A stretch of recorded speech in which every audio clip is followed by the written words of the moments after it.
in a world where others are bestowed with systems upon their entrance into novels. She is an anomaly. Her companion is not a system, but rather a book. A tome that chronicles the salacious gossip of every individual inhabiting this realm. With a mere thought, she can summon the scandalous details of anyone before her eyes. The gossip-loving Su Tangtang exclaimed. What's there to hesitate about? She eagerly clutched her snack and delved into the intrigue. On the inaugural day of the reality show, she pondered, Qiao Yufan? That name seems somewhat familiar. Let me investigate. The other guests, including Qiao Yufan, exchanged puzzled glances. Who is speaking? It appears to be the voice of Su Tangtang. Uncertain, they continued to observe. Oh, she realized, so it's him. The one who, after a staged romance with his co-star, was dumped for being too short in stature. The guests present were taken aback. Qiao Yufan protested. You slanderer. How dare you? Yet, Su Tangtang hadn't even opened her mouth, rendering his accusations futile. In contrast, as he glared at her, she gazed back at him with an expression of utter bewilderment. And Ruji? That name rings a bell. Let me search again. And Ruji exclaimed. Please don't look it up. The other guests were riveted, while Qiao Yufan lamented, I refuse to be the sole victim of these rumors. Wow, this sister is truly impressive. TSK, what makes her so remarkable? Hurry and tell us. Later, she encountered another individual. Gu Yeting? That name also seems familiar. Let me take a look. Huh? Why is there no information? The crowd was left in disbelief. Why is that? Chapter 1. Entering a novel with a gossip tome. Hello, I am Qiao Yufan. As Su Tangtang stepped out of a luxury vehicle, she was met by a slender, pale hand extended towards her. With sunglasses perched on her nose, she lowered her head slightly, revealing her enchanting peach blossom eyes, long lashes, delicately upturned at the corners, shimmering with allured. In other words, even a glance at a dog would evoke deep emotions. Upon observing the face of her counterpart and the hand reaching out, she gently reciprocated, Hello, I am Su Tangtang. I know, the other replied with an impassive countenance. You are the last to arrive among the 8. He surveyed her manager, who had followed closely behind, and gallantly took her suitcase. Shall I escort you inside? Today marks the premiere of the dating reality show, Love. Here I come. It is also the day Su Tangtang found herself thrust into this narrative. Reflecting on her life, she marveled at its unpredictability. Just moments ago, she had been rejecting the advances of the wealthiest heir at her school, and now here she was, delighting in her predicament, compelled by her manager to join the reality show. Most individuals would falter under such circumstances, but who is she if not Su Tangtang? Let's not even discuss the rest. Her psychological resilience is unparalleled. This resilience, however, was now being tested as her heart raced uncontrollably. Did I end the novel? The original character also bore the name Su Tangtang and bore an uncanny resemblance to her, yet she was merely a background character, light years away from the protagonists. This background character was an obscure actress with little talent or influence, merely known for riding the coattails of others. Upon accessing the memories of the original character, Su Tangtang felt momentarily overwhelmed, but thankfully, her striking appearance and figure remained intact. Otherwise, she would have been left seeking out another wealthy heir to reject and laugh about. Hearing Qiao Yufan's words, Su Tangtang nodded in gratitude. Thank you. Her tone was soft, akin to a gentle breeze on a summer night, calm and composed. Turning to her manager, Du Jia, she voiced her intent to return. Du Lanxi was a consummate professional, her short hair and tailored black suit exuding efficiency and poise. With her lips adorned in a bold red, she offered a slight smile after greeting Qiao Yufan and then pulled Su Tangtang aside for a serious admonition. The essence of her counsel was, avoid leeching off others' fame, particularly those whom she could not afford to provoke. If others were busy in romance, she could simply serve as a beautiful ornament in the background. The reality show was garnering significant attention, with industry experts predicting its imminent success. What set it apart from other reality dating shows was the caliber of its participants, renowned actors, top-tier stars, and accomplished musicians, none of whom were individuals Su Tangtang, an obscure actress, could hope to engage with. Qiao Yufan, for instance, had recently gained popularity as the male lead in a fantasy drama, even as the second male lead, consistently trending on social media. Her inclusion in this show was purely a stroke of luck, thanks to her striking appearance. Originally, her spot was reserved for another rising star, but that individual had opted out due to newfound fame, leaving the producers in a bind. Du Lanxi had managed to speak with the director, who, perhaps out of desperation, accepted her without hesitation, leaving Su Tangtang utterly bewildered. As for Su Tangtang, after enduring her manager's relentless reminders, she was left speechless. She nodded heavily, having heard her warnings ad nauseum. Du Lanxi scrutinized her with a discerning gaze, perhaps questioning why she was so compliant today, but with Qiao Yufan awaiting nearby, she refrained from further comments and allowed her to enter. Su Tangtang hurriedly made her exit, fearful that her manager might change her mind. Whether or not she lectured was inconsequential, for she knew that if her manager deducted her pay, it would be another matter entirely, especially after having been chastised for trending due to her missteps. The original character was notoriously naive, a professional in romantic entanglements for 2 decades, and in comparison, she was far beyond the likes of Wang Baochuan. If she were to compete, it would be with Su Qin. After 2 years in the industry, she had saved not a single penny and was instead in debt. Oh, what a tragic fate. For her, the dream was to achieve financial independence swiftly and retire without delay. Work? Absolutely not. Nothing that retirement couldn't resolve. If there were, she would retire even sooner. Upon entering the courtyard with Qiao Yufan, the cameras were already rolling. This is unbelievable. The final female guest is actually Su Tangtang. How dare the production team invite her?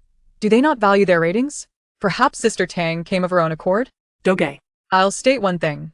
Those who will do anything for fame should exit the entertainment industry. Having been present for much of the morning, Qiao Yufan was already well aware of the designated camera spots. After wheeling Su Tangtang's suitcase inside, he cheerfully called out, "The last female guest has arrived." Upon entering, Su Tangtang had already removed her sunglasses, revealing a delicate face adorned with subtle makeup, her nose elegantly sculpted, lips of vivid crimson, her complexion akin to porcelain, a visage reminiscent of dawn's first light. With her sunglasses obscuring much of her face, Qiao Yufan had failed to grasp her beauty at first, but upon turning back to speak further with her, he found himself momentarily entranced, struck speechless by her appearance. Here we go again. Another man captivated by her stunning visage. I asked there nothing else for our sister Tang to boast about. After all, lacking in acting skills and devoid of true talent, what is there to flaunt? Qiao Yufan, you are truly on fire now. You must be vigilant about your words and actions. Under no circumstances should you fixate on her. Do you understand? Su Tangtang remained oblivious to his gaze, her attention fixed straight ahead, idly toying with her sunglasses, her mind preoccupied with a thought. What did that person just say his name was? It seems to be Qiao Yufan. This name, why does it sound so familiar? What was that sound? Standing beside her, Qiao Yufan and the other 4, drawn by the noise, paused in their tracks, momentarily stunned. They exchanged glances, each silently questioning the other. Did anyone speak just now? Could it have been Su Tangtang? Uncertain. They observed her once more. Then the voice resounded again. I feel like I just saw that on trending searches. Not sure. Let me look it up. It is common knowledge that 90% of those who traverse into novels possess a golden finger. Su Tangtang is part of that 90%. She possesses one too. Omega *, while others come equipped with adorable systems, she is uniquely gifted with a book. A book that reveals all the gossip about everyone in this world. There is nothing you cannot uncover. The book can divulge all. For her, a devoted gossip enthusiast, this is akin to a divine blessing. In reality, she holds accounts on major entertainment forums, always at the forefront of the latest scandals. After all, it is the singular joy in her otherwise hectic and vexing life. As for the other 5, including Qiao Yufan, they gazed at her in bewilderment, seemingly unable to comprehend the situation. Had Su Tangtang even spoken? Her lips had not moved, so what was happening? The 5 exchanged peculiar glances, ultimately directing their attention towards Qiao Yufan with a subtle gesture. Qiao Yufan shrugged his shoulders. He was just as perplexed. From the moment he had picked up Su Tangtang to their arrival, barely a minute had passed, and no such occurrence had transpired. However, one thing was certain. That voice had indeed belonged to Su Tangtang. In the next instant, Su Tangtang suddenly exclaimed with excitement. Oh. So it was him. What? What do you mean, him?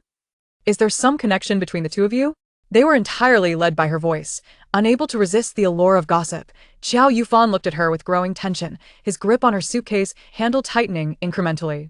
Could it be that Su Tangtang had been following him for some time? Chapter 2. You're quite charming indeed. Although he has only recently risen to fame, he has previously appeared in numerous television dramas. She recognized that she was somewhat familiar with him. Before she could ponder further, Su Tangtang's voice rang out again. Oh. He asked the one who got dumped by the actress from the same crew after they played a couple on screen, because she complained he was too short. No wonder that name sounded so familiar. I had just read about his scandal. I certainly didn't expect him to come and participate in a dating show. I wonder she discreetly cast a glance at a certain part of Qiao Yufan. Just how short could he be? Alas, where are the pictures? Disappointing. Qiao Yufan. His pupils widened in shock, lips pressed tightly together, nostrils flaring, his face changing dramatically. I did not. You are slandering me. He was not short at all. It was that woman who failed to appreciate him. Upon encountering a wealthy heir pursuing her, she concocted absurd excuses to dismiss him. He opened his mouth to retort Su Tangtang's words, but she chimed in again. Oh dear, this fellow has such peculiar tastes. He likes his girlfriend to call him daddy during certain activities. Uncle, big brother, little nephew, aunt's husband, uncle, brother-in-law, sister's husband, father-in-law, older brother, younger brother, and even son. Qiao Yufan. Su Tangtang, silence yourself. His face darkened, eyes wide with fury, as if he were about to erupt. Su Tangtang. Confused and bewildered. What did I say? My mouth has been shut this entire time. After scolding her, Qiao Yufan seemed to finally register the situation. She had indeed kept her lips sealed, and not a sound had escaped her. How could he refute this? How infuriating to be trapped in such a predicament. Perhaps sensing the change in his gaze directed at her, Su Tangtang became even more perplexed. What kind of look is that? Is he upset with me for pointing out his peculiarities? It seems the absence of pictures in the book was indeed justified. Otherwise, I would have feared encountering a long needle eye. Humph. Qiao Yufan. Did you just express a desire to see pictures? How shameless can you be? Su Tangtang? No, he wasn't too short. Not at all. He was a solid 16. But how could he articulate that? Moreover, observing the gazes of the other 4 individuals directed at him, it was evident they had all overheard Su Tangtang's thoughts. He was thoroughly exasperated. Feeling despondent, he retreated into the house and sank onto a sofa, clutching a pillow in silence. Yufan, what's wrong? There was a man and a woman still seated on the sofa. The woman had accidentally injured her hand while peeling an apple, and the man was applying antiseptic and bandaging it for her. Upon seeing his dismal demeanor, they couldn't help but inquire. Yet Qiao Yufan remained mute, grasping the pillow. His expression one of utter disillusionment. What's the matter? You seemed quite angry earlier? They were undoubtedly aware that Su Tangtang was trying to latch onto him for attention. His actions were justified, keeping a distance from her to avoid being entangled later on. But that didn't explain why he wasn't responding to our Yuan's inquiry indeed. Yuan was only being kind to ask him something. Yet he chose to ignore her? One might think he had become arrogant after garnering a few trending searches for playing a supporting role. Meanwhile, the other 4 individuals outside were stifling laughter, waiting for the moment to pass before one male contestant took Su Tangtang's suitcase and escorted her inside. Shulian, we're ready. Just as they reached the doorway, Ruyan on the sofa spoke up, her face flushed with embarrassment as she withdrew her hand, which had just been treated by Liao Shulian. Liao Shulian smiled gently, his gaze tender enough to melt ice. Be sure to avoid getting your hand wet during your shower tonight. Liao Shulian is so attentive, I'm already shipping them. Yuan truly is beautiful. Even as a woman, I find myself falling for her shy demeanor. What a stunning couple, truly a perfect match. Upon hearing her words, Ruyan immediately lowered her head in shyness, responding with a simple, okay. It was as if she only just noticed the newcomers entering. As she stood from the sofa and smiled, you must be the new female contestant, right? I'm sorry. I was unable to greet you as I accidentally hurt my hand, and Shulian was helping me with it. Please don't be upset. Su Tangtang. What the heck? A little green tea? The novel does not deceive me. Ruyan. What? Did you say something? Just as Liao Shulian prepared to respond to Ruyan, he suddenly paused. Who had just spoken? In the next moment, Su Tangtang smirked and interjected. Why would you think I'd be upset? This is our first meeting. Isn't it? If you feel agitated over someone inconsequential not coming to greet you, please don't project that sentiment onto me. Thank you. Ha, little green tea. Didn't he expect that, did you? I'm here to deal with you. Ruyan. Her expression froze momentarily, her hands instinctively twisting together. Please don't misunderstand. That wasn't my intention. What does Su Tangtang mean? Yuan was simply trying to converse with her and now she's being cryptic? Unable to latch onto the male contestant for attention, she's now trying to cling to our Yuan, right? Su Tangtang, leave. However, I pondered that Su Tangtang's comment wasn't entirely unfounded. Shuerian's words implied that she subconsciously believed Su Tangtang was upset. There was nothing wrong with her justifying herself. As Su Tangtang observed Shuerian's expression, which seemed to suggest she had been bullied, she shrugged nonchalantly, intentional or not. Who's to say? Miss Su. A male voice suddenly echoed, tinged with displeasure and an unmistakable chill. But before he could finish, Su Tangtang's inner thoughts burst forth. Oh, the hero has come to rescue the damsel. I wonder if he knows that the beauty he's saving has undergone technological enhancements? Oh, admitting it openly is no big deal, after all. Everyone has a desire to be beautiful. However, marketing oneself as naturally stunning while being a product of cosmetic surgery seems a bit excessive. Let me see. So, it turns out she had work done in Korea, huh? Tangtang, you've had a long journey. Come sit over here and rest. Shuerian interrupted her further thoughts, inviting her to sit on the sofa. Su Tangtang raised an eyebrow. Her face changed so quickly, something smells fishy. However, since you've asked me to sit, I shall refuse. Embracing rebellion, hee. She blinked and glanced around at the others present, finally fixing her gaze on the one individual she had greeted earlier. Qiao Yufan. Qiao Yufan. I was on the verge of a breakdown. Su Tangtang, you've already tasted my gossip. You can't have more. The Emperor of Humanity is indeed aware of the need for equitable distribution. Su Tangtang thought to herself, I just greeted him alone a moment ago. If I now sit beside him, will his fans scold me for riding on his coattails?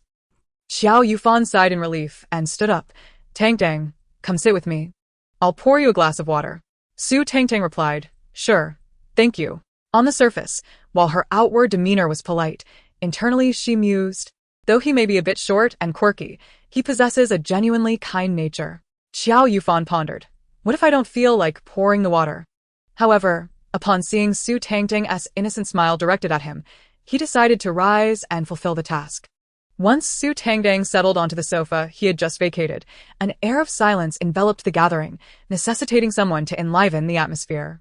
Casting a glance at the reticent Shuerian, who was well regarded for her amicability, she took the lead, her long, dark curls framing her round face as she greeted Su Tangtang with a warm smile. Hello, Tangtang. I'm Enruji. It's a pleasure to meet you. I look forward to your guidance. Su Tangtang returned with a radiant smile, exposing her 8 pearly whites. Hello. It's our first meeting. Please take care of me. Internally, she scratched her head. Enruji. That name sounds oddly familiar. Let me search for it, he. Enruji's eyes widened in alarm. Sister? Please don't search. Her round, expressive eyes blinked at Su Tangtang, hoping her silent plea would be understood. Yet, Su Tangtang was wholly absorbed in her quest for gossip and paid her no mind. Aside from the peculiar expressions on Shuerian and Liao Xuliang's faces, the other 3 guests exhibited a collective look of anticipation. Gossip, gossip, gossip. If there were indeed juicy tidbits to be had, they felt they ought to savor them with both hands while observing the unfolding scene. Having returned with the water, Qiao Yufan exclaimed, Your Majesty, have you finally grasped the essence of equitable distribution? Chapter 3. This sister is quite impressive. As he hurried over, his gaze fixated intently on Su Tangtang, eager to hear what she would uncover. Wow, Su Tangtang was not one to disappoint. The other 3 guests and Qiao Yufan echoed her excitement. Wow. Enruji flushed crimson, seemingly struck by a revelation. Her fair complexion was tinged with rosy hues as her eyes darted about, ultimately leading her to shyly cover her face and retreat to her room. Yet, Su Tangtang's voice floated back. This sister is quite impressive. Tisk tisk tsk. The other 3 guests and Qiao Yufan chimed in. This sister is indeed remarkable. Tsk tisk tsk. However, curiosity piqued. They pressed for details. What makes her so impressive? Do tell. Even Liao Xuliang and Shuerian, who had previously ignored her, cast her a furtive glance. She actually. What did she actually do? Speak up already. She managed to summon 10 male models to join her for a game of dodiju in her room. Ha ha ha. The other 3 guests and Qiao Yufan gasped in astonishment. Wow. We never knew Enruji was like this. Perhaps it was Su Tangtang's infectious laughter that prompted all 4 to succumb to mirth, relieved that Enruji had already slipped away to her room, allowing them to indulge freely. Yet, even at a considerable distance, Enruji could still faintly hear Su Tangtang's voice. Initially, she was scorned by her friends for being too conservative. She simply wished to embrace a wild experience, but alas, her courage faltered. When the male models approached her, she jokingly said, "I have 4 kings. Do you want to play?" Ha ha ha ha. The most amusing part was that the 10 male models, eager to play with her, ended up fighting amongst themselves. It was inconsequential that they clashed. They had come to earn money, yet by the end, they were left with nothing, thinking they could appease her and reclaim their funds, only to find her watching as they began shedding their clothes, causing them to panic and flee with whatever cash they had left. Ha ha ha ha. This sister knows how to play. She is truly a master of the game. And Ruji, upon hearing Su Tangtang's evaluation, thought to herself, "I am utterly mortified, completely mortified." The other 4 could scarcely contain their laughter, shoulders shaking in mirth. Liao Shuliang continued to cast odd looks at Su Tangtang, while Shui Rin shot her a glance filled with inscrutable meaning. Su Tangtang seemed to possess an air of mystery. If only everyone had been privy to her inner thoughts earlier, why had no one ever mentioned it in the circle? Moreover, what had she stumbled upon that enabled her to know so much about everyone? As these thoughts swirled in her mind, Shui Ruyan opened her mouth, poised to inquire, "Su Tangtang, are you aware that we can hear your thoughts?" Yet, inexplicably, the words lodged in her throat, rendering her unable to utter even Su Tangtang's name. What was happening? The comments in the live stream reflected an understanding of the situation. Indeed, Su Tangtang was someone to be kept at a distance. Even a simple greeting sent and Ruji back to her room in a huff. It baffled them why such an irksome individual was invited by the production team. Were they not deliberately trying to irritate the audience? Sighing in relief, Lin Jia's fans, who had previously encountered her antics, felt reassured by the shared disdain amongst the viewers. Immersed in her world of gossip, Su Tangtang remained oblivious to Enruji's departure. When she finally closed the mental book she had been perusing, she noticed Liao Shuliang and Shui Ruyan staring at her curiously. Why are they looking at me like that? Could they possibly still be hung up on what just transpired? Surely not. That would be petty. It seems their camaraderie has a reason after all. 2 cobblers will invariably share a similar stench. Liao the cobbler's apprentice, Shui the cobbler's apprentice, noting that their expressions had darkened even further. Su Tangtang quickly averted her gaze, opting not to dwell on them so as to preserve her own spirits. One must seek out aesthetically pleasing visages. Thus, she redirected her attention to the others. It was then she realized the remaining 3, including Qiao Yufan, were all trembling slightly. What is going on with them? Have they all taken something unusual? Should I join in their trembling to avoid appearing out of place? Observing them, she mimicked their movements, shrugging her shoulders. How utterly ridiculous. Indeed, money is hard to earn, and unpleasant experiences are unavoidable. The other 3 guests and Qiao Yufan found themselves unable to laugh, their shoulders ceasing to shake. Su Tangtang exhaled, suddenly feeling drained, as though all her enthusiasm and energy had been siphoned away. At last, this foolish behavior has come to an end. Why haven't they greeted me yet? Must I be the one to initiate? Perhaps, given their higher status, it is only fitting that I wait for them to speak first. But Sister Du just said to let me be a beautiful vase and absolutely not to approach them. What should I do? In front of the screen, Sister Du was fuming with rage, exclaiming, "I didn't mean for you to be a beautiful vase at this moment. What are you still sitting there for?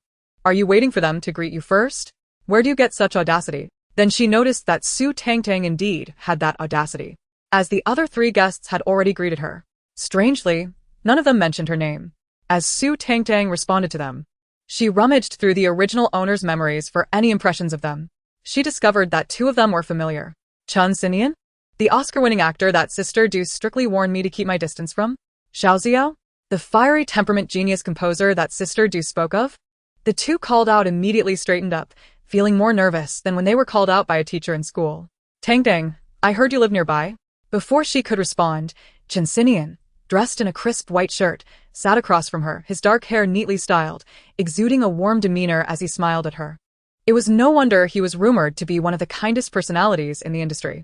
Su Tangtang turned her gaze toward him, her striking black and white eyes blinking in surprise as she nodded in response. A wave of curiosity washed over her. How does he know that? Never mind. Let me first see if there are any juicy tidbits about this actor. Hee, no one can stop my quest for gossip. Charge ahead. Chun Sinian quickly interjected. Tangtang, you must be thirsty after the car ride. Let me get you a glass of water. Su Tangtang. The glass of water that Qiao Yufan had just brought and left in front of her remained untouched. Su Tangtang pondered. What is he doing? Chapter 4. Not everyone is insane. The audience also wondered. What is wrong with Chen Xinian? Damn, could it be that Su Tangtang is behind this again? I'm beginning to believe what that sister said earlier, that she woke up to this situation. I really can't fathom why there is so much malice directed at a girl. Is Su Tangtang's company really paying to clean up her image? How much are they offering? I could use some pocket money. During their heated discussions, Chen Xinian had already risen swiftly to pour a glass of water. Su Tangtang observed him, maintaining a facade of calm, while internally she was exclaiming, Sister Du. Look at him, look at him. He insists on coming over to me. I am not pursuing him, okay? If I get bashed by his fans on trending topics later, don't you dare deduct my pay. Chen Xinian, noticing the remaining two guests suppressing their laughter, he cast a glance in their direction. Although he remained silent, his expression clearly conveyed his thoughts. When it's your turn, you'll understand. Upon witnessing this, the two quickly clenched their fists to stifle their laughter, while the already exposed Qiao Yufan wore an expression of pure amusement.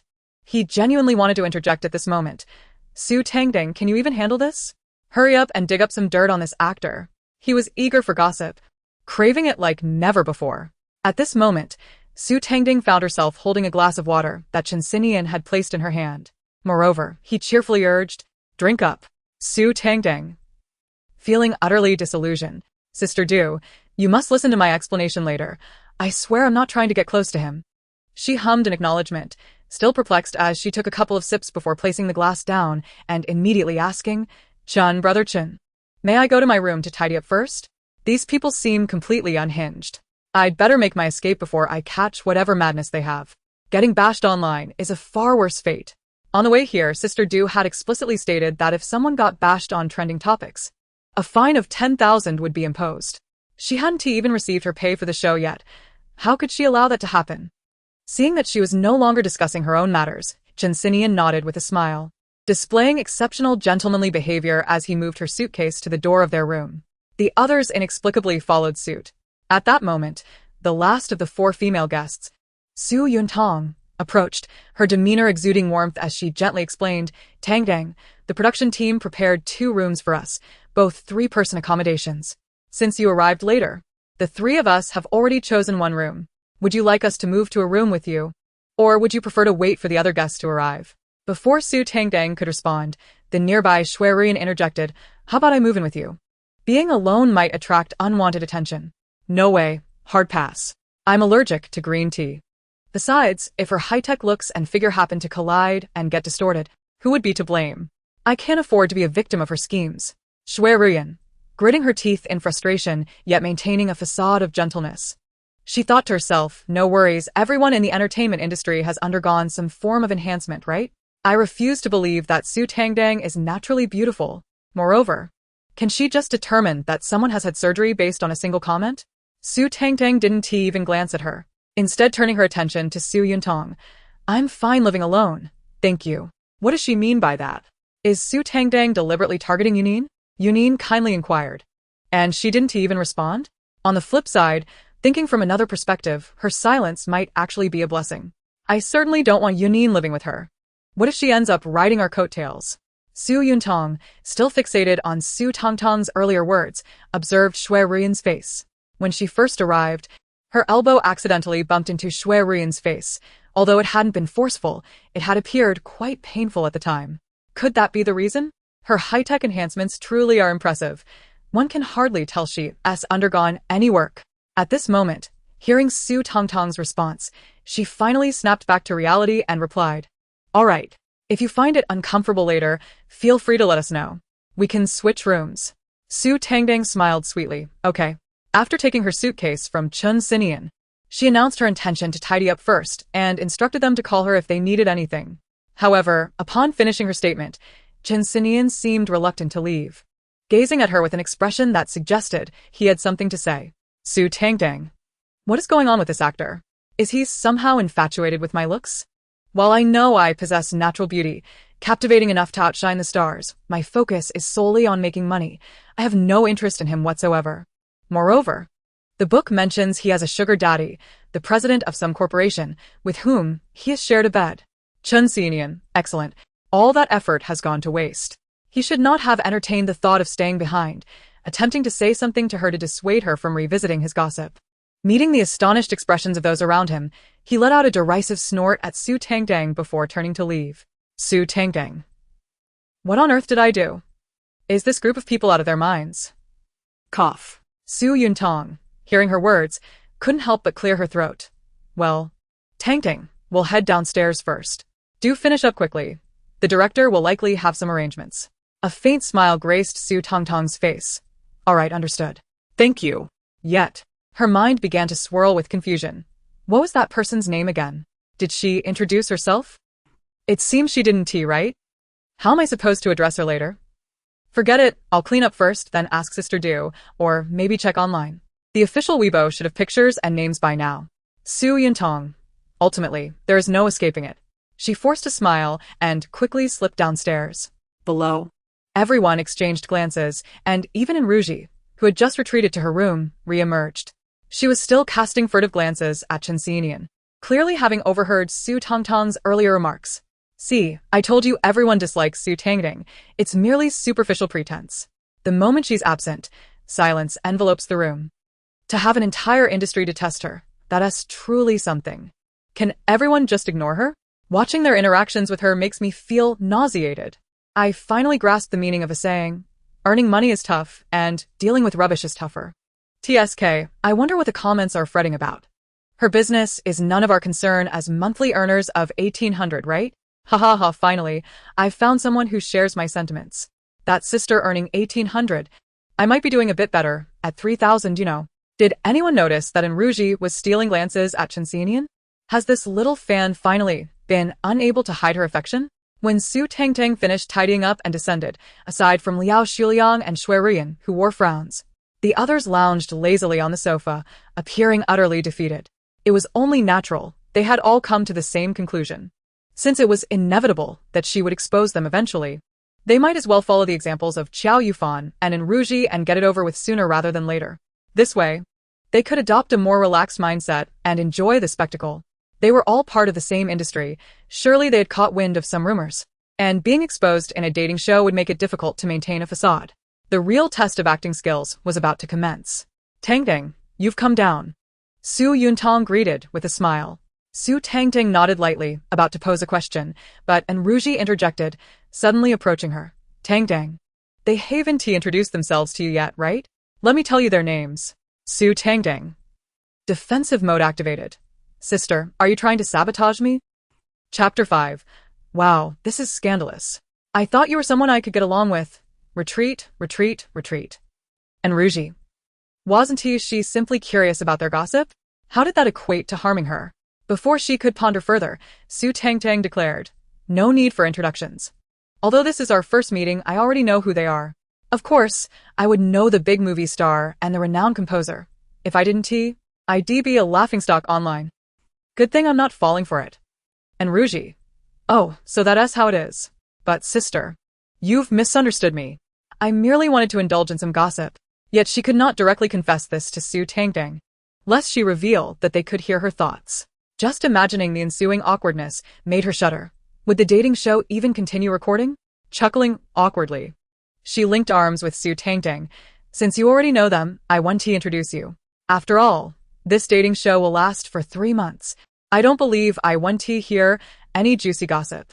Not long after Su Tangtang settled down with her, the director approached. In his 30s, sporting black-rimmed glasses and slightly plump, he had an artistic air about him when he smiled. Welcome, everyone, to our love nest as we embark on this 3-month romantic journey. Our program will be presented live to our audience, and from this moment on, each of you will be assigned a personal cameraman. As soon as he finished speaking, the designated cameramen swiftly made their way toward them. It seems you all haven't completed your introductions. Let us take this opportunity to introduce ourselves and greet our viewers. He turned to Liao Shuliang. Mr. Liao, would you like to go first? Before Su Tangtang arrived, those present had already engaged in some conversation and gotten to know one another, so they were not surprised that the director would call on him first. He himself appeared unfazed, adopting a superior demeanor as he spoke. I believe I've already introduced myself. If you're still unaware of who I am, feel free to consult Baidu Baiki. I'm the founder of Chuangxing Entertainment. Due to familial pressure, I'm here to find a potential partner to take home. He then gestured toward the camera. That's about it for now. The director chuckled, about to respond, when Su Tangtang's voice interrupted.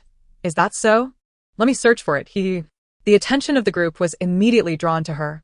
But given Liao Xuliang's status, rumored to be a sponsor of the show, they refrained from expressing their curiosity too overtly, merely straining to listen.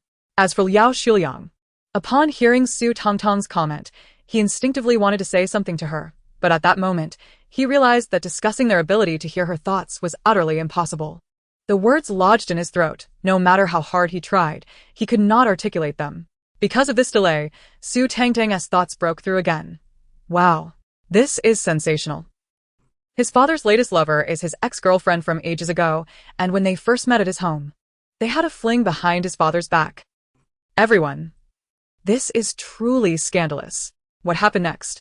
Did his father catch them?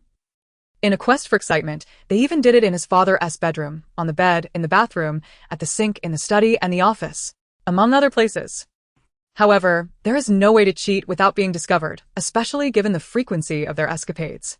Eventually, one day, he was caught red-handed by his father, who not only reprimanded him with 2 resounding slaps but also cancelled all his credit cards. Feeling increasingly annoyed by his presence, his father unceremoniously cast him into a dating reality show sponsored by their family, leaving him to fend for himself. How on earth did he manage to pressure his family so tightly to bring a boss lady home? Ugh. The others echoed. Ugh. Yet, they dared not express their disdain overtly, feigning ignorance. Observing Liao Xuliang's increasingly dark expression, the director hastily interjected, "Xin Yan, it's your turn." After all, the gossip had run its course, and it was time to proceed with the formalities. Chen Xin Yan sat elegantly on the sofa, his demeanor cool and distinguished. While status within the industry was of utmost importance, he still possessed the gentlemanly quality of allowing the ladies to go first. Following his statement, the director cast an awkward glance at Liao Xuliang, who certainly did not embody the chivalrous spirit of prioritizing women. Chen Xinyan's remark was rather a slap in the face for him. Nevertheless, aware of the backing Chen Xinyan had, the director acquiesced. Very well. He then directed his gaze toward the 4 ladies present. Su Tangtang was still lost in her own world, convinced that as an insignificant figure in the industry, she would not be the first to speak. Thus, having exhausted all gossip about Liao Xuliang, she shifted her attention to the director's profile. What was his name again? He Pichou. How impressive. With glasses, he appears so refined and gentle. Who would have thought his family would bestow upon him such a fierce name? Truly a genius in nomenclature. So, how much can he drink? Director, what does it matter to you how much I can drink? Like the other guests, he could hear Su Tangtang's inner thoughts. Initially, he sought confirmation from the assistant director about whether they could all hear her, and it turned out that only those within the industry could. Noticing that the other guests were not warning Su Tangtang, he refrained from speaking up, as everyone enjoyed a bit of gossip. However, when the gossip turned towards himself, he felt the discomfort, observing the slight twitches at the corners of everyone's mouths. He quickly cleared his throat and encouraged the ladies to introduce themselves. Wow! Suddenly, Su Tangtang's exclamation pierced through, instantly diverting everyone's attention. What? A scandal involving the director? Her shout halted in Ruji, who was about to respond to the director, as all eyes turned towards Su Tangtang. Su Tangtang, please introduce yourself. The director spoke first, adjusting his glasses with a knowing smile, as if to say, want a piece of my gossip? Not a chance. Shocking. The director actually slept with his sister-in-law. Director? Why haven't you introduced yourself? Is my name He Piju not imposing enough? The others present exclaimed. Wow, this is indeed explosive. Please do go on. Chapter 6. Just casting a line. Even Liao Xuliang, whose demeanor remained composed, found his gaze drawn to Su Tangtang, eagerly awaiting her next words. Her private matters had already been laid bare, so listening to others wasn't too much to ask, right? Meanwhile, Shui Ruyan, feeling an involuntary tension, shot a piercing glance at Su Tangtang before swiftly looking back at the director, hoping he would recall their prior agreement for her to introduce herself first. Wait, the director is letting Su Tangtang introduce herself? What gives her that right? I truly wouldn't believe it if there were no connections involved. The director, in his 30s, seemingly married with children. Would Su Tangtang dare to speak her mind? What's there to fear? Just look at how many people she's been riding the coattails of. However, The director was oblivious to Shui Ruiyan's gaze. He was entirely focused on preventing Su Tangtang from revealing anything about him. After all, with so many eyes upon them, how could he maintain his authority as a director? Su Tangtang. This time, when he called her name with a bit more emphasis, Su Tangtang, still caught up in her thoughts, finally turned to him, looking a bit dazed.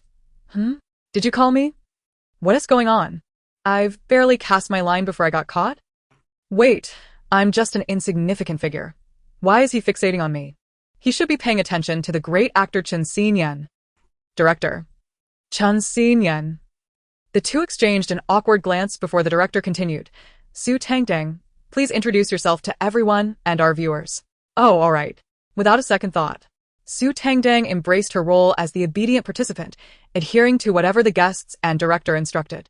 Facing the camera, she beamed brightly, waving to greet everyone. Hello, everyone. I am Su Tangtang from Suzhou, the Su and Tang from the Hawthorn. The director's request for her to introduce herself was merely a formality. Yet she truly took it upon herself to do so in front of the camera? Indeed, let us not even mention our Ruiyan. Both Ji and Yuntang are far superior to her, so what right does she have to introduce herself first? Hey, let us not disrupt the order, shall we? I see our Ji getting along quite well with her, their hands intertwined, so let us spare our Ji from this drama. Covering my face. Even the order of self-introductions is a point of contention. No wonder it's the entertainment industry. I wonder if anyone noticed that when Su Tangtang started speaking, Shui Ruiyan's expression seemed to freeze for a moment.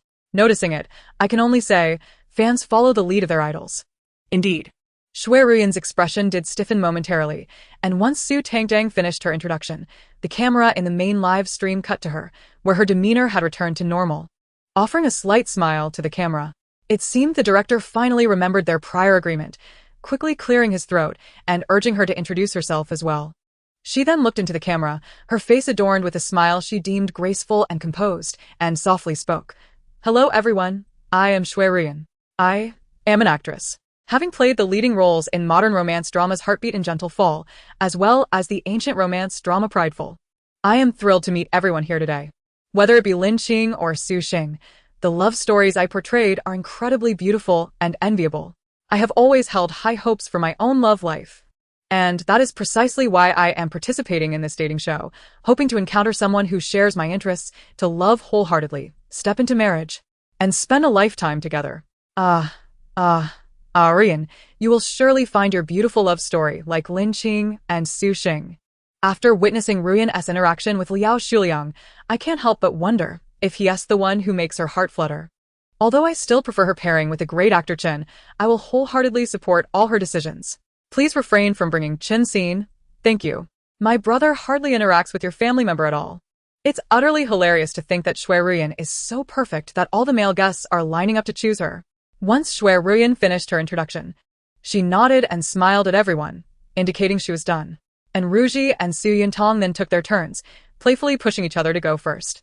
Ultimately, and Ruji spoke up first, as she entered the industry earlier than Su Yuntang, and it was only fitting for her to introduce herself first. Hello, everyone. I am Ruji, the leading actress in the upcoming drama Princess Chang. I am thrilled to meet you all. Since this is a dating show, it couldn't just end like that. She engaged the audience in further conversation, hoping the male guests would get to know her better. In my daily life, I don't have many hobbies, but I do enjoy shopping, particularly for bags. As the saying goes, a bag can cure all ailments. There's nothing a good bag can't solve. If all else fails, just buy a few more. When I eventually find a partner, I hope to buy him plenty of bags too. Ruji, wait for me. I'm going to reincarnate as a man right now. I heard that Chenxin is Ruji's idol. Ruji, let us go for it together and buy him a bag. So, this is a ship I'm going to board. After Ruji's introduction, Su Yuntang attempted to speak, but the flurry of gossip left Su Tangtang, overwhelmed, to blurt out, "Oh my gosh. This sister is actually telling the truth. Can someone make her blind for a moment and choose me? I'm so tired of this life of not being a billionaire." Boo-hoo. Upon hearing this, Ruji turned her gaze seriously towards Su Tangtang. The rumors were spot on. She was indeed stunning, with a face so delicate it seemed to fit in the palm of one's hand. And her most striking feature was those enchanting eyes that could captivate anyone as soul. No wonder so many male celebrities couldn't tear their gaze away from her. Well, it's not entirely impossible. The moment this thought crossed her mind, and Ruji's face flushed, and she hastily diverted her gaze, her long, curled lashes fluttering, too shy to look back at her. As for the others, hearing Su Tangtang's heartfelt exclamation, their lips twitched in unison. Not just you. We're all weary of this life devoid of billionaires. Su Yuntang shared the same reaction, but she quickly regained her composure and addressed the camera, saying, "Hello everyone. I am Su Yuntang, the second female lead in the drama Fiery Obsession. I'm also very happy to meet everyone here. In my spare time, I enjoy gardening and hope to find someone who shares the same passion." Alright, Yuntang, look at you soar. I heard Yuntang scored over 600 points on the college entrance exam. Is that true? Chapter 7. 3 calls in one night. To be honest, there's no need to mention every day that Yuntang scored 657 points on her college entrance exam. Plenty of people are already aware of it. It feels a bit showy to keep bringing it up, doesn't it? Scene, it's your turn. Once the ladies finished their introductions, the director turned his cheerful gaze towards Chen Xin. Chen Xin nodded slightly and, in a very standard manner, said, "Good afternoon, everyone. I am Chen Xin, an actor with some modest achievements in the entertainment industry. I look forward to your guidance over the next 3 months." It's likely that he has the most fans here. From the moment the director called him, the comments in the live stream exploded, particularly in his own chat room. "Ah, darling, give us a kiss. What is this? Chen Xin, give us a peck. Darling, remember to keep your distance from Su Tangtang, okay? Love you, moi. Stay away from Su Tangtang, and your career will soar." I must say, the earlier remarks were quite rhythmic. After that, the remaining 2 male guests introduced themselves without needing a prompt from the director. "Hello everyone, I am Qiao Yufan, the second male lead in the hit drama Xiangu. My ideal type? Just any girl will do. Sisterhood, I don't believe you, do you? Ha ha ha. The earlier ones were too sober, right? If you don't believe it, his fans surely do. Just look at the barrage of "Marry Me, Brother" flooding the screen. Hello, everyone. I am Xiao Ziao, a lyricist and composer. In contrast to Qiao Yufan's enthusiasm, this gentleman was relatively aloof. Nevertheless, his fans continued to flood the comments with excitement over his introduction. "Ah, darling, you're so handsome. Sweetheart, come into my arms. Xiao Ziao, hello. I'm just an ordinary worker who happened to notice you and really like you, but I'm just an average worker without money. Can we get married, darling?" "No way, he can only marry me. Do you know that because of what you just said, he has to pamper me all night?" After hearing Xiao Ziao's introduction, Su Tangtang wanted to dig into some juicy gossip, but as she scrolled, she suddenly stumbled upon someone else's. "Oh my, this is big." With that one sentence, she captured everyone's attention. Xiao Ziao felt a pang of anxiety. According to Su Tangtang's pattern of revealing gossip, it should have been his turn by now. He began to ponder if he had any juicy revelations, but he couldn't think of anything more explosive than what Liao Shuliang and the director had. Could it be that nothing was about him? "Now that's a real scoop," Su Tangtang exclaimed, clicking her tongue. "Everyone, I want to believe it unless you reveal it and show us your proof." Breaking. Hot male star Peng Yijia caught soliciting. "Who did you say?" Unfortunately, he was protected by the capital behind him, and the paparazzi haven't been of much help, not capturing even a shred of evidence. If it's truly exposed, we'll have to wait a year. "Everyone, that's quite unfortunate. We thought we could see it on Weibo now." "Wait a year? You can even predict future events?" This question went unanswered. She continued to scroll through the scandal about Peng Yijia soliciting, saying, "But he's quite impressive, managing to call 3 girls in one night. 3 isn't enough for him. He's moving on to 4, huh? Everyone? Wow, so fierce. I never would have guessed that Peng Yijia was like this. Wow. Is there more?" Everyone instantly perked up their ears. Even after being worn out, he still wants more. The ladies are worried he might die in bed. Cough. A couple of people couldn't handle her bluntness and coughed several times. "Must you be so explicit?" Especially in Ruji, who may have called 10, but that was all due to encouragement from her good friend. She was still quite innocent at heart, and Su Tangtang's words made her cheeks flush. The director, with a clenched fist against his lips and a light cough, cast a glance at Su Tangtang, who was likely still engrossed in her book and munching on snacks. He hastily began, "After our introductions, the floor is yours. Aside from a few fixed segments, the production team will largely refrain from intervening. As for dinner, that will be entirely your responsibility to manage." Everyone turned their gaze towards him, responding, "Understood, director. We will handle dinner ourselves." Next, Ruyan tossed her long hair and inquired, "What are your thoughts? Should we buy some ingredients and cook for ourselves?" Although she addressed the group, her eyes were already fixated on Liao Xuliang, and the implication was unmistakable. Su Tangtang mused, "One is after money and status, while the other seeks an intimate encounter. This duo surely represents the ideal pairing, doesn't it?" She wondered if Liao Xuliang would eventually bring someone back to his father's room for a rendezvous. "Let me search for some gossip," she chuckled. Before Su Tangtang could voice her next thought, Liao Xuliang interjected, "I can manage." His gaze swept across the others, prompting Qiao Yufan to chime in, "I can too." After all, he was the least prominent among them and had little leverage, so he could only play along.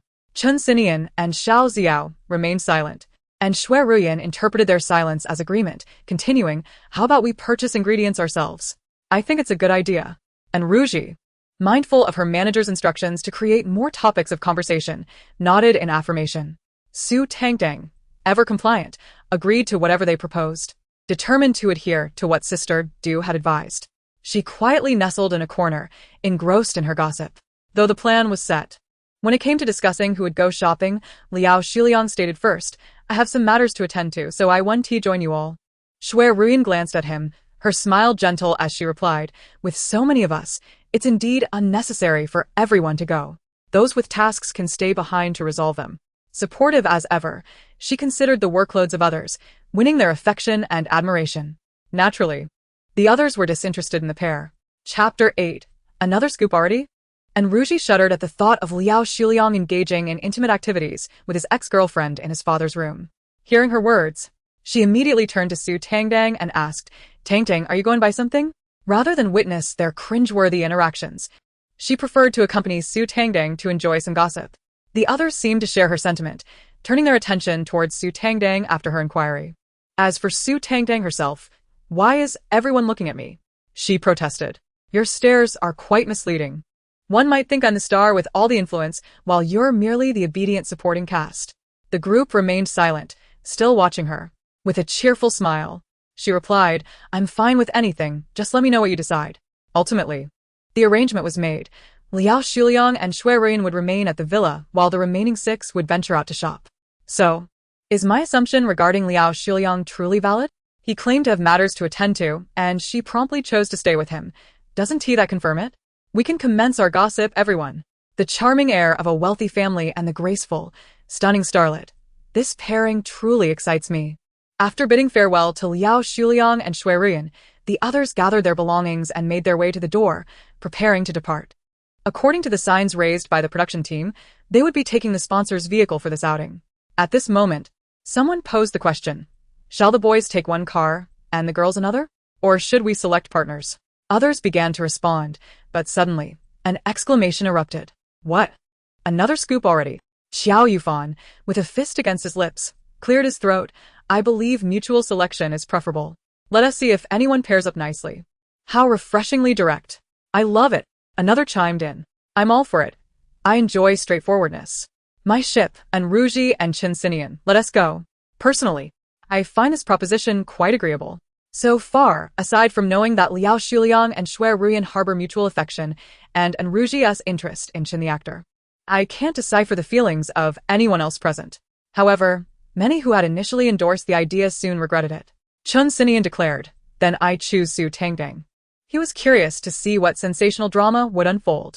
And Ruji, unwilling to concede, clung to Su Tangtang's arm, insisting, "No, I want to stick with Tangtang." After all, mutual selection didn't preclude choosing a female partner. At that moment, the advantage of being female became apparent as Su Yuntong swiftly grasped Su Tangtang's other arm, declaring, "I also want to choose Tangtang." Caught between them like a criminal in custody, Su Tangtang exclaimed, "What is happening?" The audience was equally baffled, flooding the screen with question marks. This must be an act. Surely, Su Tangtang's benefactor isn't insignificant. Is there anyone ready to spill the tea? I need to check this out. Where are the paparazzi? Come and confront her. How about we all walk together? Qiao Yufan suggested after a moment's thought. Everyone nodded in agreement. What a splendid idea. Su Tangtang protested. Wait, are you all serious? It's the middle of summer, around 3 or 4 in the afternoon, and the temperature is 37 or 38 degrees. You want us to walk? Indeed. These people must be out of their minds. The five who were seemingly deranged, they disregarded her protests, with Enruji and Su Yuntang continuing to drag her towards the community entrance. After all, everyone had waited long enough and was eager for Su Tangtang's next outburst. They gazed at her with a mix of exasperation and anticipation. Su Tangtang, can you handle this? If not, just flip through your book. Haha. See, I told you they're all acting. Su Tangtang surely wouldn't he think that portraying a captivating persona would absolve her past actions and endear her to the audience, would she? I can only say that such a strategy would likely backfire spectacularly. To be candid, the more the crowd indulges her in crafting an image, the more repulsed I become. Daily inquiries arise. When will Su Tangtang finally exit the entertainment industry? After traversing a considerable distance, Su Tangtang finally sensed that the gazes directed at her were rather peculiar. Wait, isn't this your choice? As a mere quail, I hardly dare utter a word. What gives you the right to look at me like that? Am I, perchance, a victim of workplace bullying? Note this down. Once I return, I must thoroughly investigate their gossip, even delving into their ancestors' lineage. Humph. Let us see if they dare to intimidate anyone. The others. Was this a threat? They exchanged glances, their eyes conveying an unmistakable message, not a clue. However, it seems that the juicy tidbit from earlier is yet to be fully savored. The five who were locked in gaze instinctively turned their attention to her. Here it comes at last. We truly thank you for remembering, having kept us in suspense for so long. They all perked up, their ears attuned, their gazes as resolute as those joining a party. Su Tangtang, what was that tidbit again? She exerted herself to recall, overwhelmed by the abundance of gossip she had consumed that day, leading her to forget. It appears to be related to Chinsinian. Let me see. Chinsinian. Perhaps it would be best if you refrained from looking? Had he known before setting off that this gossip pertained to him, he surely would have opted against walking alongside them. Oh, now I remember. It's about Bai Jitao, who just officially announced her role as the female lead in the drama on Weibo, and it turns out she has been evading taxes. This drama, which hasn't even begun filming, might never air. Should I inform him? After all, it's the collective effort of the entire crew. And since it's still in the preparatory stages, there's still time to salvage it. The other four, having overheard, glanced at Chinsinian. His expression darkened instantly. Hoping to capitalize on the popularity of his dating show, he was baffled as to what there was to gain, given his impeccable reputation over the years. Moreover, the drama was an adaptation of a male-oriented novel, primarily driven by plot rather than romantic pairings. Announcing it at this moment hardly seemed beneficial. Who could say whether the dating show might provoke negative sentiments? Chapter 9. Almost an epiphany. After much contemplation, he sensed something amiss. The only conclusion he could draw was that the female lead intended to tie herself to him. His manager had conveyed the same, stating it was the other party's request for the director to make the announcement now, fearing he might form a new pairing on the dating show, jeopardizing their ability to bind him to them in the future. Upon receiving this information, he remained largely unfazed, as such tactics were commonplace in the industry. With the announcement already made, retraction was impossible. He accepted it.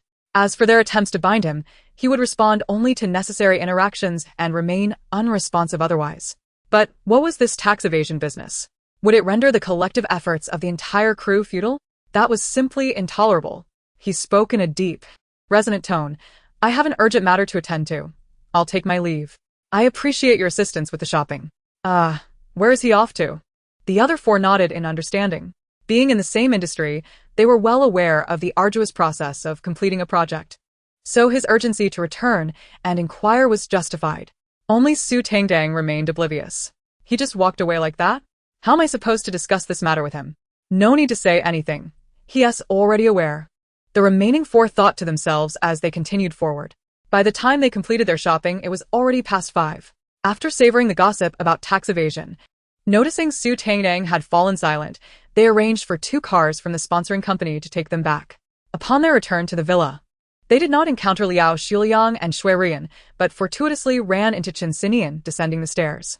Being an experienced actor, even though matters had not yet been thoroughly investigated or resolved, he managed to maintain an air of composure, concealing any trace of distress. The other 4, who were privy to the situation, exchanged knowing glances, remaining silent, while Su Tangtang incessantly pondered. Sigh, how should I broach this topic with him? Although his fans are quite hostile towards me, hurling insults, this is a matter concerning everyone's efforts, isn't it? Didn't a previous drama get derailed due to tax evasion allegations before it even aired? That one has yet to be released. These thoughts had been running through her mind, and the others had long since grown accustomed to her musings. But Chun Sinian regarded her with a momentary look of surprise. Soon after, he observed Enruji whispering something to her, prompting her to display an expression of astonishment. Really? She inquired. Wait, how does she know about Bai Jitao's tax evasion? Could she be like me? Oddly consistent? Ah? Oh, it turns out she isn't. Could she have an informant within Qixing Company? Truly, the young lady bravely navigates the entertainment industry. The others began to feel perplexed. Wait, we recognize these words. But when strung together, the meaning eludes us. Without granting them further time to ponder, Su Tangtang quietly asked Enruji, have you informed Chun Sinian? I noticed he is set to film a drama with someone, according to the trending news today. Enruji nodded vigorously. Su Tangtang, that is good. Finally, I have to devise a way to inform him about this. Honestly, I nearly had a revelation. The others, their lips curled slightly as they sought to shift the topic. Su Yuntang glanced at the time, noting it was getting late, and announced her intention to start preparing dinner. Everyone nodded in agreement. Qiao Yufan looked around and then inquired of Chun Sinian, have you seen Liao Shiliang and Shuerian? They didn't join in the shopping, but surely they should participate in the dinner preparations? Chun Sinian shook his head, replying no. Upon his return, he immediately retreated to his room to call his manager, instructing him to investigate the matter, unaware of the whereabouts of the two. Oh, those two are missing? Could they be off hiding somewhere together? Let me take a look, exclaimed the crowd, bewildered. Wait, can they really be moving this quickly? It's only the first day, and they're already at it? Wow. Indeed, they were fully engaged. Even the director, who had intended to go out for a meal, made a complete turnaround and promptly returned to his seat. There in that storeroom on the B1 floor, it was Shuerian who initiated it. Liao Shiliang is quite impressive. It's been nearly half an hour, and it still hasn't concluded. How can I casually pass by to eavesdrop? And Ruji interjected, I am quite familiar with this. While she may struggle with other matters, when it comes to rambling, she excels remarkably. Coughing discreetly, she inquired, does anyone know where the spade is? I just noticed that the flowers in the yard don't seem to be thriving. I'd like to loosen the soil for them, huh? Why is she suddenly bringing this up? Didn't we just say we should start preparing the meal? Don't ask, just know that Gigi has her reasons. However, it must be noted that Gigi had covered the expenses for the groceries, so it wouldn't be a problem if she chose not to cook tonight. Let's not pin this on Gigi. It's not like others wouldn't turn back to help her as well. Right? They probably wouldn't mind such a trivial amount of money. Chun Sinian was the first to grasp Enruji's implication and quickly responded, it's in the storeroom. It's likely quite dark there. I'll accompany you down. Su Tangtang exclaimed, take me with you. Qiao Yufan, Su Yuntang, and Xiao Xiao chimed in, let's all go down and take a look. It's so dark in that storeroom. If we bring a light, we might find it faster. Only He Pijio remained absorbed in the unfolding drama of the show, yearning to eavesdrop as well. Yet he pondered whether if he went down, would the show come to an end? Until the assistant director approached and gave him a light punch. He turned, incredulous. You dare hit me? The assistant director, a man of similar age but with a distinctly receding hairline, responded maturely, yes, I did hit you. Is it really that difficult to choose between the show and your gossip? He Pijio suddenly regained his composure, realizing there was no reason for hesitation. Of course, the show was paramount. Chapter 10, 8 additional male models tomorrow. He hurriedly intercepted the 6 individuals heading towards the storeroom, urging them to cook instead, and offered to fetch the spade for Enruji. The group exchanged knowing glances, understanding his intent, and returned to their tasks. Su Tangtang questioned, what is going on? Aren't we watching? They're right in the middle of an exciting moment. That troublesome director just can't do anything right. He is always causing disruptions. No wonder he gets outmaneuvered by his wife and sister-in-law. The director retorted, what do you mean by that? Clarify yourself. The crowd gasped in shock, realizing that the director was not entangled in a moral debacle with his sister-in-law, but was instead being outsmarted by both his wife and sister-in-law. Do tell us more. Oh. I wish I could go down and see. Due to He Pijio's interference, Su Tangtang had returned to the sofa, displaying a hint of disillusionment. Is Liao Shiliang genuinely that formidable, or is Shuerian merely pretending? However, she mentioned quite a while ago that our comrade Qiao Yufan should apply to join the fray. Qiao Yufan protested. What do you mean, Su Tangtang? I assure you, I am certainly not lacking. The others exchanged glances. realizing that their own troubles paled in comparison to Qiao Yufan's predicament, who would likely be subjected to relentless teasing in the future. It dawned on Qiao Yufan that he might become the subject of ridicule throughout the entertainment industry. "This cannot stand," he exclaimed, about to warn Su Tangtang against voicing her thoughts, yet the word stuck in his throat. Su Tangtang looked up, innocently blinking at him. What's wrong? After attempting several times to voice his rebuttal, frustration welled within him as he contemplated directly denying her claims. However, given the live broadcast, speaking out would likely jeopardize his career. Damn. What a vexing predicament. I have never endured such humiliation. Who among my family understands? I am not lacking in any regard. Seeing him gaze at her in silence, his expression tumultuous, Su Tangtang couldn't help but feel puzzled. What is up with him? Does he wish to share a secret with me? That shouldn't be the case. Didn't T-sister do mention he is a partner for a CP? Could he possibly be enamored with my visage and wish to juggle two relationships? What a scoundrel. Su Tangtang's perception of Qiao Yufan shifted dramatically. Without any clarification or proof, Qiao Yufan was suddenly labeled a scoundrel, leading him to feel utterly defeated. He reclined on the sofa, devoid of any energy. The others observed his plight, struggling to suppress their laughter, though their shoulders quivered with suppressed mirth, fortunately unnoticed by Su Tangtang. Meanwhile, the barrage of comments from viewers expressed sheer confusion. What was going on with Qiao Yufan? Wasn't it evident? Su Tangtang had clearly irked him, given his furious demeanor. It was likely that she had provoked him severely. See? I told you to keep him away from Su Tangtang, yet he wouldn't listen, and insisted on approaching her. Sometimes, it wasn't solely his decision to make. Damn, your words only deepen my disdain for Su Tangtang. Meanwhile, the director remained preoccupied with the predicament involving his wife and sister-in-law, earnestly imploring Su Tangtang. What on earth happened? Please tell me. Yet it seemed Su Tangtang had forgotten this entirely, or perhaps was simply more intrigued by the B1 storeroom. Oh, has it already concluded? They must be organizing their clothes right now. Are they about to come up? Let me see if we might capture their post-event expressions on camera. If this goes viral, it would be a massive win for the director. The director was left in a state of bewilderment, uncertain whether to laugh or cry, but before he could decide, the assistant director reappeared and delivered another playful punch. He turned his head again and exclaimed, "You hit me again?"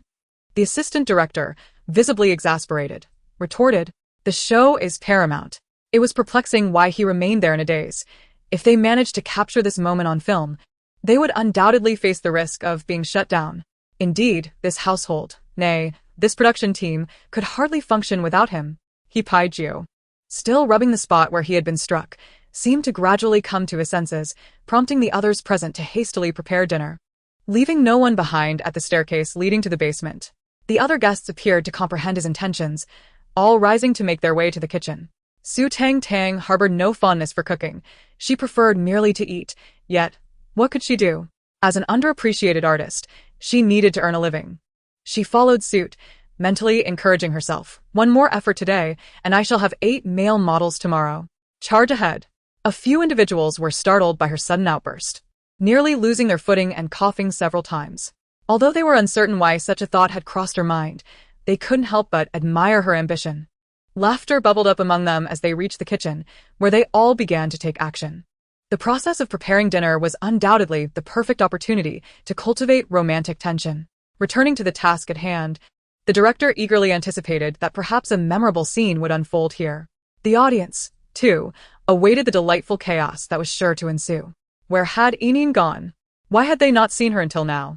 And Liao Xuliang had mentioned he had matters to attend to. No one knew what that entailed. I pondered why no one seemed concerned about the sudden absence of 2 individuals.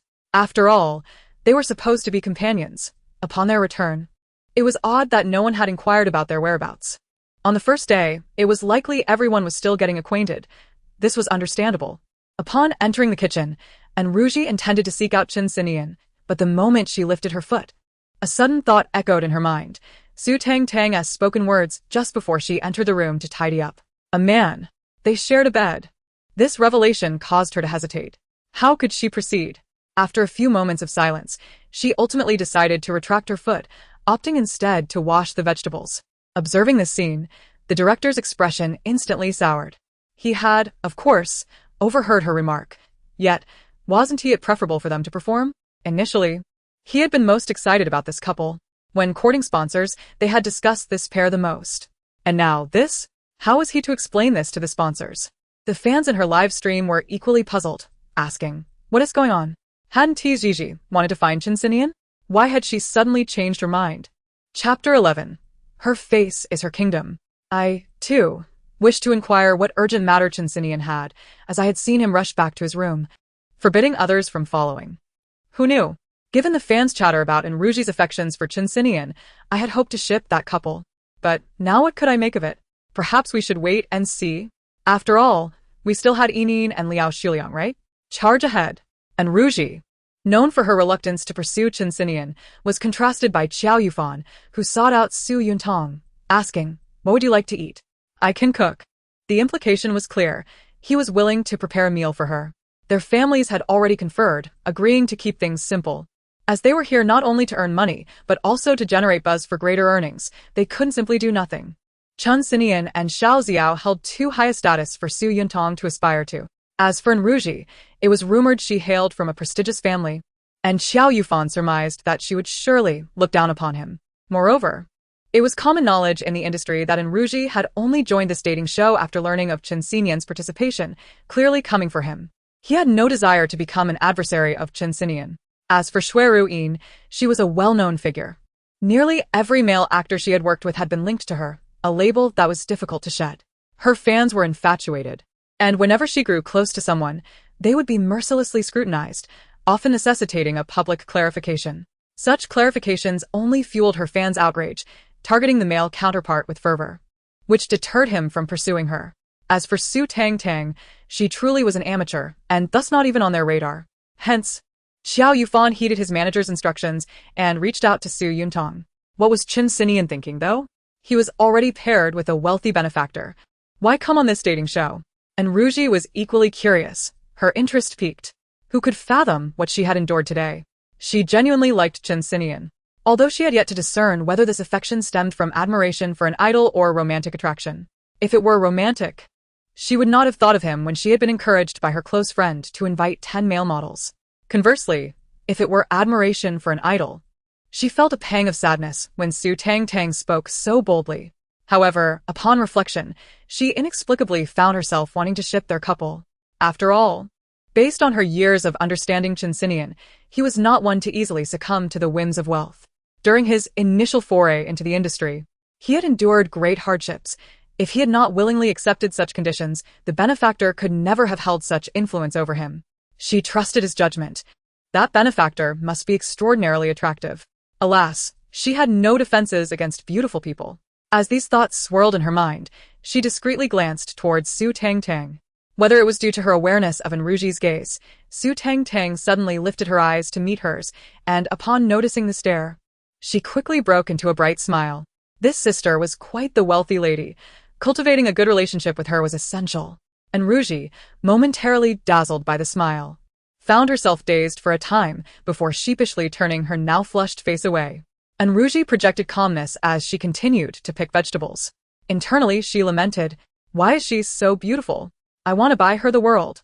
Unbeknownst to her, Su Tangtang resumed her tasks after Enruji averted her gaze. Huh? Did our Gigi just blush while secretly watching someone? No need to ponder. It had to be Chinsinian. Go, Gigi and Chinsinian. But wait. Why did it seem like that angle resembled Su Tangtang? In the main live stream, the audience had indeed witnessed Su Tangtang smiling at Enruji. I saw it too, but everyone, don't be too surprised. Our Gigi is just a beauty connoisseur. One must acknowledge that Su Tangtang's face was truly beyond reproach. Commenter 1 mused, as long as she doesn't create chaos, the adage with beauty comes fortune fits her perfectly. After a few minutes, Liao Xiliang and Yin emerged from the basement. Although the cameras could not capture them, those present witnessed the two ascending the staircase. However, a tacit understanding descended upon the group, and no one uttered a word. Yin approached with a smile, inquiring, everyone's back. What delectable treats did you bring? It was at this moment that the camera finally shifted to the two of them. Yin, have you finally finished your tasks? I've missed you so much. Darling, give me a kiss, Mua. You appeared alongside Liao Xiliang. What were you two up to? Upon hearing her question, the others exchanged glances. And it was Su Tangtang who first spoke up. We just picked up a few things. You can come in and take a look? Sure, Ruian replied, stepping inside. She was always astute, adept at crafting her persona. Before the camera, she perpetually exuded an aura of approachability, which undoubtedly contributed to her popularity. Liao Xuliang, however, halted several meters away from them, seemingly disinclined to enter and assist. Su Tangtang noticed this and glanced at him, pondering, what is he doing standing there? Is he not planning to help? Could it be that he pushed the cart so much that he's exhausted? Surely not, right? He seems so fragile. Clearly, Ruian was calling out quite enthusiastically. Could it be that she feigned it to cater to him? Now that's quite a performance. She's willing to act for resources. Just as Ruian arrived beside Su Tangtang, eager to see what they had purchased, she abruptly turned her head and shook it at Liao Xuliang, her eyes betraying her evident anxiety. This is a feigned call. No, wait. Did they all know about what transpired between her and Liao Xuliang in the storage room? No wonder, she felt the peculiar glances directed at her. As for Liao Xuliang, his expression darkened, troubled by the thought that everyone might genuinely believe he was weak. Even though he had no intention of entering the kitchen, he still stepped inside. Su Tangtang remarked, so he is not actually weak? Then what was he doing standing there? Simply unwilling to work. Once this thought took root, Su Tangtang exclaimed, damn. If I, too, have been laboring despite my reluctance, what gives him the right? Does he think his wealth grants him superiority? Yet he doesn't share it with me. Why should I indulge him? Unless he offers me $1 million to consider. Liao Xuliang. The others. Perhaps it was this statement that sparked something in Liao Xuliang. He turned his gaze towards Su Tangtang, his look growing increasingly dubious. If she were willing to accompany him, $1 million wouldn't be out of the question. With that thought in mind, he made his way towards Su Tangtang. Chapter 12. Deservedly deceived by his wife. The kitchen was not particularly small, but with 8 people crammed inside, it felt rather cramped. Especially since Su Tangtang was positioned at the farthest distance from him. As he approached her, nearly everyone became aware of his movement. Ruian's expression shifted dramatically, her gaze darting towards Su Tangtang like a poisoned arrow. Cautious as always, Su Tangtang thought, who is that rogue aiming covert attacks at my father? As she caught sight of Liao Xuliang striding toward her, her confusion deepened. Is it really him? Is he walking over to me? Oh no. He just came up from the basement with Ruian without washing his hands. He wouldn't have touched my vegetables, would he? Hastily, she discarded what she was holding and dashed towards Su Tangtang, her bright, clear eyes fixed on her. Sister, please tell me, he hasn't contaminated my vegetables, has he? Su Tangtang. Sister, my expression should tell you everything, right? Su Tangtang, I shall never share the same sky with those 2 scoundrels. Perhaps feeling the weight of the collective gaze upon them, the duo paused, claiming they disliked the vegetables and intended to purchase new ones. Ruian pulled out her phone and ordered a delivery. The bag of vegetables she had touched was left untouched by anyone else. Su Tangtang washed her hands multiple times with soap, even though she hadn't come into contact with Ruian or anything she had touched. Ruian and Liao Xuliang went to wash their hands in the restroom. As Su Tangtang returned to her tasks, she began to sense that something was amiss. Why does everything feel so strange? Did this all unfold too seamlessly? The others. You realized it so quickly? Su Tangtang mused, alas, I'm just too bored. My mind is wandering. Let me see, whose gossip can I uncover next? The others. Indeed, they had somewhat overestimated her. However, speaking of gossip, and Ruji suddenly thought of her idol, Chen Xinian, and her curiosity piqued. Was he the top or the bottom? Her interest in this matter was substantial. Part of her initial entry into the entertainment circle was due to Chen Xinian, but a larger part stemmed from her desire to be in the know about the latest gossip and shipping of CPs. With that thought, she placed the vegetables in the basket and headed over to find Su Tangtang, hoping to pry some information from her. Yet, just then, Su Tangtang began to recite. Plowing the fields under the midday sun, work is truly arduous, busy and restless, just like a fool. That wretched director doesn't treat people like humans. Each of them earns more than 10 times what I do. It's no wonder he has been deceived by his wife and sister-in-law. Bang, bang, bang, bang, bang. You've got to be kidding me. The others, and Ruji halted her steps, fearing she might be caught in the crossfire. Returning to her vegetable gathering, she couldn't help but glance at the director. He was intently focused on Su Tangtang, thinking, finally, you remember my plight. You must clarify how those 2 deceived me. God knows how torturous it was for him to awaken and discover he had spent the night beside his sister-in-law, worrying about being discovered and condemned by everyone, while also fearing his wife might learn the truth, threatening to shatter his little family. His precious daughter was only 5. Sigh, Su Tangtang lamented. But speaking of it, that wretched director truly has it rough. His daughter, whom he has raised for 5 years, isn't even his. He likely has no idea that his daughter has been swapped, suffering at the hands of another family in the countryside. With a thud, the stack of papers the director held fell to the ground, the sound echoing loudly. Su Tangtang, like everyone else, turned to look at him. He had descended from his high chair and hurried toward her. Su Tangtang, what did you just say? You said I. It was then that he realized his throat seemed to have lost its power of speech. The words lodged within, no matter how hard he tried, refusing to escape his lips. Su Tangtang. Feeling bewildered yet compelled to smile, she replied, Director, I didn't say anything at all. Perhaps you're hearing things? I am truly suffering. I have humbled myself for a fool. No, I must indulge in a hearty meal tonight. I cannot betray myself. With this thought, she gripped the green beans with a bit more force, as if she were directing them. The director, after several attempts to voice his concerns, he instructed the assistant director to temporarily take his place while he stepped out to make a call. He needed that wicked woman, still traveling, to return immediately. If Su Tangtang did not reveal what she knew soon, he would confront her personally. As for the assistant director, initially bewildered, his face soon broke into a goofy grin as he declared, This household. Oh no, this show cannot function without me. He placed his hands on the desk and settled into the director's chair, receiving the papers that a nearby staff member had picked up. Turning to the others with a beaming smile, he announced, The chief director has stepped out to make a call. Our broadcast continues. The guests, upon seeing this, resumed their tasks without further concern. Liao Xuliang and Shui Rui emerged from the restroom just then. Upon returning to the kitchen, they heard Su Tangtang's inner voice once more. Let me see where that director's daughter has been cast away to in some rural village. They instinctively turned towards the camera, only to see the assistant director. Meanwhile, the chief director rushed back in, phone in hand. Su Tangtang, you have finally proven yourself reliable. His eager gaze fixated on her, and he noticed she had finished snapping all the green beans and was now offering them to Enruji by the sink. Shall you wash them or shall I? The director, I retract my previous statement. Su Tangtang, you always falter at the crucial moment. Enruji, taken aback by her sudden approach, blushed furiously as she caught a glimpse of her flawless, close-up beauty and quickly raised her hand to accept the beans. Leave it to me. Oh. Her skin is so exquisite, so fair and tender, without a single blemish. Although she wore light makeup, there was no sign of caking. I would buy her the entire world.S bags. Su Tangtang flashed a beaming smile, revealing 8 gleaming teeth. Then I shall entrust them to you. Chapter 13. You should take a slice too. And Enruji, momentarily dazed, nodded eagerly, quickly averting her gaze. What to do? Her smile was captivating, her eyes crescent-shaped. Her teeth, so white and even. I want to buy her the world.S bags. Gigi, are you blushing? Cover your face. My darling is so adorable. But one must exercise restraint. I'm drooling.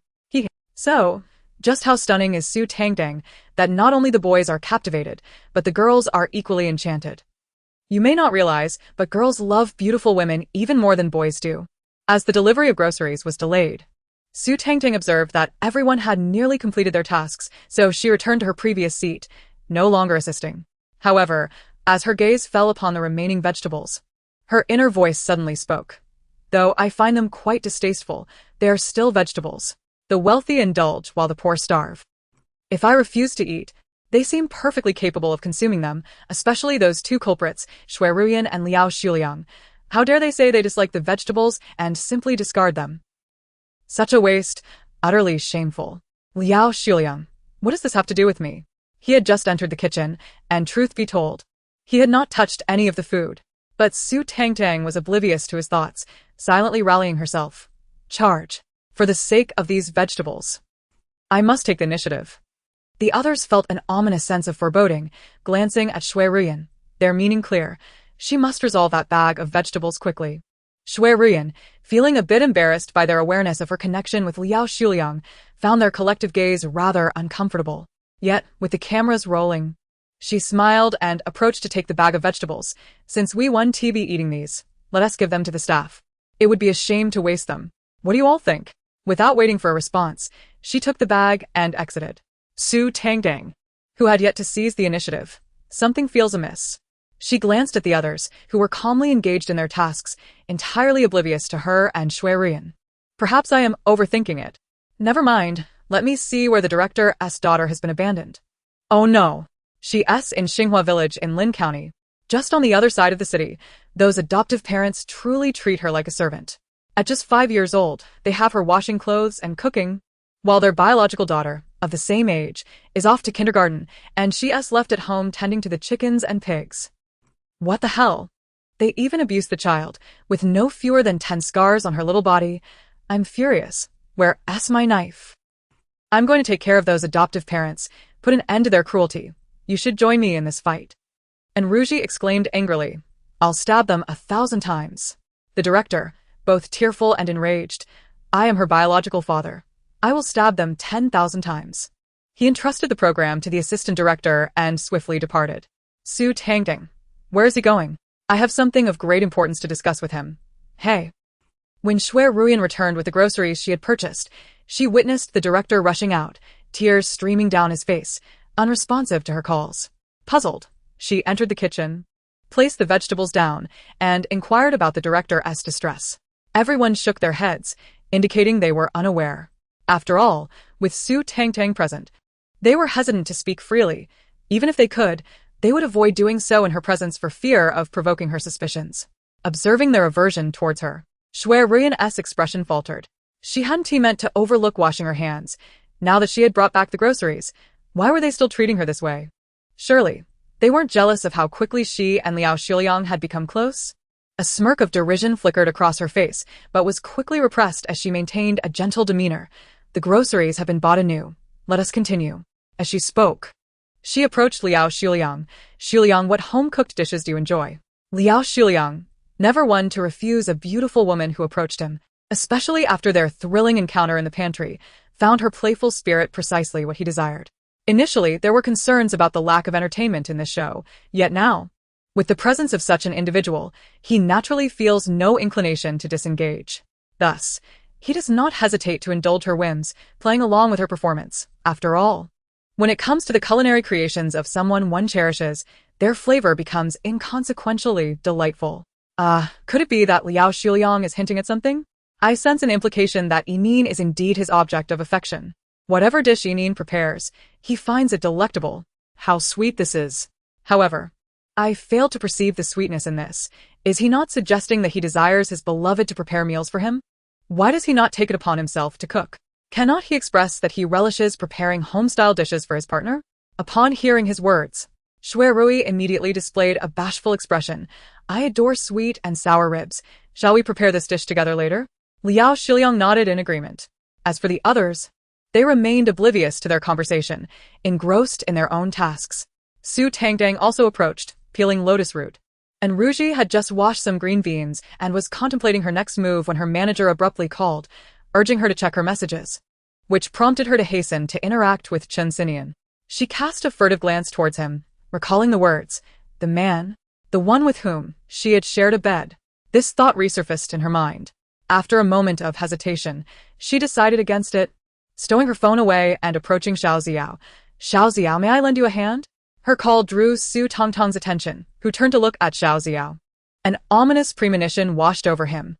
Just as he had feared, Su Tangtang exclaimed, it seems this person's gossip remains unexamined.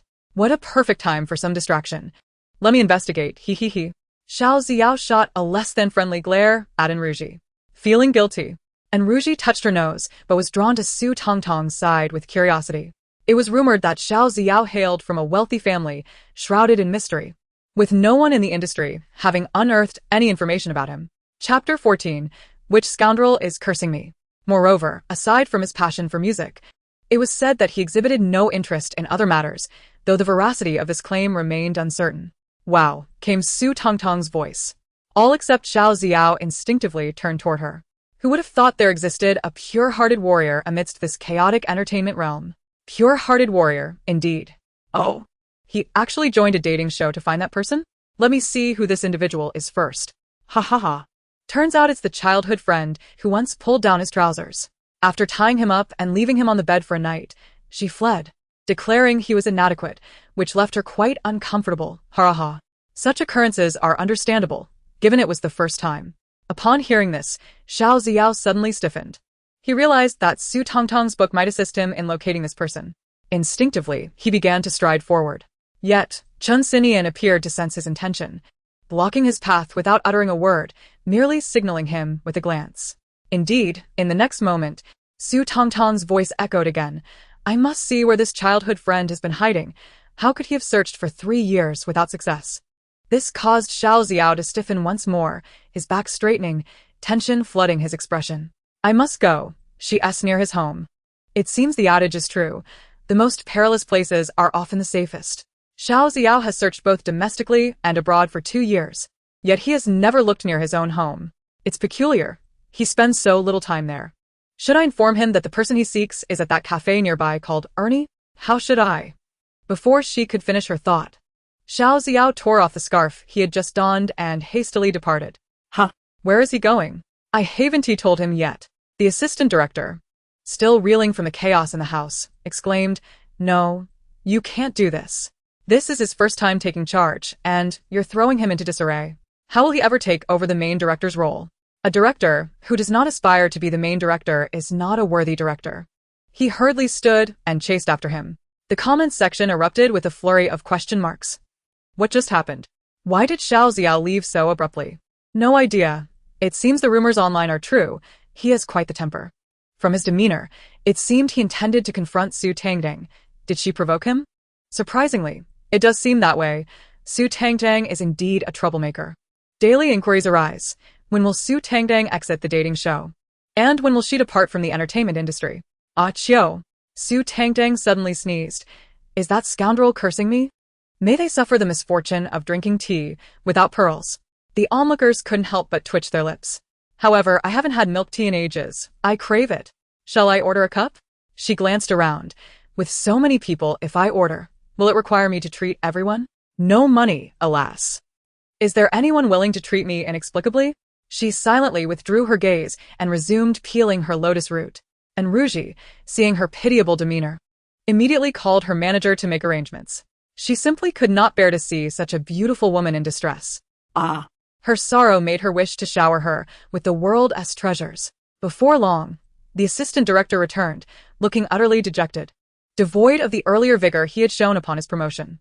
After a few sighs, he finally spoke, announcing that he had something to share with them and the viewers in the live stream. Su Tangtang raised a hand to scratch her face. What's the matter? What? The director eloped with Xiao Ziao? The others.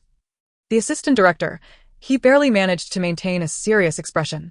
If only the director had truly eloped with Xiao Ziao, it would secure his position as the main director. The others could only twitch their lips again. Realizing Su Tangtang's boldness allowed her to speak her mind without reservation. Oh no, in reality, she was rather timid. They anticipated the assistant director's revelation, thus remaining silent. After another sigh, he finally disclosed that Xiao Ziao intended to withdraw from the program. Undoubtedly, this statement caused an uproar online. After all, it was unprecedented for someone to exit a dating show on its very first day. Oh. Director, are you serious? Alas. I harbor an intense animosity towards Su Tangtang. How has she managed to evoke such disdain? I must inquire why it is not she who has exited the scene. Director, might you retrieve Xiao Ziao? I have no desire for Su Tangtang. I want him. The assistant director is equally troubled. At this juncture, where could he possibly find a suitable replacement? Unlike other variety shows, dating shows require participants who often reject the notion of a single persona. Those who do show up are either relying on their acting prowess or, like Su Tangtang, are mere background figures lacking popularity or fanfare. After some contemplation, he resolved to step outside and make a call to the director to discuss potential candidates. If none are available, he would summon the male guest scheduled for next week to fill the gap. As for the guest for the following week, he would seek someone else then. The director, currently preoccupied with finding his daughter, answered the call without listening to the specifics and simply instructed him to make his own decision. The assistant director thought to himself, well then, I shall not hold back.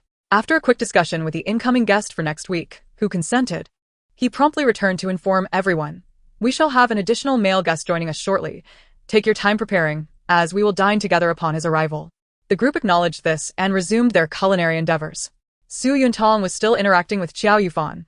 Once Qiao Yufan had chopped the vegetables, he asked Su Tangtang to fetch a plate, and she complied. During this, she also rinsed it. Although the director had asserted that everything was new and had been washed upon purchase, they still chose to wash the items once more. Perhaps due to a lack of attention, as Su Tangtang handed the cleaned plate to him, Qiao Yufan extended a hand to receive it. Without turning to look, his hand inadvertently brushed against Su Tangtang's. This caused both to momentarily freeze. Qiao Yufan quickly turned to glance at her, realizing his hand lingered upon hers, and swiftly withdrew. Apologizing, "I'm sorry." Chapter 15, New Partners, New Gossip Arrives. The atmosphere was undeniably charged with a hint of romantic intrigue, causing Su Tangtang's cheeks to flush. "It's nothing," she replied. "Here is the plate." She placed the washed dish beside the cutting board in an available spot. Qiao Yufan rubbed his hands together and added, "Thank you." The comments began to erupt with excitement over their interaction. Are these two also starting to sprinkle sugar? Their fingers just touched, and they paused for such a long moment. "I'm totally shipping them." "And Ruji, what are you doing? I thought I'd witness you boldly pursuing your idol." "Hurry up and make it happen. Bring Chun Sinian home with you." "Exactly. Why keep your distance? Get over there." "I'm dying of impatience." "Ha ha ha, for some reason. Seeing Su Tangtang left unbothered brings me joy." To the one upstairs, let us see if she can maintain her goddess persona after this. However, Su Tangtang, the object of their discussion, remained blissfully ignorant, lost in her own world. After witnessing the earlier scene, she couldn't help but click her tongue. "Sisters, you ought to be more aware. If you truly become a couple with Qiao Yufan, you'll have to call him dad during those intimate moments. Little brother, uncle, nephew. Aunt's husband, uncle, brother-in-law, little brother, and son. Su Tangtang, Qiao Yufan. Wait, it's one thing for you to tease me, but do we really need to bring that up again?" However, their acting skills are genuinely impressive. Despite lacking any actual feelings at present, they managed to create such a flirtatious atmosphere. Perhaps this is what Director Du intended for me to learn. Little do they know, I can act even better. Look at them, they have no idea that I think they're all a bit unhinged. The others. Very well, we are now informed. Should we take action? After all, she just insulted herself. They exchanged glances, and Chun Sinian took the initiative, extending a tomato towards her. "Tangtang, have you finished peeling the lotus root? I have 3 tomatoes that need their skins removed. Could you assist me with that? Just a quick dip in boiling water will suffice." "Of course, no problem." Su Tangtang smiled. "I'm such a diligent little darling." And Ruji chuckled softly. "Tangtang, I need to whisk together a few egg yolks and whites." Su Tangtang continued to smile. "No problem, leave it to me." This time, before her inner thoughts could surface, Qiao Yufan handed her something else. "Please help me with this ginger, garlic, and scallions." Su Tangtang's smile faltered slightly. "Well, that's also no problem." Su Tangtang approached as well. "Tangtang, this lettuce needs washing. I appreciate your help." Su Tangtang's smile became rigid. "All right." "Oh no, I'm being subjected to workplace bullying. I just know they're picking on this insignificant little figure, aren't they? I'll be sure to complain to Director Du later and demand a raise. Maybe even treat myself to 2 chicken legs." The 4 who had assigned her tasks exchanged sly smiles but remained silent. Meanwhile, the audience's reactions were quite pronounced. People are inherently inclined to feel satisfaction when they see someone they dislike facing challenges. I must say, well done, everyone. Su Tangtang, that wretched woman, should be made to work harder, lest she have the inclination to ride on others' coattails. It's the first time witnessing such a united front against a star in the entertainment industry. It's also the first time observing the industry's elite collectively target an individual. Yet does no one notice that while they assign tasks to Su Tangtang, they're all quite simple? Su Tangtang and Enruji's tasks are far more burdensome. Never mind, I can only conclude that they all lost their minds. Su Tangtang's tasks are indeed not difficult, merely somewhat tedious. However, seeing them interact for the sake of showmanship, occasionally creating a flirtatious atmosphere, she chose not to intervene, adhering to Director Du's advice to not disturb them and quietly enjoy the spectacle. "Oh my, The group, eager to continue their interactions, abruptly paused. Even Shui Ruyan and Liao Shuliang perked up their ears. Gossip incoming? Though Xiao Ziao is a pure-hearted romantic, his father is truly formidable. In his youth, He changed wives every year. The crowd. So many? How many mothers does Xiao Xiao have? 8. Their thoughts aligned inexplicably with Su Tangtang's. Haha. Xiao Xiao actually has 8 mothers. 8. 7 would be sufficient to summon a dragon. He has one more, ha ha ha ha. Fortunately, Xiao Xiao is not present. Otherwise, your exuberant laughter would certainly provoke his ire. The male guest approaching us is an idol, or more accurately, a somewhat aged male idol who once debuted but recently participated in a talent show, albeit without success. His current attendance at this dating reality show is likely an effort to regain popularity. We all gathered at the entrance to welcome him. He donned a simple black t-shirt paired with black shorts and a baseball cap. As he stepped down from the van, he raised his hand in greeting, saying, "Hi, everyone. It's my brother, Yi. Yi is bravely soaring, and love follows him like a shadow. Director, I forgive you for letting Xiao Xiao leave. Ha ha ha." The quick change of expressions among everyone is quite amusing. Nevertheless, I reiterate, Yi must remember to steer clear of Su Tangtang. We should not allow her to bask in his limelight. The comments from the live stream present one reality, while the atmosphere on site reveals another. Qi Zhaoyi appears to be acquainted with Chen Xinian. When they met, Chen Xinian stepped forward to shake his hand, and they exchanged greetings. Remarking on how long it had been since they last met, he proceeded to introduce him to the others, mentioning that Qi Zhaoyi had sung the ending theme for a drama he starred in, which is how they came to know each other. The others nodded in acknowledgement, and Shui Rian also approached him to say, "Iga, long time no see." Qi Zhaoyi responded with a smile. As they had previously shared moments on a variety show, and though they hadn't kept in touch afterward, they were still familiar. Upon seeing Qiao Yufan retrieving the suitcase from his assistant, Qi Zhaoyi quickly interjected, "I'll handle it myself." Qiao Yufan acquiesced, allowing him to take it, and together, the 8 of them entered the house. After placing their belongings, they decided to wash their hands and eat, as dinner had been prepared for quite some time. Although it was summer, further delay would only result in the food cooling down, which was undesirable. Chapter 16. Why are you queuing me? No one objected, and they all proceeded towards the dining area. As they took their seats, Qi Zhaoyi remarked, "Thank you all for your hard work. I haven't been of any assistance with this dinner." Shui Rian cheerfully replied, "Ego, your mere presence to save the day is more than enough." With someone responding to him, Qi Zhaoyi felt pleased, as it was vital not to let the atmosphere grow stale. He wished to return Shui Rian's sentiment. Yet Chen Xinian spoke first, saying, "Just make sure you wash the dishes later." It was evident that the rapport between the two was quite strong. And Qi Zhaoyi responded with a laugh. "Su Liang, would you care to try this sweet and sour spare ribs?" Noticing Qi Zhaoyi engrossed in conversation with Chen Xinian, Shui Rian decided not to intrude further and passed her portion of sweet and sour spare ribs to Liao Xuliang. Qiao Yufan also inquired about Su Yuntang's culinary preferences, and Ruji blinked at them, glancing at her phone, which had been incessantly buzzing with messages from her manager urging her to interact with Chen Xinian. However, the 2 sentences she had heard earlier lingered in her mind, making her too shy to look at Chen Xinian, as doing so elicited rather unspeakable images. Eventually, her gaze fell upon Su Tangtang, and she found herself utterly captivated. Ah, she truly is a stunning beauty. Even while eating, she looks exquisite. Suddenly, before Ruji could finish her reverie, Chen Xinian turned to Su Tangtang and asked, "Tangtang, you know our EGE's name, right?" Su Tangtang, who was busy concentrating on her meal, replied, "I'm eating my food. Why are you queuing me? With so many dishes, can't you all keep quiet?" She nodded, offering a gentle smile. "Of course. Even if I didn't know, I wouldn't dare say otherwise." At that moment, as Chen Xinian unexpectedly cued her, Qi Zhaoyi halted his act of eating. He had glimpsed the live stream during his arrival. Thus he was acquainted with everyone present. Upon hearing Chen Xinian address Su Tangtang, he immediately turned to look at her with a smile, only to find himself frozen in place. Wait, she just spoke but didn't he open her mouth? Moreover, why did her words seem so contradictory and disjointed?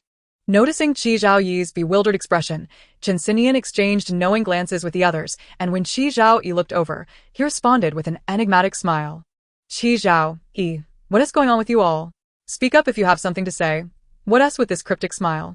Are you taking advantage of the fact that I'm new and don't understand your inside jokes?" Shui Rian intended to clarify the situation for him, but upon opening her mouth, she found no words would come out, so she opted to remain silent. It was utterly perplexing how fate had bestowed such remarkable abilities upon Su Tangtang, provoking envy and admiration in equal measure. What is happening? Why did Chinsinian suddenly cue Su Tangtang? For goodness sake, please don't tell me you've genuinely taken a liking to Su Tangtang's visage. It feels as though something is amiss. Why are they smiling? I find myself utterly bewildered by this dating show. Observing the expressions on their faces, Qi Zhaoyi remained in a state of confusion. Meanwhile, Su Tangtang, after responding to Chen Xinyan's question, returned to her meal, ignoring the rest of them. Don't sacrifice youth for love. Nothing compares to the aroma of good food. After waiting in vain for her to share her thoughts, the others couldn't help but voice their complaints. Are you even capable? You've been eating and eating. Has your agency starved you? Indeed, Su Tangtang was quite famished. To prepare perfectly for this dating show, she had starved herself for several days, aiming to present herself in the most beautiful state on camera. She felt as though her stomach was about to collapse into a mere sheet of paper. With that thought, she stuffed another mouthful of food into her mouth. Seriously? Does Su Tangtang not need to manage her weight with such an appetite? I too wonder how she can consume so much. The crux of the matter is, how can she eat so heartily yet remain so slender? I'm done watching. It's undoubtedly for the sake of the spotlight.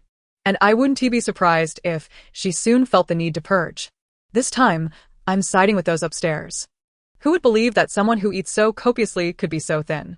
Everyone remained skeptical, even in Ruji and Su Yuntong, witnessing her voracious appetite. Couldn't he help but speak up? Tangtang, doesn't your manager advise you to control your weight? Su Tangtang opened her mouth to respond, but just then, her phone rang. Displaying a contact named Sister Du, she replied to them. Oh no, here comes the scolding.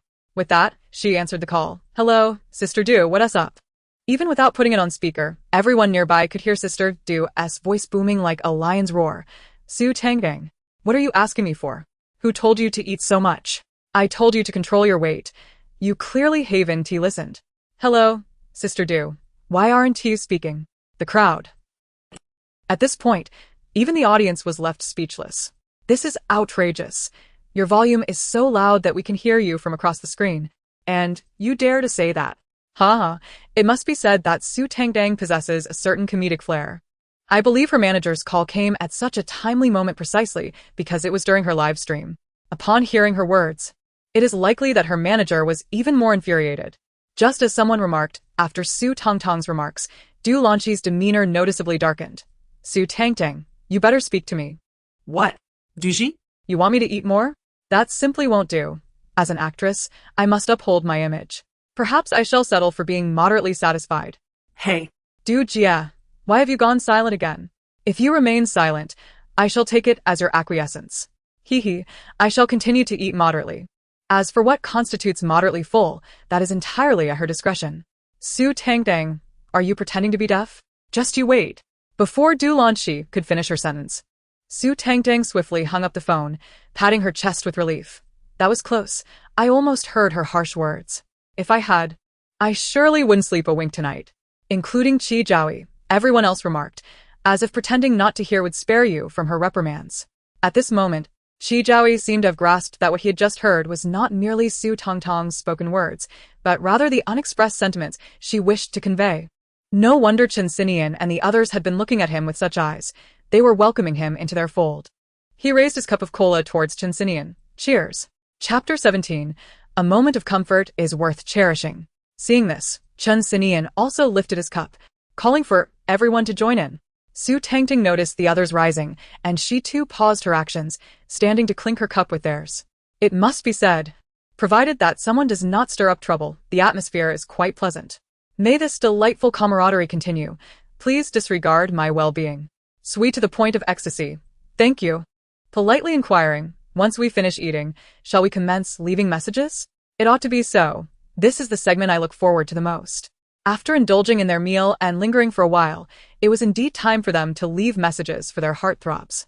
The production team had arranged for each of them to have a separate small room. Moment of heartfelt connection? Shuiren gazed at the sign at the door.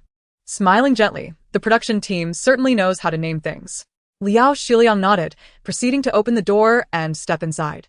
The room was sparsely furnished, containing only a small sofa and a table. Glancing around, the others followed suit, entering the rooms in a haphazard manner. As Su Tangtang settled onto the couch, she noticed that the assistant assigned to her and the cameraman had also entered. The cameraman pointed the camera at her while the assistant took a seat beside her. Smiling as she asked, "Tangtang, among the 4 male guests you've met, is there anyone you fancy?" Su Tangtang's hand, poised with a pen, froze as she regarded her with keen alertness. Perhaps feeling a touch uncomfortable under her scrutiny, the assistant coughed lightly into her fist and explained, "Well, this is a requirement of the show. Each guest must be asked, and the other guests have assistants inquiring of them as well. Rest assured, this is not directed solely at you." "Oh," Su Tangtang replied, before inquiring, "would you prefer the truth or a fabrication? Your directness puts me in a bind. Moreover, this is being broadcast live. Why must she always stir up trouble? Can't she conduct herself properly? Continuing down this path will only cultivate further disdain. Never mind. The more chaotic, the better." The assistant, still smiling, responded, "Our show naturally aims for authenticity." While speaking, she signaled to Su Tangtang, hoping that the cameraman's lens was not directed toward her. Otherwise, the situation could become even more complicated. Now, she simply hoped that Su Tangtang would comprehend her gesture. Su Tangtang indeed understood, replying earnestly, "Of course." "Oh." The assistant sighed in relief. Then, "Tangtang, could you provide us with a hint?" Su Tangtang smirked slightly. "Well, let us just say male. Could it be that you also consider females?" "Not likely. Is that even a possibility?" I think Su Tangtang's demeanor is quite assertive. Yet her behavior is anything but assertive. She merely smiles foolishly at everyone.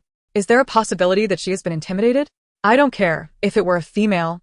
I think I could manage that, for I love watching beautiful women get close. With that, Su Tangtang ceased to pay attention to the assistant's suddenly solemn expression. She took up her pen and began to write. When the cameraman approached, she hastily raised her hand to block the view. "Didn't you say we can't look yet?" Reluctantly, the cameraman shifted the lens to face the opposite direction. Time passed, and eventually Su Tangtang halted her writing. She slipped the letter into an envelope and turned to ask, "Who should I give this to?" "Just hand it to me." The assistant reached out to receive it. "But make sure not to peek," Su Tangtang warned. "Am I that kind of person?" After a moment of incredulity, the assistant accepted the envelope with a cheerful reply, "Rest assured, I would never peek. I'd be penalized for it." This remark instantly resonated with Su Tangtang, and her expression shifted as she thought, "We are both merely wage earners. I apologize for my earlier doubts. We must have committed numerous transgressions in our past lives to be reduced to wage earners in this life." The assistant exclaimed, "Finally, someone has articulated my inner thoughts. I have no desire to attend this wretched class. I must rise with the sun in the morning and toil with the moon at night. Earning a meager 2,500 a month, my life is more bitter than coffee. Sister, I too apologize for my earlier silence." She clasped her hands in a gesture of camaraderie. With that, she exited with the envelope. Su Tangtang gazed at her retreating figure, momentarily at a loss for what to do next, as no one had informed her of the subsequent steps. She glanced at the cameraman beside her, who remained expressionless, holding the camera pointed at her, saying nothing. Thus, she decided to disregard him. Just drifting through time, glancing at the clock, a moment of comfort is worth cherishing. Oh.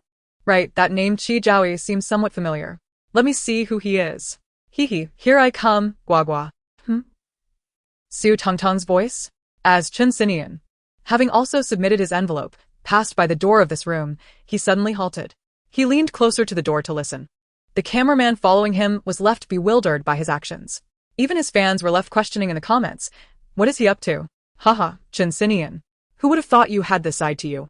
Who are the individuals in this room? Is it the person my husband is intrigued by? News of the battle ahead emerges, revealing that the occupant of the room is Su Tangtang. As this statement floated through the live stream, an immediate silence enveloped the audience.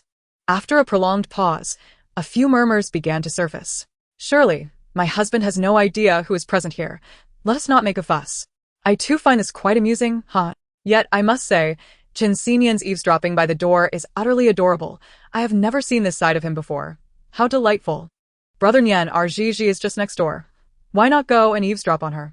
This suggestion was met with a response akin to the previous scenario. Just as the words were uttered, Anruji swung open her door from within.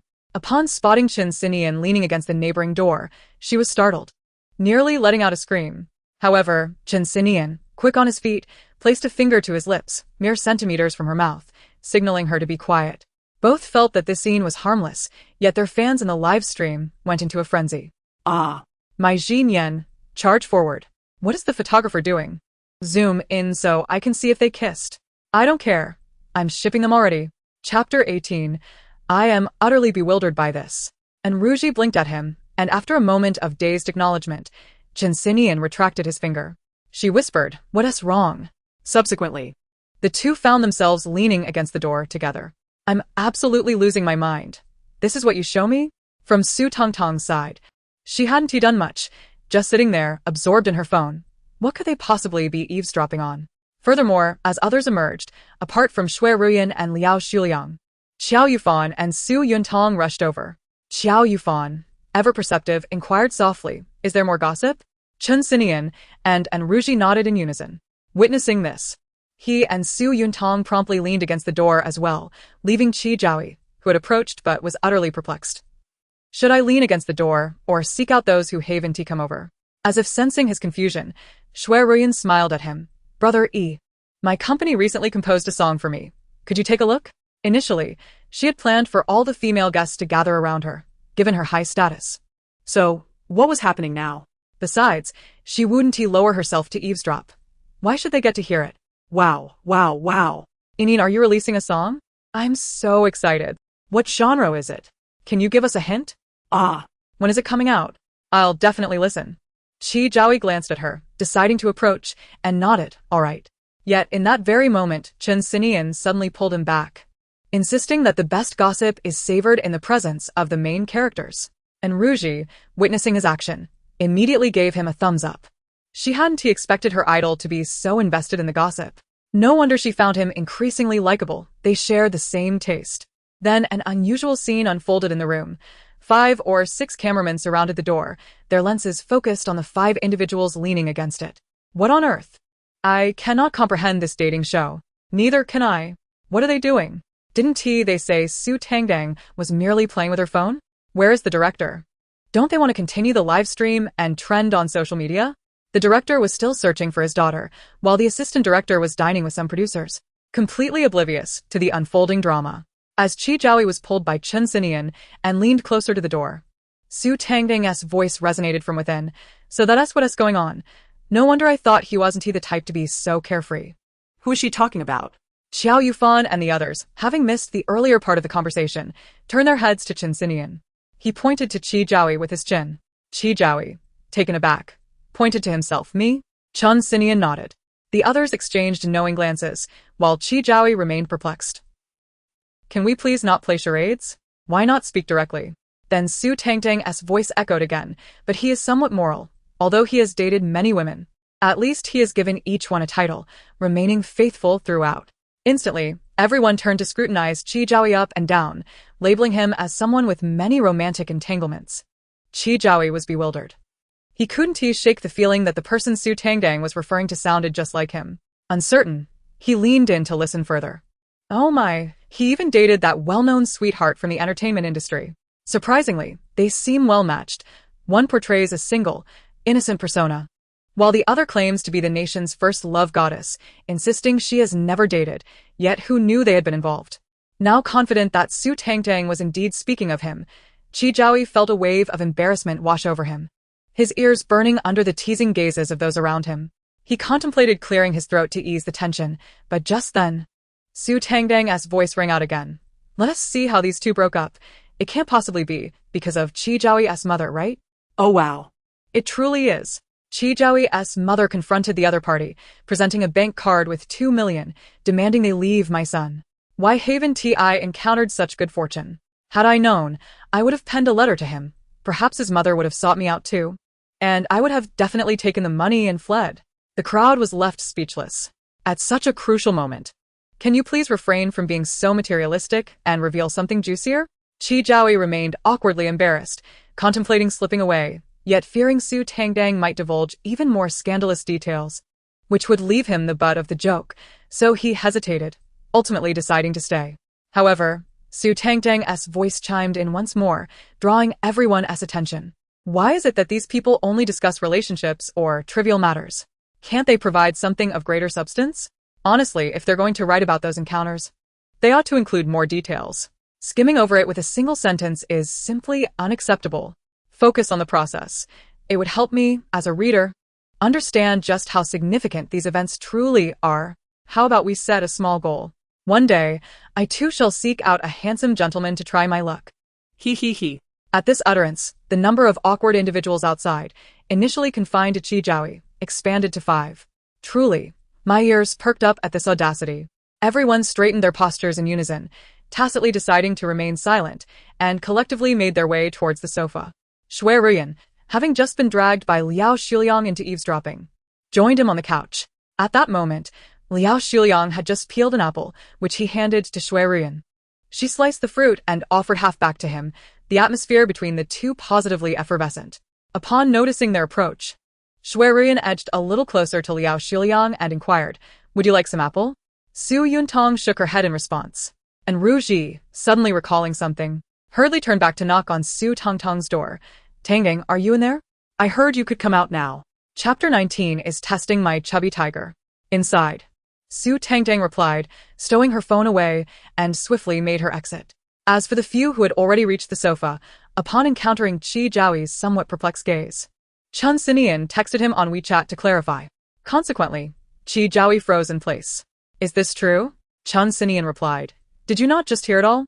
He burst into laughter. "Brother E, you're quite the charmer. I never would have guessed you've been with so many in the circle." Qi Zhaoi remained unresponsive, his attention immediately drawn to Su Tangtang as she emerged from the room. Su Tangtang approached them with a bright smile, softly asking, "What are we going to do next?" Su Yuntang replied, "We're not quite sure yet. It seems the production team hasn't finalized things. They just told us to interact for a while.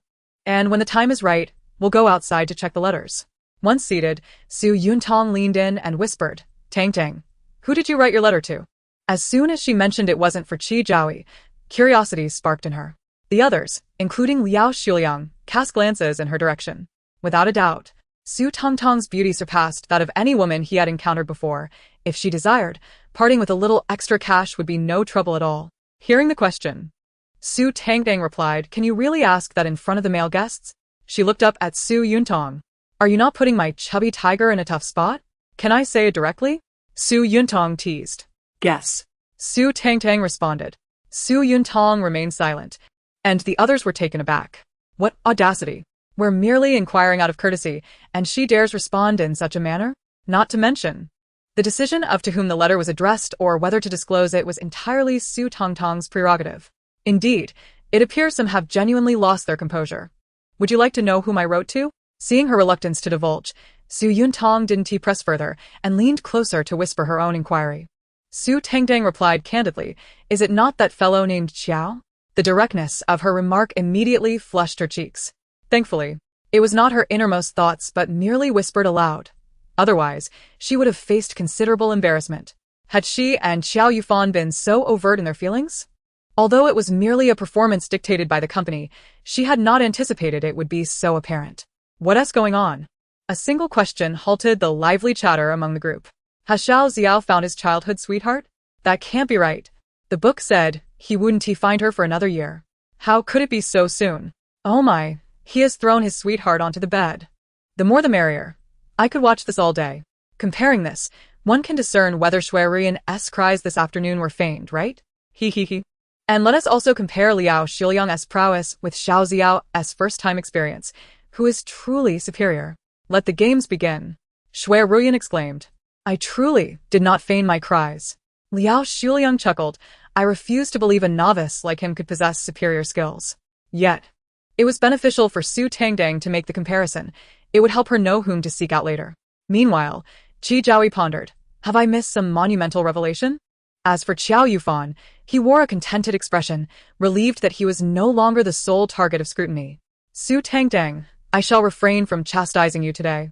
Oh wow, Xiao Xiao made his sweetheart cry again. As soon as this was uttered, the assistant director appeared at the door, informing them it was time to go outside and retrieve the envelopes. I was in the midst of something thrilling. Su Tangtang protested. That dreadful director is unfeeling. I shall show him my mischievous side later. You show him, and I shall do the same. The director will turn from a BMW into a green-orange. The assistant director sighed. Thankfully, he was merely an assistant, the weight of responsibility resting on the shoulders of the head director. he Pichio. In the courtyard stood a peach blossom tree. Though the blooming season had passed, the production team adorned it with a variety of colorful lights, rendering it quite enchanting. The assistant director instructed the crew to hang the envelopes from the tree. They were not placed too high, allowing the female guests to reach them easily. When asked who would go first, everyone began to defer, primarily because whoever went first risked the awkwardness of not finding a letter addressed to them. "Shall I go first?" Shui offered, confident she would receive at least one letter. As anticipated, she returned with 2 envelopes. Among the 4 male guests, she had secured 2, a commendable feat. Our Ruin truly is adored and cherished. One envelope was undoubtedly from Liao Shuliang. The other, who could it be? Chun Sinian or Qi Jiaoyi? Upon her return to the sofa, she asked the assistant director, "Should we open them now?" The assistant director replied, "That's entirely up to you. It's your choice." At the beginning of the program, it had been mentioned that if the guests preferred not to disclose whom they had written to or who had written to them, they could keep the letters private, although they were to reveal them to the camera for the audience's awareness. Shui nodded, "Then I shall wait until later to read them." The assistant director did not press the matter further and inquired who would be next. Shui gestured towards Liao Shuliang, indicating he should go. However, recalling the self-introductions from earlier that afternoon, he stated, "Ladies first." As the remaining guests hesitated for several seconds, looking at one another, their gazes ultimately settled on Su Tangtang. As Su Tangtang, the invisible woman, mused, "Oh no, there are hidden weapons. Which scoundrel dares to conspire against her father?" The crowd responded, "So you deem us scoundrels, do you? Very well, it shall be you." Initially, they felt a twinge of guilt, but in a moment of camaraderie, they pushed her forward. "You go first." Indeed. "Ladies first," she retorted, bewildered. "Is this how you treat me just because I am an obscure 18-line actress? One day, when I strike it rich, I shall have you all serving me tea," she proclaimed defiantly. With heavy steps, she approached, resembling a condemned soul, causing involuntary twitches at the corners of onlookers' mouths. Remaining on the tree were 6 envelopes, and Su Tangtang surmised that since Du Lanqi had already uttered such words to her, the others likely had no letters for her. Hence, she planned to casually sift through them before retreating. You Lu Yoqi. Yet, unexpectedly, she indeed discovered one addressed to her. "To Su Tangtang. Is this truly for me?" she pondered. "Who possesses such discernment? Let me take a look, and perhaps I shall cease to berate you in my thoughts." No. "That would be too far. I'll refrain from cursing this person for just tomorrow." The other 7 exchanged glances, perhaps pondering who had penned the letter for her. At that moment, Chen Xinyan coughed discreetly, his fist pressed against his lips. Understanding dawned upon everyone as they watched Su Tangtang return with the envelope. She tucked it away and obediently seated herself, continuing to play her role as the invisible woman. The assistant director, noticing her lack of intent to open it on sight, called for the next participant. Unexpectedly, it turned out that Enruji and Qi Jiaoyi were the only ones without letters. Enruji found this understandable, as Shui had received 2, implying one female participant would indeed be returning empty-handed. Yet, what was the situation with Qi Jiaoyi? As he returned empty-handed, the observers noted another envelope still hanging on the peach blossom tree. Apart from those who had seen the inscription on the envelope, the rest, including the assistant director, were left perplexed. What transpired? I thought each male contestant was to receive 1 letter. Who could that remaining envelope possibly belong to? It wouldn't be for Xiao Xiao. Would it? I must inquire. Who wrote to Xiao Xiao? He has already withdrawn. The production team likely did not anticipate such a development. The assistant director hastily summoned the staff member responsible for this matter to clarify what had occurred. The staff member replied, "We are equally in the dark. We merely followed instructions to hang the letters written by the contestants on the tree, without daring to glance at the recipients' names. You mentioned a penalty for peeking, so we refrained from looking." The assistant director felt a wave of frustration wash over him. "I merely instructed you not to read the contents, not to ignore the names on the envelopes." The staff member responded, "Next time, please be clearer, otherwise, it becomes difficult for us to operate under such ambiguity." The assistant director, incredulous, "Are you ordering me to clarify my instructions?" Laughter erupted, as it appeared this young man from the post 2000 generation was ready to reform workplace norms. "Let us not discuss generational divides. This arbitrary penalization is unlawful. Everyone should strive to protect their rights." Meanwhile, the online commentary ignited, and the staff member inquired of the assistant director how to proceed. He instructed the individual to retrieve the envelope still hanging from the tree. As he approached, he finally discerned the words, Tio, Xiao.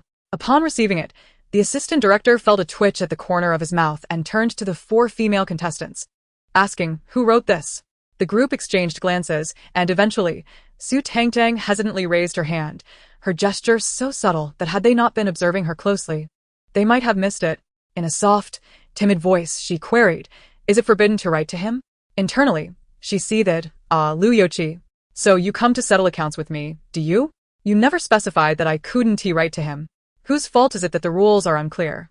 Next time, I shall write to him again. After all, he is no longer part of this program. I can express myself freely without him ever knowing, all while maintaining my distance from the spotlight. It is simply perfect. The assistant director, Lu Yoqi, might have been fooled by her ostensibly pitiful demeanor had he not heard her inner thoughts. After a moment's contemplation, he decided to tease her in return. He paused before asking, are you serious? Huh. Su Tangtang was momentarily taken aback by his question. The next instant, he continued, if you are indeed serious, we shall traverse any obstacles to deliver this letter to Xiao, even if it means dismantling 10 temples without remorse. Su Tangtang was left speechless. Once she regained her composure, she exclaimed, he truly cares. I could cry.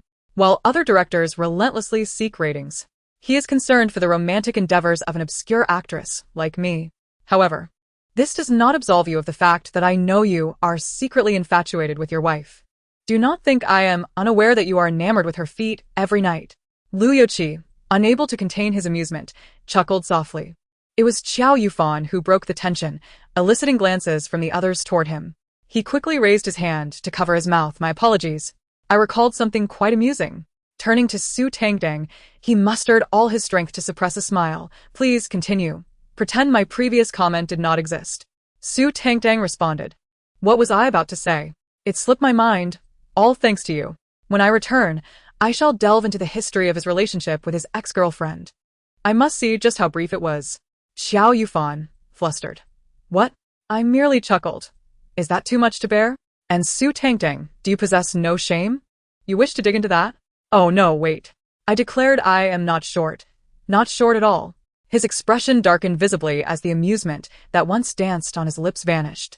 The others stifled their laughter, while Su Tangtang remained absorbed in contemplation regarding the assistant director's previous query. Ah, it has come back to me. I wrote about Xiao's childhood sweetheart, but it seems he has found someone already. It appears my assistance is no longer required. She replied, Director, it's not that serious. He merely owes me 500 yuan.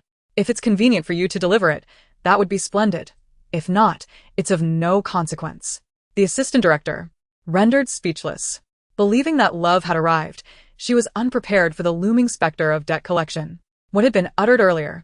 Did one truly think that Xiao would take notice of her? Even if he did, it would prove futile. It was said that Xiao hailed from a distinguished family and would only marry someone of equal status, a mere doghead. What did Su Tangtang possess beyond her striking visage? Perhaps a body that elicits a smirk. The assistant director, overhearing her remarks, nodded in acknowledgement, dispersing the assembly while he retreated to peruse the letter in his possession. The crowd then rose and made their way back indoors. Shui Ruyan and Liao Xuliang led the way, while the remaining trio of girls walked together. And Ruji, seeking conversation, inquired of Su Tangtang about the author of the letter she held. Su Tangtang contemplated showing her the letter, but suddenly recalled. She seems to be a fan of Chen Xinian. If she discovers that Chen Xinian wrote to me, will she not tear me apart? Chapter 21. Sword drawn. Heart in turmoil. No, absolutely not. Su Tangtang nearly extended her hand in a gesture of despair. I cannot allow myself to be thrust into the trending topics by her fandom. That would cost me dearly. She retrieved the letter she had nearly handed over. This is mutual. I sent it? You all haven't shown me yours. Why should I reveal mine? No way.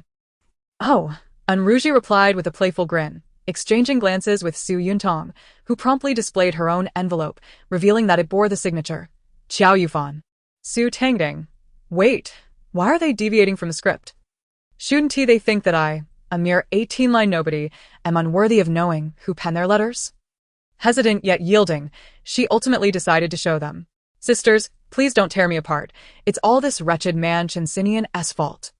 They already have benefactors, yet they still write to me, as if to bully a mere 18-line nobody who dares not speak out. Chun Sinian, the wretched man. Before she could finish her lament, Su Tangtang continued. It seems I have yet to see how things stand between him and his benefactor. I've made my decision. Upon returning to my room, I shall investigate who is truly in control, Chun Sinian or his benefactor. And Ruji. Oh my, sister, you truly understand me. Tangtang, I shall sleep with you tonight.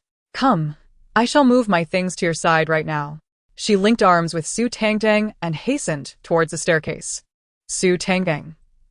What on earth is happening? Why the sudden urge to share a bed? Could it be that she has taken a liking to my physique? Among the remaining few, Su Yuntong blushed slightly and smiled, leisurely following behind. Qiao Yufan and Qi Zhaoi exchanged glances at Chun Sinian, chuckling softly before gradually retreating to their rooms. Chun Sinian. The camera lingered on them, reluctant to conclude the scene. During Enruji's relocation of her belongings, the photographer gestured to Su Tangtang, urging her to open the letter. This was undoubtedly a major highlight. When she had shown the envelope to Enruji and the others, the camera had also captured the name Chun Sinian. Though fleeting, the sharp-eyed netizens quickly noticed. The online chatter was fervent, with many rushing into her live stream, eager to discover the contents of Chun Sinian's letter. Su Tangtang acknowledged him with a glance, moving to a nearby chair to prepare for the unfolding of the envelope. Just then, her manager unexpectedly called, instructing her to check her WeChat messages. Upon reading, she found a message from Sister Du, stating that her live stream was currently at its peak popularity and urging her not to waste the moment. She was advised to remove her makeup and reveal her natural beauty, in hopes of swaying viewer perception and gaining some followers. Su Tangtang. She hadn't anticipated that there would come a time when she could rely on her looks. As the saying goes, heeding advice leads to a full belly. Thus, she decided to comply. She set the envelope down, feigning a search for makeup remover. Although the photographer was unsure of her intentions, he followed her with the camera. When she began to remove her makeup before the lens, he was momentarily taken aback. However, once she finished, it seemed only fitting. Showcasing such a face without makeup would indeed be a disservice. As she entered the bathroom to wash her face with cleanser, the photographer trailed closely behind. After rinsing away the suds, with droplets still adorning her face and one eye closed due to water, the photographer suddenly called out, Su Tangtang? Huh? Su Tangtang paused her actions, seeing him gesture towards the camera. She wiped her eye with the towel and leaned closer. What? With her eye now opened, she blinked at the camera. What on earth? How did I look so stunning upon entering? Fans of Chun Sinian were equally mesmerized. They had come to scrutinize the letter's content, anticipating something official that could provide grounds to criticize her for pursuing their beloved Chun Sinian. Instead, they were met with the scene. What the hell? She dares to present herself like this without makeup. Just to what extent? The viewers could even discern each individual lash. Su Tangtang, cherish that face of yours. No need to seek attention recklessly. I shall undoubtedly support you. Oh dear, I never intended to become a fan. But she is undeniably beautiful. I can't take it anymore. I'm entranced. With a face like that. Even if she tried to ride on the coattails of popularity, I'd still defend her. Su Tangtang. Do you possess any manners? Du Lanqi observed the audience's reactions in the comments, nodding in satisfaction. She had known that no one could withstand the allure of Su Tangtang's face, and she herself could not either.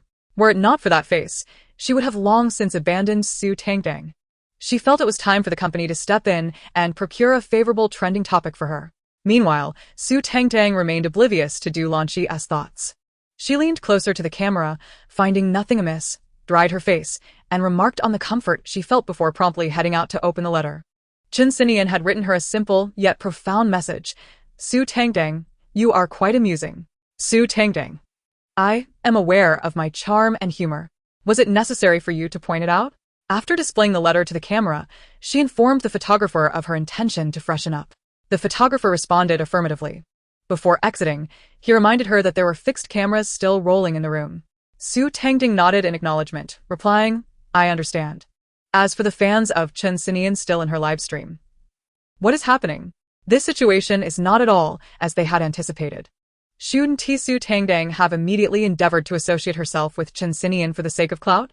Yet, she merely read the letter and then ceased? How were they to continue their disparagement? Everyone was left in a state of confusion. What now? with my sword drawn. What shall I do? Shall I peel an apple for Su Tangtang? Perhaps I shall peel a pear instead. A brief interlude quickly passed. Upon noticing that she had not bound Qin Xian's hands, his fans gradually withdrew. Nonetheless, there remained a slight shift in perception regarding Su Tangtang. Of course, those who were meant to criticize still did so. When Enruji moved her belongings from the adjacent room, Su Tangtang was in the midst of searching for clothes. Spotting the towel in Enruji's hand, she inquired, "Are you about to take a shower?" "Yes," Su Tangtang replied, observing the plethora of items Enruji was carrying. Her hand hesitating slightly. "Do you need any help?" No, I can manage on my own," Enruji waved her off and closed the door behind her, allowing Su Tangtang to proceed with her shower. With that, Su Tangtang chose not to pursue the matter further. Aware of the fixed camera in the room, she opted for a conservative nightgown, ensuring she wore an additional layer underneath. Chapter 22. The Pleasure of Close-Range Gossip. When she emerged, towel drying her hair, Enruji was still occupied with her belongings. Perhaps hearing some sounds, she lifted her gaze towards Su Tangtang, and an unexpected gulp echoed through the room. Su Tangtang paused mid-dry. Lifting her eyelids, she saw Enruji's back as she continued to tidy up. "Did I miss here?" Shaking her head, she chose not to dwell on it and resumed drying her hair. In the next room, Qin Xian had just emerged from a shower when he caught the sound of Su Tangtang's infectious laughter filtering through the thick wall. Ha! It turns out the little gold master sent him to this show. It seems the little gold master's family has caught wind of this, and, fearing they might not give him his share of the inheritance, hurriedly sent Qin Xian to the program to dispel any doubts. Qin Xian even got so angry that he bound the little gold master to the bed for 3 days and nights. Wow, that was just a few days ago. I wonder if the little gold master has recovered. Qin Xian recalled the little brat's expression as he left and promptly retrieved his phone, removing the number from his blacklist. However, before he could send a message, his roommate Qi Jiaoyi immediately clutched a pillow to his chest, eyeing him warily. "Bro, you're not planning anything crazy tonight, are you?" Qin Xian. A shiver ran down his spine. Get lost. Qi Jiaoyi chuckled. 8 years as brothers, and I never would have guessed. Qin Xian shot him a glance. "Neither did I, Qi Jiaoyi." Enruji is rolling around on the bed next to Su Tangtang, completely ecstatic. Fam, who understands? The thrill of close-range gossip is simply exquisite. After all this time in the industry, I've never savored such delightful gossip. Though I may not have won over my idol, it seems this show is worth my while. She swiftly typed a message to Su Yuntong in the next room. Su Yuntong replied with a smile. "I heard it too." Enruji asked if she wanted to come over, mentioning an extra bed, but Su Yuntong declined, stating she was quite comfortable where she was and could still hear Su Tangtang's musings, albeit faintly. Enruji conceded. So it turns out Qiao Yufan isn't really that short. Having waited for some time in silence, Qiao Yufan was about to drift off to sleep when Su Tangtang's words jolted him upright.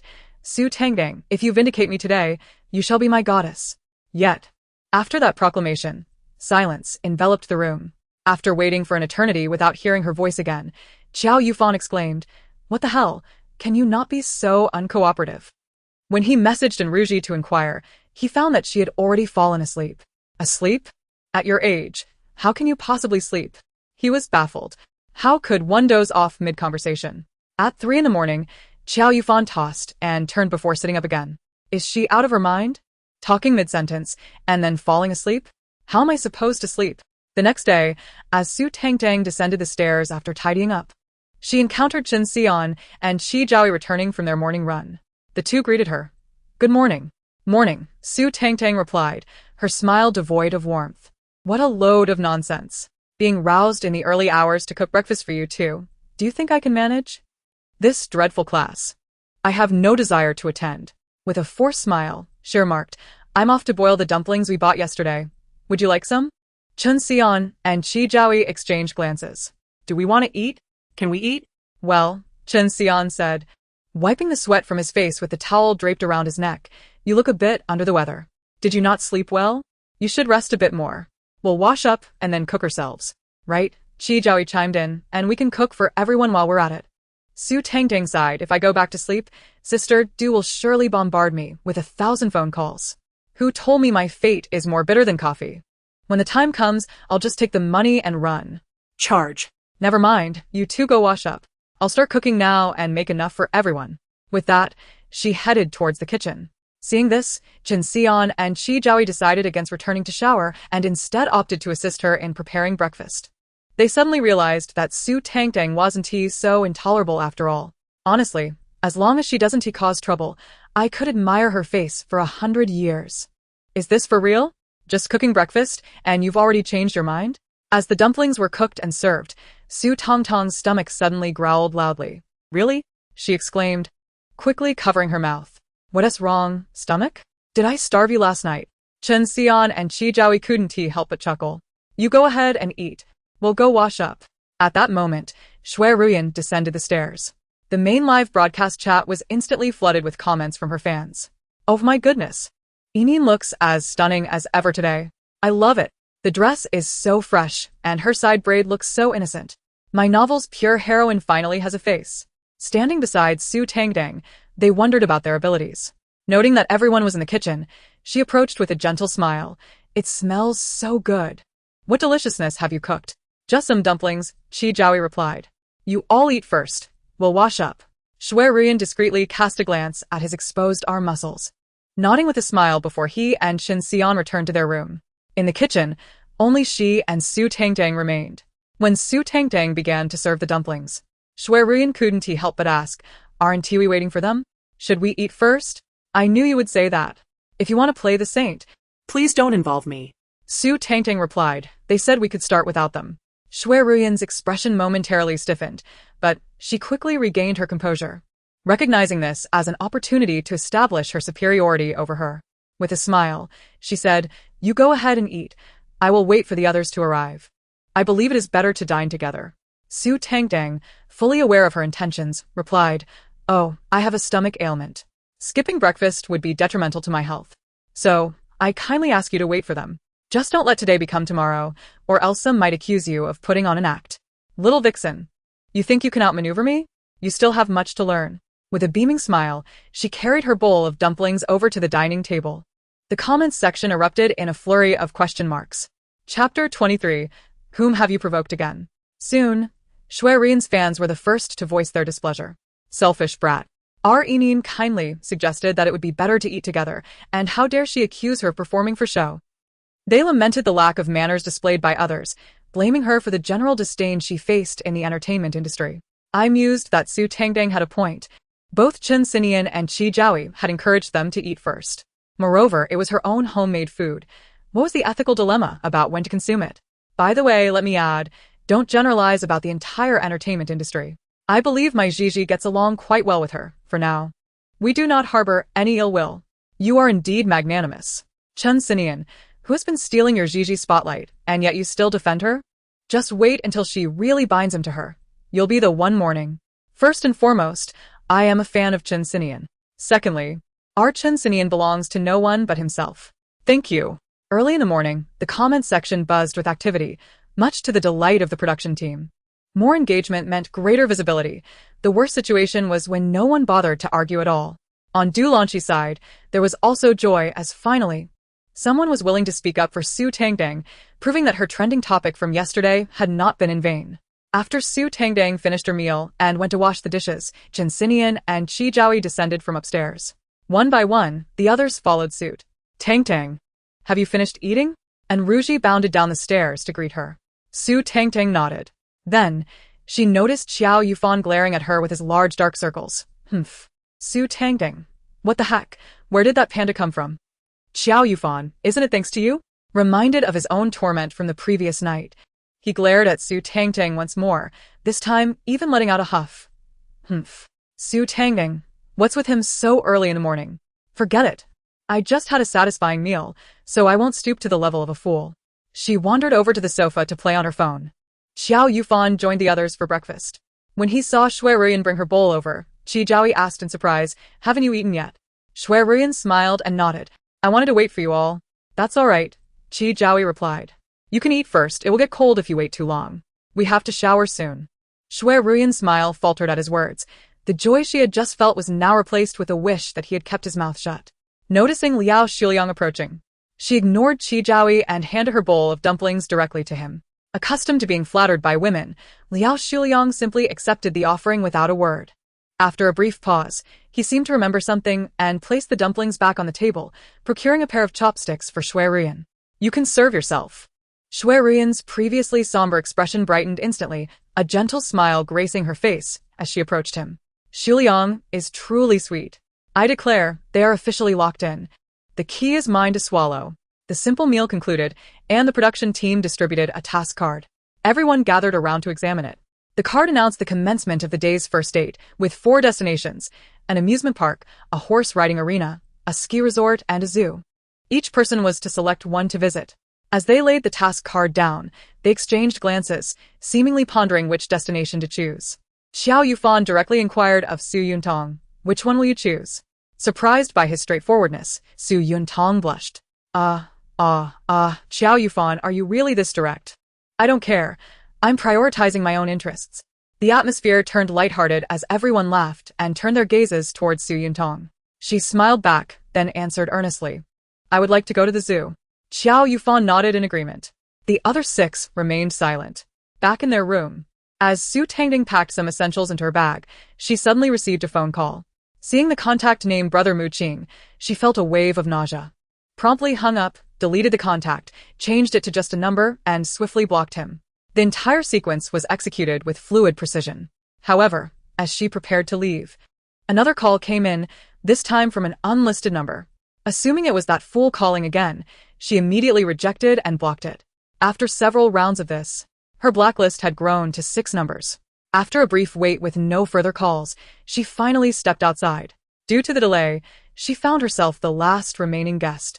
She climbed into the sponsor's car, informed the driver of their destination, and began browsing her phone. Naturally, the first app she opened was Weibo. Since the dating show had premiered yesterday, its popularity had only surged. Chun Sinian, being a major celebrity, had fans whose collective power far surpassed that of Shui Rian's, and a single post from him could catapult him onto trending topics. Additionally, the sudden departure of Xiao Ziyao and Qi Zhaoyi's arrival were hot topics. As a result, discussions surrounding the 3 of them were currently trending in the top 3 of the entertainment section. Perhaps due to the overwhelming online chatter, Xiao Ziyao's studio issued a statement, claiming he had to leave due to an urgent family matter and urged everyone not to focus too much on him but rather on the show itself and his musical endeavors. They even mentioned Su Tangtang, asserting that her departure was unrelated to him and entirely a personal issue. Although he had yet to receive the letter she left him last night, the contents were clear. He would return the 500 yuan to her. Su Tangtang. Brother, so cooperative. Shouldn't I give him a thumbs up? After liking the post, she suddenly recalled Du Lanqi's words and contemplated retracting her action, but just then, Du Lanqi's call came through. No way, she's watching this closely. I just liked the post and she's calling already? Su Tangtang answered with a radiant smile. Sister Shi, you were looking for me? What's going on with you? Was Du Lanqi's immediate inquiry. Su Tangtang. Here we go again. Another case of information entering one ear and exiting the other. Is your male idol's call really coming through to me? Su Tangtang hurriedly exclaimed. I know I was wrong, sister. I promise I won't carelessly like posts anymore. Huh? Shi Jia, what did you just say? Du Lanqi was momentarily taken aback by her words, particularly by how fervently the girl was admitting fault. She even doubted whether she had dialed the wrong number. Pulling the phone away from her ear to check the contact. Having confirmed she hadn't dialed incorrectly, she inquired, whom did you provoke this time? Chapter 24.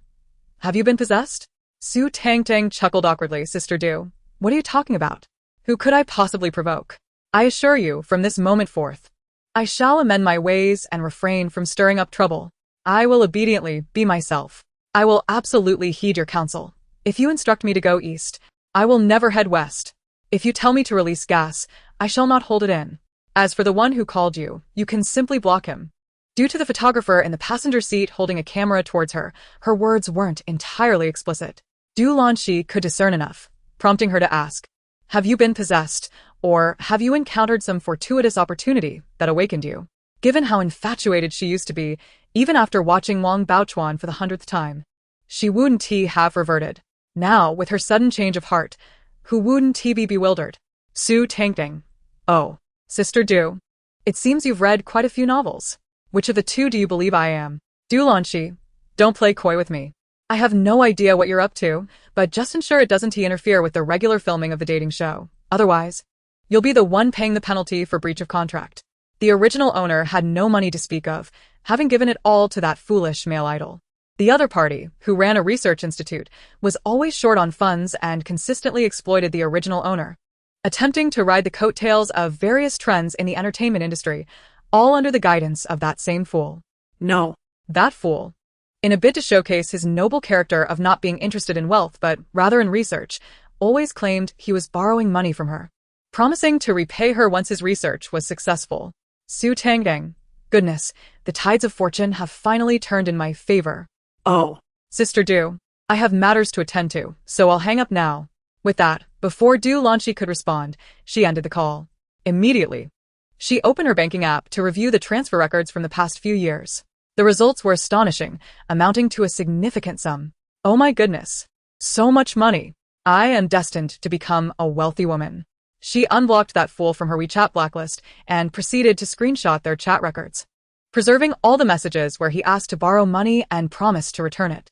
She also took a screenshot of his WeChat profile, all of which would serve as compelling evidence later. Afterward, she sent him screenshots of various bank transfer records with a simple caption, "Repay me. The transfer records are all here. You can tally the total yourself. If I don't receive the money within 3 days, I will take legal action against you." Upon sending the message, noticing he was typing a response, she quickly took another screenshot and then blocked him again. Perfect. Wow. The sun is shining so brightly today. Wow. This ski resort is so vast and beautiful. Wow. That little child is truly adorable. When Chun Sinian arrived, he heard her exclamations of wonder, raising an eyebrow at her unusually cheerful mood. Su Tangtang. He approached, offering her a bottle of electrolyte water. Just as she was about to let loose and express herself, Su Tangtang suddenly leaped in surprise. What on earth? How did this gay guy end up here? The audience's reaction was even more pronounced than hers.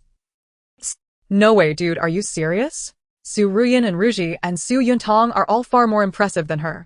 If it's too much, you could just wait for that new guest coming next week. Dude, take some advice, eat something good. As for Chun Sinian, who had heard Su Tangtang's inner thoughts, what if he didn't want to give her the water anymore? True to his word, he withdrew it. Fearing he would feel awkward, Su Tangtang had already raised a hand to accept it. OG Beanie. Chapter 25. There's definitely something up. Honestly, I just want to draw my 40-meter-long sword and slice him. She maintained a smile, her expression unchanged as she pulled her hand back. Brother Chin, what brings you here? Oh, this is a ski resort, isn't it? She glanced around. It seems I've taken a wrong turn. I was supposed to head to the equestrian center. Like Tom, she gathered her energy to make a dash. However, Chun Sinian had his assistant, who was always by his side, stop her.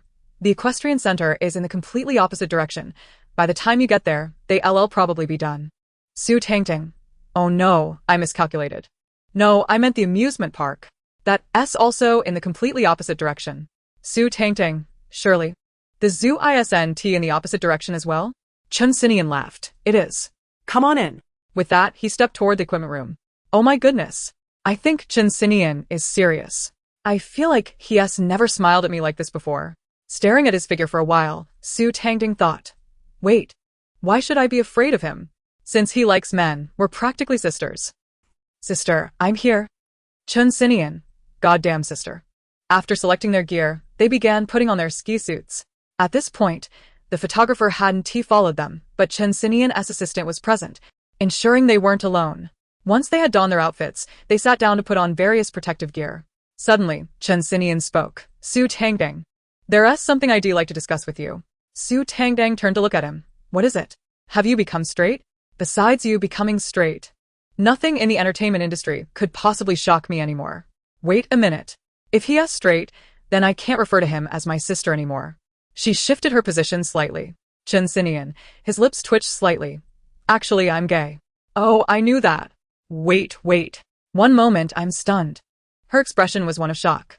Brother Chin, what did you just say? Chun Sinian repeated his statement. Su Tangtang. She was utterly bewildered. Did he just directly tell me he is gay? Goodness, something's definitely up.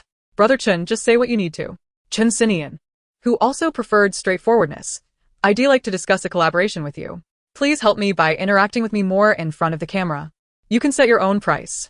Her inner voice was already calculating her salary. Surely this would pique her interest, right? As he had anticipated, upon hearing those words, Su Tangtang's eyes began to sparkle. The price is set by me. Any amount will do. Chun Sinian nodded. Under normal circumstances, one would propose a reasonable price, perhaps something like 100 million, all within his acceptable range. However, Su Tangtang was never one to follow the script. Then, I shall set a small goal. Chun Sinian. In response to his stunned expression, Su Tangtang's inner thoughts were, hee. You think you can outshine your father? Back when Daddy was showing off, you were probably playing in the mud. Chun Sinian. It is my honor to assist Brother Chun. She smiled sincerely. To interact with Brother Chun is already a stroke of luck for me. The price is of no consequence. Surely, he can see my hint. Let me first see how he found me. That way, I can better negotiate. Oh, it turns out to be the intention of a small benefactor. Although Chun Sinian has already been tearfully thrust into a dating show, his family has yet to dispel this suspicion. However, to be fair, the small benefactor was quite pitiful. His biological father was utterly beguiled by his stepmother, leaving him devoid of love since childhood. And now, his rightful inheritance was being usurped by outsiders. Who could endure such a fate? Let us take action. That last exclamation fired up Chun Sinian's spirit. He was well aware of all that transpired, which was why he cooperated, allowing that little brat to orchestrate his life. After gazing at Su Tangtang's face for a few seconds, he spoke. 300 million. What do you think? Although they had already informed the director about Bai Zhitian's tax evasion, and no results had yet emerged, his observations over the past couple of days suggested that everything she claimed was indeed true. Whether it was her heartfelt revelations or their collaborative interactions, he ought to express gratitude towards her. In the future, if any good roles or shows arose, he would recommend her, with her credentials. Getting closer to her would undoubtedly be advantageous. As for Su Tangtang, a thunderous roar from the sky, the old servant makes a dazzling entrance. Upon hearing 300 million, she no longer felt the need to hold back. Who would turn down money? Moreover, she was currently in dire financial straits, and her attempts to collect a debt from Mu Qing had no foreseeable resolution. A lawsuit would be a lengthy process. Besides, that fool had no money, just a research institute, and it seemed likely that forced execution would occur, selling off the institute. She had no idea when she would finally receive her due. First, securing that 300 million would provide her with some peace of mind. After all, it was merely acting and interacting, something she could manage. Brother Chun, shall we begin now? Should I link my arm with yours? Your little benefactor wouldn't he get jealous, would he? Chun Sinian. The speed of her transformation was unparalleled in the entertainment industry. Others claimed her acting skills were lacking, but perhaps they simply hadn't encountered a role suited to her. Wasn't she performing splendidly now? He shifted slightly away from her, creating some distance. Doesn't he have to progress so quickly? With the way she was looking at him, as if he were a golden bar, he felt somewhat overwhelmed. He quickly changed the subject. Are you ready? Let us head out. Su Tangtang obediently nodded. All right. Listening to benefactor daddy, Chun Sinian took her along as they headed out, both grabbing their gear before making their way to the ski resort. Although they had agreed to interact as if in a performance, once inside, they ended up doing their own things. The reason was simple. Chun Sinian was a novice. Novices didn't he deserve to dine at the table? Ah, oui. Su Tangtang dashed joyfully through the snow, glancing at Chun Sinian as she passed. As if to say, why are you still here, novice? Watch me perform. Chun Sinian. It was precisely because of this that the overly proud Su Tangtang failed to notice someone suddenly in her path. By the time she turned her gaze back, it was too late to stop.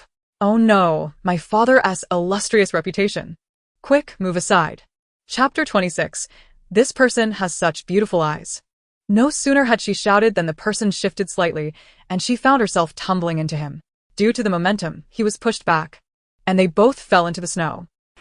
Su Tangtang blinked, and in the next instant, she found herself staring into a pair of strikingly beautiful eyes, leaving her momentarily dazed. Wow, how are his eyes so captivating? The person had initially intended to push her away, but halted mid-motion, captivated by her compliment. Unlike her, who was bundled up tightly with only her eyes visible, his entire face was exposed to the cold wind, his cheeks flushed like vibrant peach blossoms in March, his features exquisite, radiating brilliance. If one were to remark on beautiful eyes, his alluring almond-shaped eyes could rival her own. However, he didn't linger long. his gaze drifting down to her rosy lips, and he could confirm that he hadn't seen her mouth move. Noticing his unblinking stare, Su Tangtang instinctively reached out to touch his long, curled eyelashes. Upon seeing her delicate, fair fingers approaching, he stiffened slightly, his gentlemanly hands resting in the snow unconsciously curling up. So luscious. At that, he snapped back to reality, his clenched hands gradually opening, letting a clump of snow fall to the ground, his palms empty, save for the damp sensation that still lingered, a remnant of his earlier awkwardness. The eyes that had been fixed on her involuntarily blinked. It was only then that Su Tangtang realized what she had done and quickly scrambled off him. Sorry. I didn't see you in front. He remained silent, brushing off the snow from his clothes, and noticing the camera approaching from a distance, he quickly turned away. Su Tangtang, are you alright? Chen Xinyan's voice rang out, accompanied by the slow approach of the cameraman and assistant. Su Tangtang had wanted to say something more to the person with the beautiful eyes, but seeing him pick up the items from the snow and turn his back to them, she had no choice but to relent. I'm fine, she replied to Chen Xinyan, gathering her gear to continue skiing, but he suddenly handed her a card. Task. What kind of date comes with a task? That director is such a killjoy. ISNThe? She took it and glanced over. The first date task was to have each guest take a photo with another guest at the same location and post it on Weibo with the topic love is coming, with only one or multiple guests at the same location. The guests could decide which photos to post. The deadline for posting was 8 o'clock tonight, and the two with the highest likes would be granted the right to choose partners for a second date. After quickly reading through it, Su Tangtang could only think, oh no, I'm just an unknown face. I surely can't compete with them. Thus, she resolved to embrace a sense of carefree abandon. You indulge in laziness, I shall do the same. The director's whims transform fish bones into fried rice. Returning the card, she first inquired of her benefactor. How would you like to shoot this? Chen Xijian replied, I'll defer to your expertise. His fans flooded the barrage with an array of punctuation marks. I'm truly losing my mind. If it were anyone else, I wouldn't feel this way. Su Tangtang stroked her chin, beginning to contemplate earnestly. There are only 2 spots.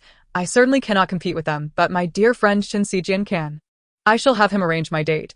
I ask for nothing more than that he is pleasing to the eye. Oip.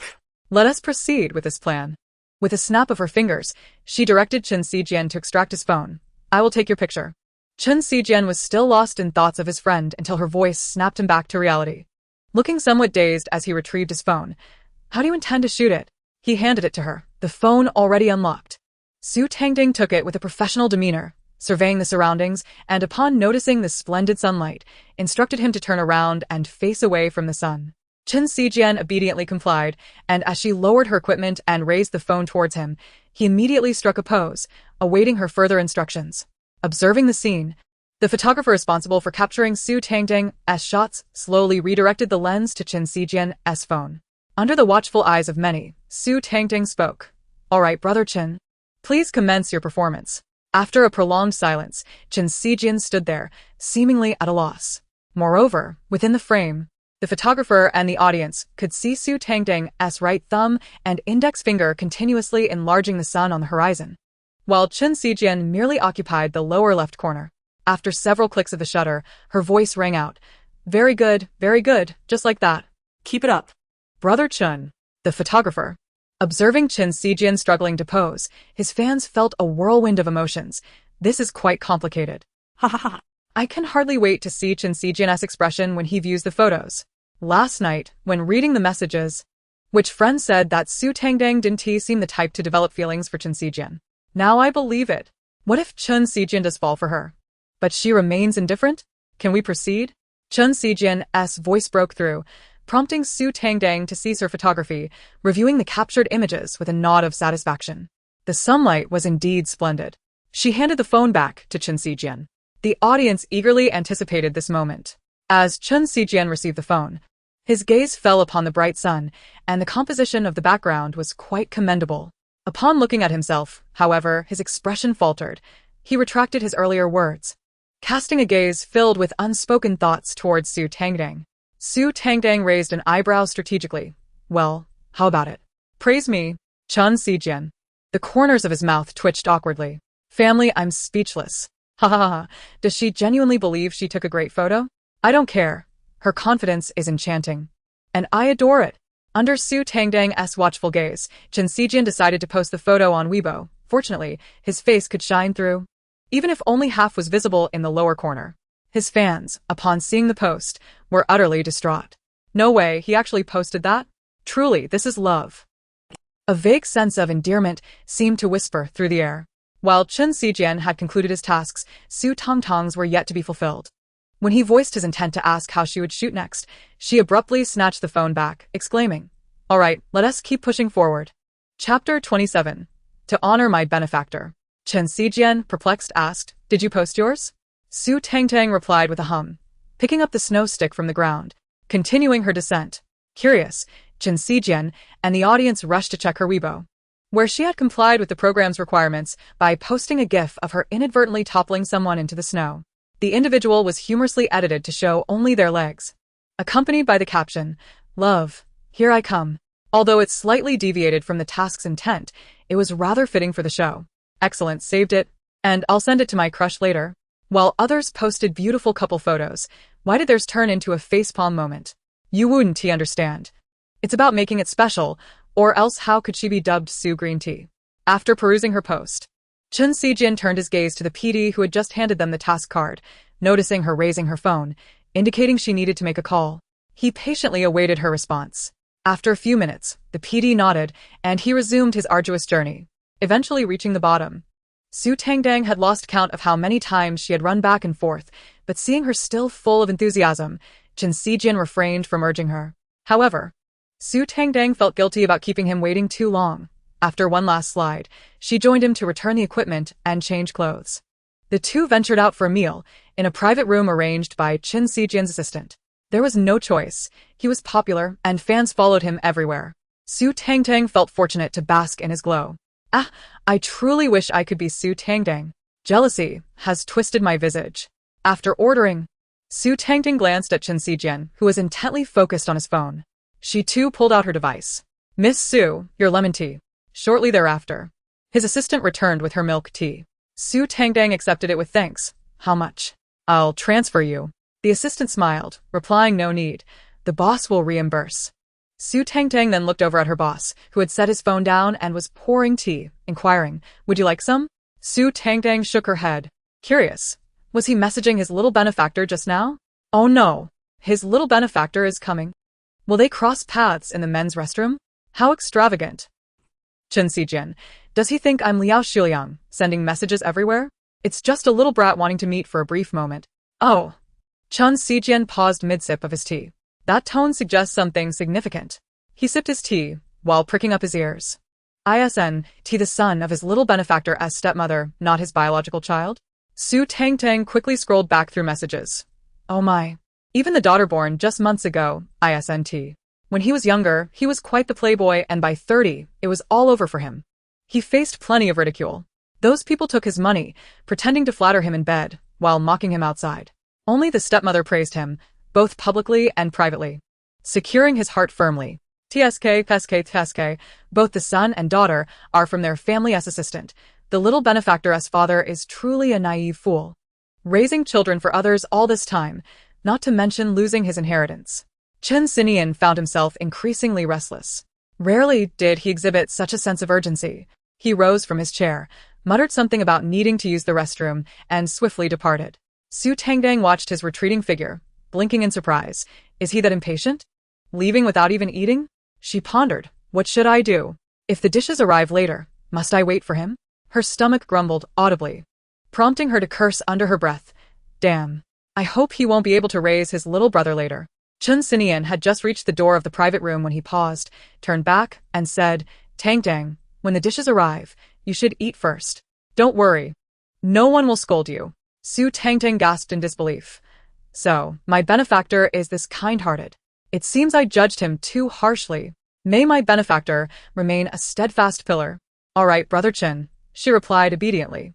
Chen Xijian offered no further words and continued on his way. It was only when Su Tangtang was nearing fullness that he returned, hastily urging, Brother Chen, hurry and eat, or there won't be any left. Though she could still manage another bite.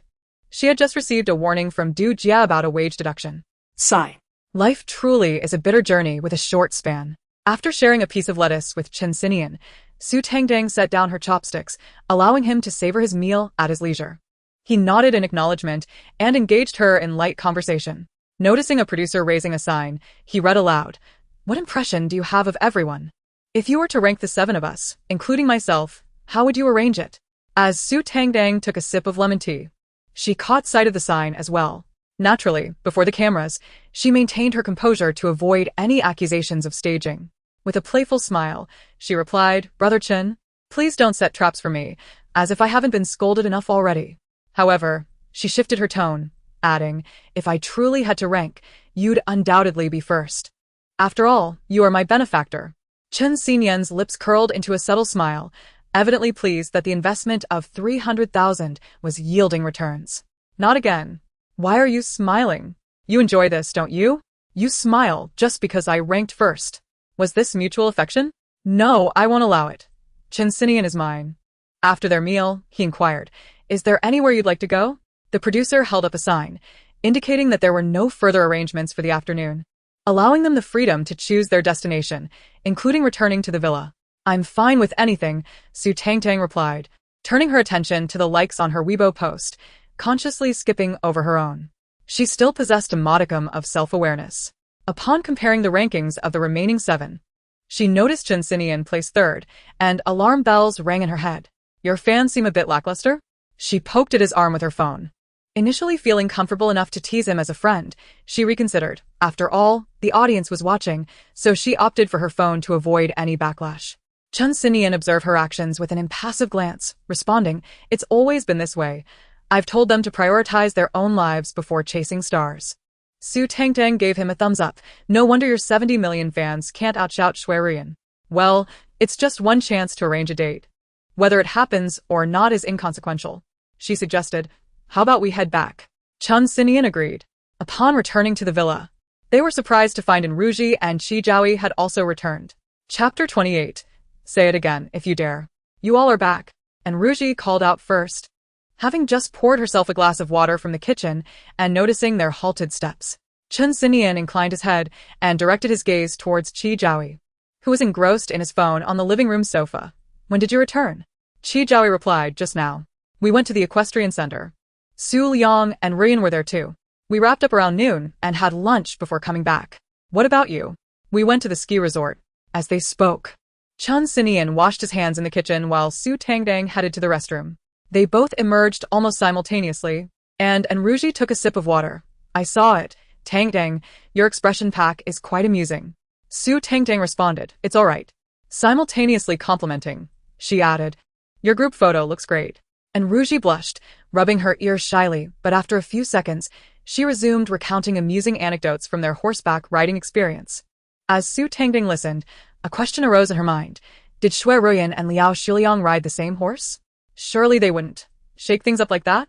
The other 3 gasped in surprise. No way. That was in front of the cameras. Especially Enruji and Qiao. "Please no. We do not wish to be part of their play." Su Tangtang hurriedly scrolled through her phone. "Oh, it turns out they didn't."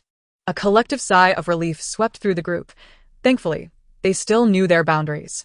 However, everyone raised their heads immediately, urging her to finish her sentence. Especially the director's team, who had just relaxed, now bracing themselves again. Though they weren't on horseback, they did end up in the changing room. "Those 2 are bold." The photographer was right outside, and they managed to carry on. The photographer chimed in, "Am I part of your play too? Ha ha ha." And Enruji and Qiao exchanged glances, realizing why they had waited so long at the door without seeing them emerge. Qiao cleared his throat and redirected the topic. By around 6 in the evening, when they returned, everyone subtly cast glances in their direction. Shuai appeared oblivious, placing her bag down and asking, "Have you all had dinner?" And Enruji nodded. Shuai smiled gently. "We ate too, a fitness meal." The conversation about dinner ensued. Su Tangtang, feeling bored, contemplated retreating to her room when suddenly, director He Pizhou entered, cradling 2 5-year-old girls in his arms. She gasped, "What is happening? Did I miss something? Does He Pizhou have an illegitimate daughter? That shouldn't be the case." "He Pizhou, why would you think that? Am I the type of man to cheat?" His face beamed with kindness as he led the 2 little girls toward the production team. Su Tangtang hastily scrolled through her phone. Wait. Did he finally find his biological daughter? Just last night, Let me take a look. Last night, he received news from somewhere, rushed to Xinghua village overnight, brought back his biological daughter for a paternity test, and this morning, he confronted his wife with the report, leading to her and her sister being taken to the police station. Bravo, I truly did not misjudge you.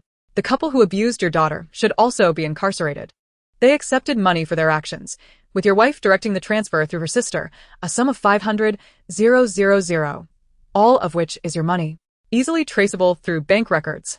Qiao silently acknowledged Su Tangtang, intending to bring 2 children today solely to glean some valuable information from her. Now. With tangible evidence of the bank transfer, he was unafraid of their denial. As he prepared to depart with the 2 children, Su Tangtang's voice rang out again. Oh, so that's how it is. Qiao's father had previously been involved in real estate, but an unfortunate accident claimed the lives of his wife's father and uncle at the construction site. Although compensation had been duly provided per the contract, the sudden loss of 2 pillars of support left the family harboring resentment toward the He family, thus orchestrating a series of retaliatory schemes. Su Tangtang refrained from commenting on the matter as she felt unable to judge. Nevertheless, she remarked, how heartless. Though she is Qiao's biological daughter, she carries half of her blood as well. To send her away at birth and permit that couple to bully her, what fault lies with the child? Qiao exclaimed, exactly. When I rushed over last night, she was sleeping on a small table in the kitchen, without even a blanket. It broke my heart. His eyes gradually reddened as he gently stroked his biological daughter's head. Those people must be made to serve time. He was aware of the accident at the site. It was not something that the workers had intended. The manager responsible had been negligent, and that individual had already been imprisoned. Their family was merely the client, funding the project while the construction company handled the execution. They had compensated far beyond the contractual obligations. His father, feeling remorseful, had even visited each affected family to apologize. What more could they desire? While it was understandable to harbor resentment, what connection did it have to a child? Surely, calamity should not befall innocents. He departed swiftly with the 2 children, continuing in search of evidence. Qiao Yufan and Su Yuntang returned around 8 o'clock. Greetings were exchanged as they discussed the day's appointments. Before long, the assistant director's voice broke through. Is everyone back? Would you like to know who our top 2 likes are on Weibo? The crowd responded enthusiastically, yes. Su Tangtang interjected, so much chatter. Hurry up. The assistant director continued with a smile, then let us announce the results. As of 8 o'clock this evening, our top 2 likes on Weibo are Chen Xinian and Su Tangtang. Su Tangtang sighed softly, how dull. You should compete in eating instead. Suddenly, she recalled, wait, did he just say Su something Tang? Her head snapped up, gazing at the assistant director. Lu Youqi, if you have the ability, say it again. I didn't catch that. Lu Youqi retorted. You didn't hear, yet you're so indignant? He announced once more, as per the requirements, Chen Xinian and Su Tangtang have the right to arrange the next guest for their date. Let us anticipate with bated breath. Su Tangtang was taken aback. Did I receive the protagonist's script? It was no wonder she doubted this development. Surpassing Ruyan was utterly inconceivable. Stealing a glance at Ruyan, she found her rival's face darkened with fury. It seemed others were equally astonished, their gazes fixed on Su Tangtang.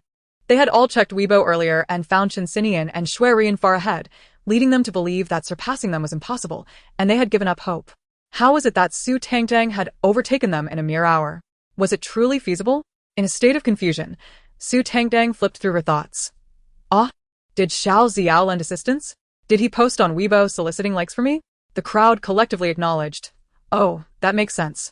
Despite his seemingly unambitious demeanor, Xiao Xiao is, in fact, the most renowned musical genius online, with a fanbase brimming with enthusiasm.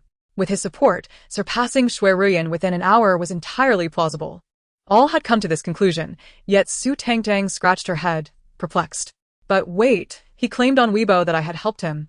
Which is why his fans aided me, but when exactly did I assist him? I don't recall. Our first meeting was just yesterday, and we hardly exchanged a few words.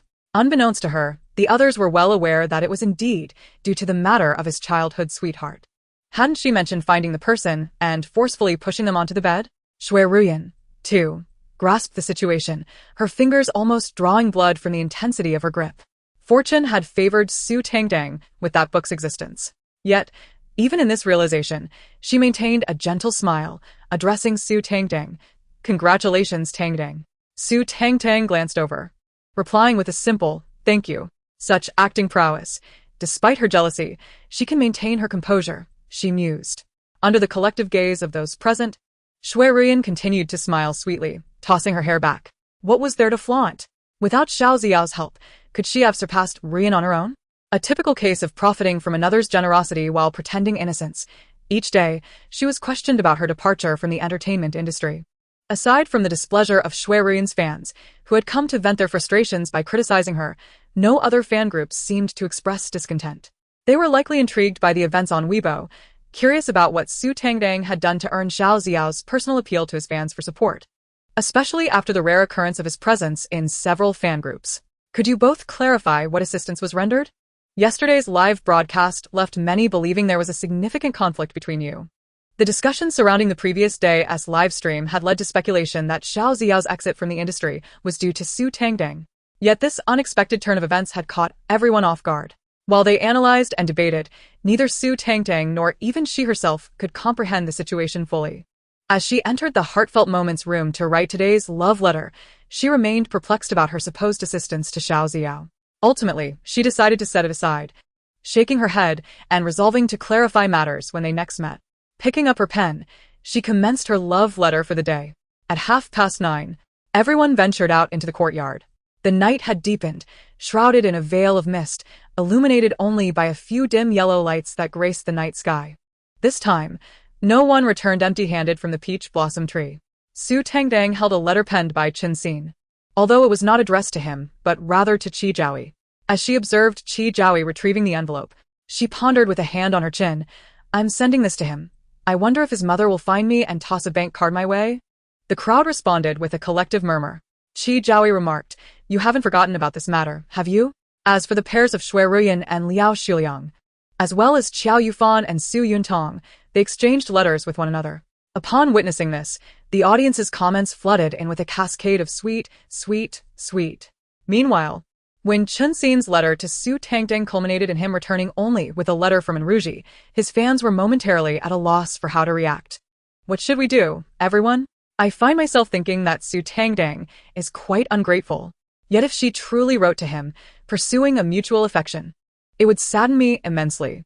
Oh dear, my friend is so unconventional.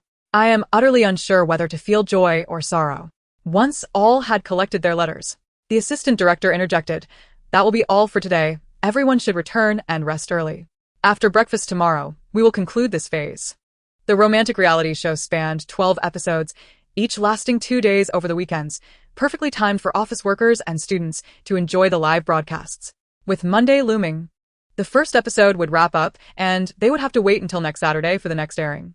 The group nodded in acknowledgement at the assistant director's words and made their way back inside. Drawing from the experience of the previous day, Enruji immediately inquired upon entering the room, Tangtang, who wrote your letter? Knowing she had indeed written to Chunxin, Su Tangtang hesitated. Should I show it to her or not? Given her deep feelings for Chunxin, will she rise in the middle of the night and take me out? Enruji responded, Am I really that kind of person? Writing to Chunxin merely reflects that among all the male guests, he is the most handsome. She had even considered writing to her, but the production team had strictly prohibited correspondence with the same gender. As these thoughts crossed her mind, her eyes discreetly flicked back towards Su Tangtang's face before hastily shifting away. Her eyelashes fluttered, and her cheeks flushed slightly. Well, if you don't want to show it to me, I can forego looking. After all, beauty holds sway. After much contemplation, Su Tangtang ultimately relented and handed her the letter. This young lady does not appear to be foolish. I have refrained from writing to Chunxin on 2 occasions. She should be able to discern that I hold no interest in him and would not indiscriminately harm the innocent. Enruji gasped, She thinks I'm clever. She must like me. Tomorrow I shall go shopping and buy her a bag. The more she thought about it, the happier she became. She accepted the envelope Su Tangtang handed her, returning it without even glancing at the signature. Su Tangtang asked, Why the sour face? Are you unwilling to even look at Chunxin's name? Enruji replied, Who is upset? Chapter 30, No worries, I can still eat. Before she could process this, Su Tangtang had already opened the letter from Chunxin, scanned the words on the paper, and handed it to her.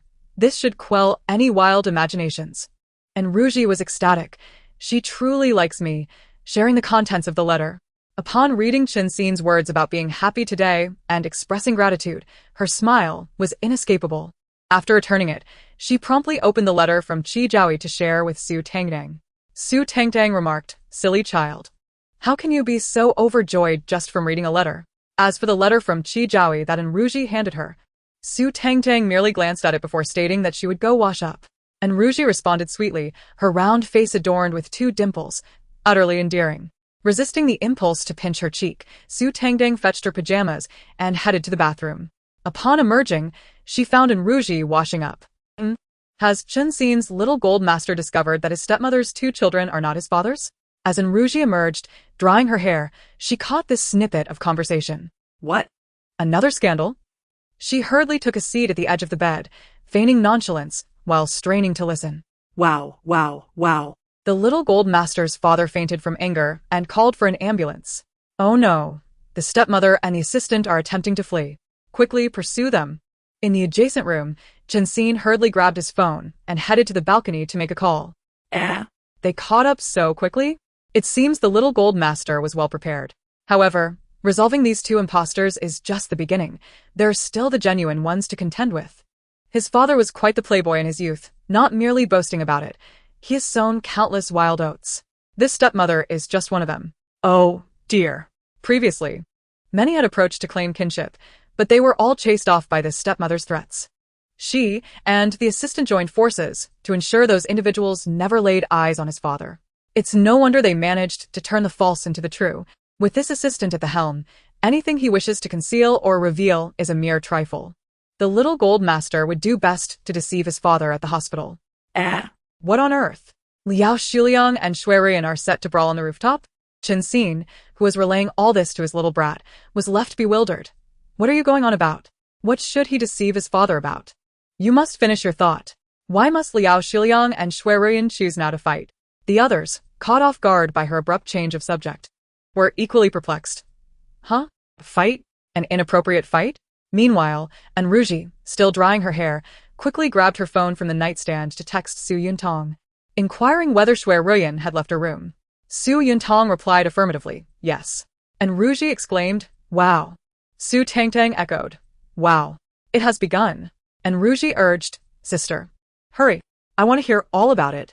Hey, they've even changed positions today. I thought it would be the same old routine.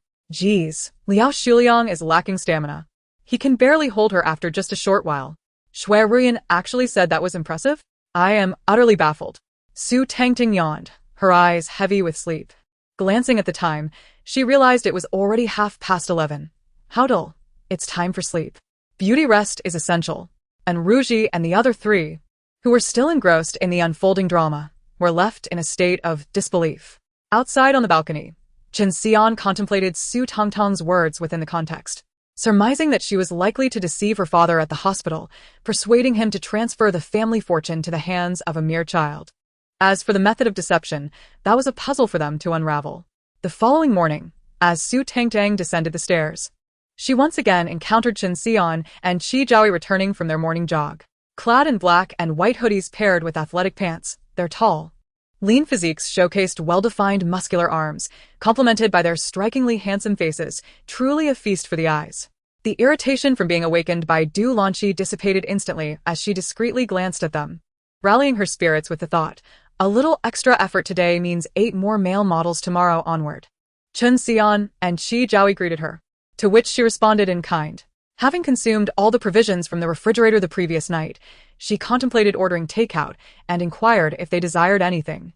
They both shook their heads, indicating they would order for themselves later. Acknowledging their response with a gentle nod, she turned her attention away and settled on the sofa in the living room with her phone. Once she had satiated her hunger, the others began to trickle downstairs. The assistant director announced, "The production team has prepared a sumptuous breakfast for everyone.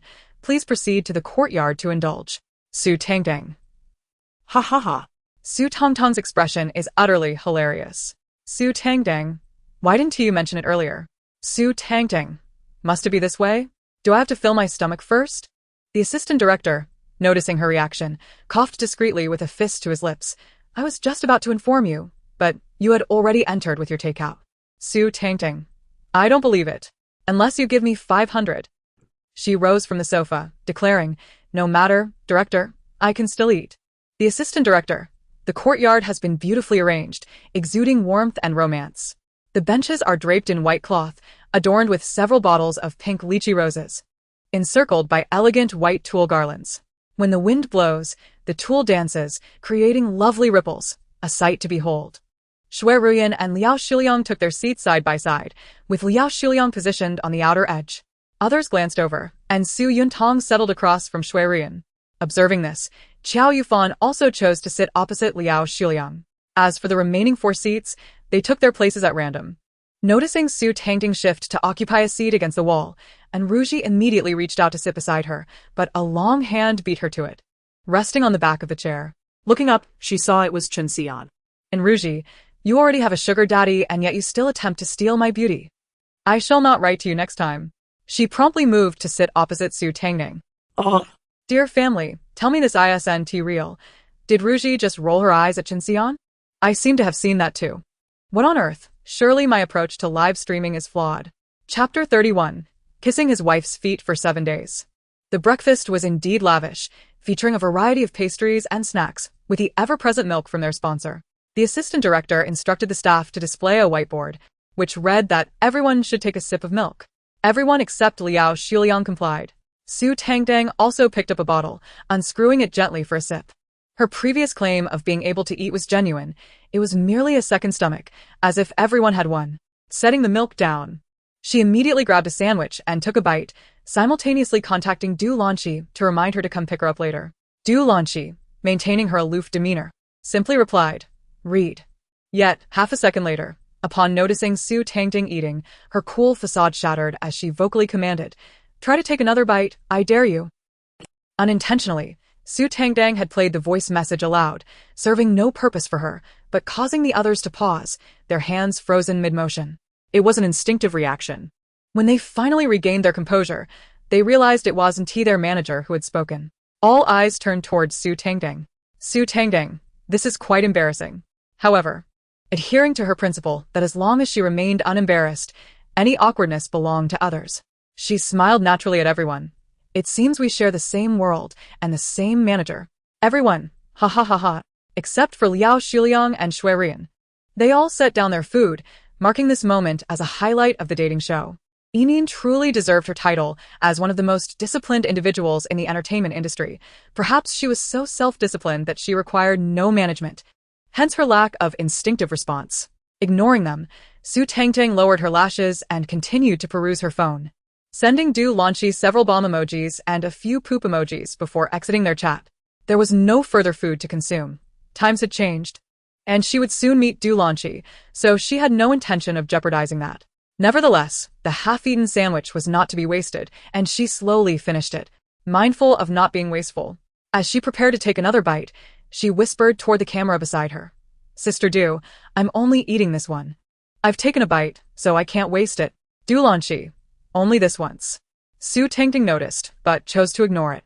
Meanwhile, the assistant director captured her attention as Lu Youqi began. "Our first episode is drawing to a close. How has your experience been these past 2 days?" Su Tangtang fixed her gaze on him. Aside from witnessing him relish licking his wife's feet, I recall there is still a piece of gossip I haven't tasted. Let me see what it is. The assistant director. Su Tangtang, you may respond. There was an ominous sense that her mention of gossip would not bode well. Some viewers, upon hearing the assistant director call out Su Tangtang's name, became increasingly agitated. Could it be that Su Tangtang harbors an unspeakable secret with the director? And now with the assistant director too? The earlier claims of unfounded rumors were indeed unlawful, fabricating baseless stories and passing them off as truth. I'm truly amazed. Do you really think Su Tangtang would have made it onto the show without some connections? I distinctly remember the original choice was Yushinro. Let us put it this way. Without some form of relation, the director and assistant director would never consecutively call her name for the main live broadcast. Netizens erupted into a heated debate over this. While the oblivious Su Tangtang pondered, is Lu Youqi on some medication today, targeting me specifically? They didn't inform me about breakfast arrangements. And now, they single me out for questions? Wishing him a week of kissing his wife's unwashed feet. Lu Youqi. The production team prepared breakfast for them solely because they had yet to make an appearance despite the time. They would discuss what to eat later and then order takeout, likely arriving by noon. It seemed they were reluctant to leave work early, perhaps yearning to return to their wives. However, after 7 days without a wash, could such a notion truly be so malicious? Su Tangtang replied, "It's quite good. I feel fine. Oh, so the gossip pertains to his younger brother? Eluyuki. Can you truly multitask so effortlessly? Nevertheless, as long as it's not his own scandal, the brother's matters are of little concern." Before he could complete his thoughts, she suddenly exclaimed in shock, "What the heck? This younger brother actually desires to sleep with his sister-in-law." Eluyuki. What did you just say? Repeat that for me, please. He has already attempted to extend his claws toward his wife several times, but fortunately, she is astute and has deflected all his advances. Yet, this has placed her in a dilemma. Their brotherly bond is strong, and should this revelation come to light, whether or not it is believed, it could jeopardize their relationship. And their father would undoubtedly demand a divorce. Luyochi. He instinctively retorted. What nonsense. He wishes to snatch my wife. And I'm supposed to maintain good relations with him? His wife, being several years younger than him, was not only beautiful but also came from a family of little means, often regarded by his family as a vixen. If this matter were to leak, it would only further cement their family's beliefs, and they might genuinely coerce them into divorce. This younger brother is truly despicable, daring to claim in front of his sister-in-law that his elder brother is inadequate, and to boot, he is quite young, yet already balding. How unattractive. Eluyuki. Oh, you scoundrel, Lu Yubing, to malign me before my beloved wife. I shall settle the score with you upon my return. Yet, regardless of how much he might say, it is all for naught. His wife truly loves him. Speaking of which, her background is rather tumultuous, having been born into a family that favored sons over daughters, lacking parental affection, and even facing physical abuse from her grandmother. When she finally encountered someone who treated her well, she married him without hesitation. At the tender age of 20, in her prime. Luyochi, oh Luyochi, do not squander this young lady's genuine affection. Luyochi rolled his eyes, as if he needed reminding. He was utterly devoted to his wife. Little did he know, she was currently ensnared in such a precarious situation. Upon his return, he would expose this matter. If they dared to force him into divorcing her, he would flee with her. "Everyone let us eat," he called out. "Hurry up," he thought. For he wished to return and see his wife, all while resolving this issue. The group, having overheard the gossip, fell silent and earnestly resumed their meals. Once finished, he waved at the camera, bidding farewell. And thus, this episode concluded splendidly. Su Tangtang joined the others in retrieving her already packed belongings. Chapter 32. I Can Daddy Investor. Chun Sinian unexpectedly approached her, speaking candidly since there were no cameras present. "Su Tangtang, I have a dinner engagement tonight. Would you like to join me?" Su Tangtang. Her head filled with question marks. "Why do you want me to come to your dinner? Are we that familiar? Isn't our relationship merely transactional?" Chun Sinian. Isn't due to Bai Jitao's tax evasion? The director has been ineffectual, unable to procure evidence of her wrongdoing. On the surface, he dares not confront her directly. After all, the capital behind Bai Jitao's agency is formidable, and the director would not risk offending them based on mere hearsay. We remain in a stalemate, but the longer this drags on, the greater the losses incurred. Thus, I intend to arrange a gathering, bringing her along, so that when her true sentiments surface, everyone will be enlightened. With that thought, he continued, I had a drama officially announced the day before yesterday. I wonder if you saw it? We still need one more role. Though it has limited screen time, I believe you would be quite suitable.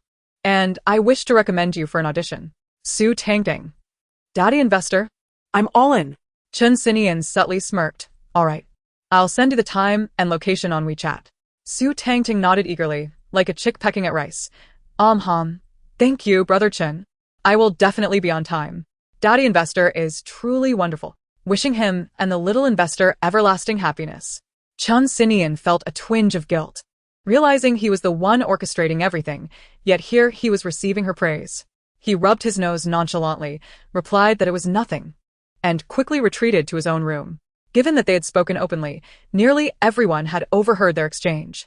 As Su Tangtang stepped into her room, and Ruji cheerfully congratulated her, "Congratulations, wishing you success tonight." She turned back, pondering what good roles might be available to recommend, determined not to be outdone by Chun Sinian. Furthermore, being brought into his production team meant an endless supply of gossip. Ah, the joy of indulging in both beautiful women and juicy gossip. What a splendid life. Su Tangtang, appreciating her sincerity, smiled back with genuine gratitude. Thank you. However, not long after, as she wheeled her suitcase out, she encountered Shui Ruyan from the adjacent room, who cast her a loathsome glare. Su Tangtang. Huh? What else with that look? Is she jealous again? No matter how envious she is, she doesn't have such a handsome daddy investor. He. Chun Sinian felt even more uncomfortable.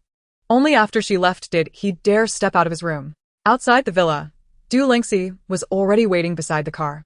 Dressed in a blue suit and silver high heels, she sported sunglasses that exuded an aura of confidence. Sister Du, Su Tangtang called out. She removed her sunglasses, hanging them from her suit's collar, unfurling a large black umbrella, and approached to take her suitcase. The sun blazed fiercely, nearing noon, and the heat was oppressive. Su Tangtang had raised a hand to shield her eyes, but as Du Lingxi arrived, the umbrella shielded her from the glaring light, allowing her to lower her hand. Sister Du, how long have you been here? Du Lingxi remained silent, holding the umbrella as she escorted her to the car door, gesturing for her to enter before placing the suitcase in the trunk. After returning, once the door was shut and the car started, Su Tangtang promptly shared the details of Chen Xinyan's invitation for dinner. Du Lingxi furrowed her brows momentarily. Did he specify who else would be there? Are you going alone? Or can I accompany you? Su Tangtang replied, I don't know. He didn't mention it. Upon receiving Chen Xinyan's invitation, she had not considered any other implications. Perhaps she had subconsciously regarded him as a sister by now. Moreover, having already learned so much about him, it is evident that Chen Xian is not that kind of person. Allow me to ask you this. Du Lanqi immediately raised her hand, pointing her finger at her own head, and exclaimed, when will you come to realize that your face is extraordinarily beautiful, to the extent that even women are tempted to desire you? Su Tangtang, with a cheerful smile, relished the compliment. After all, who would not be pleased by such praise? So, Du Jie, do you find yourself attracted? She inquired. Du Lanqi replied, I have no interest in such matters, thank you. Besides, if I were inclined, would I still be here now? Su Tangtang responded, that makes perfect sense. On Chen Xian's side, a prompt reply soon arrived. She glanced at her phone and handed it over to Du Lanqi. In an apparent attempt to reassure her, he had listed all the attendees of the dinner party, including himself and Bai Zhitian, the two lead actors, as well as the director, producer, investor, and screenwriter, totaling 7 individuals. With a furrowed brow, Du Lanqi asked, did he mention that he only has a minor role? Was this gathering truly appropriate for someone with such a limited part? Su Tangtang nodded affirmatively. That is what he said. Du Lanqi returned the phone to her, stating, you should decline the invitation. Although he mentioned you could bring a manager.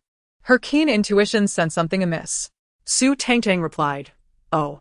Having never navigated the entertainment industry before, she remained unaware of its underlying rules. Yet she trusted that Du Lanqi would not lead her astray. Ultimately, between the choice of Du Lanqi and Chen Xian, she decided to confide in Du Lanqi regarding the matter. To her surprise, upon receiving the message, Chen Xian immediately called her via video. The sudden ringing startled her. Once connected, Chen Xian inquired, what does your manager think? He was quite transparent. Su Tangtang nodded in response. Chen Xian continued, you did not inform her that I prefer men? Su Tangtang hesitated. Is that something I should disclose? Du Lanqi exclaimed, what did I just hear? Despite her typically composed demeanor, her expression betrayed her unease, showing signs of cracking.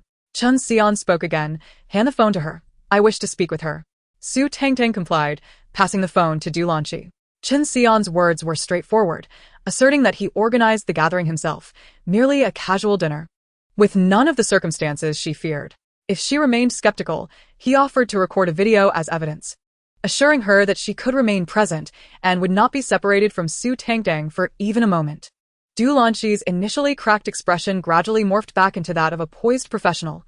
Thank you, Brother Nian, for providing this opportunity for Tangtang. Chen Xian sensed that the matter was settled. Although there was a hint of narcissism, his direct approach made it clear that her manager was reasonable and would unlikely refuse. He nodded gently. See you tonight. Chapter 33. That fool, he does not deserve it. See you tonight, Du Lanqi responded, and once the call ended, she returned the phone to Su Tangtang. Did he tell you he prefers men? This is quite the scoop.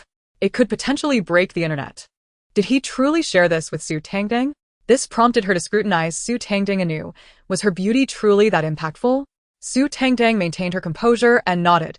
Just yesterday, while skiing in the changing room, he confessed this to me. Something must have transpired, otherwise, he would not have agreed to participate in a dating show. When the news broke that Chen Xian would join the dating program, the industry buzzed with speculation. However, no one had fathomed the true motive behind his participation. Du Lanxi pondered further and asked, did he mention anything else? Su Tangtang recounted how he encouraged her to engage more in front of the camera, suggesting it might be his way of repaying her by introducing her to this role. She felt a twinge of guilt, for she had not disclosed to Du Lanxi that Chen Xian had also promised her 300,000. Du Lanxi remained oblivious to her unease, still contemplating whether the rumor of Chen Xian's preference for men had reached anyone's ears, prompting him to join the dating show to mislead people about his sexual orientation. It seemed the only plausible explanation. However, this was none of their concern. They should prioritize their own matters. I'll accompany you tonight. This male lead drama is generating significant buzz.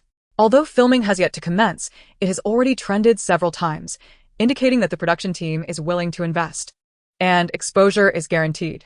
We can at least familiarize ourselves with the scene. With your stunning looks, your appearance will undoubtedly leave the audience in awe. Su Tangtang nodded in agreement, replying, all right. At that moment, an unexpected ringtone pierced the air. It was Du Lanxi's phone ringing. She pulled it out and glanced at the screen, then handed it over to Su Tangtang, revealing the contact name Mu Qing. After a moment's contemplation, Su Tangtang realized who it was. She swiftly pressed the red button to decline the call, simultaneously advising Du Lanxi, did I not ask you to block him? Du Lanxi scrutinized her expression, unable to detect any hint of discontent. Are you truly going to block him? What transpired between you two? Others might be unaware. But as her manager for 2 years, Du Lanxi knew all too well that although the heavens had bestowed upon her a flawless visage, they had neglected to grant her a sound mind. She was hopelessly infatuated. No number of male models could alter her lovesick mentality. Su Tangtang smirked sarcastically. Du Jia. Let's not speak of him again. I've moved on to a new idol. That fool, he does not deserve it. With that thought in mind, she gradually opened up. You have always been curious why I obediently followed his orders to ride on his coattails, striving to increase my worth and earn money for him. Right? Allow me to enlighten you. I am an orphan. At the age of 5, I was adopted by a couple who treated me with utmost kindness, and we lived happily for a time. However, that happiness was short-lived. Soon after, a fire broke out in our home, and my adoptive mother fought valiantly to save me. Mu Qing lived next door, and his parents had a close relationship with my adoptive parents. Witnessing the absence of relatives to assist with the funeral arrangements, they took it upon themselves to handle everything. They even purchased the burial plot for my adoptive parents and later offered to take me in, but I refused. As I only recognized my adoptive parents, they expressed understanding, stating that they would not impose as my guardians, but would provide me with housing and ongoing financial support. They were a middle-class family, not lacking in material possessions. With the first sum of money I earned, I attempted to give it to them, but they refused. Mu Qing treated me well as a child. When others insulted me as a jinx, blaming me for my adoptive parents' demise, he defended me. After some reflection, I decided to repay my adoptive parents by giving him the money. Little did I know Mu Qing was a bottomless pit, even encouraging the original owner of my identity to ride on the coattails of others to gain fame and wealth for him. While the original owner was being criticized online, he was busy pursuing a goddess at the research institute. The next time she encounters him, she will undoubtedly slap him a few times for the original owner. Du Lanxi fell silent after hearing her words. She had long struggled to comprehend why she consistently provided financial support to Mu Qing, a person whose looks failed to impress her. After all, having been immersed in the entertainment industry, she had grown accustomed to handsome faces. And Mu Qing simply did not appeal to her. When questioned, she remained tight-lipped, especially when asked if she harbored feelings for him. Her silence led others to assume she was hopelessly infatuated. With a sigh, she pondered, why now does she cease her support? Su Tangtang shut her eyes briefly. I had a dream, a remarkably vivid dream, wherein it was revealed that the fire at my home was caused by him. In truth, she had merely stumbled upon Mu Qing's name while searching in that book. Otherwise, there would have been no reason for her to demand repayment. The money was earned by the original owner. If she sought to repay a debt of gratitude, she could simply give it. She was capable of earning a living through her own efforts. However, if Mu Qing was indeed the architect of the fire, what justified her repayment? It was fortunate enough that she had not already slapped him. Sister Du, I will rest for a while. Noticing her silence, Su Tangtang leaned back against the chair and closed her eyes. Du Lanqi glanced at her, retrieved a nearby blanket, and draped it over her. Su Tangtang had no home. The place she currently resided in was rented. Upon reaching the ground floor, Du Lanqi took out her luggage and escorted her to the door. You should rest. I have some matters to attend to, and will return to pick you up this evening. Su Tangtang nodded in acknowledgement. At 5:30 in the afternoon, Du Lanqi returned to bring her to a dinner gathering. The time set by Chen Xinian was 6:30. They planned to arrive half an hour early. Mindful that traffic could be an issue. Upon arrival, Chen Xinian was already there, instructing his assistant to wait for them in the parking garage. Su Tangtang, familiar with him, exchanged greetings before heading to the elevator. As she opened the door to the private room, she was greeted by a lively gathering. Apart from Chen Xinian, she recognized only one person, Bai Zhitang, having been left with a lasting impression from her previous encounter regarding tax evasion. She settled herself between the investor and the director, engaging in toast with them. Here you are, Chen Xinian announced, rising to pull out the empty chair beside him while addressing the gathered crowd. Mr. Lin, director. This is Su Tangtang, whom I just mentioned. Su Tangtang adeptly maintained a serene smile, greeting them. Hello, Mr. Lin, director.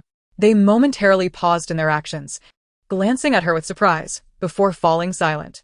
Chapter 34. The object shattered underfoot. Du Lanqi had anticipated such a scenario. Who could possibly remain unaffected by Su Tangtang's beauty? Su Tangtang, however, was accustomed to such attention, having lived with her striking visage in the real world. Her expression remained unchanged as she awaited their response. It was only when Chen Xinian cleared his throat that they gradually regained their composure. Please take a seat, Miss Su, the director urged.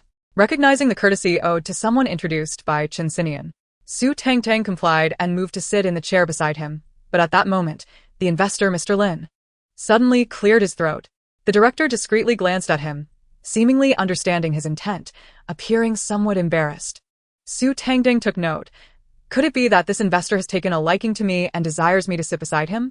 As if one Bai Zhitang were not enough, he seeks to embrace both sides? I wonder if I should inform your significant other to discipline you. Du Lanqi gasped. What on earth are you saying? She swiftly raised her hand to tug at Su Tangtang's arm. Yet, the warning she intended to convey became lodged in her throat, unable to escape. Su Tangtang turned with innocent eyes blinking. Sister Du, what is the matter? Du Lanqi exclaimed. You still question me? Are you oblivious to the words you just uttered? Despite her attempts to articulate her thoughts, the words remained trapped, leaving her utterly perplexed. Others around them were equally astonished. The investor's face turned a shade of green as he slammed his hand on the table. The sudden noise startled Bai Zhitang, who raised her hand, pointing at Su Tangtang. Yet, like Du Lanqi, she found herself unable to complete her sentence. Su Tangtang blinked in confusion. What is wrong with him? What ailment prompts one to strike a table and point at someone? Surely, such a malady does not exist? Could it be insanity? Chen Xinian barely suppressed a laugh, quickly converting it into a cough. He nodded towards the director and the investor, encouraging Su Tangtang to take her seat beside him. Finally seated, Su Tangtang realized everyone was staring at her. I know I am attractive, but must they gaze so intently? This is not complimentary. The group, having confirmed her silence, turned their attention to Chen Xinian. He remained unfazed, merely pouring her a cup of tea. Su Tangtang expressed her gratitude as she took a delicate sip, prompting Chen Xinian to continue. Earlier, I mentioned to the director that I recommended you for the role of the male lead sister, a character characterized by her playful and vivacious spirit. I genuinely believe your personality aligns well with this role, beyond the facade of being merely demure. Upon hearing Chen Xinian's words, the director nodded, but Su Tangtang interjected. Wait a moment. Let me first inquire when the payment for this production will be settled. If Bai Zhitang's tax evasion scandal surfaces a year from now, and my remuneration has not been processed, would I not be working in vain? I should not have agreed so hastily this morning, neglecting the implications of Bai Zhitang's tax evasion on the show's prospects. Oh. So, they provide a portion of the payment upon signing the contract? For my minor role, will I receive my payment immediately after filming? If so, that is acceptable and I can proceed. Why is everyone staring at me in silence? Su Tangtang blinked again, taking another sip of her tea. I wonder why their gaze makes me feel inexplicably guilty. Is it unreasonable to expect my own remuneration after filming? After all, it was your insistence on casting Bai Zhitang as the lead that led to this predicament. Chen Xinian internally nodded. Her points were valid. He exchanged a glance with the director, who immediately comprehended the purpose of bringing Su Tangtang along. Yet, could her unverified claims be trusted? He had not yet uncovered any evidence regarding Bai Zhitang's tax evasion. The announcement of the male and female leads has been made, and a sudden change in cast would undoubtedly create a significant uproar. If they fail to produce tangible evidence at that moment, the situation could become quite complicated. After exchanging glances, he instinctively shifted his gaze towards Bai Zhitao, only to find her visage marred by distress. She flung her wine glass onto the table, glaring at Su Tangtang with fury. "What nonsense are you spouting?" Su Tangtang innocently blinked her eyes again. "What is going on? Does everyone in this production team have a problem? Are they always exploding in anger? What have I, a mere 18-line actress, done to deserve this?" "Miss Bai, I haven't said anything," she replied sincerely, looking at Bai Zhitao. "You." Bai Zhitao found herself at a loss for words. Much like Du Lanxi, as the unuttered thoughts choked in her throat. This reaction led the others present to suspect her involvement in tax evasion, albeit without conclusive proof. After all, who wouldn't react so vehemently when accused of such a crime? Noticing the shifting gazes of the investors and producers, Bai Zhitao's manager pressed her down into her seat, suggesting that they should observe the situation further. As for Su Tangtang, seeing that the matter had stalled, she set her teacup down and cast a curious glance towards Chen Xinyan. Without uttering a word, her eyes seemed to convey a message. "Is it time to eat?" Chen Xinyan nodded, realizing she was likely the only one present still capable of eating. Oh, and himself too. For he had anticipated the dinner gathering would unfold in a certain manner. However, at this moment, it was still insufficient to fully convince them of Su Tangtang's assertions. She would need to elaborate further. As he began to ponder, Su Tangtang's internal monologue interrupted. "Wow, this investor apparently has a sadistic streak. He whipped Bai Zhitao last night. But it's no surprise, as his partner often treats him that way. Being the son-in-law, he has no say in the family business, which is entirely dictated by her, leaving him to vent his frustrations on the women who come his way." "Oh." His partner remains blissfully unaware of his infidelities. "I wonder when the truth will come to light. It will likely be over a year from now when Bai Zhitao's tax evasion scandal erupts, prompting him to seek her out for protection." Su Tangtang felt a twinge of regret, as men who rely on their partner's wealth while flaunting their affairs should be eradicated. Moreover, the woman had warned him about her volatile temperament and peculiarities from the start. He had claimed to love her genuinely, asserting that he could accept all her quirks for the sake of money and status. Who could be blamed for that? Yet, oh dear, his fate is bound to be rather grim. That woman will certainly crush him with one stomp. The onlookers shuddered at the thought of his 200-plus-pound wife delivering such a blow, and it was clear that the man himself felt the weight of that prospect. Chapter 35. No one complained about you being a troublemaker. Cold sweat broke out as he extricated his hand from Bai Zhitao's grasp and shifted his chair away from her.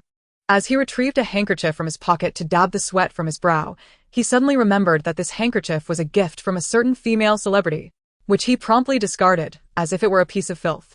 Bai Zhitao, taken aback, clearly did not anticipate his abject fear. Typically, he boasted of his dominance in front of her, often declaring that he held sway over his household.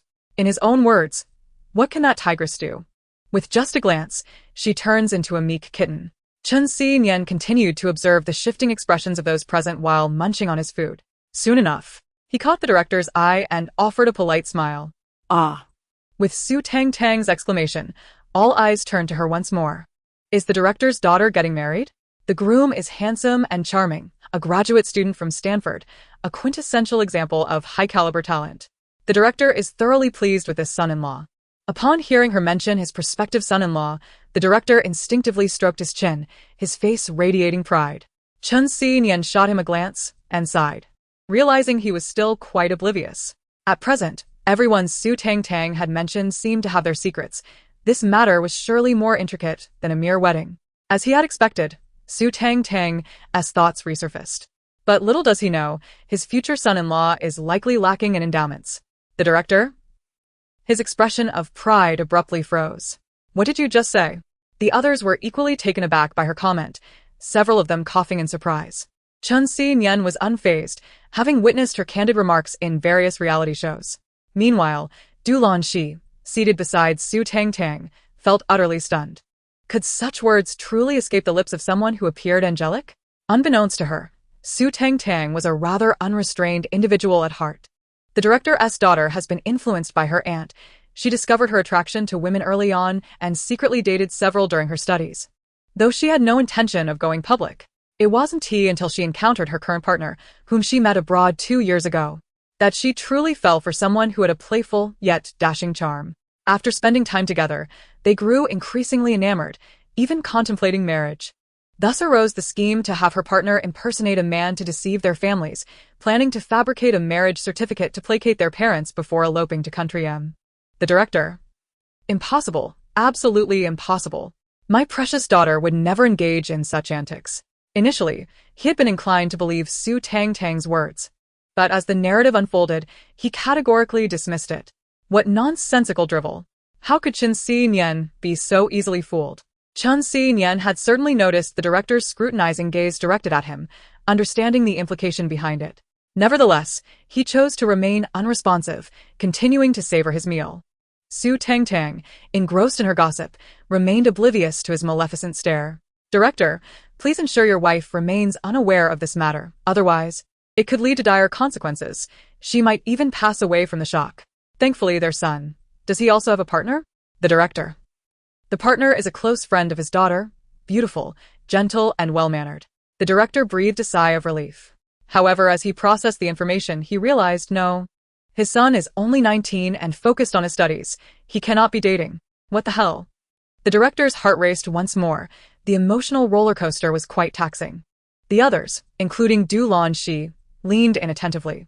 One could hardly resist the allure of juicy gossip, especially when it pertained to others' private affairs, so tantalizing that one could hardly stop. Quick, spill the beans. What more is there? What the hell? This producer is actually bisexual. Producer. The director's eyes instantly sparkled with excitement. It turned out that indulging in the misfortunes of others felt like this. The others chimed in. It doesn't matter whose misfortune it is, as long as there's gossip to enjoy. Having divorced his wife, living alone is a whole different experience. He is truly reveling in it. The producer, feeling the gazes of the crowd upon him, raised a hand to rub his forehead, but he felt no embarrassment. At least he hadn't been unfaithful during his marriage. Unlike that Lin Xuanrui, who built his career on his wife's support and now, despite not being divorced, is gallivanting about. When he divorced, he left with nothing. If Su Tangtang were to learn of his thoughts, she might quip. Is this a contest of who is worse? However, Su Tangtang lacked the ability to read minds and was thoroughly engrossed in the juicy details of the story. Oh my. It turns out he had slept with both members of a couple. The crowd reacted with excitement. Oh wow. How thrilling. Hurry and tell us more. We love it. Liu Xian, who debuted as a talent, peaked instantly, but due to his low ranking, he struggled to secure resources. After the disbandment of his group, he found himself in a dire situation. Upon learning that this production was auditioning for many roles, he immediately sought out the producer, eager to transition into acting. Meanwhile, his girlfriend, seeing him so dejected and burdened, felt a pang of sympathy and, through an introduction, approached the producer herself. Both of them believed that the role was secured through their intimate encounters, yet they hesitated to confess this to one another. Oh, Lao Su, how unethical of you. The unethical producer, Lao Su, mused. Just tell me, did I give that role to him or not? Moreover, he only discovered their relationship post-encounter. He bears no blame. Let me see, does Liu Xian have a chance at fame? Well, frankly, whether he achieves fame is irrelevant. The extent to which his girlfriend has gone for him is astonishing, and upon discovering this, he dares to look down on her. He has made several disparaging remarks about her self-worth, even using it as an excuse to break up with her. What a foolish endeavor. He deserves to face dire consequences. She hasn't judged you for being a troublemaker. How dare you criticize her? Ladies, open your eyes. These scoundrels deserve to be buried deep in the ground. Initially, Su Tangtang was in high spirits, but upon witnessing such a despicable character, her desire to continue indulging in gossip evaporated. She plucked a massive crab leg into her bowl, exclaiming, "Ah, nothing beats the taste of a hairy crab." As she savored her meal, her eyes fixated on the untouched crab, larger than her own face.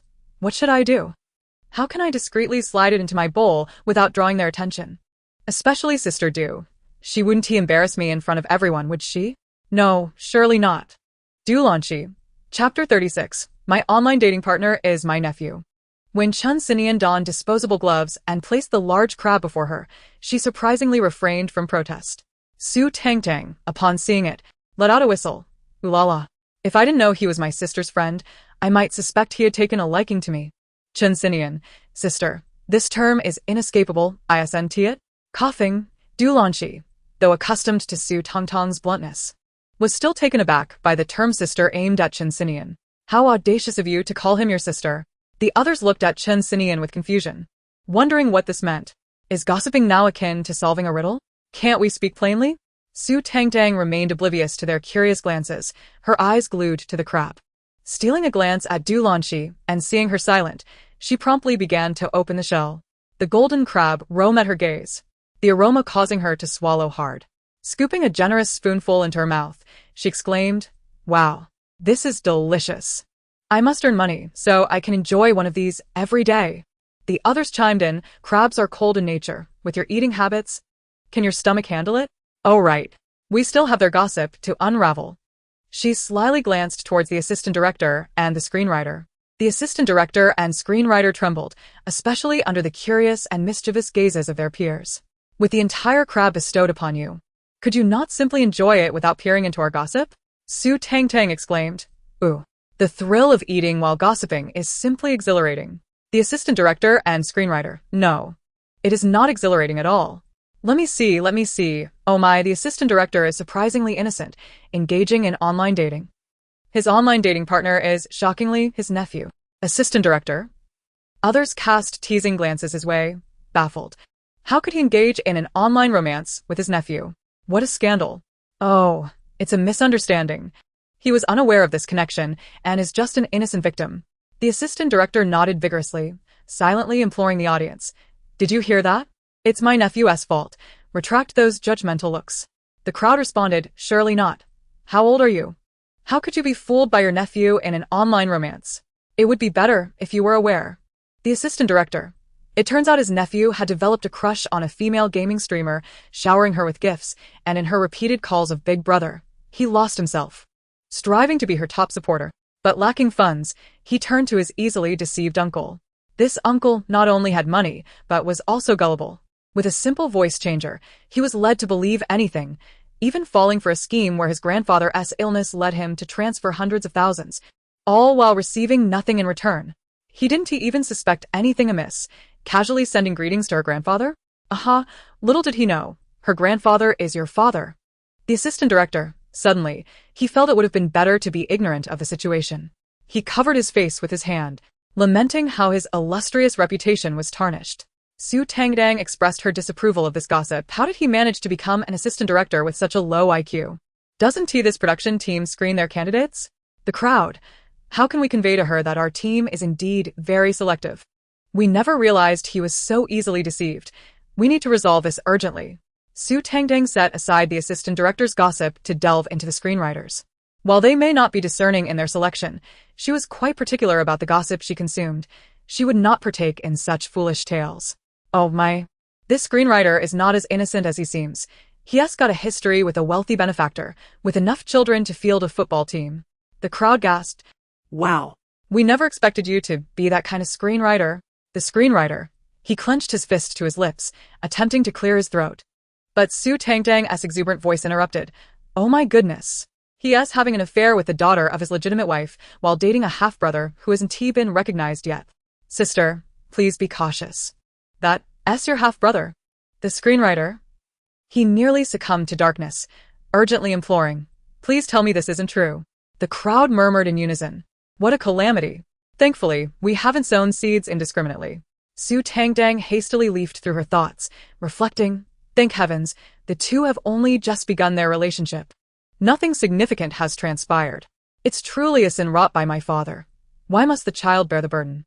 The assembly nodded in agreement. Indeed.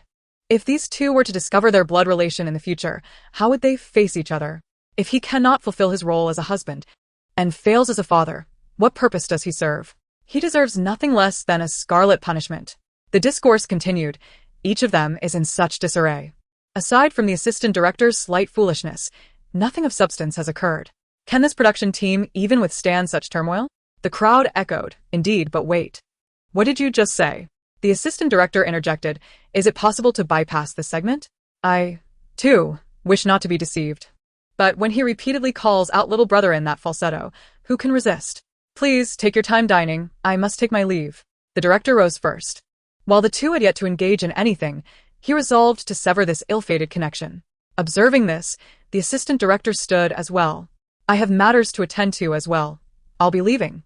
He felt as if his long-hidden Seven Wolves leather belt was about to be revealed. Soon, only Chen Xinian, Su Tangtang, and Du Lanqi remained in the private room.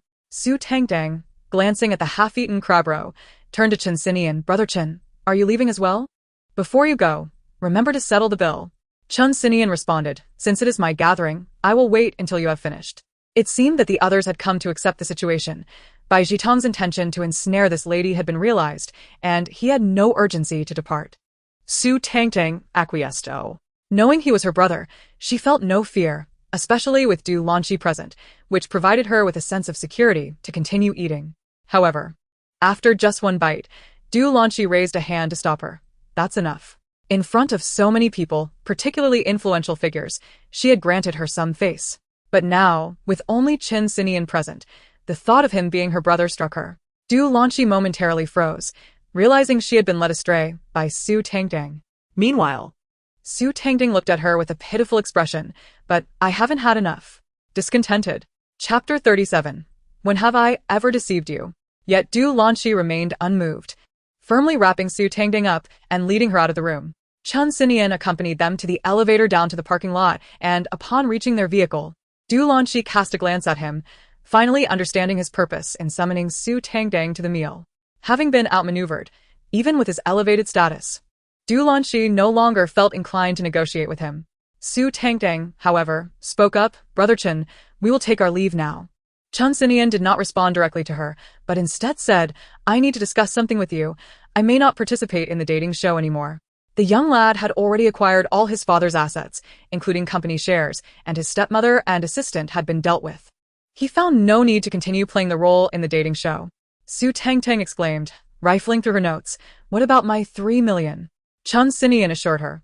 Rest assured, what I promised you will be delivered in full. Is this true? Is there truly such a benevolent sponsor in this world? She stared at him for a time, noting he bore no semblance of jest, prompting her to bow in gratitude. Thank you, Brother Chen. I am truly fortunate to have encountered such a wonderful benefactor. Chen Xinian helped her up, awkwardly rubbing his nose. If anyone ought to express gratitude, it should be him. However, as the words lingered on the tip of his tongue, he found himself unable to articulate them, ultimately resigning to silence. After bidding her farewell, he awaited the assistant to return with the bill. Su Tangtang waved goodbye, departing with Du Lanqi. At that moment, as their vehicle roared to life, a man in the back seat of a neighboring black sedan slowly opened his eyes, having been resting against the seat. He leisurely twirled a golden lighter in his hand, his strikingly beautiful eyes scanning the license plate of the slowly departing van. After a moment, his mesmerizing gaze closed again. Inside the car, as they watched Chen Xinian's figure diminish in the distance, Du Lanqi remained bewildered. What else are you hiding from me? What kind of transaction have you made with him? What is this 3 million all about? Anticipating her inquiry, Su Tangtang, aware of her intellect, cleared her throat and whispered the details. Afterwards, she quickly added, Sister Du, please don't be upset. Once he transfers it to me, I'll send you 30%. Du Lanqi had endured considerable difficulty over the past 2 years while supporting the original character, who was often mocked as a mere hype train, riding the coattails of others.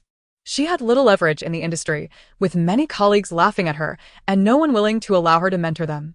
Luckily, she had not given up on the original character, which had led to her participation in the dating show, and this unexpected windfall of 3 million.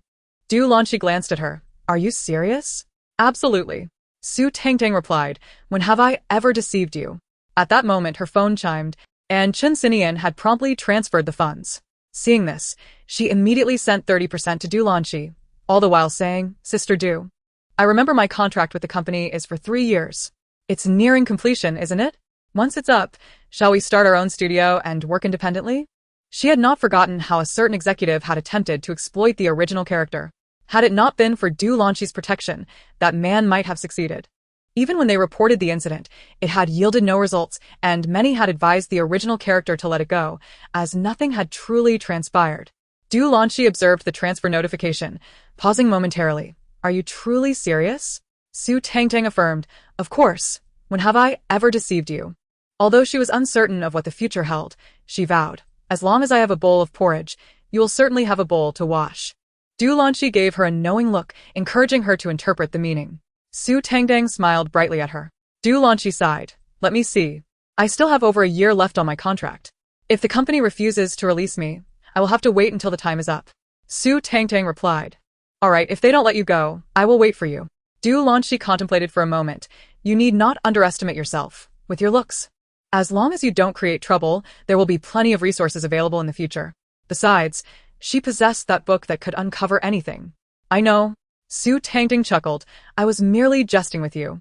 She aimed to earn money and retire early, and she was determined to work diligently and avoid causing any disturbances.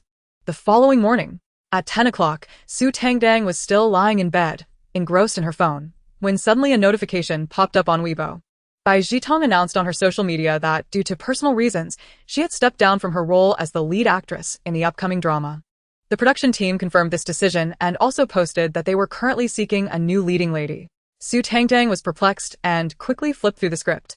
She noticed that the content of the drama had undergone significant alterations. It remained a mystery how the director had uncovered Bai Zhitong's tax evasion, but after discussions, both parties opted for an amicable termination of their contract. They agreed not to disclose the reasons behind the termination, while Bai Zhitong was expected to rein in her fans, preventing them from causing trouble for the production team, such as claiming that the role belonged to her or that she would perform better than the new lead. Given that the drama had yet to commence filming and substantial investments had already been made, they were keen to avoid any negative publicity. Furthermore, there were certainly rivals lurking in the shadows, ready to amplify any misstep into a major scandal, which would be exceedingly detrimental for them. Bai Zhitong complied, and both sides signed an agreement stipulating that should she breach the terms, the production team would be entitled to reveal the reasons for her replacement. Currently, Bai Zhitong was also making arrangements to settle her outstanding taxes from the past few years. As for the subsequent fallout from her tax evasion that would hinder the drama's broadcast, that was now irrelevant. However, despite all this, Su Tangtang felt indifferent towards her. Bai Zhitong's previous actions indicated her true intentions. Had she not been caught, it was likely she would not have made amends. To earn so much yet resort to evasion was indeed self-inflicted. Now, having paid up, she was given another chance to earn money. The production team's diplomatic handling of the situation elicited a scornful paw from Su Tangtang. Such a person deserved to vanish from the limelight. As she scrolled through the comments on Weibo, her phone rang. It was Du Lanqi. "Du Jia, are you looking for me?" Su Tangtang answered.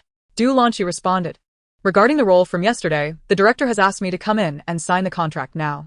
Would you like to join? Are they asking for me?" No. "They just want me to come. Then I won't go. I haven't even gotten out of bed yet." Du Lanqi didn't say much more, simply acknowledging all right. It wasn't until Friday evening that the production team finalized the new leading lady. Zhou Ling, a young actress with formal training, had little fame but a commendable reputation, having played numerous supporting roles with decent acting skills. More importantly, she came from a clean background, free from the troubles associated with Bai Zhitong. Since it was primarily a male-centric drama, the female lead's presence wasn't critical, and they concluded that instead of relying on the actress to generate buzz, it was better to focus on producing a quality show, especially the action scenes. If they executed those well, good reviews would surely follow. When Su Tangtang received Du Lanqi's call regarding this matter, she was busy packing, as a dating variety show was set to premiere the next day. "Do we have a confirmed shooting schedule?" she inquired. The previous timeline was set for after Chen Xian's dating show concluded. Now that Chen Xian has announced he won't participate anymore, it should be moved up. "Not yet clear. The director mentioned he would notify us once it's confirmed. He understands your situation and will arrange your scenes from Monday to Friday. Use this time to familiarize yourself with the script and memorize your lines." After signing the contract, she had taken the script home and had been studying it for several days. "Du Jia, don't worry, I can handle this role," she assured. It must be said that professionalism is best left to professionals. Chen Xian's years in the entertainment industry were not in vain. This role suited her perfectly and was quite appealing. For her, the challenge was minimal. She merely needed to perform as herself, which would also help her regain her public favor. Given her previous habit of riding on others' coattails, her public image had severely suffered. And if she wanted to excel in her roles moving forward, especially as a leading lady, she needed to rebuild her reputation. "All right, as long as you are confident, She said, feeling relatively assured about her capabilities. To be fair, if not for those prior incidents, she would be a worry-free actress.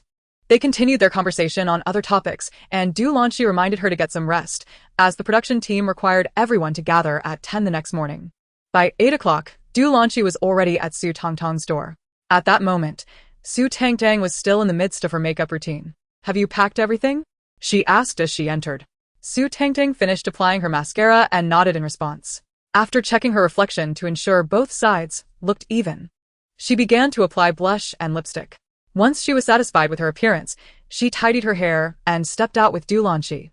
The drive took about an hour, and a breakfast stop consumed another half hour. Upon arrival, the timing was perfect, as everyone else was just arriving as well. When Su Tangtang spotted Chen Xian stepping out of a van, she blinked in surprise. "Weren't you supposed to not come?" Others, hearing her voice, followed her gaze. But Chen Xian remained unfazed, merely nodding at everyone before wheeling his luggage inside. Once inside, Su Tangtang saw his WeChat message. "The director wants me to finish this episode and announce to the audience that I have personal matters and will not be continuing." Su Tangtang replied, "Oh." She then asked, "Does that mean you will still act?" Chen Xian responded, "To avoid unnecessary complications, I think I should still participate." The audience was already aware of his interest in her, making it most appropriate for him to continue interacting with her this episode. Moreover, new guests were expected this week, and since he was about to leave, there was no need for him to form a new pairing with anyone else. Su Tangtang replied, "All right." After all, he was her benefactor. As she moved her suitcase into her room, and Ruji followed closely behind, accompanied by 2 photographers. "Tangtang, what have you been up to this week?" And Ruji greeted her. "Just staying at home," Su Tangtang replied while continuing to organize her belongings. And Ruji, however, seemed more preoccupied with curiosity. She sat on the bed, casting furtive glances at Su Tangtang, eager to decipher the meaning behind her earlier comment about Chen Xian. Could it be that he was also withdrawing from the dating show? The thought sent a thrill through her, and suddenly remembering something, she got up to rummage through her suitcase, retrieving a bag. "Tangtang, I bought you a gift." As she handed it over, her face flushed with embarrassment, her eyes darting around, unwilling to meet Su Tangtang's gaze. Su Tangtang paused her actions and looked over, surprised to see an expensive designer bag being offered to her. "Is this for me?" she exclaimed. And Ruji nodded bashfully. "I picked it out at the boutique just for you. You must accept it." "No, that's too extravagant." They had known each other for barely 3 days. Such an expensive gift was unwarranted. And Ruji panicked. "It's just a small token of my appreciation." I really like you. If you don't accept it, it means you don't like me." Su Tangtang. As Su Tangtang continued to decline, the comments began to flood in again. "I can't believe she's being so ungrateful. I, too, am covering my face. In a moment, once she accepts it, you shall all say she has a penchant for lavishness. Ha ha ha, you understand their psychology." Ultimately, it was only after much reluctance that Su Tangtang accepted. "Thank you. I wasn't prepared this time. I'll return the favor next week." And Ruji repeatedly waved her hands. No, you needn't feel burdened. I gifted it to you, because I like you. I don't want you to perceive this as a hassle." Su Tangtang smiled at her. "I know. Thank you. I like you very much too. Who wouldn't adore such a charming young lady?"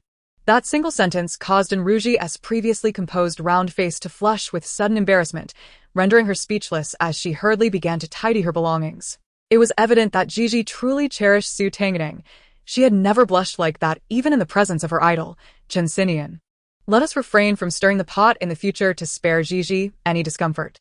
I simply relish watching beautiful sisters being affectionate. Who needs any unpleasant men when we have 2 loving souls? Once everything was packed, at 11:30, the staff arrived to usher them downstairs. Qiao Yufan inquired of the production team, "Were we told there would be new guests arriving today? When will they come?" "In the afternoon," replied director He Pijio. "Oh?" Su Tangtang glanced over. "Is Beer back? Has he resolved his matters?" "Of course. He has already sent everyone inside. We are merely awaiting the court session. But truth be told, I owe her my gratitude. Otherwise, he would still be oblivious, naively supporting another man's daughter while his own flesh and blood suffers abuse. Now, he intends to care for both children. After all, that child has lived with him for 5 years. He cannot bear to abandon them. Moreover, with their temperament, what if they ruin the child?" Su Tangtang acknowledged the situation, not labeling it as good or bad, but simply remarked, Just be sure not to show favoritism, especially towards his biological daughter. The child has endured enough trauma from that couple's beatings. If he favors the one he has raised since childhood, it would only further wound the little one's heart. Upon mentioning this, Qiao was overcome with emotion. His daughter still bore the scars from her suffering. Each day, while applying medicine to her wounds, he felt an unbearable ache. How could he possibly show favoritism? He was determined to treat both children equally, nurturing them as true sisters, each becoming the most important person in the other's life. Chapter 39. He turned and entered the ladies' restroom. Collecting his emotions, he faced everyone with a smile and inquired, "Have you all had breakfast this morning?" Some replied affirmatively, while others shook their heads. Those who have eaten must be feeling peckish. The production team has prepared a sumptuous lunch for everyone. As he spoke, he waved his hand, and 8 lovely hostesses wheeled in the dining carts. Lifting the golden lids from the trays revealed a feast of 8 delectable dishes: Hainanese chicken rice, a lavish seafood platter, spicy bullfrog, super flour clams with vermicelli, steak pasta, a sushi set, a low-fat chicken breast meal, and a luxury burger. "Director, there won't be any tasks within this, Will there? Someone asked. Although it was everyone's first time participating in a dating reality show, they were all too aware of the production team's notorious reputation. It was unlikely they would simply offer free lunch. The director chuckled. "Indeed, there is a task, but it's quite simple. A game of you have, I don't. I trust everyone. Even if you haven't played it before, has heard of it?" The crowd nodded in acknowledgement. Su Tangtang had seen it played on other variety shows before. Each person would state something they had done, and anyone who had not done that would have to lower a finger. The director continued, "As we have 8 participants here, we will use both hands, 10 fingers in total. The first one to lose will be the last to choose today's lunch, and this will continue in succession. This also serves as an opportunity for everyone to get to know each other better. Make the most of it. Who knows, by the end of this segment, your crush might just take an interest in you. Now, let us draw lots to determine the order." Similarly, a hostess appeared, holding a box. Inside were 8 slips of paper, each inscribed with a number denoting the speaking order. Su Tangding stood up and drew a slip marked with the number 3. "Perfect. My lucky number. It seems I can choose someone I like." Upon hearing this, everyone turned to her, eager to glimpse her fortunate number. However, after a brief glance, Su Tangdang folded the slip again. Observing this, the director instructed everyone to sit on the sofa in order. She found herself seated beside Liao Xiliang on her left and Shui-Ruyan on her right. Su Tangting mused, "Will their fans come after me? I also prefer not to be sandwiched between them. It feels as though I'm a part of their play." Liao Xiliang, Shui-Ruyan. The others shared a simultaneous smirk, as if to say, "Are you not the same?" Who was it that live-streamed their entire interaction during their due? The director cleared his throat and quickly called for the first participant, Su Yuntong, to begin. She seemed to have prepared in advance. "I scored 657 in my college entrance examination." It was somewhat anticipated that Yuntong would say this, haha. Why not? "If I had scored that high, the dogs in the village would surely know it was all my doing." Everyone present probably lowered at least one finger, but not all did. Su Tangdang kept her hand raised and inquired, "Does it have to be exactly 657? Would 667 suffice?" As expected, a flurry of question marks flooded the comments. Was she implying she scored 667? Could it be true? It must be, for this was a live broadcast. She wouldn't be foolish enough to fabricate such a claim on camera. I don't believe it unless she shows her score. I, too, remain skeptical. With her love for the spotlight, she would have flaunted that high score by now. A chorus of doubts filled the live chat. The audience turned their gazes toward her, seemingly incredulous. "Wait a moment, let me find the screenshot I saved earlier." Just as the comment suggested, she would never lie in front of the camera. She likely relished the attention. Although the original character's actions upon entering the industry were perplexing, she had genuinely applied herself during her studies. Rising at 4 or 5 in the morning to memorize vocabulary, burning the midnight oil, while completing practice exams that surpassed those of her peers. After all, as an orphan without support, education was her sole path forward. Who could have foreseen her eventual entry into the entertainment world?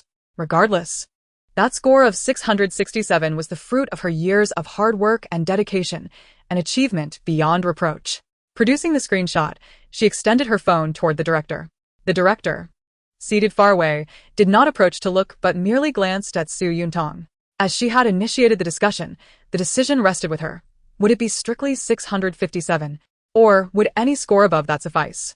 Su Yuntang glanced at the phone she handed over and nodded. As long as it is taller than me, that suffices. Su Tangtang replied, then I shall not lower my hand. Why didn't the camera switch over? I want to see. What is the photographer doing? How unprofessional. No one paid attention to the comments on the screen. The game continued. When it was Liao Shuliang's turn, he cleared his throat, about to speak. But Su Tangtang's inner thoughts emerged first. My father's girlfriend is my ex-girlfriend from way back. I've been with my father's girlfriend on his bed. I've been with the female guest named Shui in the basement rooftop.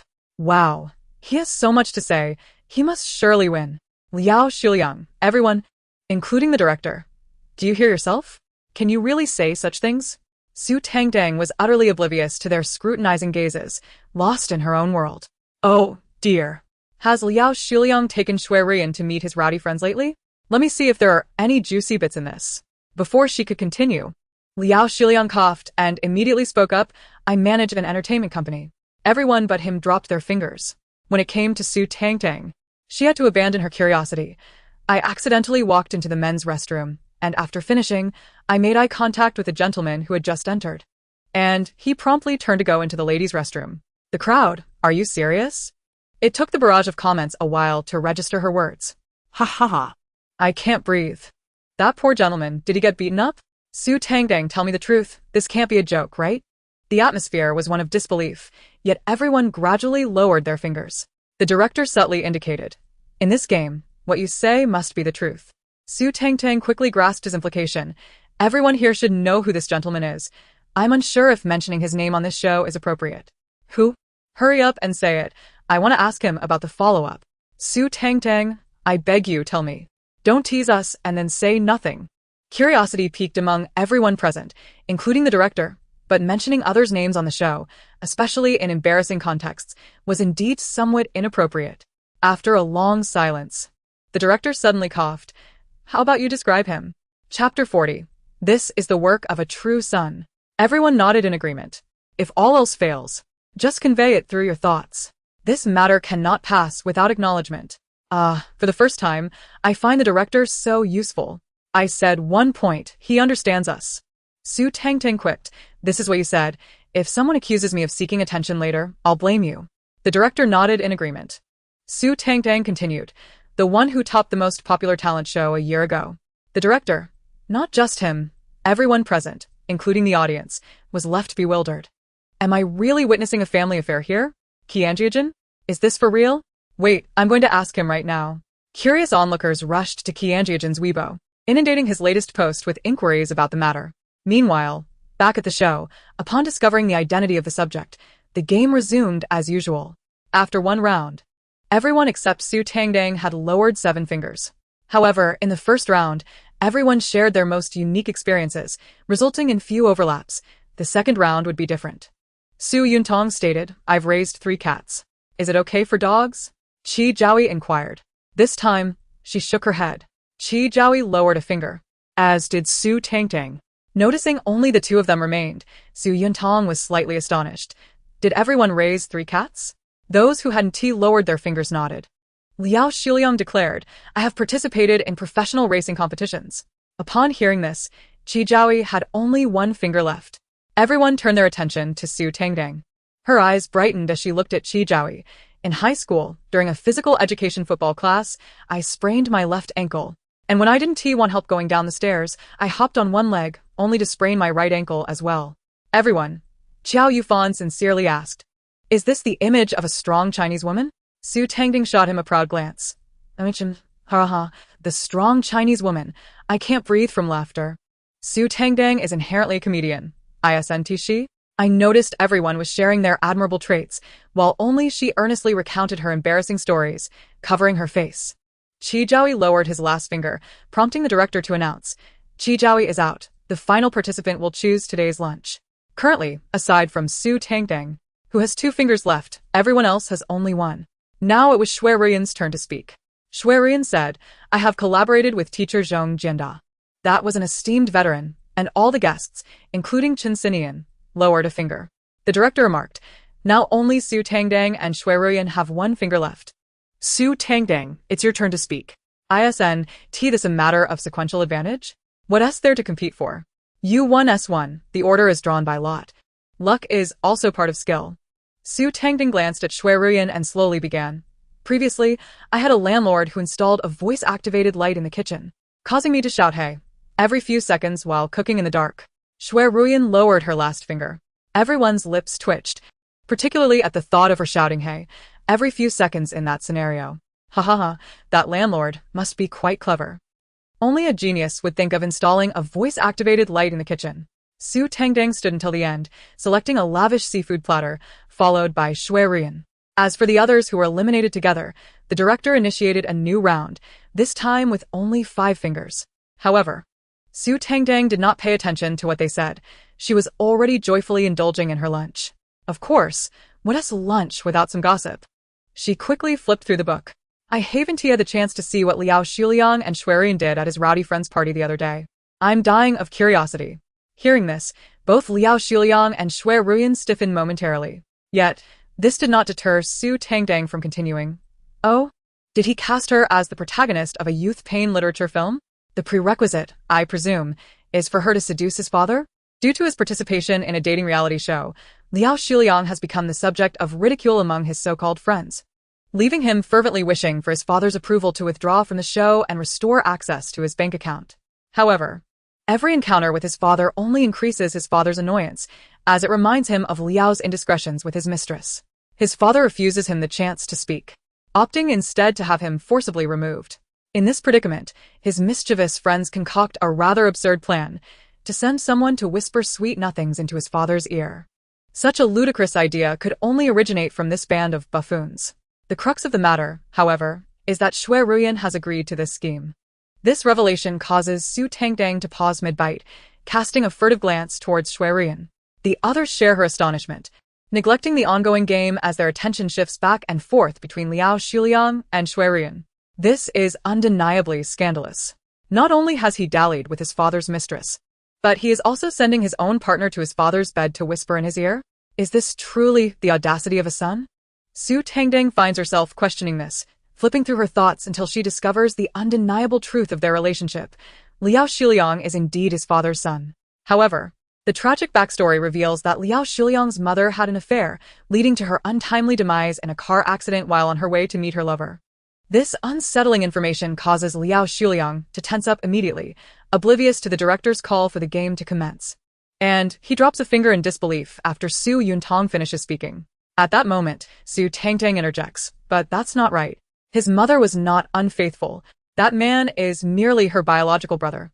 Surely Liao Chongchong has encountered his own brother-in-law? Suddenly, Liao Shuliang stands up, his expression an inscrutable mix of emotions. His slender eyes narrow into a fine line, emanating an almost imperceptible menace, appearing both sinister and fearsome. Truth be told, when Su Tangtang meets his gaze, she is momentarily taken aback, blinking in confusion. Why is he staring at me? Does he fancy my sumptuous seafood feast? Quickly, she turns her back to them. Liao Shuliang merely wishes to inquire if that man is indeed his uncle, yet the words stick in his throat, too anxious to let her finish. Gradually, he reclaims his seat. Fortunately, Su Tangtang is not one to merely nibble at the edges of gossip, as the director catches Liao Shuliang's glance and resumes the game. She continues to enjoy her meal, while observing the unfolding drama. Did this brother-in-law have a scandal? No wonder. Chapter 41. Breaking up with a girlfriend after 7 years. Decades ago, Liao Shuliang's father succumbed to illness, and his mother remarried. Ms. Zhang, Liao's mother, took on her new husband's surname, while his brother remained with their grandmother, eventually being adopted by their uncle. None in that household were virtuous. The uncle was a gambling addict and a drunkard, often returning home to unleash his frustrations on Liao. The aunt was equally cruel, demanding money from him for household expenses when he was scarcely a teenager. The only kindness he received was from his grandmother, yet at the age of 30, he remained ensnared by his uncle and aunt, who manipulated him into providing for them in their old age. Living under such oppressive circumstances inevitably led to his breaking point. One fateful day, he erupted, ending the lives of both his uncle and aunt, with his aged grandmother aiding his escape, directing him to seek refuge with his affluent sister. Upon meeting her brother, Ms. Zhang discreetly sheltered him from prying eyes. However, repeated encounters eventually aroused Liao Chongchong's suspicion. Their marriage, born of his immediate infatuation, was further complicated by his inherent jealousy, prompting him to follow her to her brother's residence. Rather than confront her, he intended to offer her a chance to sever ties.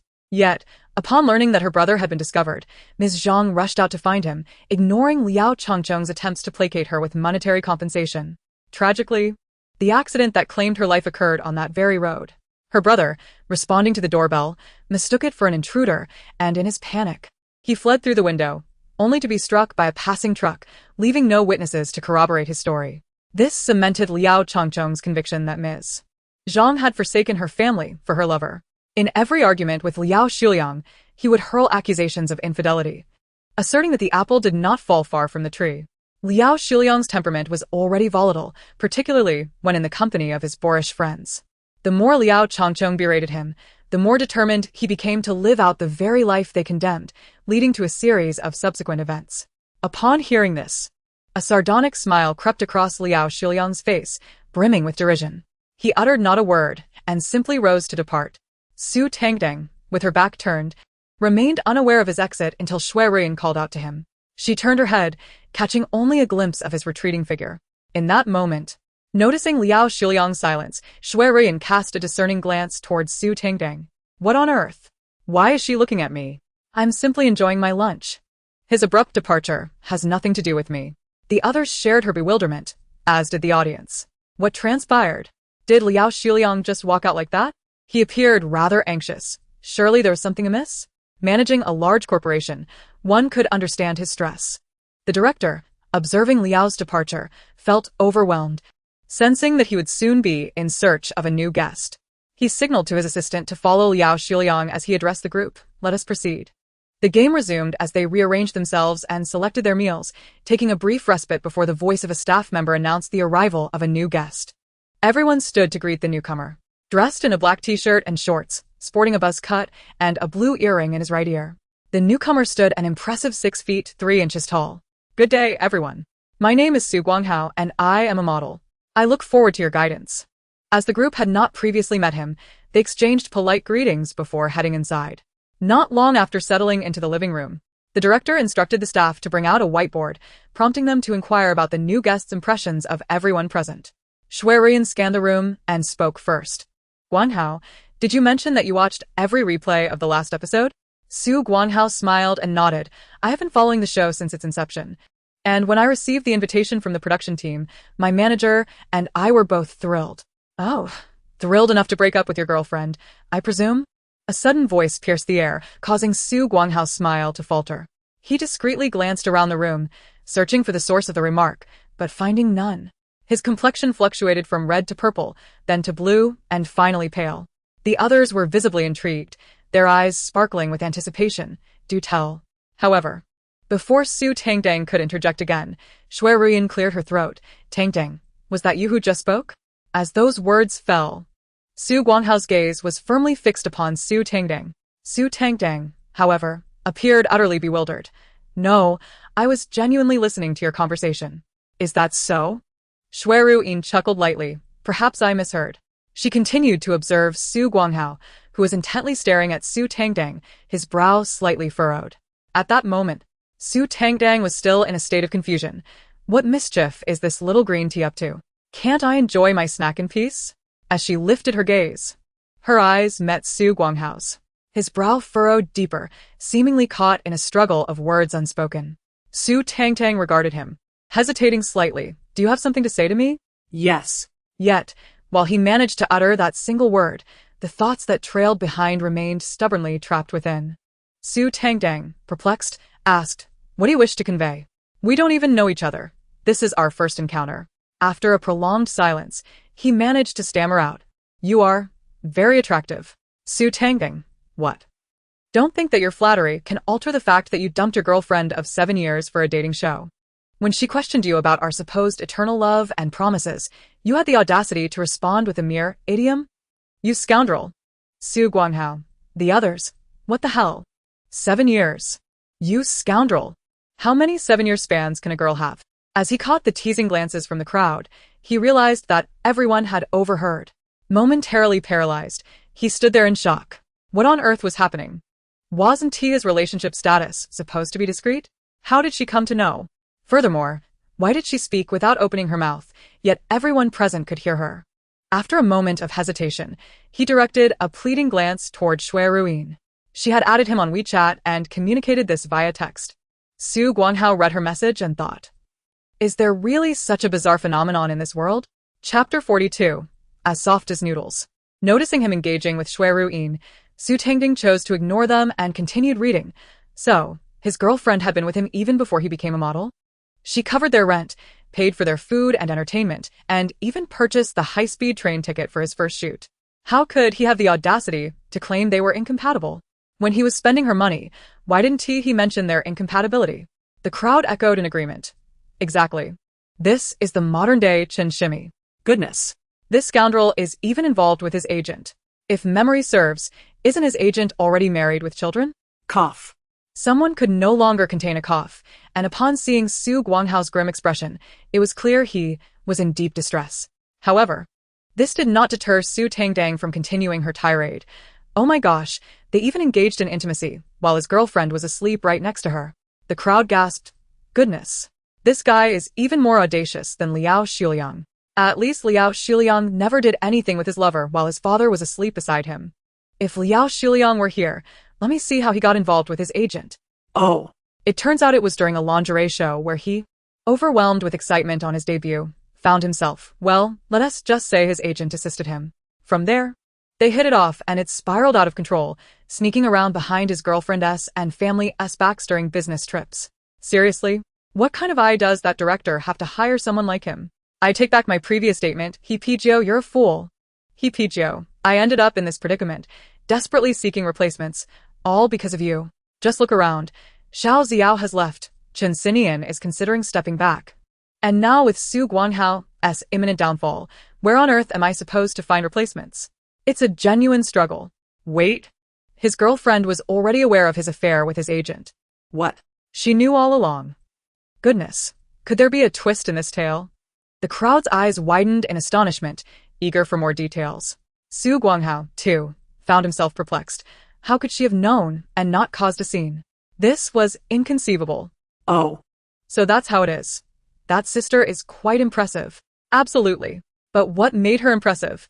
Did she also put a green hat on Su Guanghao? Were they both playing their own games?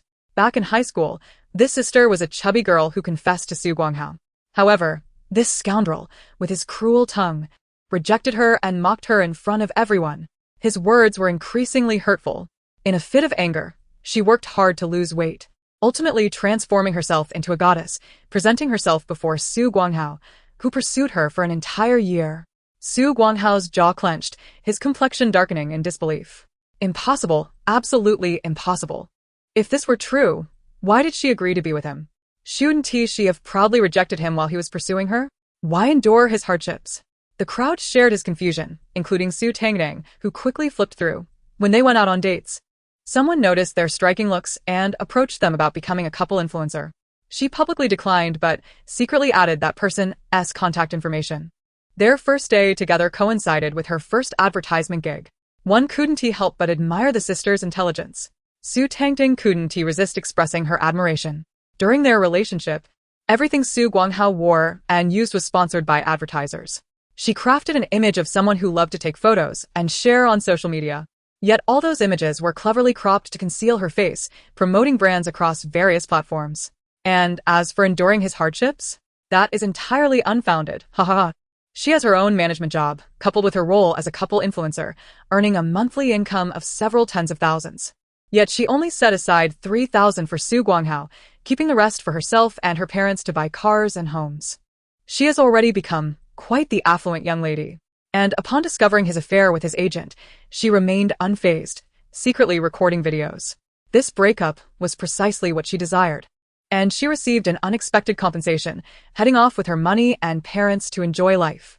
Su Guanghao's agent, fearing she might stir up trouble, insisted on a separation agreement, ensuring both parties would remain undisturbed and their finances settled. Ha ha ha ha, who would have thought this agreement ultimately safeguarded her? Moreover, setting aside whether they can even locate her current whereabouts, she also has those short videos. I doubt they would dare to confront her. I wonder when he'll discover this matter. He should be utterly furious, haha. Su Guanghao was indeed infuriated, nearly grinding his teeth to dust. Yet, Su Tangtang's voice continued, "Let me see how long it takes him to figure this out." All eyes were eagerly fixed upon her, urging her to share more. We are all eager listeners. Oh, did my sister leave him a note? Not only informing him of the situation, but also mocking him for being so soft, like overcooked noodles in less than 2 minutes. Su Guanghao, you are the one who is soft. Your entire family is as soft as overcooked noodles. Several others couldn't help but stifle their laughter. Sensing something amiss, they quickly covered their mouths, casting their eyes toward the sky and the ground. Damn it! At that moment, Su Tangtang suddenly let out an expletive. They all became perplexed. What happened? Is there a twist? The director, too, perked up his ears, straining to hear from his distance. This idiot, that scumbag, earns more for filming a dating show than I do. This dog of a director can go to hell. The dog of a director. He raised a hand to rub his forehead, trying to recall what salary he had offered her, but could not remember. Before he could ponder further, Su Tangtang's thoughts echoed in her mind. Damn it, this is a disaster. You mess up, I mess up. That dog director turns abalone into duck eggs. She abruptly closed the book in her mind and slumped hopelessly against the sofa. The audience, deprived of the subsequent gossip, directed their resentful glances toward the director. What have you done? How can a scumbag's salary exceed Su Tangtang's? She even helped you find your biological daughter. The director. When we decided on her salary, we had no inkling that things would escalate to this point. How about we concoct a reason to increase her pay? Only Su Guanghao quietly breathed a sigh of relief, grateful that his own affairs were no longer under discussion. Chapter 43. Monkeys Call You Uncle. With the gossip dissipated, everyone resumed the scheduled flow of events. Ruiyan, picking up from her previous statement, inquired of Su Guanghao, if you've been watching our live stream, who has made the best impression on you? Su Guanghao appeared somewhat bashful, but eventually responded, Gigi. Ah, are you a fan of our Gigi? Indeed. No one can resist our adorable Gigi, but she only has eyes for Qiao. The questioner, Ruiyan, wore a dark expression. The person involved, Enruji. Don't come near me. I have no interest in overcooked noodles. She quickly scooted aside. Adjacent to her was Su Tangtang, and it seemed that upon their collision, she finally voiced her thoughts. Oh, so it's a wealthy suitor arriving. No wonder she hastily wants to break up with her boyfriend. Su Guanghao. Isn't it common knowledge that she plotted against me? Why is she still defending her? Thankfully, Su Tangtang was oblivious to his inner thoughts. Otherwise, he would have faced her wrath. If he hadn't been so foolish as to mock that girl in front of so many people, would any of this have transpired? What's wrong with the girl being a bit chubby? It's not like she has eaten your family's rice.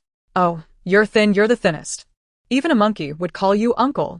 Suddenly, a profound silence enveloped the scene. No one dared to speak further. The director, unable to suppress a cough, urged them to continue writing on the whiteboard and to keep interacting. Ruiyan, realizing that the attention was directed towards Enruji, opted to remain silent. Others, observing the situation, were left to initiate conversation. Fortunately, they were spared from awkward small talk as the voices of staff members from outside announced the arrival of a new guest. It was likely another female guest. Wasn't it? As they deliberated, they made their way outside. Upon reaching the yard, they glimpsed a figure descending from a nanny van parked at the entrance. She wore a white spaghetti-strap dress, her long black hair slightly curled, and donned matching strappy high-heeled sandals, cradling white flowers in her hands as she smiled warmly at everyone. Hello, everyone. The crowd responded, opening the large iron gate. Su Tangtang seemed to have a vague recollection of her, but it was insufficient for her to immediately recall who she was, only knowing she was an actress. Qiao took her luggage, and they swiftly entered. Upon reaching the living room sofa, Qiao had just settled in when she promptly approached and sat next to him. Oh, is she here for Qiao? You may not be aware, but he has a wealthy benefactor, a male one. However, while everyone was well aware, no one chose to reveal it. They were merely there to watch the drama unfold, giggling quietly. Observing the scene, Su Tangtang blinked. Getting close to my wealthy benefactor? Should I step in? Ha! What benefactor? Everyone looked on in confusion. The newly arrived female guest also appeared perplexed. Who is speaking? Seizing the moment of her distraction, Qiao edged over slightly, simultaneously signaling to Su Tangtang. Sigh. Money is hard to earn. Su Tangtang settled between the two. The new guest frowned at her. My brother is quite popular. Could Chen Xinian and Su Tangtang be embarking on a mutual journey? It seems so natural. What's up with Enruji? Wasn't she said to have a crush on Chen Xinian? Why has there been no interaction between them since the broadcast began? The bullet screen was abuzz with discussions about them, while the guests in the live stream also engaged in their own conversations. As Su Tangtang nestled between Chen Xinian and the new guest, they raised their eyebrows, remaining silent as they sought out suitable seats. Qiao Yufan watched as the director instructed someone to raise the whiteboard, allowing the new guest to greet the camera. She raised her hand and waved. Hello, everyone. I'm Zheng Xinwei, an actress known for my role as the Jade Concubine in Qin Yichuan. So it's her. No wonder she seems so familiar. If you mention the Jade Concubine, I can recall her. She is an excellent actress. Zheng Xinwei comes from a professional background, possessing both talent and beauty. Yet over the years, she has remained lukewarm in her career. Despite playing numerous breakout roles, she still struggles to land leading parts. Her agent often claims she is just a step away from success, but that's as far as it goes. She refuses to accept this fate. She decided to participate in the dating show after seeing Chen Xinian's involvement. This is her chance. It's common knowledge in the industry that Chen Xinian has exceptional resources. Since his debut, he has yet to star in a single flop. She believes in herself. If she can secure a leading role in a good film, she will undoubtedly rise to stardom. Sitting between the two, Su Tangtang felt quite uneasy. Yet this did not hinder her from enjoying the spectacle. After all, the attention was on Chen Xinian, not her. She leaned back against the sofa, striving to minimize her presence while searching for Zheng Xinwei's name in her book. Is this for real? Zheng Xinwei had just finished bolstering her spirits and organizing her thoughts to converse with Chen Xinian when an unexpected voice interrupted her. Perhaps due to proximity. She heard it distinctly, her gaze landing directly on Su Tangtang beside her. Was it she who spoke? The eyes of the others lit up, for there was indeed a scandal brewing. Su Tangtang, you are truly remarkable today. Without prompting, she boldly immersed herself in their gossip. Su Guanghao's gaze also shifted to Zheng Xinwei, realizing that indulging in the affairs of others felt quite exhilarating. Under Zheng Xinwei's scrutiny, Su Tangtang's inner voice surfaced again. This time louder than before, likely due to her astonishment. Her mother introduced her to a suitor, yet during the blind date, her mother found a connection with the suitor and eloped. What? What did you just say?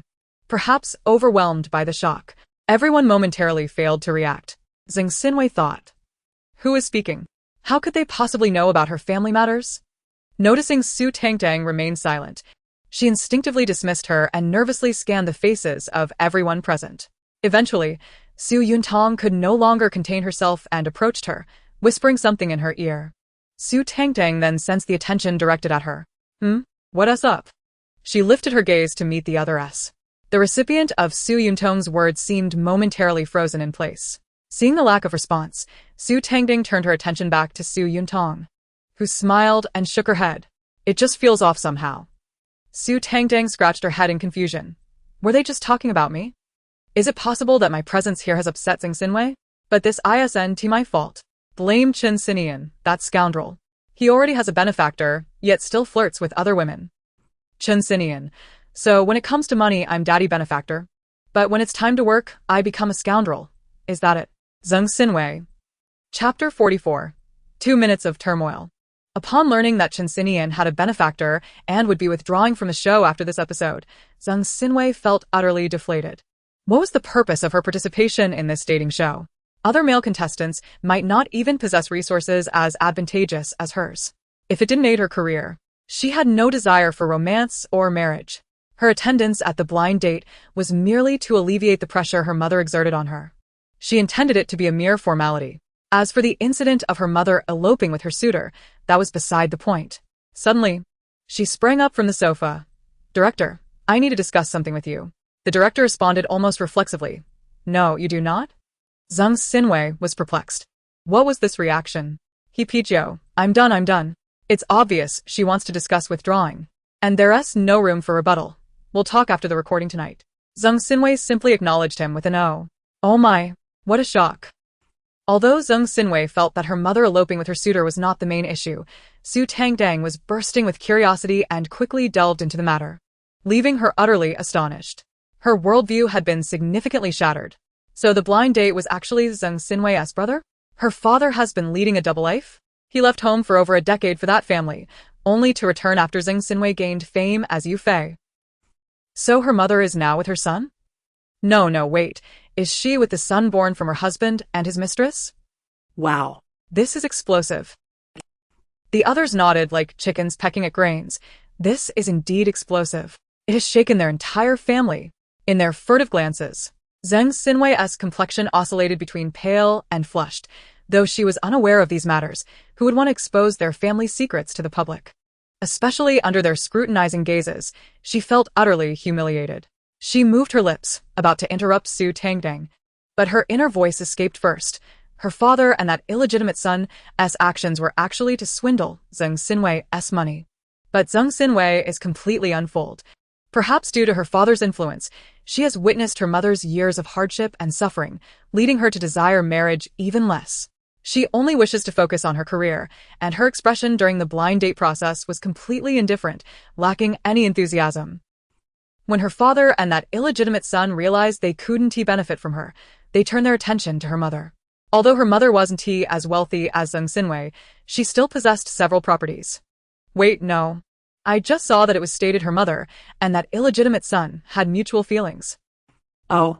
So it was after that mutual attraction that the illegitimate son proposed targeting her mother for financial gain, and for the sake of money.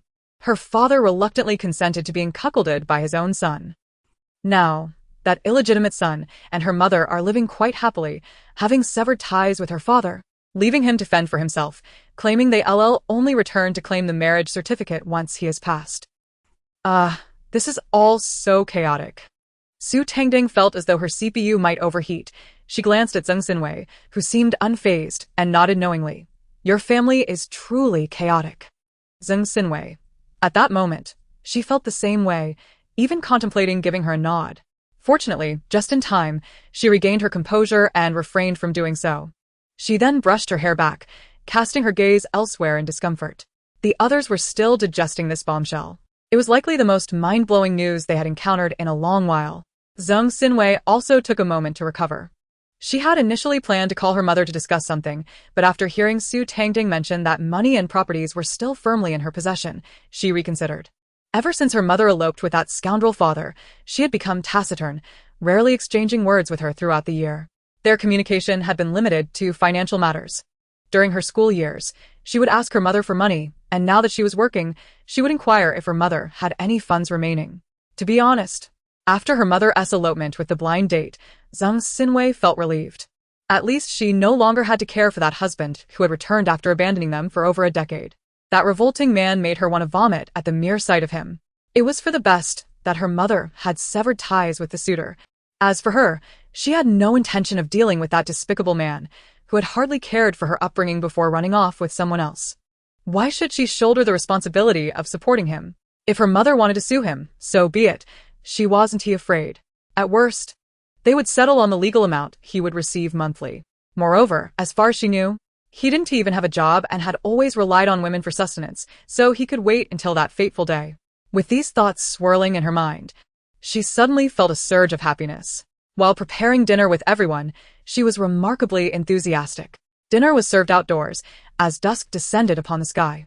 The lamps beneath the eaves and the trees cast a soft, pale glow, their filaments flickering in a manner that was rather romantic. Qiao Yufan and Qiao retrieved several bottles of beer from the refrigerator, courtesy of their new sponsor, and inquired if anyone else desired a drink. Su Tangtang lifted her gaze and remarked, "Wow, that's the brand Su Guanghao wore during his playful antics with his manager. I wonder if he recalls that moment upon seeing it?" Su Guanghao retorted, "Not at all. Thank you. If you hadn't mentioned it, I would have completely forgotten." Holding the branded beer, Qiao Yufan and Qiao exclaimed, "What an unexpected turn of events."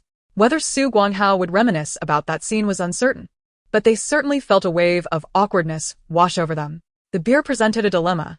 Neither drinking it nor abstaining felt quite right. However, Su Tangtang was unfazed by their discomfort. She had no inclination towards beer and, with a cursory glance, diverted her attention, saying, "But really, Su Guanghao, why the fuss over just 2 minutes?" She quipped, "Is this what they call the infamous not enough time? So, let's make do with foreplay." Laughter erupted. Even though the group had grown somewhat accustomed to her sharp tongue, Yet, they found themselves choking on their drinks. Where did you hear such a legend? We certainly weren't informed. Su Guanghao exclaimed, visibly flustered. You're the one who only lasts 2 minutes. Your whole family lasts 2 minutes.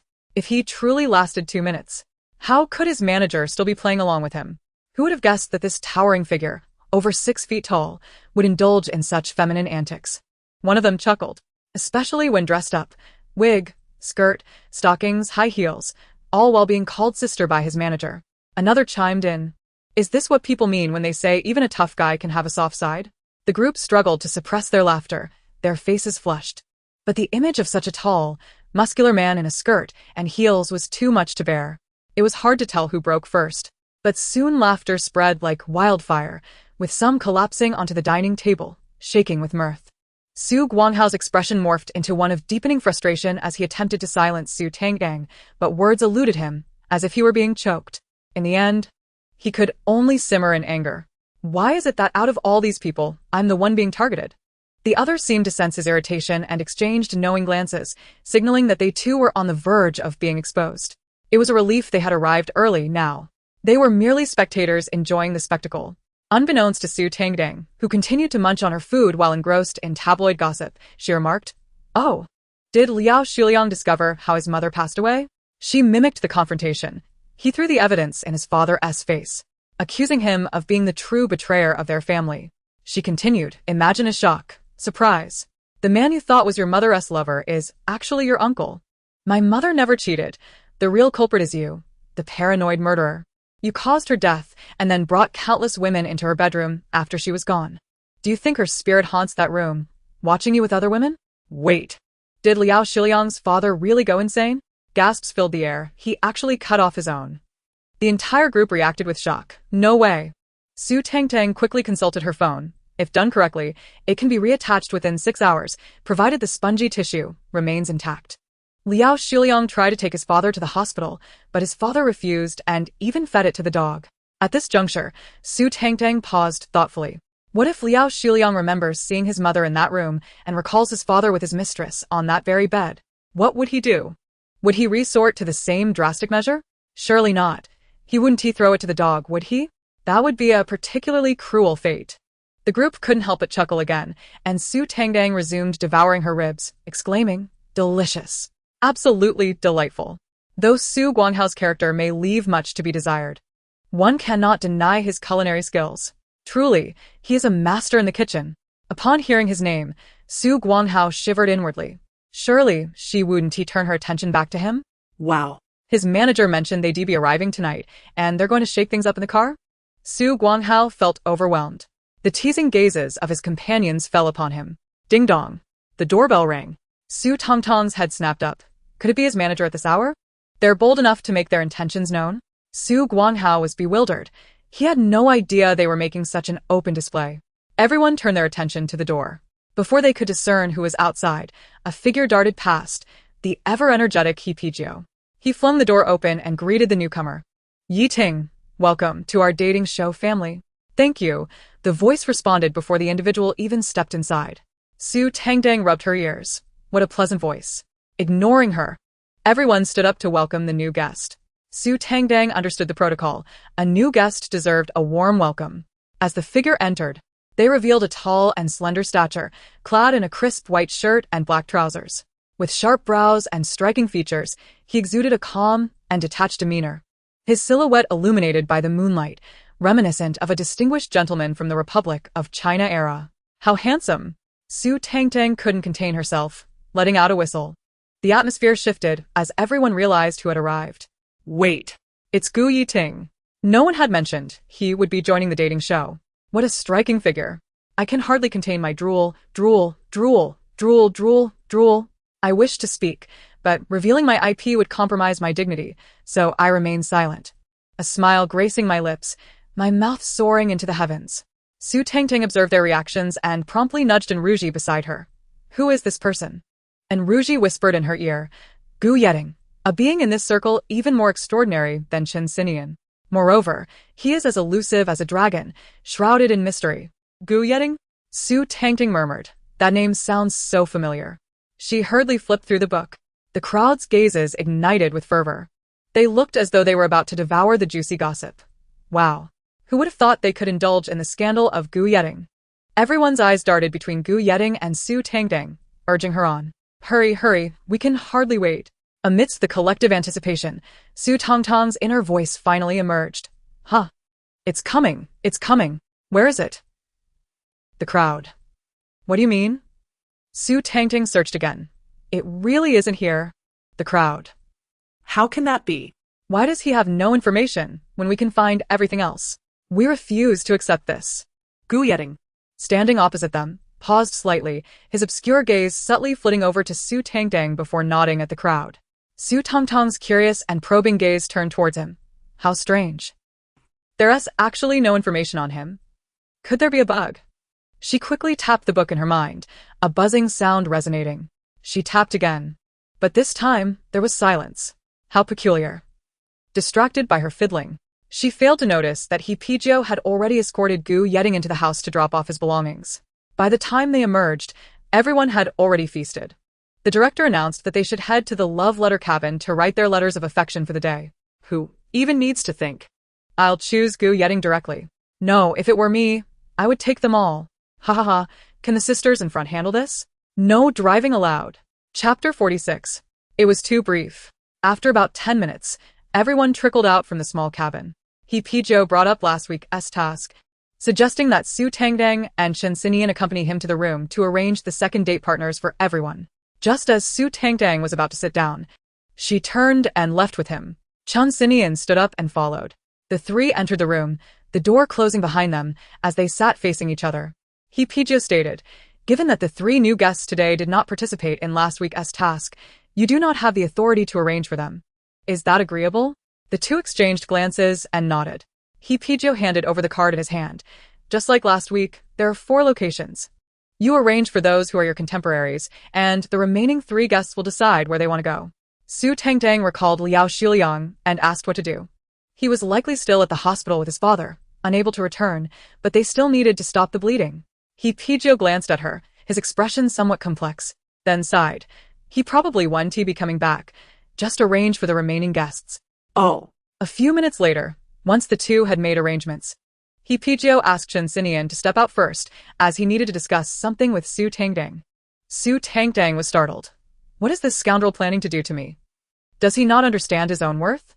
With that face and body, and being older with 2 kids from a divorce, how could he possibly match up to someone as stunning as me? Qiao, what do you mean I am going to do something to you? I genuinely have something to discuss with you. Not what you said. Do you think I have poor taste? Today, I'll let you choose. He had forgotten that Su Tangtang's inner voice could travel quite far. If someone was close enough outside, they could hear her. So he no longer paid attention to Chen Xinian and grabbed the tablet beside him. Here's the situation. Due to personal reasons, Chen Xinian will exit the recording after this week, meaning we will be short 1 male guest. We need to fill that spot. And I have a few candidates in mind. I'd like you to take a look. He unlocked the tablet and handed it to Su Tangtang. Su Tangtang. She raised her eyes. Is this also a reward from the last task? Otherwise, why would he ask for my help? She was self-aware enough to know that even if she was attractive, it wouldn't grant her such authority. She had already found herself a good reason. And Qiao had no counter-argument. He quickly replied, yes. It's the reward from the last task, since Chen Xinian won't be here next time. I thought it was unrelated to him, so I let him leave first. Su Tangtang was half convinced, but seeing her friend Chen Xinian still seated, she picked up the tablet and shifted her body a little closer to him. Chen Xinian. Although her inner voice did not escape this time, Chen Xinian could tell her intent without thinking, the corners of his lips involuntarily twitching. He first focused on the first photo, which bore the name of the individual, Yu Chenkai. Su Tangtang searched in the book. Oh my, this is thrilling. He ended up in the hospital while playing with his date? Qiao. It's fine. He's not worried at all. There are still 3 more to go. He was determined that none of them would be good. Let me see how they ended up in the hospital. Hee. Her voice gradually grew excited. Is it because the condom broke and got stuck inside? No. How could that possibly happen? Although I haven't tried it. I understand businesses. They wouldn't sell something that could break. That would be purely self-sabotaging, right?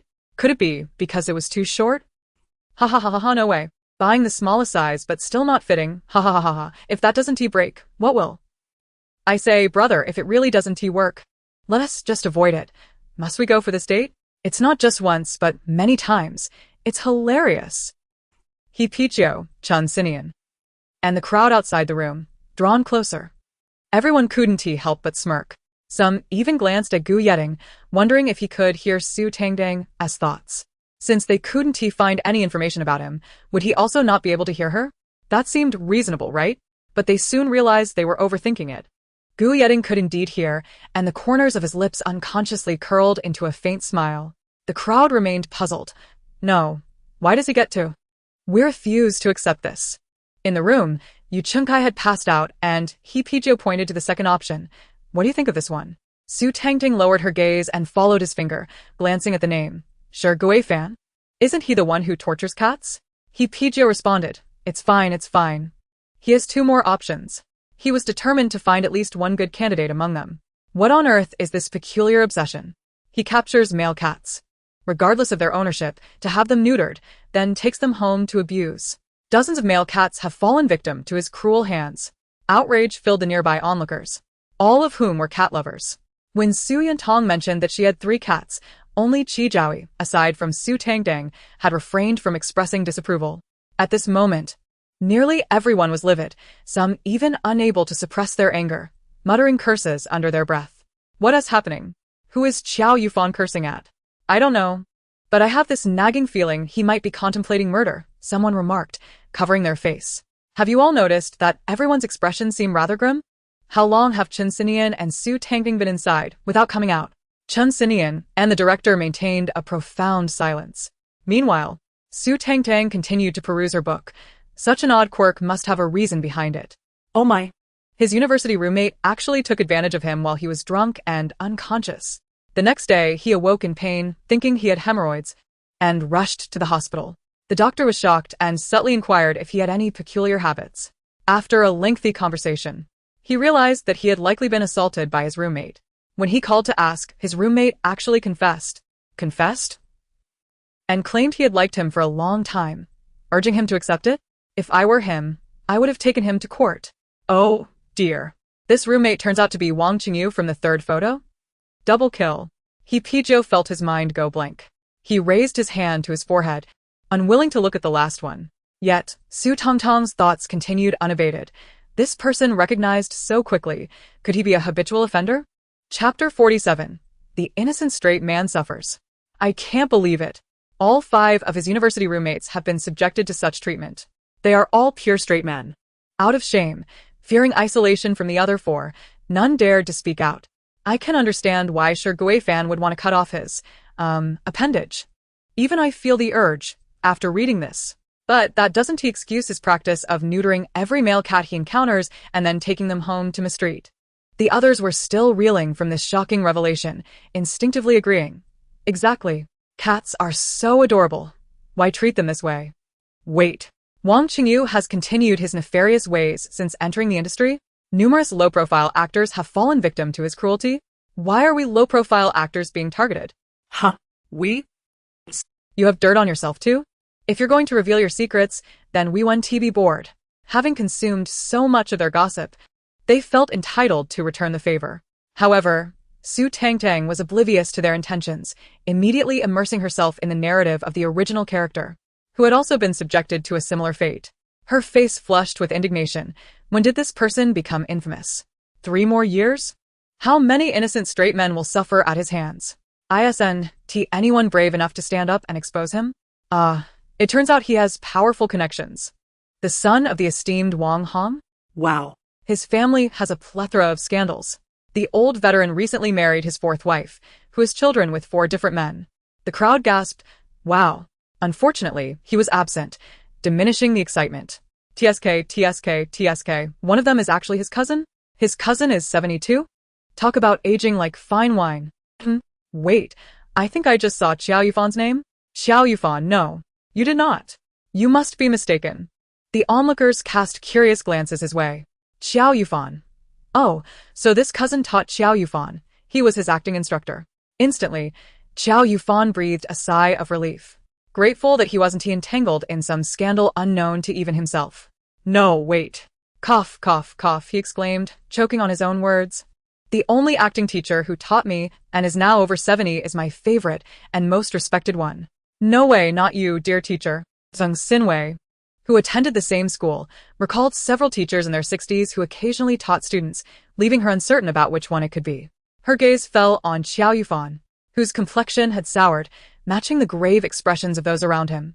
Unaware of the unfolding drama, Su Tangtang continued her investigation. His son has been involved in the confinement of multiple young women, PUA, extortion, and violent assaults. Isn't that illegal? Where is he? We need to report him. Currently, there is an 18-year-old girl in his luxurious residence, having just endured a brutal beating. And soon she is to accompany the heir of Huili Corporation? Her brow furrowed in concern. This girl isn't there willingly. Wait, Lan Yuan. Isn't that the name of their villa? Director, an overwhelming fortune is falling into your lap. You must seize it. The director replied, Can we negotiate to drop the dog part first?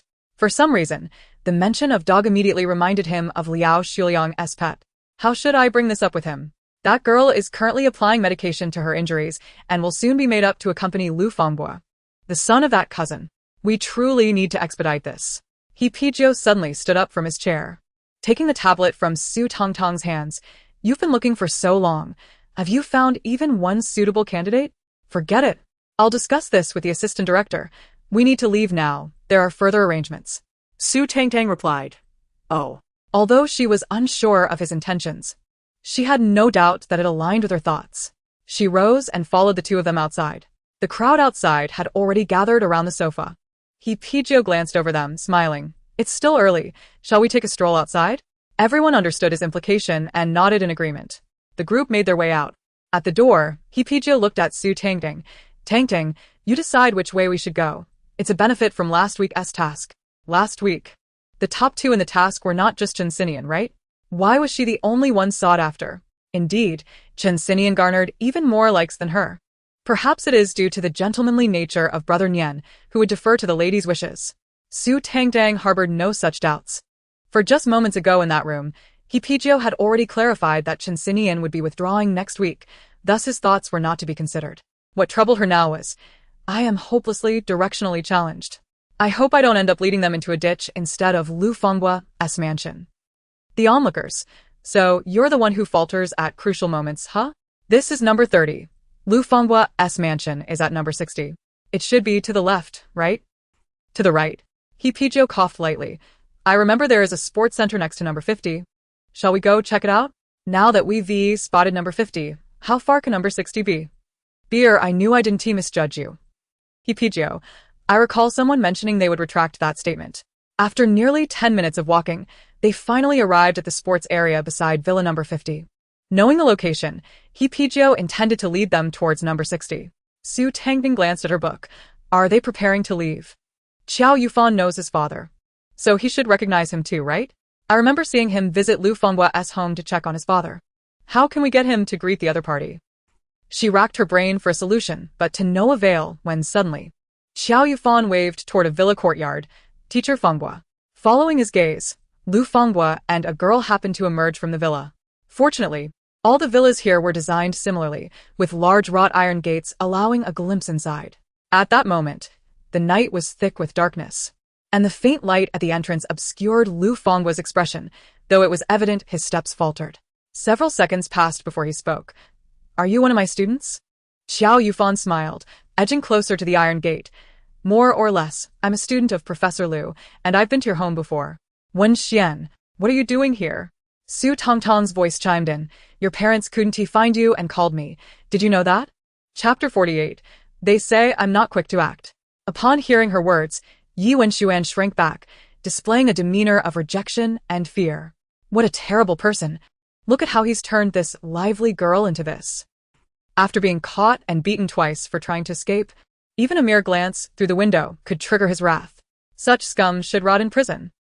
The others watched, their expressions darkening, brows furrowing. Qiao Yufan seized the opportunity to collaborate with Su Tangtang. Do you know each other? Su Tangtang nodded. Beginning to concoct a serious yet absurd tale. She lives on the same street as me. Her mother sells breakfast, and every day during my school years, I would go to her house to buy food. Her mother adored me. often slipping an extra egg into my bag. So, when I found out we were in the same city for college, and I couldn't reach her, I dug up our old WeChat chat from years ago to ask her. After all, they wouldn't know if I'm telling the truth. The train doesn't push. The bragging relies on hot air. The crowd. We apologize. We wish to be serious, but her heartfelt words are simply too amusing. Yi Wenxuan lifted her head slightly to glance at her, perhaps due to the truth in her mention of her mother selling breakfast. Su Tangtang noticed this small gesture, about to speak. But Lu Fangbo interjected. Is what she said true? He was eager to escort her away to meet someone and wished not to linger with them. Thus he turned to Yi Wenxuan, his gaze laden with warning. Yi Wenxuan shivered, lowering her head and shaking it. Lu Fangbo then turned back to Su Tangtang outside the iron gate. You must have mistaken her. My student claims she doesn't recognize you. Family members. This situation feels off to me.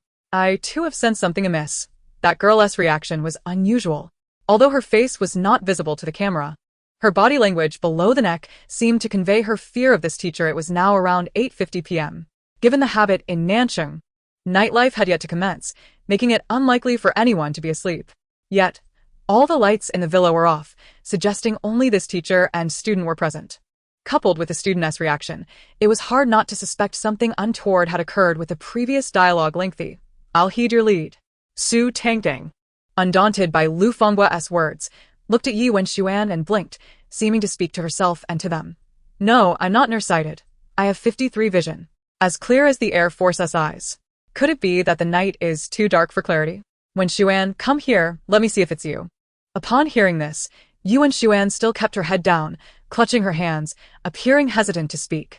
Lu Fangbo was quite pleased with her reaction. Apologies. My student is rather shy and typically does not converse with strangers. We have matters to attend to, so we shall not engage in further conversation. He stepped toward a nearby car, and upon opening the door for Yi Wenxuan, Lu Fangbo suddenly halted, raising a finger toward the reflective camera that was caught in the angle of the light. What is that? His expression darkened instantly, merging almost with the ink-black night. The director, seeing the hidden cameraman had been discovered, had no intention of concealing it further and exchanged glances with Qiao Yufan. Qiao Yufan quickly explained, Oh, Teacher Fangbo. It's like this, we are currently live streaming. I don't know if you've heard of the dating reality show Love is Coming, which is filming nearby. We just happened to come out for a stroll. Lu Fangbo gazed at the camera with a heavy demeanor, his face shrouded in darkness, rendering his emotions unreadable. Only to hear him say, My student is facing some issues and has come to seek my assistance. We are now preparing to help her. Su Tangtang. Ha. It truly sounds better than it is. Seeing his expression upon noticing the camera shift, it changed faster than Su Guanghao's softness. Su Guanghao. I've said I'm not quick to soften up. This certainly won't take just 2 minutes. Qiao Yufan smirked, finally finding someone who could empathize with his feeling of being persistently urged. After a few seconds passed, they seemed to remember something important, their gazes fixed on Lu Fangbo, scrutinizing him carefully. Seeing he remained unchanged, they all exhaled in relief. It appeared that Su Tangtang's heartfelt expressions were only audible to those within the circle. Some staff members could not hear, but the PD assistants could. Lu Fangbo's profession was that of a teacher, although he taught acting students. He was not exactly an insider. Now, what to do next? Yi Wenxuan was already in the car. Lu Fangbo closed the car door. Lu Fangbo approached. Su Tangtang urged, Speak quickly. What's the next step? Su Tangtang was also preoccupied with this matter. Due to the pressing time, she had been anxiously monitoring their departure, fearing she might miss her chance, and arrived here in a state of confusion, without a clear plan of action. Should I confront him now? But what if Yi Wenxuan denies it later? Perhaps I should directly report to the police, inform them of the address they are headed to, and let them crack down on the vice? Unsure of her course of action, she instinctively flipped through a book, hoping to find something she might have overlooked earlier. Oh no. He just assaulted someone and recorded it? Right in that phone in his pocket. His intention was to intimidate Yi Wenxuan, making her weigh the consequences of exposing the truth. With so many of us here, it should be feasible to subdue him when he comes to open the door, but how can I ensure everyone else cooperates? Just as this thought crossed her mind, Lu Fangbo approached the group, opening the heavy iron gate and instructing them to step aside as he intended to drive out. Yet, no one paid him any heed. Qiao Yufan and Su Guanghao stepped forward, firmly restraining him. What are you doing? He exclaimed, struggling against their hold, but received no response. Is there really something going on? It was hard not to suspect that the production team had discovered something. Chen Xinian took a step forward and retrieved Lu Fenghua's phone from his pocket. A quick swipe revealed a password. Su Tangtang, 160,923. Damn. That's the date of his first offense. After all these years, how many girls have fallen victim to him? Chen Xinian, using the password provided by Su Tangtang, unlocked the device. He opened the album and indeed found videos, but without watching further, he turned off the phone and nodded toward the director, who responded with an okay gesture. Realizing their intentions were directed at him, Lu Fenghu, now struggling in vain, shouted, "What do you mean? You can't just detain me like this. I can sue you." Chapter 49, making him scream. Yet again, no one answered him. They merely awaited the police's arrival to hand over him, the phone, and the comforted Yuan Xuan, who had been pacified by Su Yuntong and Zheng Xinwei. Rikyu even made a point to inform the police that the entire incident had been live-streamed, eager to witness who would dare intervene. Speaking of capital, his family was well established in that regard. The old man had made a fortune in real estate, knowing many influential figures. He feared no one. Perhaps having recently experienced his own daughter's ordeal, he had grown sentimental, unwilling to see another precious soul suffer such torment. All our tender hearts. Half an hour later, the topics of reporting the police and arresting Lu Fenghu and Nanching Film Academy surged to trending status at lightning speed. Lu Fenghu, Nanching Film Academy. I sensed something was amiss during the live broadcast. I can't believe it's true. What a disgrace to be a mentor. Nanching Film Academy. Your institution is truly impressive. How can such a person serve as an instructor? Don't you conduct background checks before hiring? How many have suffered at his hands over the years? Nanching Film Academy, sisters, hurry and check it out. Another victim has come forward to expose him. By the time they returned to the villa, it was already past 10 o'clock. Numerous live-stream rooms had exploded with activity, and many had flocked from Weibo upon hearing the news. In Su Tangtang's words, it was an absolute spectacle. Witnessing this, the director intentionally delayed the broadcast, allowing them to interact in the living room. Throughout the journey, Su Tangtang pondered how they had come to know of this incident, her mind racing without clarity. Once seated on the sofa, she noticed a staff member bringing out a whiteboard and exclaimed, "What the hell is with the beer? Hurry up and fetch the letters. Take a shower and go to sleep. Why work overtime without extra pay? Cursed be he, may he find no toilet paper in the future." Rikyu, I have an ominous feeling about this. Oh, did he run out of toilet paper last time? How did he? Suddenly, Rikyu stood up from his chair. Let's go outside and check the letters now. The others protested.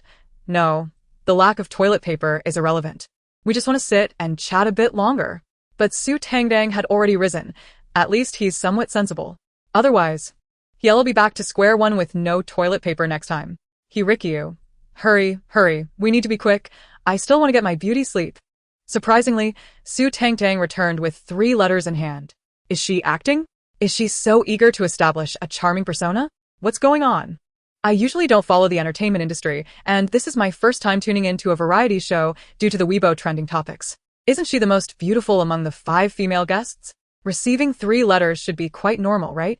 Immediately, a swarm of haters emerged to enlighten the viewers, while some recent fans of Su Tangtang came to her defense. During this time, Su Tangtang had already returned to her room, not rushing to read the letters. First asking Enruji if she wanted to take a shower. Enruji advised her to go first. After showering and drying her hair, she finally began to open the envelopes. The first letter was from Chen Xinian. See you tomorrow. What does that mean? Another date? Have they rekindled their connection? Brother, let's just eat something nice. If I can't persuade him, next. Ha ha ha ha, I think they make a lovely pair. At the very least, they look good together. After quickly scanning it, Su Tangtang set it aside to open the second envelope. This one was from Su Guanghao. Just 6 points. What does that mean? She scratched her head in confusion. Why is he writing to me instead of the young lady? I'm just a penniless wretch. Not someone he would aspire to associate with. The young lady and Ruji. Good thing he didn't write to me. Soft as noodles, she recoiled. As for Su Guanghao, who vaguely overheard her remarks from the adjacent room. Isn't it all because of you? Now the young lady is avoiding him like the plague. How can he aspire to connect with her?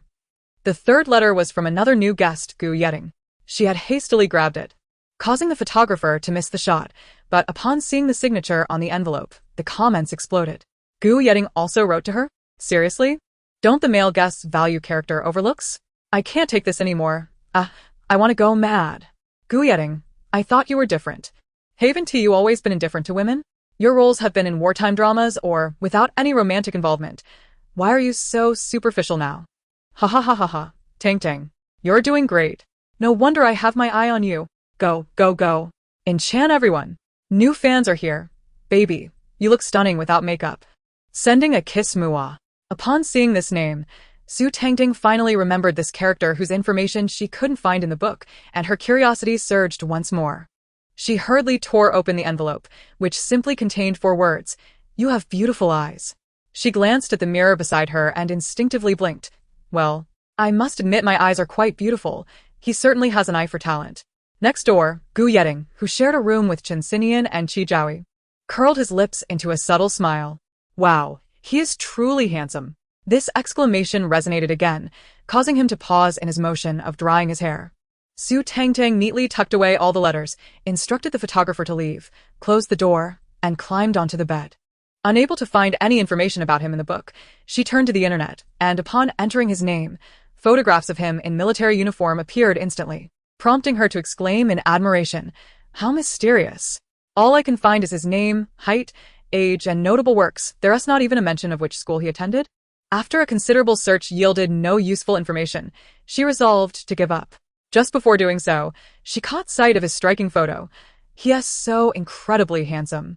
If he were my boyfriend, I would undoubtedly throw him onto the bed and have him calling out for mercy. Ahem. And Ruji was taken aback by her words. Sister, take it easy. We can all hear your innermost thoughts. In the adjacent room, Chen Xinian and Qi Jiaoyi instinctively glanced towards the subject of their conversation, Gu Yeding, who, although maintaining a stoic expression as he walked towards the bed, had ears that were already flushed crimson. He pulled back the covers, turned his back to them, and directly covered his head. Chen Xinian and Qi Jiaoyi. Is Gu Yeding truly this innocent? The following day, the number of morning runners swelled from 2 to 3. I want to earn money. I want to become rich. I want to be beautiful, slim, and cool. I want to amass wealth, buy a car, and take my silly sisters to find our brother. As Su Tangtang hummed a tune while descending from the upper floor, she instinctively cast a glance at Gu Yeding, unable to resist the allure of his curiosity and striking charm. Chapter 50 successfully captivated my attention.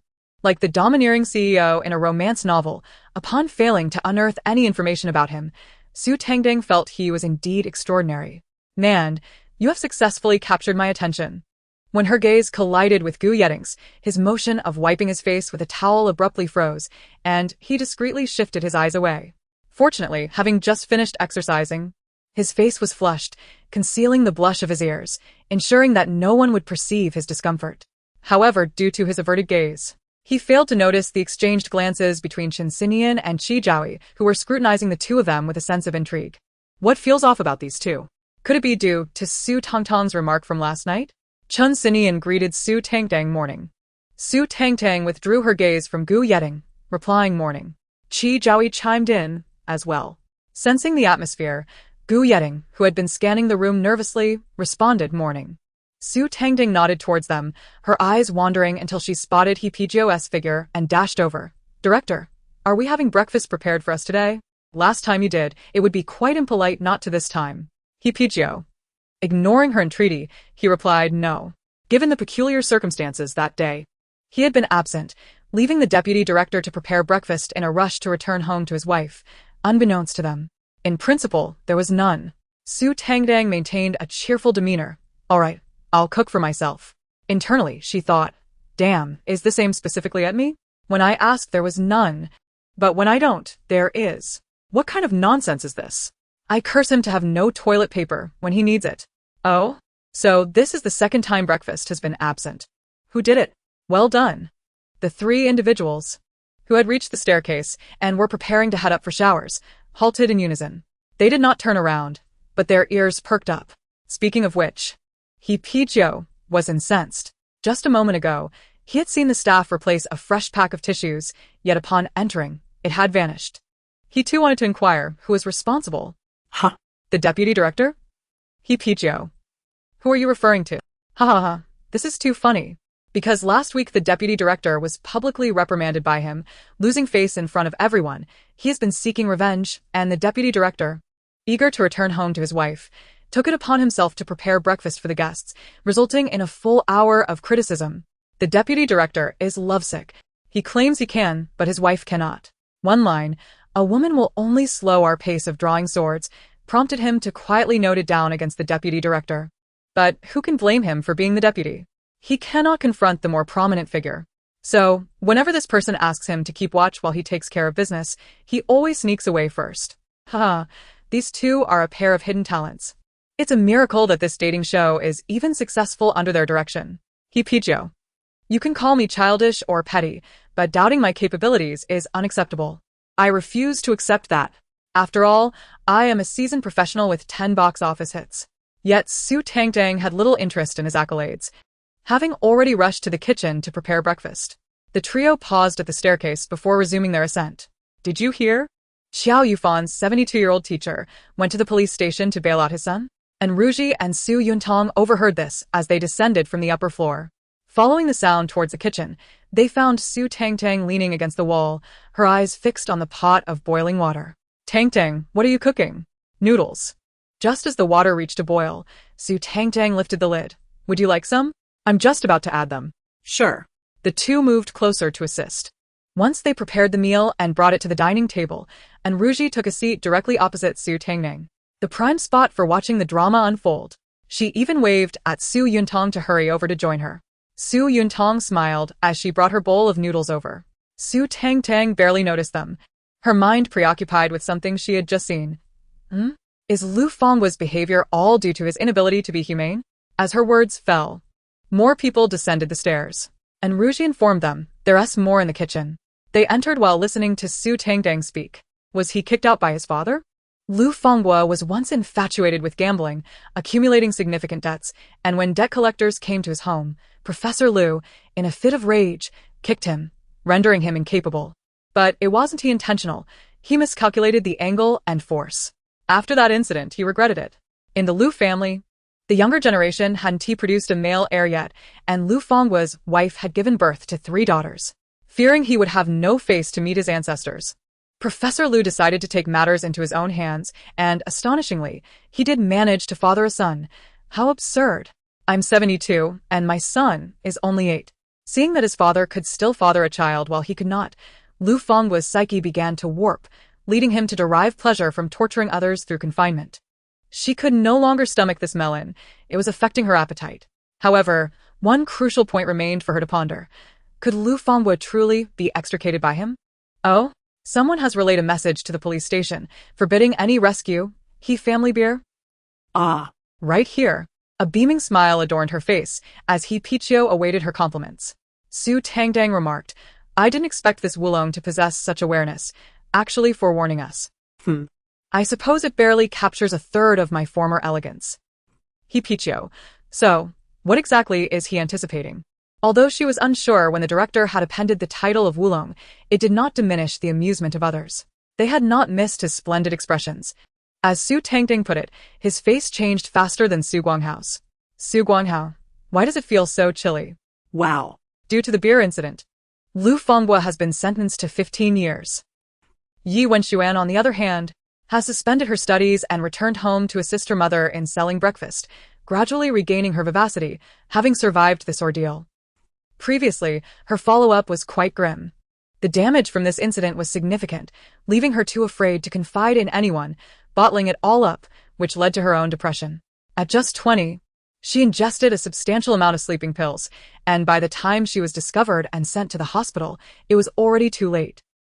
Upon hearing that she might have met such a fate, everyone gasped, subsequently exhaling in relief that she had been saved. That scoundrel deserved every bit of his 15-year sentence. After breakfast, it was time to venture out on dates. Aside from Su Tangtang, Chen Xinian, and 3 new guests, the others were oblivious to their dating locations. It was only after boarding the vehicle that the driver, guided by the director's address, whisked them away. Upon arriving at the shooting range for her date, Su Tangtang found Chen Xinian already present. Who chose the state location? What can one do at a shooting range? Sister, you clearly underestimate the myriad activities a shooting range offers. It's all about hands-on instruction, with backs pressed against chests, sharing discreet laughter. So, it was Su Tangtang who selected it? Everyone, hurry next door to see. I'm utterly impressed by how Chen Xinian and Su Tangtang have arranged for Shuiruyan and Ruji and the other three to be in a private cinema where they now sit in awkward silence, covering their faces. Chapter 51. Why Touch the Male Model? The latest news reveals that Zheng Xinwei and Su Guanghao have also joined them, making it a total of 7 people sharing that confined space. Likely booked as a couple's room, leaving the sofa too cramped to accommodate them all, laughter erupting. Is it not a bit premature to reserve a private cinema for just the second date? I recall going with my ex-boyfriend and spending 3 hours kissing. Hardly watching the film. What? My CPU is overheating. Kissing her mother? She didn't he go? You there, are you that stubborn?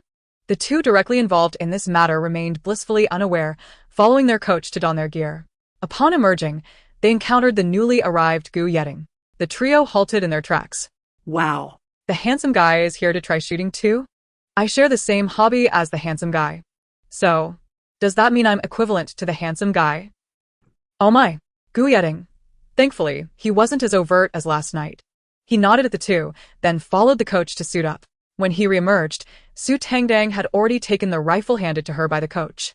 The coach seemed poised to instruct her, but she interjected, saying, "No need, I can handle it." With practiced ease, she steadied the gun and fired a shot. A score of 9 rings immediately appeared on the monitor to her left. Chen Xinian applauded. She smiled brightly, saying, "It's been so long since I've played.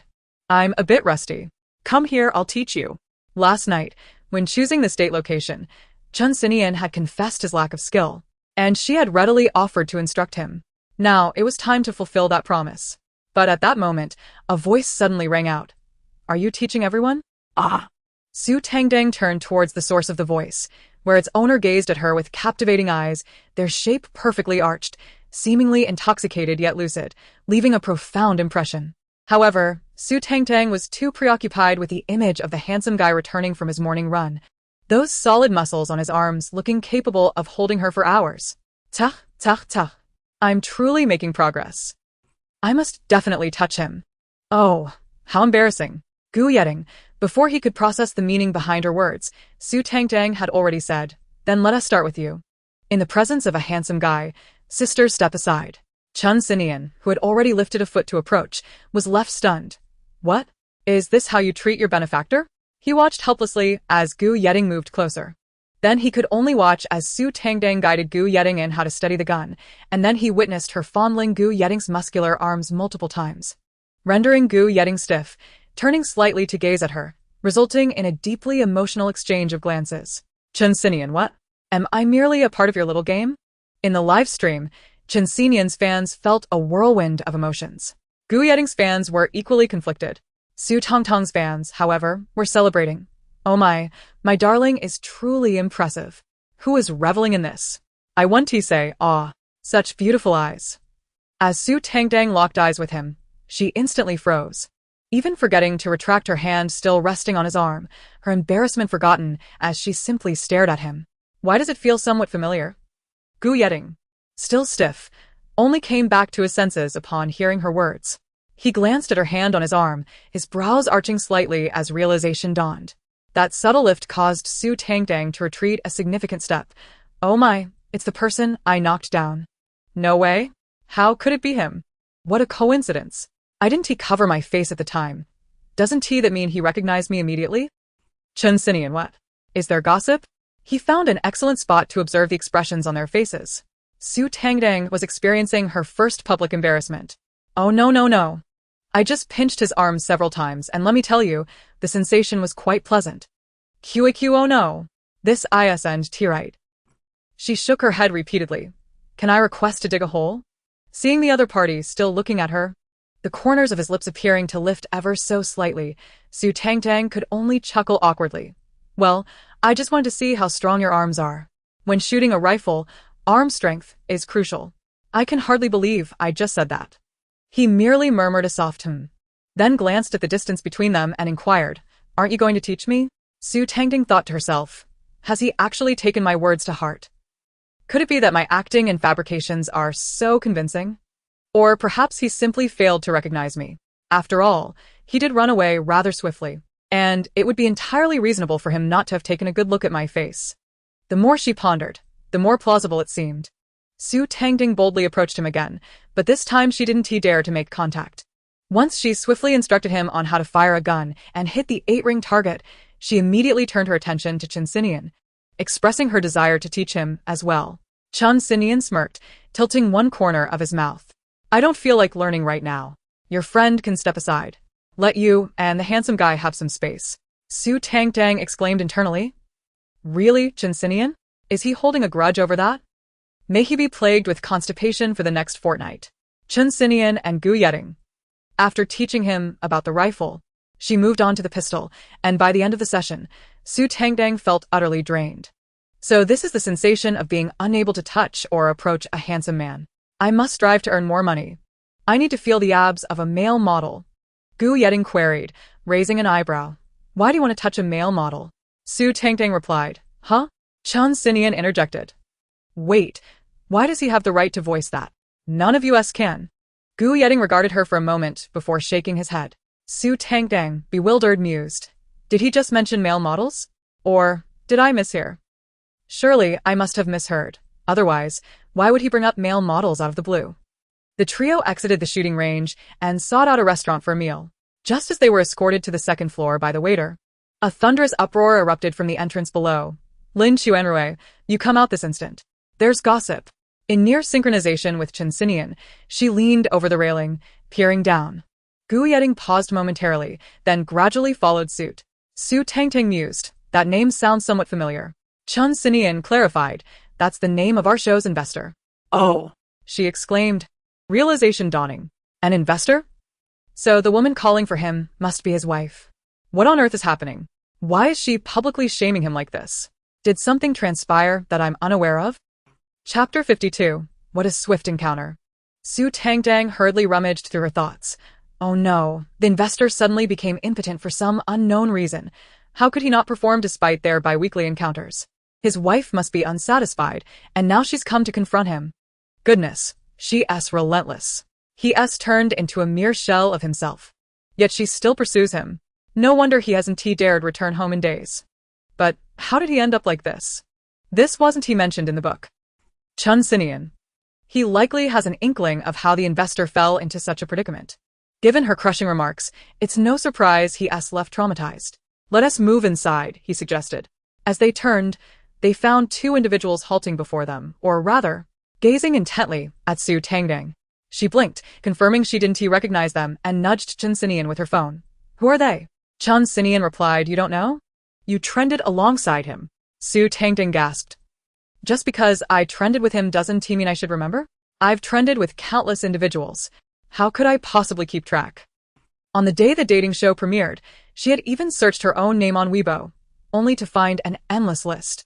The original owner was a veritable train of popularity, garnering attention from anyone and everyone indiscriminately. Moreover, they're all bundled up with hats and masks. I'm not their fan, so how could I possibly recognize them? Chen Xinian conceded. That does seem quite reasonable. Before he met her, whenever he saw her name trending, it was always in conjunction with others, never recurring. Indeed impressive. Jaws away, Gu Yeding chimed in from the side, his attention shifting from Su Tangtang to Chen Xinian. Oh, the handsome guy is reliable. Chen Xinian, that rascal. Surely ISNT still nursing a grudge over my failure to teach him shooting. He appears quite handsome, yet his pettiness rivals that of the most diminutive individuals. Yu Qingkai. Coughing lightly, Chen Xinian cleared his throat, and the other gentleman is Yu Qingkai. ah, Shorty, what a swift encounter. It's a pleasure to finally meet you. May I take a minute to interview you? What drives your obsession with appointments, despite having been to the hospital numerous times? Why do you persist? Is it that simple, or are you merely eager to validate yourself? Yu Qingkai. With a furrowed brow, Chen Xinian pinched the bridge of his nose, genuinely concerned that Su Tangtang might provoke someone into a confrontation. As their reactions registered, he exchanged a knowing glance with Gu Yeding and promptly ushered her inside. Su Tangtang protested. What is going on? Are you just going to drag me away? Do I not have any dignity? Both of them internally deliberated. Is dignity more important than avoiding a beating? You decide. who were they just now? Why must the photographer be so inconsiderate, failing to satisfy our curiosity? I'm dying to see their expressions and antics as they rush down to indulge in the gossip. It's simply too entertaining. Upon entering the private room and closing the door, Qiao admonished her. You should be more cautious with your words in the future. Su Tangtang, who had initially intended to reclaim her dignity, retorted. I wasn't being impudent, Qingge. I've always been quite obedient. She clasped her hands in front of her, smiling sweetly, embodying the image of a well-behaved child. Is he lecturing me? Did I give him too much face? Thankfully, I'm not listening. Seeing the investor's immense wealth is already vexing enough. Besides, what exactly did I say? I merely inquired about those two. Are their names off limits? Qiao was momentarily taken aback, his intended retort evaporating, leaving only the question. Did you give me face? When did you ever do that? How come I wasn't aware? Gu Yeding merely smiled faintly, choosing silence as he settled into a seat and began to brew tea. Why has he fallen silent? If he remains quiet, I might just take a seat. I just happened to glance at Jia's away. I noticed his relationship with Yu Chengkai is rather intriguing. Ultimately, indulging in gossip took precedence. Qiao and she both took their seats. The trio, now forming a triangle around the round dining table, began their meal. Wait, are they from the same company? They seemed quite familiar in the elevator, swiftly becoming good friends. However, Jia Zui remained oblivious to the fact that Yu Chengkai was a man of profound scheming, never forming an instant rapport with anyone. What a naive fool he was. Since their acquaintance, he had been duped countless times, his father tumbling down the stairs, his mother struck by a vehicle, his grandmother suffering a stroke, and his grandfather battling late-stage stomach cancer. Indeed, what a devoted son he appeared to be. His family was treated with indiscriminate equity, with even his sister being described as blind in his narratives. Did Jia Zui not conduct any investigations when handing over money? He seemed to possess a shrewd demeanor. Yet he was, in truth, quite foolish. If he dared to swindle me, I would not hesitate to land a few punches. After all, while one might love many throughout a lifetime, falling for 8 individuals during a single subway ride, money is far more difficult to come by. Gu Yeding and Qiao. One poured her a cup of tea, while the other washed the dishes. I am losing my mind. It is yet another day where I long to transmigrate into Su Tangtang. I implore Su Tangtang to write an 800-word reflection after dining with 2 striking gentlemen. 800 words? That is hardly sufficient. I require 10,000. Su Tangtang expressed her gratitude, lifted her teacup, and took a delicate sip. The mention of money rendered her somewhat melancholic. On what grounds does that cheating man, Lin Xuanrui, possess a fortune amounting to billions, while I cannot even scrape together a fraction of that? It is utterly unjust. Should I confront his wife about this? His wealth was a source of discomfort, exacerbating her own impoverished condition. Outside, Lin Xuanrui was being tugged by his ear by his wife as he stumbled past, quickly glancing at her expression. What now? Is he devising another escape? His wife cast a sidelong glance at him. Her expression was unchanged, suggesting she had not overheard. Lin Xuanrui exhaled in relief and shook his head. No, I am not trying to escape. That little ancestor. Oh, I beseech you not to speak carelessly. I cannot afford to be crushed underfoot. It is already difficult enough to rise. Being trampled would be unbearable. That very evening, Su Tangtang was summoned by the director, who informed her that someone wished to meet her. Bewildered, she followed him into a secluded room.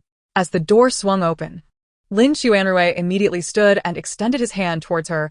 Little Su, our last encounter was far too hasty. We did not have the chance to converse properly. Su Tangtang was utterly shocked. What on earth is he doing here? Could it be he has taken a fancy to me, pursuing me to this extent? She instinctively sought refuge behind Hepijo, exclaiming, You wretched director, I am still within your program. You cannot abandon me in my moment of need. At the very least, I will refrain from cursing you in my heart henceforth. The director retorted, First, eliminate that wretched from your vocabulary. Before he could voice a response, Su Tangtang turned to Lin Xuanrui and asked, What brings you here, Mr. Lin? Chapter 53, You unfilial grandson. Lin Xuanrui awkwardly retracted his hand, casting a glance at Hepijo. Hepijo cleared his throat. Well, Tangtang, Mr. Lin mentioned he has several entertainment resources available and inquired if you would be interested. Su Tangtang thought to herself, I knew it. He must be interested in me and wants to promote me. Lin Xuanrui and Hepijo interjected. Now hold on, Tangtang. Do not misunderstand. Mr. Lin's desire to offer you resources is purely out of admiration for your talent, devoid of any ulterior motives. He is already married. Of course. I am aware of his marital status. I also know he has been unfaithful, having bedded more starlets than our program has guests. Heartpijo raised an eyebrow, glancing at Lin Chuanrui. You never mentioned this to me? Lin Chuanrui offered a sheepish smile, continuing to signal to Heartpijo. Heartpijo pressed on, Tangtang. I have reviewed some options for you. There is a currently airing lifestyle variety show that seems promising. It requires little more than chatting and cooking with everyone, just a guest appearance for one episode, from Monday to Thursday. Upon signing the contract, you'll receive 300,000. What do you think? Rest assured, with me here, you won't suffer any disadvantage. The contract is prepared and you may scrutinize it thoroughly, as I shall be right here with you. The following day, Chen Xinian announced his withdrawal from the dating show due to filming conflicts. While his fans celebrated the Lunar New Year on Weibo, Su Tangtang had already been sent off to the lifestyle variety show. On the way there, the typically reticent Du Wanqi refrained from offering her any advice. In contrast, Su Tangtang found herself uncharacteristically inquisitive. Sister Du, do you not have anything to instruct me on? Du Wanqi replied, what good would instructions do? You will say what you wish regardless. No, your performance in the dating show has been commendable. I have no further instructions. Su Tangtang beamed with delight. Who could be unhappy receiving compliments? As she exited the vehicle, she waved goodbye to Du Wanqi without a trace of impatience. Far from the clamor was recorded in a quaint village, where the guests resided in a self-constructed bungalow, now in its 5th season and 6th episode. On the cool chairs in the courtyard lounged 2 individuals. Upon seeing her alight from the vehicle, they promptly rose, one calling into the house. The final flying guest has arrived. Everyone, come out to greet her. As Su Tangtang wheeled her luggage forward, she encountered a regular guest, Teacher Mu. In the next moment, the others emerged from the house. She raised her gaze, prepared to greet everyone, only to be taken aback by 2 familiar faces. What in the world? Why are that short guy and the fool here? Could they be the other 2 flying guests? On the journey, she had watched the previous 5 episodes at double speed and recognized the 5 regular guests, neither of whom were these 2. As she heard the familiar appellation, Yu Chengkai raised an eyebrow, while the other guests exchanged bewildered glances. Had she just spoken? The group stared at one another before ultimately inviting her inside. Oh, dear. That short guy has borrowed 2 million from the fool again. What could he possibly need such a sum for? Although she was unaware of the identities tied to these nicknames, it did not deter the 5 regular guests from glancing curiously at Yu Chengkai and Jia Zui. One furrowed his brow, while the other appeared visibly uncomfortable. My goodness. Yu Chengkai actually has 1, 2, 3, 4, 5 girlfriends. The time management master has finally made his appearance. With so many girlfriends, is he still out dating? Can none of them satisfy him? Or is the allure of the outside world greater than the comforts of home? While pondering how she knew of his affairs and why he permitted her to overhear, Yu Chengkai swiftly turned to glare at her. Su Tangtang smiled sweetly. Is something the matter? Short guy, the one who can't even use the smallest sized condom. How do you have the audacity to date so many girls? You are a calamity to their happiness. You. What do you mean, you? If you cannot articulate a response, then silence your lips. My smile has already frozen. Yu Chengkai was infuriated. Why could he not retort? Seeing him huff and divert his gaze, Su Tangtang immediately wiped the smile from her face, muttering, damn, earning money is truly arduous. The others. At that moment, Mu Guangqing gathered intelligence from his contact Chen Xinian and promptly shared the news in their regular guest group. He discreetly instructed 2 individuals to inform Yu Chengkai and Jia Zui. Consequently, the glances directed towards Su Tangtang shifted noticeably. Naturally, she could perceive this change. What is happening? Why are they all staring at me? Have I developed a blemish on my face today? The corners of their mouths quivered slightly, and they averted their gazes. Jia Zui turned to Yu Chengkai. The phrase fool that Su Tangtang had uttered lingered in his mind, prompting him to sense something amiss. After all, Yu Chengkai had been deceiving him for quite some time. He could certainly detect the alteration in his gaze. Zui, I assure you, everything I told you is the truth. Pa. A cascade of lies. Not a single word is genuine. Yu Chengkai replied, my grandfather is in the late stages of stomach cancer and will undergo his 5th chemotherapy next week. Aren't you afraid he'll rise from the grave at night to settle the score with you? You ungrateful grandson. Take this from my old man. Yu Chengkai, unable to tolerate it any longer, turned to glare at her. Could you please be quiet? Su Tangtang responded with an innocent expression. I haven't said a word. Could it be that Jiazue, this fool, has sent something amiss and is no longer planning to borrow that 2 million from me? Is that why he is in a fit of impotent rage? Serves him right. How dare a 17th tier artist bully me, an 18th tier one? Where does he get that sense of superiority to unleash his fury on me? The others were utterly at a loss for words and remained silent. Mu Guangqing poured a cup of tea for Su Tangtang, who gratefully accepted it. Thank you, Teacher Mu. Teacher Mu is truly a good person. I must find a way to inform him that his agent is using his name to engage in illegal fundraising for fan support. Mu Guangqing? What did you say? The number of participants has already exceeded 6,000, with funds reaching over 5 million. This is a recipe for imprisonment for more than 7 years. Goodness, Tanzi is actually the mastermind out of that 5 million. She herself has pocketed over 100,000. Upon hearing this, everyone turned their gaze towards the regular guest Tanzi. Her face immediately flushed, and she furtively glanced at Mu Guangqing before awkwardly looking away. Oh, she has a crush on Mu Guangqing? Ever since childhood, she has idolized him. Upon learning of his divorce, she immediately had her agent secure a permanent spot on this variety show to pursue him. But, sister, while it's understandable that you like him, I quite like him too. Don't entertain notions of marrying him. He is old enough to be your father. By the time you're in your 30s or 40s, he'll be in his 60s or 70s, gray-haired and unable to provide you with happiness. What will you do then? Chapter 54. I claim to be Qin Shi Huang. And just look at him. If he has a beer belly, he is balding. If he is balding, he has wrinkles. Wouldn't it be better to find a fresh young lad with an 8-pack? Fresh meat is tender and delightful, with broad shoulders and a narrow waist, abs, and a V-line that makes one salivate.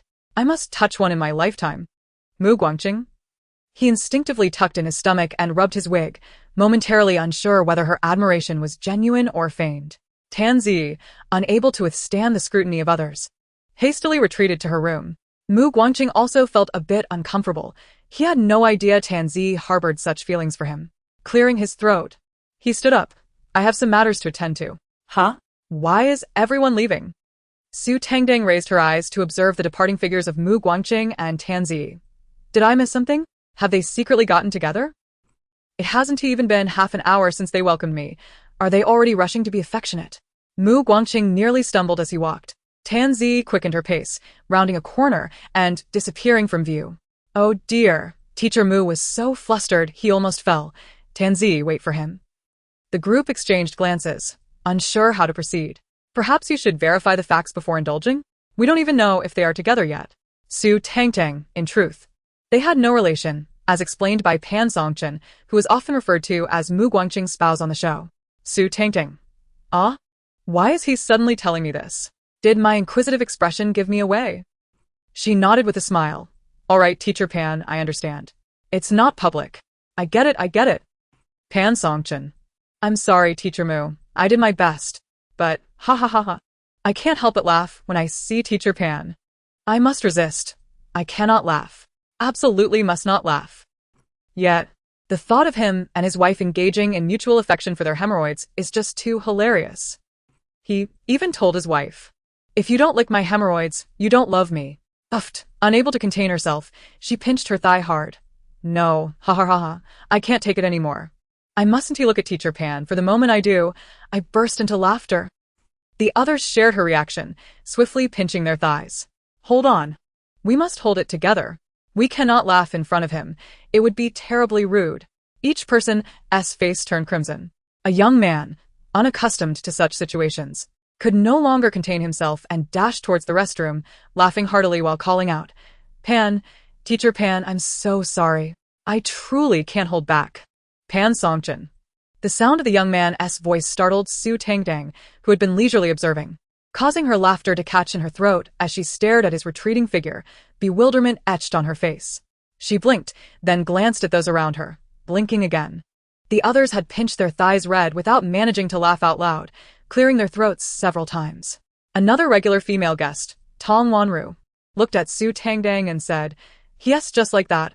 Often neurotic. You don't need to mind him. Su Tangtang nodded softly. She cautiously stole a glance at Pan Songchen, relieved to see he was unperturbed, continuing to sip his tea. Thank goodness, Teacher Pan didn't he notice my earlier reaction, otherwise I would be in trouble if he found out I was secretly laughing at him. Pan Songchen. The corners of his mouth twitched slightly, his expression unchanged as he continued to drink tea. As long as you're happy. Noticing that they were all ignoring him, Su Tangtang shifted her gaze. Her attention instantly diverted elsewhere. What was that neurotic boy up to? Why did he apologize to Teacher Pan? Curious, she hurriedly scrolled through her phone. Oh? Did he get scammed out of 70,000 while shopping? That neurotic boy, Meng Xingzhu, was scammed out of 70,000 during his freshman year. Upon hearing his name, Meng Xingzhu cautiously peeked his head out from the restroom. Are they talking about me? No, he has 700,000. Why would he engage in fraudulent transactions? He has 700,000. Why would he resort to such measures? Su Tangtang was utterly perplexed, her mind swirling with confusion. He possesses 700,000, so why on earth would he want to engage in fraudulent activities? As she broached the subject, Meng Xingzhu hastily withdrew his head back inside. Can we not bring up ancient history? The entire academy has been parading banners beneath his dormitory for 4 years, causing him social embarrassment. After finally graduating from university, must he still be haunted by this? Oh, when he was little, he once smeared excrement on the wall with chopsticks, writing, "Daddy, I love you," out of fear of punishment. In elementary school, he raised his hand in class and accidentally poked the teacher's nostril. In middle school, when asked by the doctor whether he preferred full or partial anesthesia for surgery, he replied, "Slightly spicy." Thus, it was hardly surprising that he was deceived into losing 700,000 during a fraudulent transaction in college. So, he truly is a neurotic boy. Sister Wanru was not deceiving me. Sister, let us bond. Tom Wanru suddenly felt a bit embarrassed, but was at a loss for how to respond. She raised her hand to play with her hair, casting her gaze toward the restroom. Then, she made eye contact with Meng Xingzhu, who had peeked out again, causing him to quickly retreat. Tom Wanru. Just then, Mu Guangqing returned with his phone in hand, nodding to the group as he made his way toward the restroom. Su Tangtang, oblivious to the unfolding situation, exclaimed, "Mu teacher is back so soon?" Oh, he already knows that his agent has been illegally soliciting funds from fans in his name. He just went to call his lawyer. So, he isn't with Tanzi? It's merely Tanzi's unrequited love. I thought there might be some gossip between them. As Mu Guangqing approached the restroom, why do I sense a hint of disappointment in your tone? What? The lawyer I just contacted is actually the agent's cousin. Mu Guangqing? He quickly turned around and rushed to sit beside Su Tangtang, still lost in her own thoughts. She remained unaware that he had returned from the restroom. His agent and 2 brothers, burdened by debts from a failed entrepreneurial venture, thought of this scheme to repay them for life. Mu teacher already called him to discuss this matter, and they're packing up to escape. How should I inform Mu teacher about this? Time is of the essence. Their flight is at 4:30 this afternoon, and it's already 2 o'clock. Mu teacher, she called out to Mu Guangqing beside her. Forget it. I'll just say it outright. If he can be fooled by his agent and that cousin, surely I can deceive him too. He might even believe me if I claim to be Emperor Qin Shi Huang. Mu Guangqing. Chapter 55, helplessly watching the gossip. Without waiting for her next words, Mu Guangqing stood up from his chair and swiftly exited. He had intended to inquire which airport she was referring to, but it seemed prudent to let that go. He certainly didn't want to find himself playing along if she insisted she was Emperor Qin Shi Huang. As Chun Sinian remarked, her book was quite peculiar, potentially rendering them speechless. What if she genuinely believed she was easily deceived? At over 40, one must still maintain a facade of dignity. In any case, there were only 2 airports in his area, so he would check which had a flight at 4:30. Mu teacher? I'm calling you. Can you not hear me? Of course, he heard her, but he simply didn't wish to respond. The more she called, the faster he ran, moving with great agility. Su Tangtang scratched her face. Could it be that Mu teacher is not only balding but also hard of hearing? Tanzi must be more discerning now. I must dig out all my most handsome photos and videos to show her tonight. Naturally, if after viewing them, she still held such opinions, then she would have nothing more to say. Meanwhile, Meng Xingzhu, with his ear pressed against the restroom door, heard no commotion outside. After a moment's hesitation, he quietly opened the door and peeked out. He saw Pan Songchen stopping Su Tangtang, who was about to go out to distract Mu Guangqing and informing her, "Tangtang, Mu teacher has important matters to attend to." His agent has been illegally soliciting funds from fans in his name, and the lawyer resolving the issue is that agent's cousin. Mu teacher suddenly remembered and needs to take care of it. Su Tangtang. Huh? Is that so? She resumed her seat. So Mu teacher is aware of this? He just hadn't recalled it? He just informed teacher Pan about this. How did I miss it? Next time, I must multitask better. Meng Xingjue blinked at the scene. No one is discussing me anymore? Then I shall emerge. The embarrassing childhood stories have been aired. I too wish to hear some of theirs. He stealthily moved to grab a chair and sat behind Su Tangtang. However, just as he was about to indulge in the gossip, Pan Songchen instructed Su Tangtang to pack her belongings. Su Tangtang complied. Meng Xingjue. He then stood up and followed Su Tangtang to help her pack. However, it was inappropriate for him to enter a girl's room, so he stood at the doorway, watching her and Tong Wanru with eager eyes. Before long, Tan Zi also arrived. Yet, he had yet to see Yu Chengkai and Jia Zuwei. As Su Tangtang chatted with them while tidying up, she suddenly remembered the two of them. Is Yu Chengkai still holding out? Not only is he still trying, but he has increased the amount from 2 million to 3 million? Does he really think Jia Zuwei is a fool? Jia Zuwei is certainly no fool. Standing at the door, Meng Xingjue's eyes widened. After waiting so long, the first piece of gossip I've been eager to hear has finally arrived.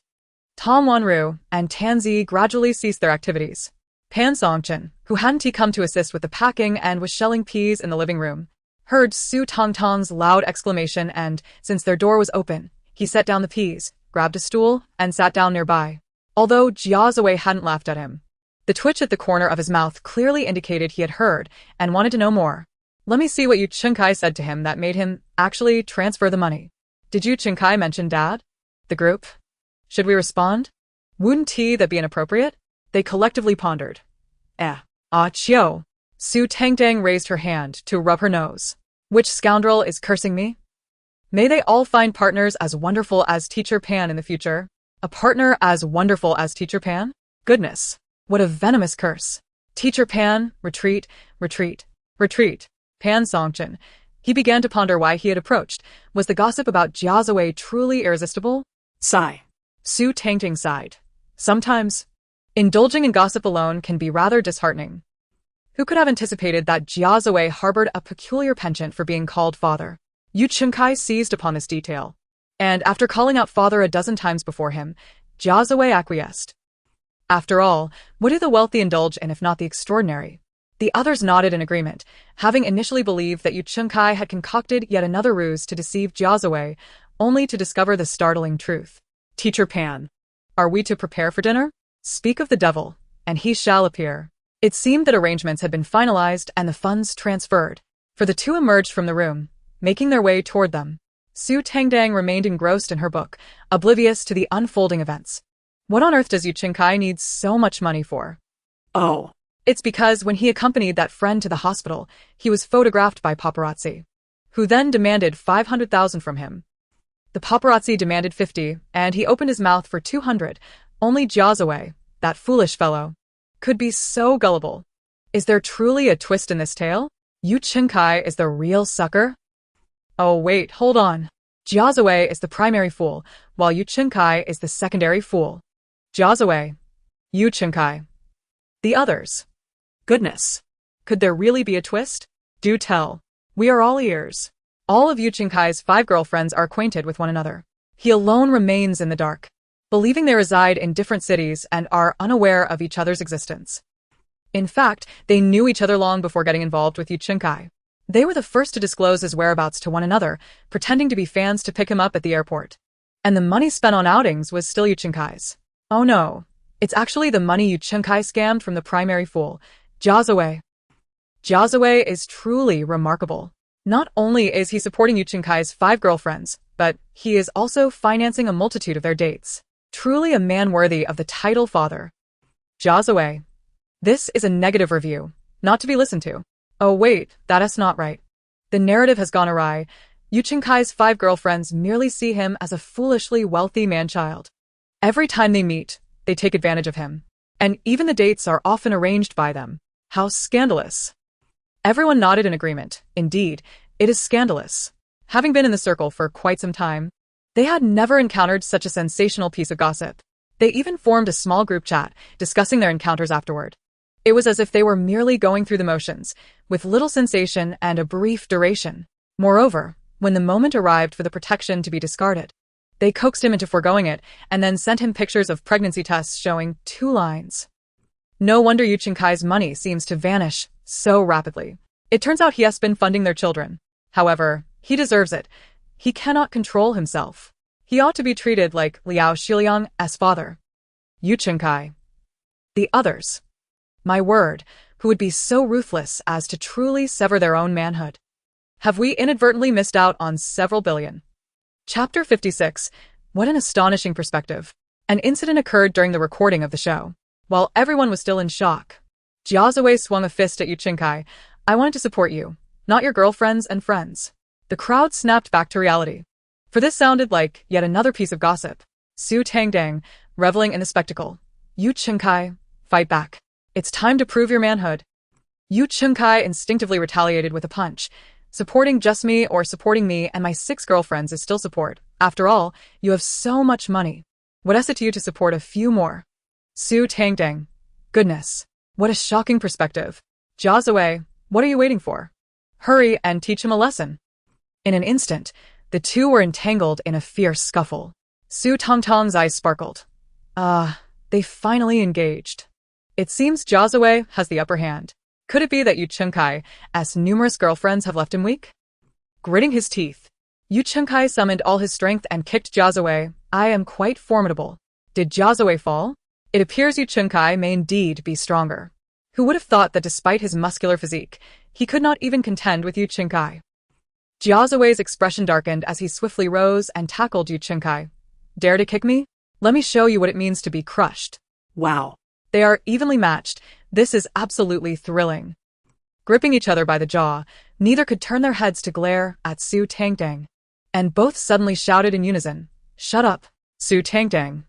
How did they go from fighting to arguing? I hope this doesn't affect me, the innocent bystander. I'm squatting here, holding my face, and I must look rather conspicuous.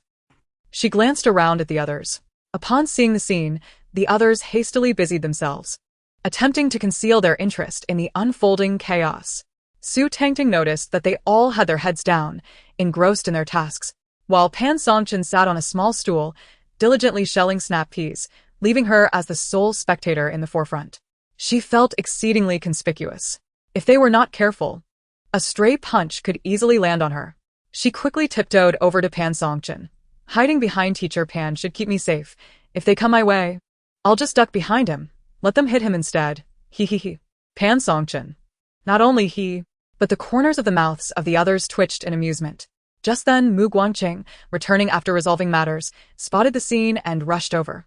What is going on? Why are you fighting? What are you doing? Break it up. The crowd. Goodness. We forgot. We were all swept up in the excitement. Thankfully, the program is recorded, not live, so this segment can be edited out. They all hurriedly set aside their tasks to separate the two who had fallen to the ground. Mu Guangqing, unaware of the circumstances, earnestly implored, Is there nothing that can be discussed amicably? Why resort to violence? It only breeds resentment. Jiazue wiped the blood from the corner of his mouth, sneering, There is no amicability left between us. Yu Qinkai, with a more severe injury, grinned through the pain and retorted, as if there was ever any amicability between us. Su Tangtang. Then let us continue the fight. She was whisked away by Tong Wanru and Tanzi. Both Yu Qinkai and Jiazue exited the recording, as their appearances were hardly fit for the cameras. This incident even drew the attention of the behind-the-scenes director. Having been through 5 seasons, Mu Guangqing and Pan Songchen were considered veterans. And he felt confident in trusting the program to them, which is why he had never shown his face. The room was filled with fixed cameras, and aside from outdoor shoots, there was no need for a cameraman. From Monday to Thursday, they would record for 4 days and then edit a 1.5-hour highlight reel, which was entirely feasible. What transpired? He called Mu Guangqing and Pan Songchen outside. Having reviewed the footage they had just recorded, it was evident that Jiazue and Yu Qinkai had inexplicably engaged in a brawl. Mu Guangqing and Pan Songchen exchanged glances, ushering him aside to keep an eye on Su Tangtang. Yet at that moment, Su Tangtang was engrossed in conversation with Tong Wanru and the others, failing to utter a single thought. From 3:30 to 3:40, the director grew increasingly impatient. What exactly were they waiting to observe? Both Mu Guangqing and Pan Songchen felt awkward. They had not anticipated Su Tangtang's unreliability at such a crucial juncture. Why couldn't she express a single thought when it mattered? They took turns explaining the situation to him. His gaze was inscrutable. Is everything you said true? There was an unsettling quality to his eyes, but having reached this point, they nodded affirmatively. All right, I understand. I will arrange for 2 new guests to come tomorrow. You may return now. 2 brief sentences dismissed them, and he stood there, scrutinizing Su Tangtang for quite some time before departing. Teacher Mu, Teacher Pan, you have returned. Su Tangtang greeted them with a smile. Pan Songchen offered her a slight nod, while Mu Guangqing appeared somewhat distracted and did not respond. After dinner, while they relaxed in the courtyard and engaged in conversation, Mu Guangqing pondered deeply before calling her aside, stating he had matters to discuss privately. One must not lack a sense of conscience. Having navigated the industry for so long, he could easily discern the director's intentions. This mention served as a token of gratitude for her enlightening him about the agent. Without her input, he might never have realized that his agent, who had been with him for nearly a decade, had garnered his utmost trust, managing nearly all his affairs. As for the lawyer, although their acquaintance was brief, having met during his divorce proceedings with his ex-wife, he had handled matters adeptly, and they maintained contact, often consulting him on legal knowledge.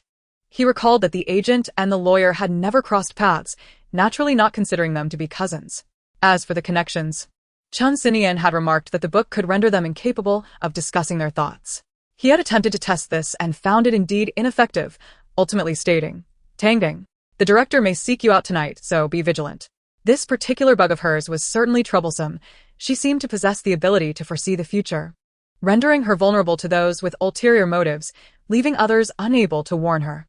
Observing his hesitance, Su Tangting paused for a few seconds, comprehending. All right, I will be cautious. Thank you, Teacher Mu. Mu Guangqing parted his lips, intending to convey more, but suddenly recalled something, hastily retrieving his phone to type a message for her to see. However, he found he could not articulate a single word. It seemed that all means of conveying his message had failed. With a sigh, he advised, in any case, just be careful. If he calls for you, try not to go. After all, you are only recording for these 4 days. Su Tangting nodded in agreement. Teacher Mu is truly kind. I wish him happiness after he finds love in a different way. Mu Guangqing? Chapter 57. Goodness, what a ruthless individual. What sort of jest is this? He was already in his 40s. How could such an absurd situation arise?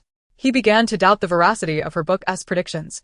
Yet the issue regarding the agent was undeniably real, as the two had already been apprehended by the police. Surely, this could not be so outrageous.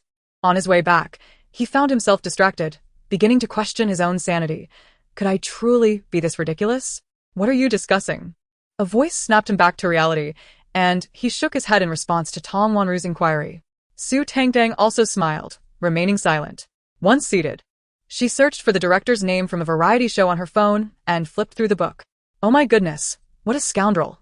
The group, previously engaged in light-hearted banter under the moonlight, fell abruptly silent. What news was this? This Wang Wudong actually intended to offer his wife to a benefactor. After one failed attempt at pimping her out, he sought a second chance, but his wife adamantly refused, already filing for divorce. Yet he is unwilling to let go. The benefactor is genuinely interested in his wife, and he hopes to leverage this to gain favor and reap rewards. Thus, he is using their 2 children to coerce his wife, threatening that if she proceeds with the divorce, she will never see the children again. Fortunately, his wife is quite resilient, planning to fight for custody in court, and has already begun preparations. The group was well aware of who Wang Wudong was, especially Mu Guangqing and Pan Songchen, who had been in the industry for many years. They recognized his immense ambition and his relentless desire to ascend, yet they never imagined he would stoop to such depths. For a moment, they were left dumbfounded, unsure of how to respond. Su Tangting, having read this, felt even less inclined to meet Wang Wudong. Upon returning to her room at 10 o'clock, she immediately retrieved Lin Chuanrui's number and called him. Since being frightened into submission, he had turned over a new leaf and was home at this hour. The sudden ring of his phone startled him. Fortunately, his wife was in the shower, allowing him to slip outside to answer.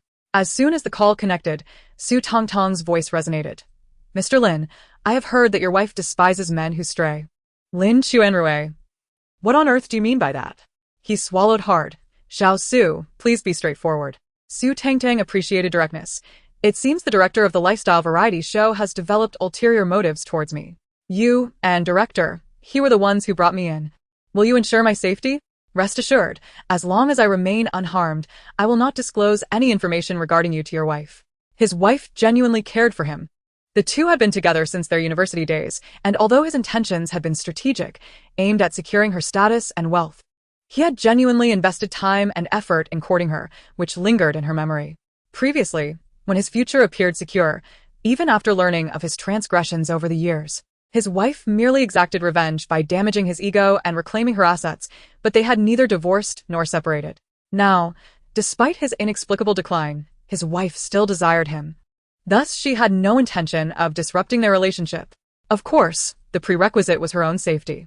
If she truly suffered, she would not hesitate to unleash chaos upon the world. Lin Xuanrui understood her implication. I will intervene on your behalf, but you should also reach out to Director He. The He family possesses far greater resources. I have not investigated who is backing Wang Wudong, but it was entirely due to He Pichio's recommendation that you were accepted into that show. Su Tangtang responded, I will do so. She had already intended to contact He Pichio, and her decision to reach out was influenced by the leverage she held over him. Having leverage ensured he would comply with her requests. However, as for He Pichio, she no longer had anything to use against him. His wife had already divorced him and was now incarcerated, while their daughter had been restored to them. Her sudden outreach left her uncertain whether he would be inclined to assist a minor celebrity like herself who had only appeared on his show twice. After hanging up the phone, she contemplated calling He Pichio, but a knock on the door interrupted her thoughts. Who is it? She inquired, simultaneously sending a message to Mu Guangqing as she gathered her belongings and approached the door. The voice from outside responded, staff member. Upon receiving a message from Mu Guangqing indicating he would arrive shortly, she finally opened the door. Indeed, it was a staff member who informed her, the director requests your presence. Su Tangtang feigned confusion. The director? When I signed the contract, Mr. Lin mentioned that I would not need to meet any directors and could simply proceed with the recording. The staff member appeared momentarily taken aback by her response before regaining composure, stating, our director believes Miss Su possesses significant potential and wishes to continue collaborating with you. Hence the request for your presence. Su Tangtang replied nonchalantly, oh, let us discuss it tomorrow. There's no rush. Given the delay in Mu Guangqing's arrival, she sensed something amiss. I still have to stay here for 2 more nights, and it's getting late. I need to wash up and get some rest. She raised her hand to close the door, but the staff member swiftly blocked it with his hand. Despite his hand turning red from being caught, his expression remained unchanged. Wow, he is quite resilient, she thought, casting a sidelong glance at him. You've lost your sense of humor. The staff member maintained his stoic demeanor, insisting, I must trouble you, Miss Su, to come with me. Please don't make this difficult for me. Su Tangtang rolled her eyes at him. Why don't you say you're making this difficult for me? With renewed determination, she noticed that he was unwilling to release his grip. Realizing that refusing to accompany him would not yield a satisfactory outcome, she relaxed her hand from the door and turned to retreat, ostensibly to retrieve the pepper she had filled in a bag from the kitchen just before returning to her room. Through the mirror facing the doorway, she observed the staff member extracting a handkerchief from his pocket and advancing towards her. Clutching the pepper tightly, she prepared to throw it at his eyes. However, before she could act, he unexpectedly flew backward with a resounding thud, colliding against the wall opposite her door. Hearing the commotion, others emerged to witness the scene. After a moment of stunned silence, they hurried over to investigate. Peeking through the doorway, one of them called out, Tangtang, are you alright? Still in a state of shock, Su Tangtang realized she hadn't thrown the pepper yet, so how had he flown away? However, she distinctly heard a crackling sound in her mind, reminiscent of the book she had encountered earlier. She quickly raised her hand to pat it, asking, was that you? Yet, the book fell silent once more. Chapter 58. Waking Up with Laughter. Su Tangtang attempted to pat it again, but it remained quiet as a mouse. Nonetheless, she was now certain it was responsible. Oh. This external force is remarkable. Not only can it uncover gossip and foresee the future, but it also possesses extraordinary power. Just now, that person attempted to assault me, and instantly, he was flung away. Does this mean I can walk with confidence from now on? Ha ha ha ha ha. I could wake up laughing from this dream. Heaven surely treats me like a beloved granddaughter. Lowering her gaze, she glanced at the staff member, who was seated against the wall, clutching his waist. Instantly, she stood tall and declared, pointing her finger at him, "He attempted to defraud me. I didn't even touch him. He flew out on his own. He must be trying to extort money from me. This is exhilarating. From now on, my life will be a series of ups and downs." She showered the book in her mind with kisses. The onlookers exchanged bewildered glances, contemplating how to respond to her. Should they play along? They seemed compelled to do so, as they couldn't articulate the thoughts echoing in her mind. After a moment of silent communication, Pan Songchen stepped closer. "Tangtang, if he is attempting to defraud you, are you unhurt?" Su Tangtang was surprised by their swift belief in her, as she had prepared several explanations, such as portraying herself as a delicate flower incapable of inflicting harm. Hearing his words, however, she found herself momentarily dumbfounded. When Mu Guangqing finally extricated himself from the staff members and approached, he heard her assert, "I'm fine. He is truly trying to defraud me. I didn't touch him." The others nodded in agreement. Yes, we understand. He is trying to defraud you. How despicable." Mu Guangqing raised an eyebrow. "Is that so? Everything is fine?" He hastened his steps toward her. Upon seeing him, Su Tangtang immediately raised her hand, pointing at the staff member. "Teacher Mu, he is trying to defraud me. He wants to extort money from me." Mu Guangqing followed her gesture. Noticing the staff member still on the ground, clearly in pain, clutching his waist and grimacing, beads of sweat forming on his forehead, Mu Guangqing asked, "Is that true?" The staff member, finally receiving attention, felt a surge of hope, nearly on the verge of tears. "Someone please help me up." However, the group merely glanced at him before redirecting their focus back to Su Tangtang. Su Tangtang earnestly addressed Mu Guangqing, "Teacher Mu, I am speaking the truth. If I utter even a half-lie, may the heavens strike down Wang Wudong. That scoundrel. He thought he could knock me out and escape unscathed." The others remained silent. Mu Guangqing cleared his throat. "Are you all right?" Su Tangtang promptly shook her head. "Rest assured, Teacher Mu, I'm fine. He didn't touch me." The staff member internally protested. "I'm the one with the problem. Could someone help me up?" Mu Guangqing exhaled in relief. "As long as you're fine." He had been delayed for so long, fearing she might be taken away by Wang Wudong. The staff member felt utterly forsaken. "Could someone please assist me?" Understanding the reason for Mu Guangqing's earlier delay, Su Tangtang smiled at him, bidding everyone to return. Mu Guangqing regarded her with a look that suggested he had something to say, concerned that Wang Wudong would not abandon his pursuit so easily. However, Pan Songchen seemed to have sensed his thoughts, placing a hand on his arm to dissuade him while subtly signaling him to return. Confused, he ultimately wished Su Tangtang a good night before heading back. Once he had finished speaking with her, Mu Guangqing pondered, why hadn't Chen Xinian mentioned this to me? He quickly pulled out his phone to inquire. Chen Xinian replied promptly, "I was unaware that the book possessed such capabilities." Mu Guangqing pressed further, "In your program, didn't anyone harbor ill intentions toward her?" Chen Xinian replied, "No, everyone was too engrossed in the gossip. Moreover, reality dating shows differ significantly from their other variety counterparts. Over there, the proceedings are broadcast live, under the watchful gaze of the entire internet. A single misstep could lead to utter disgrace. Who would dare to venture into such peril?" Mu Guangqing, Chen Xinian, "Teacher Mu, are you implying there is some gossip?" Chen Xinian, "Do share, please." Mu Guangqing, "Is this truly the Chen Xinian he remembers?" Succumbing to his curiosity, he sent a question mark in response. Chen Xinian, "Forgive my jest. There is a little brat at home who adores gossip." Mu Guangqing. After everyone retreated to their respective rooms, Su Tangtang cast a glance at the staff struggling to rise, return, and inform Wang Wudong. "I am a presence he cannot provoke." Without waiting for a reply, she shut the door and locked it securely, obscuring the room's cameras with various items. Having completed her preparations, she had yet to revel in her excitement when He Pizhou's call came through. Presumably, Lin Xuanrui had informed him. "Su Tangtang, Director He, you sought me?" He Pizhou inquired about Wang Wudong's dubious intentions toward her. "I have already warned him. He should refrain from any further advances. However, for your safety, it would be prudent for you to withdraw from the recording tomorrow." Su Tangtang was taken aback that he called specifically to discuss this matter. Regarding the contract, General Manager Lin assured me it wouldn't be considered a breach. All you need do is keep his affairs to yourself. Such a fortunate turn of events. Upon concluding this conversation, He Pizhou sighed. "I was unaware Wang Wudong possessed such a character. We were university classmates. And I had always regarded him favorably, which is why I recommended you for his show. Had I known of his true nature, I would never have introduced you. Su Tangtang recalled their shared university background. No worries, director. Everyone has moments of poor judgment in assessing others. Just be cautious not to repeat the mistake. Pijo suddenly sensed a disconnect in her words, finding her rather endearing. Yet, upon hanging up, an unsettling feeling lingered. Her previous statement seemed oddly peculiar. Su Tangtang, however, dismissed such thoughts and proceeded to bathe. Emerging later, a sudden epiphany struck her, causing her to pause mid-dry. Goodness, it seems I might profit from divulging secrets.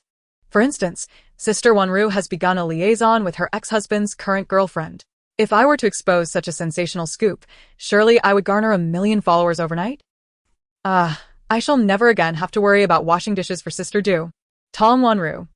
The following day, as Su Tangtang stepped out of her room with her belongings, she was immediately greeted by Tom Wanru, who, clad in an apron and wielding a kitchen knife, enthusiastically escorted her to breakfast. Observing her, one hand entwined with her own and the other brandishing the knife, Su Tangtang felt a wave of apprehension. Surely, she does not intend to brandish that knife at me? Sister Wanru, have I offended you in any way? Could it be my jest regarding her throwing the shot put a -1 meter? Or perhaps my political exam score of 3, indicating a lack of moral compass? Or was it my drunken escapade, smacking a superior for dealing slowly during mahjong? Tom Wanru. I had intended to put the knife away, but now I am reluctant. It was unclear what time she had arisen, as she had prepared both Chinese and Western breakfasts for everyone. Gently urging Su Tangtang to sit, she remarked, I'm unsure of your preferences, so I made dishes from the ingredients available in the fridge. Please, choose what you like. This warmth left Su Tangtang somewhat overwhelmed, especially as she raised her gaze to meet Wanru's radiant smile. When others smile, it is a matter of life and death. When she smiles, it is the onset of absurdity. Sister Wanru, could it be that she has taken a liking to me? It is no wonder she harbors such self-admiration. In the real world, she is constantly receiving declarations of love from both genders, and she had only entered this realm after rebuffing the advances of the wealthiest heir at her school. Is she not currently entangled with her ex-husband's girlfriend? I was rather enamored by their romance last night, and now it appears to have reached its conclusion. Am I the cause of this? No, absolutely not. Su Tangtang nearly extended her hand in a gesture of supplication. Sister Wanru, do you have an affinity for handsome men? I absolutely adore them. My collection on short video platforms consists solely of videos featuring handsome men in various costumes, showcasing their abs. Surely, my intentions are obvious enough for her to discern. Tom Wanru. This is utterly nonsensical. She pushed the breakfast towards Su Tangtang, urging her to eat promptly. Su Tangtang. Oh. Stealing another glance at her. She felt reassured that Wanru's intentions were not as she feared, allowing her to eat in peace. Meanwhile, her thoughts wandered back to the topic at hand. Regarding Sister Wanru's ex-husband's current girlfriend, she truly is remarkable.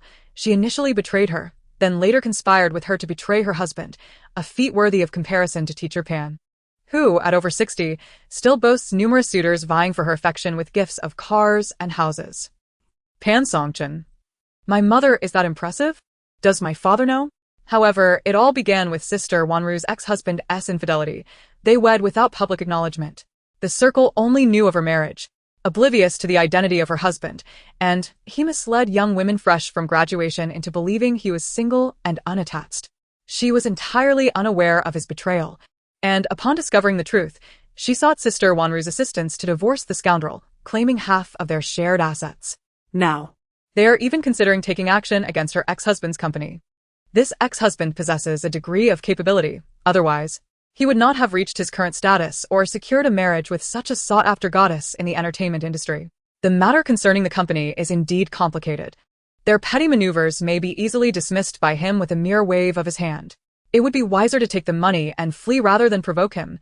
Should he discover their collusion, the outcome would be dire. Not only would Sister Wanru struggle to maintain her status in the industry, but her girlfriend's family's business could also face ruin. I must devise a plan to inform her. This individual is genuinely formidable and well-connected. Their tactics are wholly inadequate against him. They should not engage in a futile struggle. With such wealth, a life of luxury awaits. Free from worry for generations. Surely, that is a more appealing prospect? On this matter, she held a pragmatic outlook. Self-awareness is paramount. Upon hearing her words, Tong Wanru paused, particularly at the mention of her and her girlfriend's fate. In truth, from the moment they discussed taking action against her ex-husband's company, she had expressed her reservations, but somehow, she had been persuaded. Perhaps it was the folly of infatuation. Indeed, love can cloud one's judgment. She would need to call her later to discuss this matter. Before anything escalated, Su Tangtang popped a dumpling into her mouth.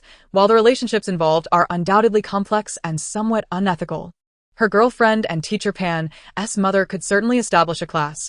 I believe many, apart from myself, would be inclined to enroll. Tong Wanru and Pan Songchen, observing the playful glances from the other three, she hurriedly lowered her head to eat. However, Su Tangtang's voice continued unabated.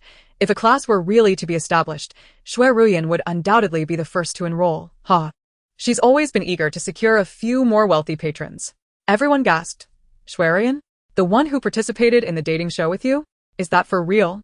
Didn't she establish a persona of being a virtuous woman? Wow, it seems like there are so many juicy stories from their dating show. Please share more. We're quite bored. By the way, 2 simple words had everyone perk up their ears. Upon mentioning Ruyan, Su Tangtang recalled something. I wonder if Liao Shuliang's father has passed away. What happened to Ruyan's youth angst film? Huh. The group was astonished. Liao Shuliang's father has passed away? What exactly happened? Can you elaborate? Mu Guangqing hurriedly inquired through his connections with Chen Xinian. Su Tangtang then unearthed the details. Oh, after Liao Shuliang's father was hospitalized, the company expected Liao Shuliang to manage everything, leaving him no time to attend to Ruyan's film project, which remains in limbo.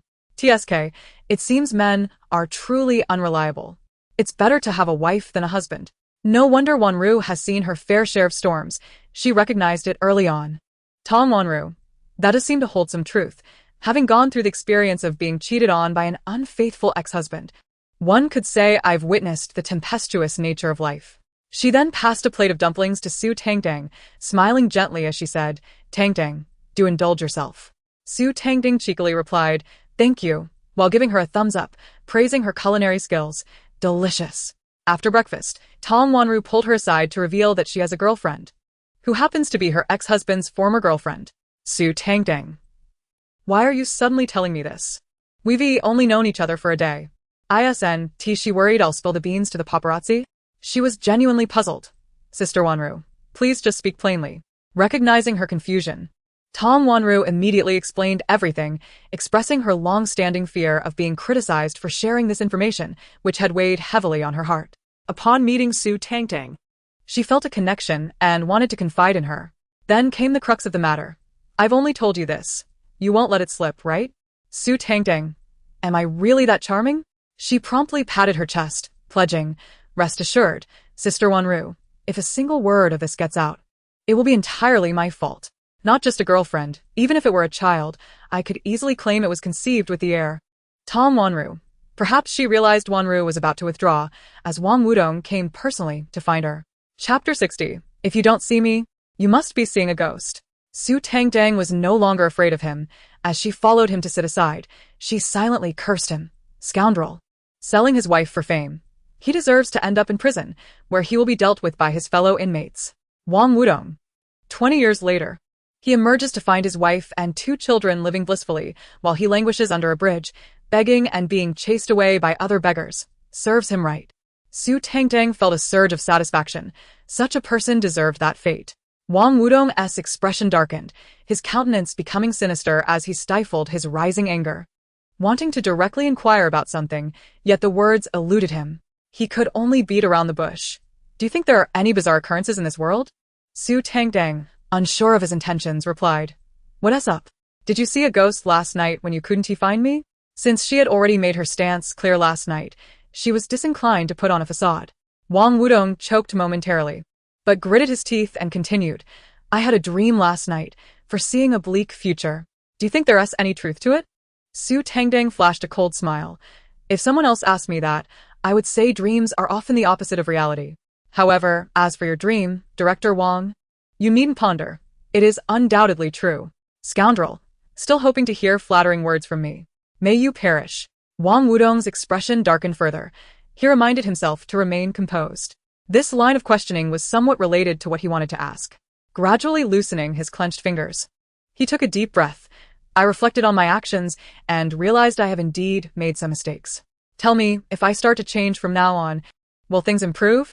Su Tangtang retorted. Oh, so Director Wang can actually reflect? However, I would say your reflection leaves much to be desired. How about you apologize to me first? If last night's incident hadn't been ordered by him, the staff would never have dared to do something so reckless as drugging someone with a cloth. Yet here he is, claiming to reflect on his actions. What a joke. If he were aware of a grim future, he would merely think it a consequence of lacking power and would resort to even more unscrupulous means to ascend the ranks. Never genuinely reflecting. This assessment was indeed accurate. Wang Wudong wore a strange smile, gesturing for her to leave. Upon exiting his presence, Su Tangtang felt a nagging unease. Sensing something was off, she hastily checked her notes and discovered a change in his fate. He no longer faced 20 years in prison, but rather met an abrupt end. Serves him right. When Du Lanqi arrived, Su Tangtang waved goodbye to everyone. Once in the car, Du Lanqi inquired about what had transpired. She had intended to ask when she texted her that morning about picking her up, but it was quite late, and she didn't want to disturb her rest. She thought about asking on their way here, but Su Tangtang hadn't responded. As Su Tangtang scrolled through Weibo, she recounted the events to Du Lanqi. After hearing the story, Du Lanqi remained relatively calm. Her striking face had attracted many curious gazes in the past, but she pondered what Wang Wudong's intentions were now. After all, times had changed. With her book in hand, she could easily become a target of jealousy. If Wang Wudong were indeed interested in that book, it could spell trouble. Sensing the worry in her eyes, Su Tangtang reassured her. Sister Du, rest assured, no one can touch me now. Du Lanqi assumed she was referring to He Pijuo's assistants. Director, he is indeed quite kind. Su Tangtang, what does he have to do with this? He's at home picking his toes. I'm fine solely because I have a secret weapon, all right? However, this matter shouldn't be spoken of too freely. If word gets out, what if they try to capture me for research? Moreover, it has only acted once, and we don't know how formidable it truly is. She nodded. Yes. Director, he is indeed quite kind. Though he has the audacity to pay me the lowest salary on set, which irks me. I'll continue to curse him for having no toilet paper when he needs it. Du Lanqi. Her attention lingered on the mention of the secret weapon having acted only once, indicating that something else had occurred during the recording process. She would need to find someone to inquire further. By the way, Du Jia, have you found the apartment I asked you to look for? That rascal Mu Qing probably didn't take her word seriously. It's been so long, and he hasn't transferred a single penny to her. She has decided to sue him directly. Fearing he might come looking for her, she plans to move out first. Du Lanqi nodded and inquired when she intended to relocate. Tomorrow, she replied. The sooner, the better. Then I shall arrange for someone to clean it up right away, Du Lanqi responded. Su Tangtang merely acknowledged with a soft Around 3 or 4 in the afternoon, she finally returned to her building. Before she exited the car, Du Lanqi mentioned, the company leadership wishes to see you in the coming days. Su Tangtang paused, adjusting her mask, and asked, what do they want to see me for? She recalled that due to the original owner's incessant attempts to ride on the coattails of others, they had been neglectful, fearing she would offend someone. What else could it be? They noticed your recent improvement in reputation, especially since you've been associated with Chen Xinian. Your standing has indeed improved since you stopped causing trouble. The trending topics are now all favorable. With a bit more strength in your upcoming work, a breakout should be a given. Moreover, didn't Chen Xinian introduce a role to you last week? They likely think he has taken an interest in you, so discussions about a contract are inevitable. Su Tangtang understood, yet she had not forgotten how close the original owner had come to being compromised by that CEO and how the management had handled it. Dushi. I'm quite busy these days. I'm moving tomorrow and need to deal with the lawsuit the day after, gathering evidence and such. Please tell them next week. If they are unwilling to wait, they can come find me themselves. With her mask securely in place and her hat pulled low, only her eyes were visible, which she narrowed slightly in response. Du Lanqi glanced at her but remained silent, stepping out of the car to retrieve her suitcase from the trunk. Su Tangtang had spent the entire night packing, and the following day, as soon as the cleaning was completed, she moved into her new place. Once everything was set up, it was already past 8 in the evening. Her stomach growled, prompting her to arm herself and venture out for dinner. However, midway through her meal, her stomach began to feel uneasy, and after forcing down a few more bites, she decided to return home. While waiting for the elevator downstairs, a voice suddenly called out to her. Tangtang. Su Tangtang blinked and looked up in the direction of the voice, spotting two individuals beside her. They were of similar height. One wore a white shirt and black trousers, holding a black briefcase, his handsome face exuding a hint of coldness. The other was dressed in a simple black t-shirt and trousers, his face obscured by a mask and sunglasses, wrapped up tightly. The one who called her must be the latter.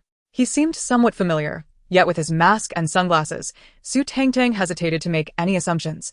Wary of misidentifying him and creating an awkward situation, she merely blinked at him. Seemingly perceiving her confusion, he removed his sunglasses, revealing a pair of stunning eyes. Su Tangtang was taken aback. Wait, is that you, the handsome guy? What is he doing here? This can't be a coincidence, can it?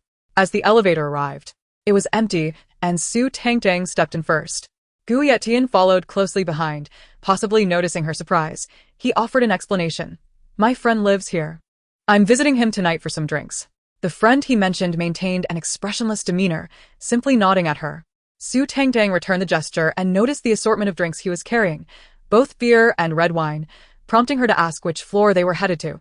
Standing by the panel to press the buttons. 12, he replied. Su Tangtang's hand froze momentarily. Surely not. With just 2 apartments on this floor, what are the odds? Thank goodness he doesn't live here. Otherwise, if the paparazzi caught wind of it, rumors would arise, complicating matters. She was still trying to repair her reputation and hadn't earned enough money yet. The last thing she wanted was for rumors of her chasing clout to resurface. After pressing the button for the 12th floor, she decided to keep silent, mostly because her stomach was still unsettled. Leaning against the wall, she closed her eyes for a moment of respite, only to be jolted awake by a sudden realization. Could it be that my period is starting? After a month of revelry, she had completely forgotten about it. In this identical body, I shouldn't have to endure such suffering, should I? It was unclear which of her thoughts caused the pair of eyes beside her to flicker slightly. With a beep, the elevator reached the 12th floor. And as the doors opened, she stepped out first. Gu Yetian, trailing behind her, noticed her hesitation at the door and inquired, Are you feeling unwell? Su Tangtang blinked, turning to look at him before shaking her head and entering. 5 or 6 minutes later, a man dressed entirely in black, donning a hat, mask, and sunglasses, entered the nearest pharmacy outside the community. His rather concealed appearance caught the attention of the 2 clerks. He approached and spoke softly. I'd like to purchase medication for menstrual cramps. The clerk asked, Is it due to cold hands and body? The man paused, as his face was hidden, but his ears and neck began to redden. After a long moment, he finally replied, I've never held hands with anyone. He then recalled the moment when she had pinched her own arm. Perhaps it is indeed due to having cold hands.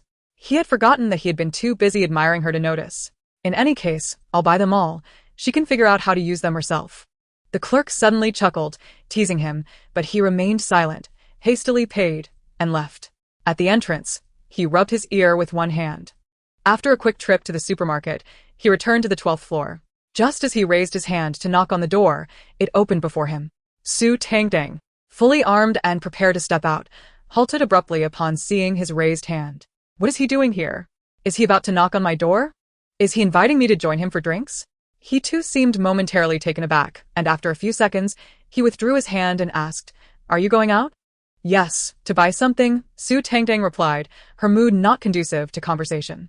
She stepped forward, attempting to bypass him toward the elevator. However, he took a small step back and extended the items he was holding towards her. I thought you might find these useful. Su Tangtang paused, her foot hovering mid-step, as she accepted the items, glancing at them before looking back up at him, puzzled. Did you just buy these? He still wore his sunglasses, and simply nodded. Su Tangtang couldn't decipher his intentions, only noting that he added, I'm off to drink with my friends. They're waiting for me. He turned to head towards his friend's door, and Su Tangtang's mind raced. How did he know I was feeling unwell? Did he notice my discomfort immediately? Is his insight that keen? How many girls has he done this for? Could it be that I've encountered a warm-hearted gentleman who warms the world? Or perhaps he simply knows due to past relationships. Gu Yetian halted his steps, turning to face her, and through his sunglasses, their eyes met. Don't overthink it.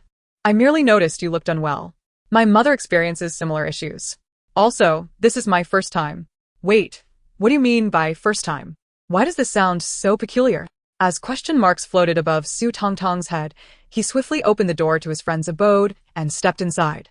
Su Tangtang felt a touch bewildered, scratching her head, yet she had to admit, He had indeed saved her dog's life. Perhaps she should write him a thank you note for the next dating show. Last week, both letters she penned were addressed to herself, which was rather odd. The first complimented her beautiful eyes, while the second praised her lovely lips. At that moment, she had muttered that she looked good all over. She thought their paths would not cross again in the coming days, but unexpectedly, she encountered him again the next day as she stepped outside. It was only him. She did not see his friend, who must also have been heading out, clutching a bag of trash in his hands. Su Tangtang observed him for a few seconds. Did he sleep here last night? The layout is the same, just a living room and one bedroom. Did he share a bed with his friend? Is this purely platonic friendship, or are they a couple? They both seem quite assertive. If they are a couple, who takes the lead? Why can't I find any information about him? I'm so eager to uncover the juicy details. Gu Yeding, his motion to close the door paused as he stared at her, noticing her slightly retreating demeanor. He inquired, "Are you heading out?" Su Tangtang nodded in response. He uttered no further words, and they walked towards the elevator together. Once inside, as the elevator began its descent, he slowly rubbed his neck, saying, "I seem to have woken up with a stiff neck after sleeping on the couch all night." Su Tangtang pondered. What does he mean by this? Why is he sharing this with me? Does he want me to offer him some advice? Before she could voice her thoughts, he continued, "I should have gone home last night. I spent the entire night in the living room, feasting on mosquitoes." Gu Yeding thought, "Surely, my intention is clear enough for her to decipher what I'm trying to convey." Su Tangtang grasped his meaning, feeling a wave of awkwardness as she touched her nose. It's so frustrating not being able to find any information about him. I don't even know what he's thinking. This mind of mine is bound to create issues sooner or later. Thankfully, the elevator soon reached the ground floor. She hastily declared she had something to attend to and dashed out without glancing back at him. He stood in the elevator, watching her silhouette for a few moments, and only after she boarded the nanny van and departed did he slowly step outside. Su Tangtang proceeded to print all the evidence, totaling 3 copies, before heading to the courthouse to draft a complaint.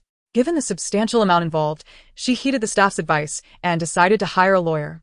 She asked Du Lanqi to find a reliable one and handed everything over to them. Chapter 62. Not enough for them to showcase their talents. The dating show premiered on Saturday, and Du Lanqi drove her there, reminding her to review the script whenever she had the chance.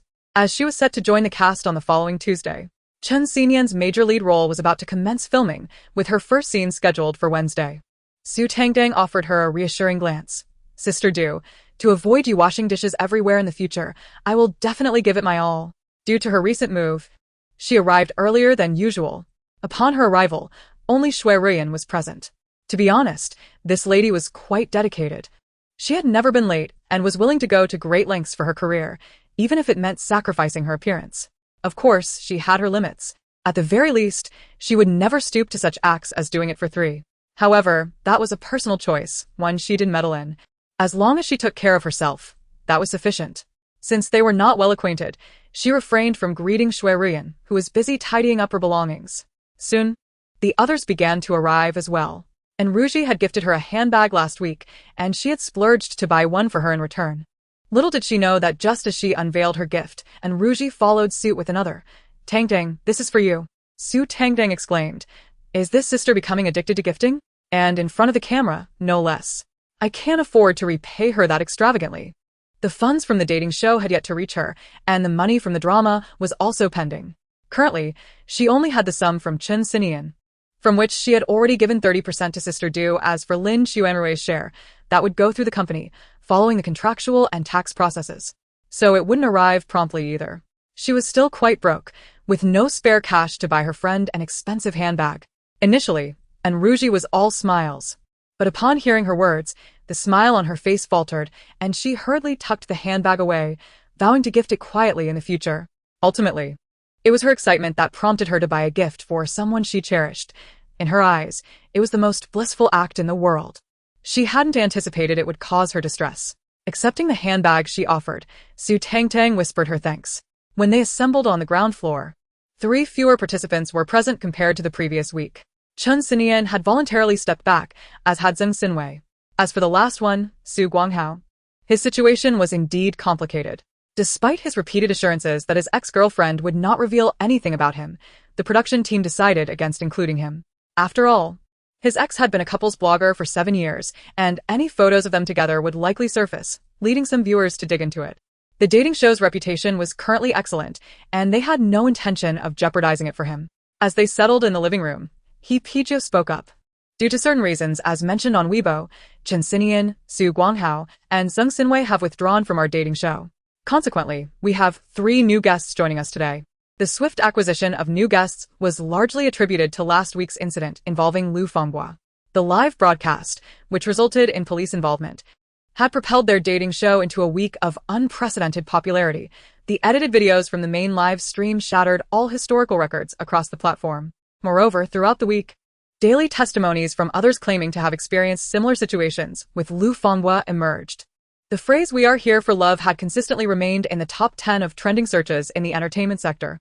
Their reputation among the public was also exceptionally favorable, facilitating the recruitment of new participants. Despite Chen Xinian's departure, the main live stream's popularity remained undiminished. He chuckled. "One of our new guests has already arrived. Let's give a warm welcome." The audience applauded as they followed his gaze. Shortly, a girl clad in a white t-shirt and denim A-line skirt appeared, her long, straight legs accentuated by a pair of sneakers. Su Tangtang felt a sense of familiarity with her face and quickly searched for her online. Oh my. Is this not Qi Zhaoyi's ex-girlfriend? The innocent first love? Is she here for Qi Zhaoyi? Is she still pining for him? As the viewers in the live stream recognized her, the comments section erupted with excitement. My first love. Jian Yanran, come date me. Not this show. She's stunning. Which jerk did she let go of? Qi Zhaoyi stood frozen upon seeing her, clearly taken aback by her unexpected presence, visibly flustered. Huh? Did she really come here for Qi Zhaoyi? But he is already involved with Shui. Sister, open your eyes. He is nothing but a fickle heartthrob, unworthy of your devotion. What? What did you just say? The crowd was genuinely taken aback by her words. Qi Zhaoyi is actually with Shui? When did that happen? Why are you only telling us now? As a proper bystander, how could we possibly miss such juicy gossip? Jian Yanran, who had been smiling as she approached, suddenly froze. Although she wasn't sure where the voice had come from, her gaze was unmistakably drawn to Qi Zhaoyi. The others were equally fixated on the pair, their eyes darting between them. Only the director's smile began to fade gradually. Do you believe me when I say I'm not one to smile easily? Jian Yanran had come with the intention of reconciling with Qi Zhaoyi, and her words had been quite touching, knowing they had been separated by his mother's interference. She was determined to play matchmaker. Who would have thought that Qi Zhaoyi would so quickly get involved with Shui? Su Tangtang, why did you wait until now to reveal this? This is utterly unreliable. It infuriates me. Next week, we'll surely have to find someone else again. While the penalty fee was quite satisfying, there are rumors circulating that this dating show might be in trouble. After all, it has only aired 3 episodes so far. 3 episodes. 5 participants have already withdrawn. 5. At this rate, they might end up with no one left to film, and will be left with nothing to shoot. Bai Zhou truly craved a beer. Longing for a drunken escape, Shui, who was being covertly observed, remained remarkably composed, accustomed to such scrutiny. Qi Zhaoyi, on the other hand, was visibly tense, struggling to meet Jian Yanran's gaze, fidgeting as he rubbed his nose and scratched his head. Oh. On the way here, Shui even bought some protection. Are they planning to get frisky again? The crowd gasped. Wow. How thrilling. Don't forget to livestream. I can't miss out again. Yet the director felt his vision darken.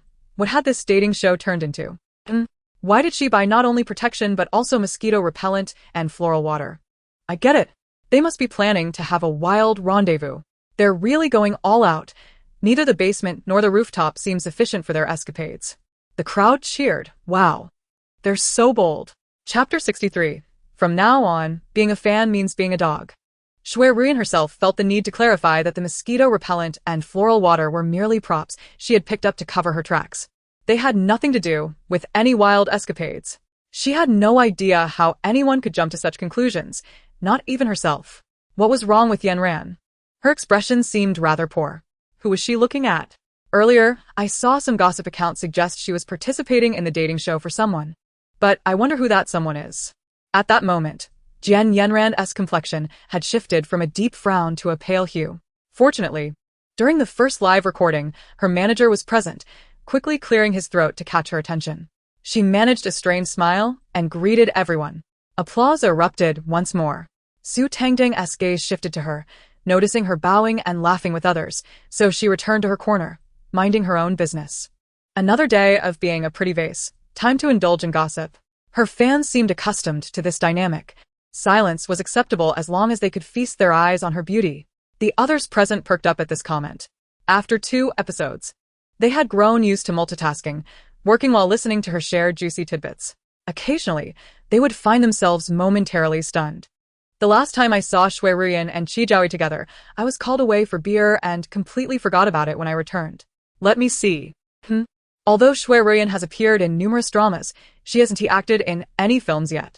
She and her team are prioritizing that painful project, even pushing aside all other resources to focus on it. But now that Liao Shuliang is unreachable and her resources have dried up, she can only continue recording for the dating show with a forced smile. Forced smile? He Bai Jiu was no longer calm. What did Ruyin mean by that? What did she mean by saying she could only come to record the dating show with a forced smile? To cultivate a likable persona. Or perhaps fearing she would be alone during dates, she felt the need to find another partner for the main live stream, as the camera time was limited.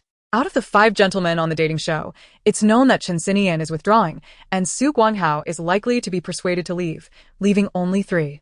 Qiao Yufan is currently well bonded with Su Yuntong, and their fans are quite enamored with them, so her insertion would be met with disdain.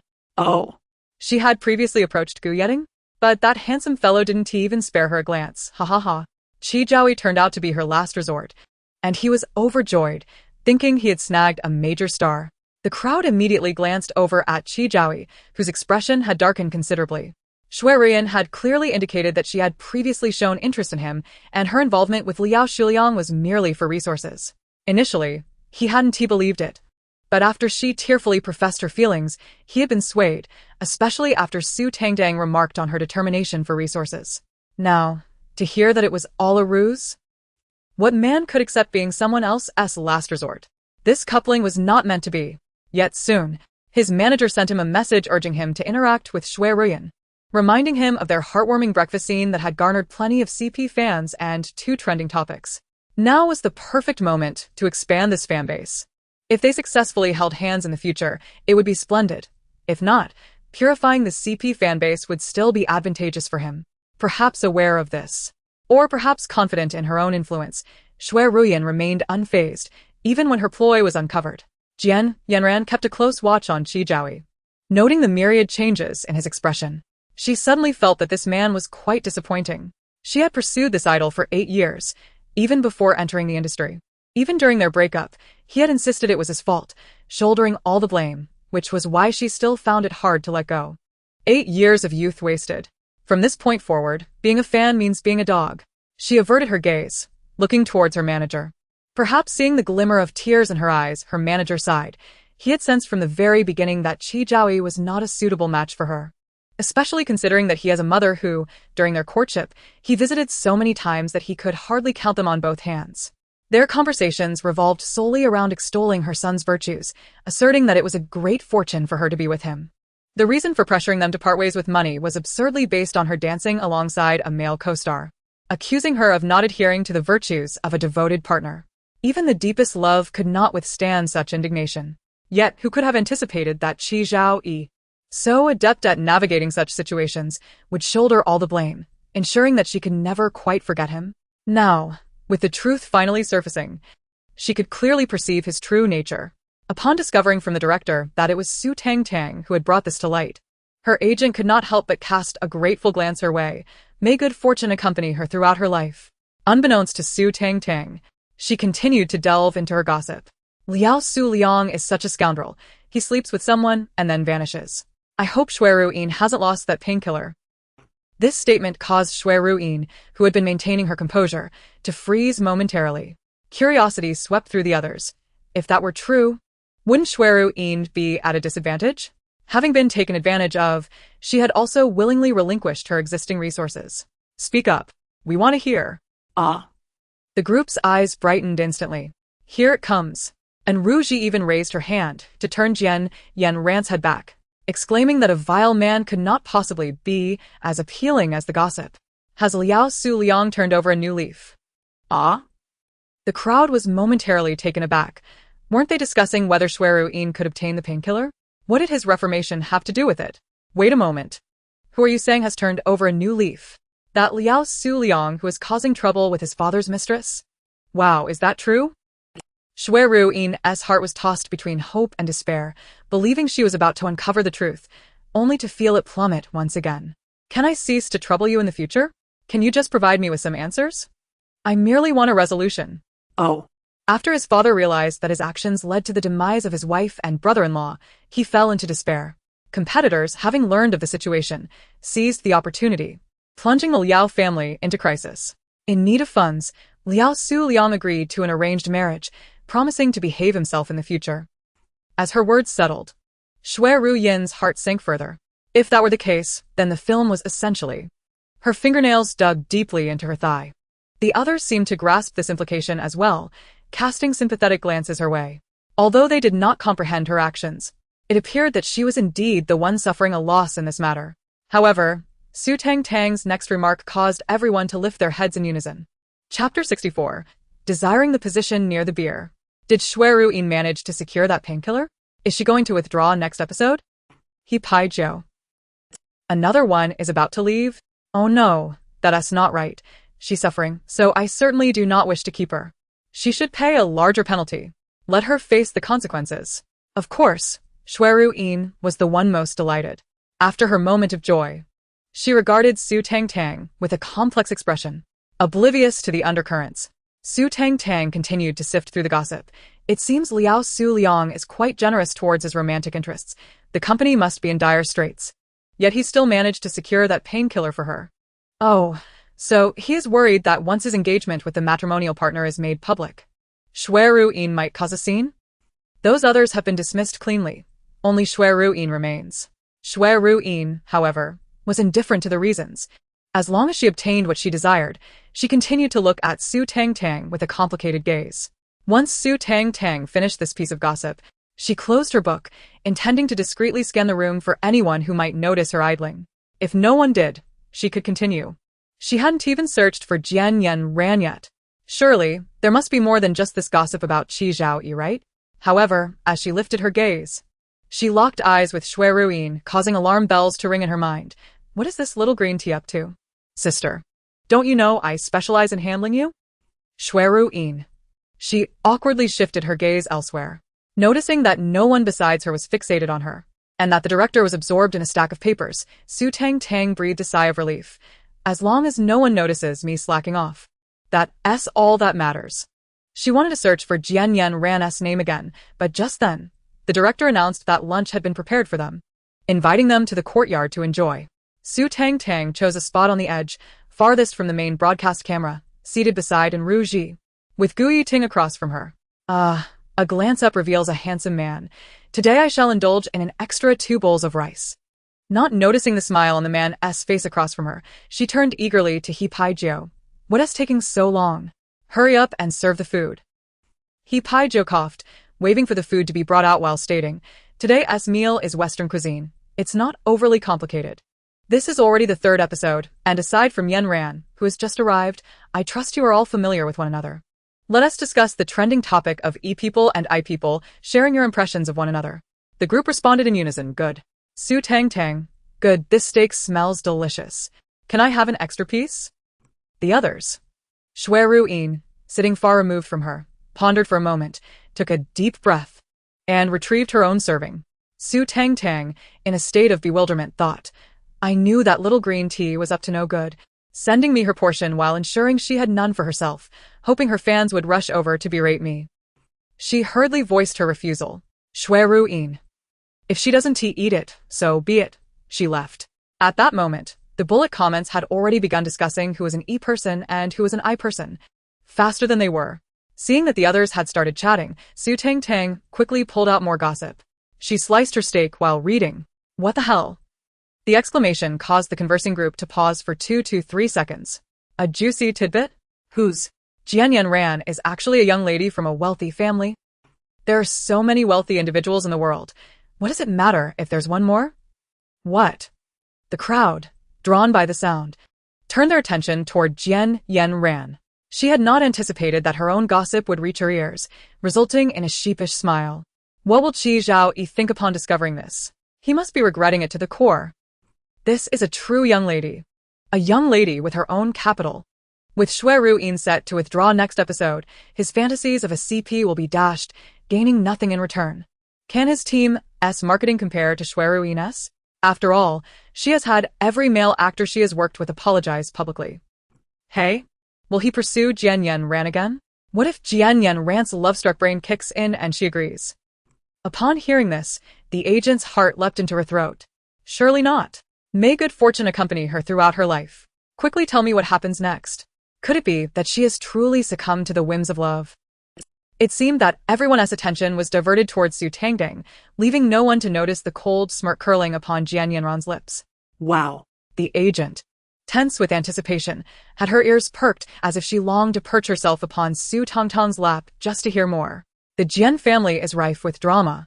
Her father has 6 brothers and 2 sisters, and now that the old man is on his deathbed, they are all unveiling their cards to vie for the family fortune.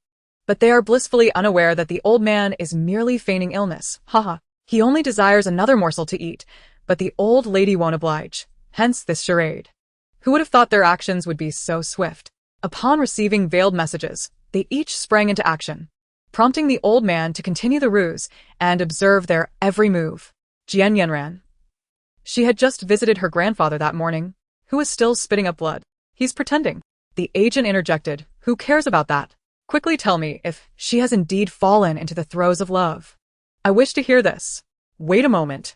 With 6 brothers and her father, that makes 7. Not to mention the 2 sisters. None of them were born of the old lady. Oh my goodness. Truly a sensational scandal. The old man was quite the libertine in his youth, with numerous mistresses causing trouble for the old lady. Even her 2 children fell victim to them. Yet, he did not dote on her and her family did not hold her in high regard either.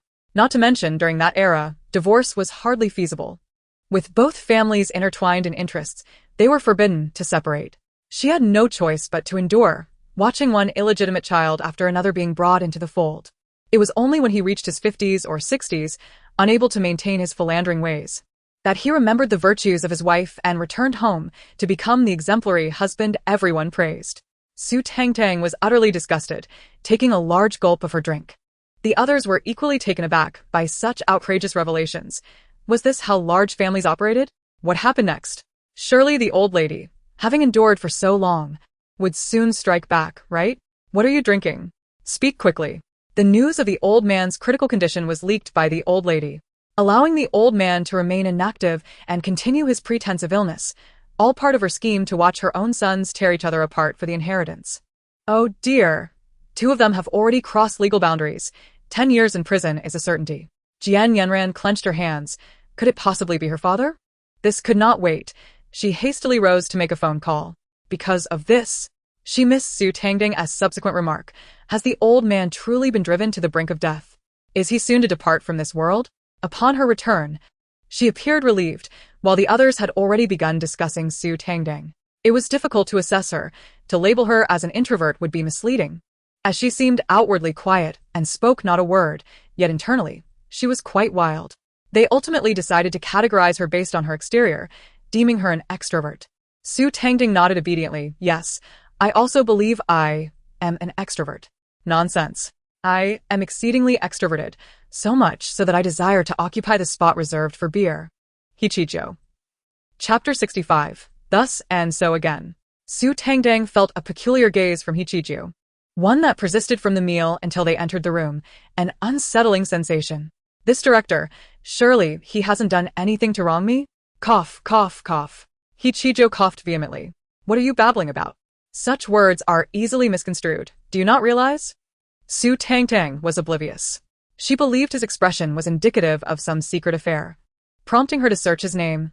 Oh my, has Beer's romantic life blossomed? No wonder he appears like a peacock whenever he checks his phone. The group, engrossed in discussions about scripts and performances, momentarily diverted their gazes towards him. Oh my, who would have thought? It's barely been a while since his divorce. And he's already courting someone? Hichijo, unusually embarrassed, nearly turned crimson, leaving the scene to the assistant director, who reluctantly took his place. The assistant director wore a disgruntled expression as he settled into his seat. Su Tangtang, initially sneaking glances at Hichijio, raised an eyebrow at his demeanor and quipped. What's the matter? Has his love-struck wife denied him the chance to kiss her feet? Love-struck Liu Youqi, impossible. His wife is so accommodating. She fulfills his every desire.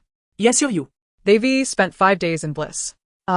So it was the tissue theft that Beer discovered, resulting in an impromptu 2-hour inquisition.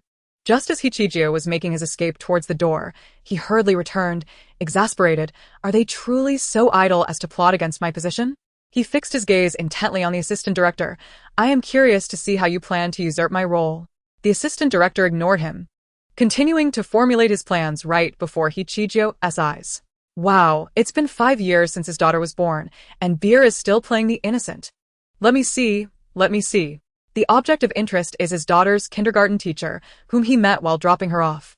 This teacher is stunningly beautiful, her smile enchanting, and she has already charmed 17 male parents. And Beer is now vying for the 18th spot. He appears to be rather ineffectual, doesn't he? What? Hichijio exclaimed. Who are you insinuating is inept? Clarify this at once. No. Tell me this cannot be true. The assistant director cast him a disdainful glance. Wondering how someone with such a mindset could ever be a director, he felt his own chances of usurpation were significantly heightened. He quickly resumed his scheming. What the devil? The school was, in fact, recommended to Beer by his cousin? Is there some underlying connection here? Perhaps recalling this detail, Hichijio's posture stiffened. Goodness. That female teacher was arranged by his cousin, and the prestigious school is filled with children from affluent families. His cousin, leveraging that teacher, has established connections with numerous business magnates and is now thriving. As for any advances towards Beer, it was simply an oversight on his cousin's part. Failing to inform the teacher that he was family, Hichijio buried his face in his hands, convinced he would never show his face in public again. He wished to flee, to escape as far as possible, but his foolish companion remained, forcing him to stay. Su Tangtang discreetly observed them, unable to suppress a chuckle as she turned her head away. 2 fools. In the afternoon, with no pressing matters at hand, Su Tangtang returned to her room with Enruji, while Jian Yanran moved in with them, making it a full house. After sitting on the bed for a while and noticing her begin to organize her belongings, Su Tangtang inquired, Do you need any help? She gently shook her head. I can manage on my own. Observing this, Su Tangtang ceased her interference and began to engage with her phone, eager to continue her gossip, when suddenly, a knock echoed through the room. The 3 of them leaned their heads toward the door, revealing Gu Yeting. He was clad in a simple white t-shirt paired with black striped basketball shorts, holding a black thermos. His warm voice flowed smoothly as he spoke. I brought you something. His gaze was directed at Su Tangtang. Momentarily taken aback, Su Tangtang raised her hand to point at herself. Me? He smiled slightly, nodding, and in his deep, starry eyes, a hint of mirth lingered. Su Tangtang froze for a moment, an unexpected urge swelling within her. I just want to make him cry. Well. This single thought left the others in stunned silence, yet she remained oblivious as she slipped off the bed and padded over in her slippers. The thermos was brand new. Gu Yeting handed it to her before swiftly turning to leave, his ears tinged with red. Confused, Su Tangtang opened the thermos to discover ginger tea with brown sugar. How did Gu Yeting know her period had arrived? She realized she had seen him with that thermos since the show began. Yet he had never gone to the kitchen to prepare it, implying he must have brought it from home. But wait, didn't anyone notice he was clearly coming for Su Tangtang? It was so obvious. Aside from Su Tangtang, he had never interacted with any other female guest. This incident had somehow made its way to trending topics. When Su Tangtang scrolled through Weibo, she was astonished. Someone actually ships me with Gu Yeting? Does this mean my recent efforts to clear my name have borne fruit? People no longer subconsciously think I'm just riding on the coattails of popularity? Wow. This is fantastic news. Good reputation, please. Drama, come. Variety shows, please.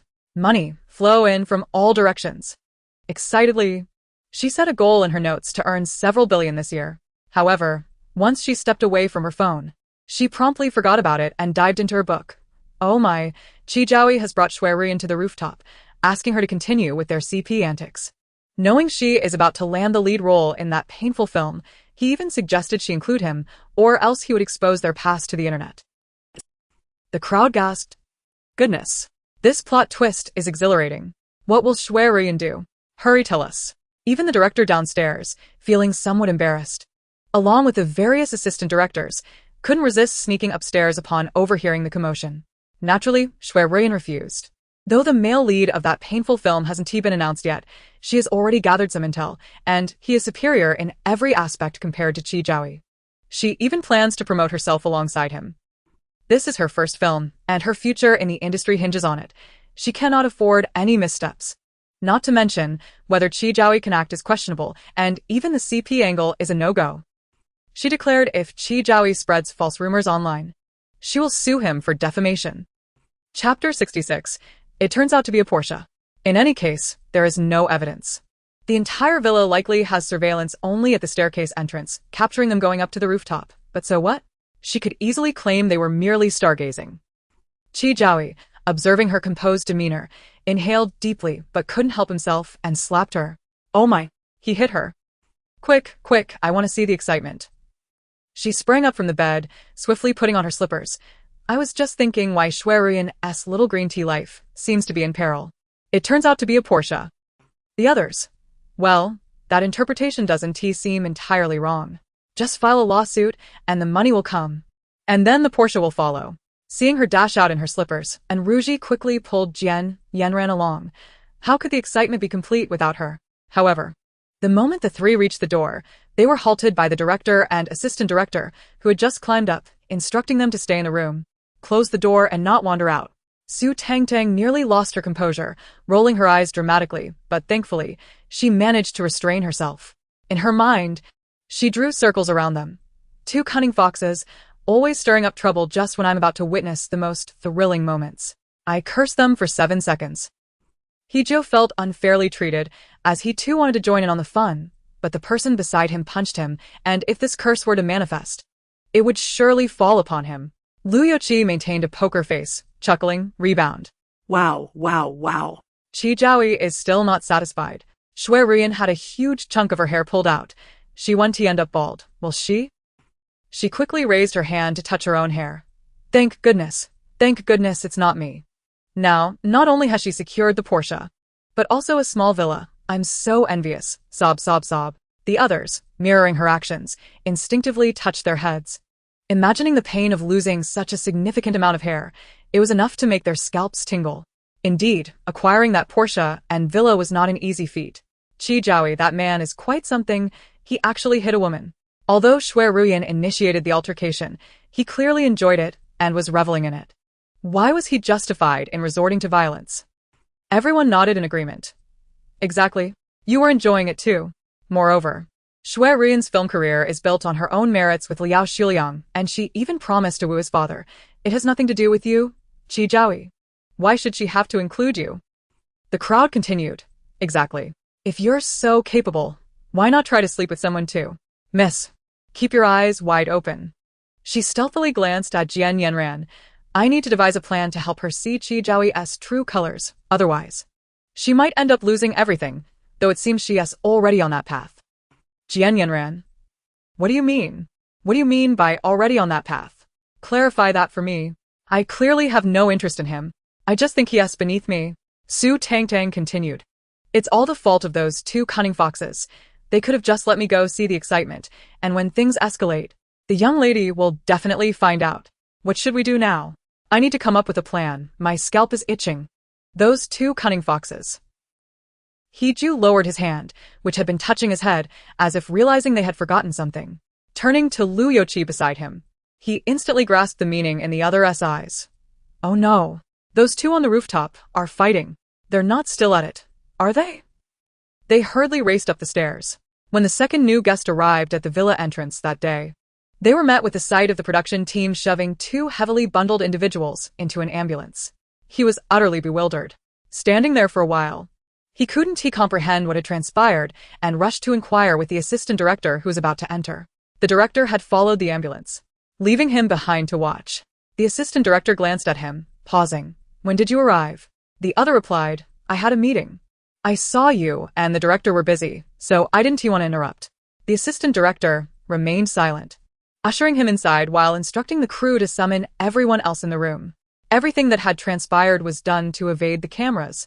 leaving the audience oblivious to the absence of Shui Ruyan and Qi Jiaoyi, which inevitably prompted fans in the live stream to flood the chat with inquiries about their whereabouts. It would be necessary to address this matter. After all, it was not feasible to simply state that two prominent figures had vanished without explanation. However, how to respond would require consultation with the parties involved. The assistant director offered a vague explanation before swiftly redirecting the conversation, inviting the new guest to introduce himself. As the camera focused on him, he gently bowed and said, "Hello everyone, I am Zhuang Fengzhu, a new actor." Huh? The Pretend Madness Clan? I've only heard of the Working Class and Moonlight Clan. I had no idea there was a Pretend Madness Clan. Could it be derived from the recent trend of mad literature? If so, it should be called the Mad Clan instead. Moreover, who names themselves like that? I've never seen anyone called Working Class Moonlight Clan. Zhuang Fengzhu suddenly froze. Who was speaking? He scanned the faces of everyone present, seemingly finding no one moving their lips. Yet that voice persisted. Oh, wait, names like He Pizhou and Lu Youqi exist. So, what's wrong with him being called the Pretend Madness Clan? It sounds lovely. Zhuang Fengzhu. Who on earth is speaking? He carefully scrutinized the room again, and aside from Qiao Yufan, who had approached him to greet him, no one else seemed to be talking. Turning to the assistant director, he noticed him coughing lightly into his fist, silently indicating that they should communicate amongst themselves. Qiao Yufan guided Zhuang Fengzhu to sit down, and they all began conversing. Exchanging introductions. Zhuang Fengzhu repeated his name and elaborated. Zhuang, as in Zhuangzi. Feng, as in mountain peak. Zhu, as in bamboo.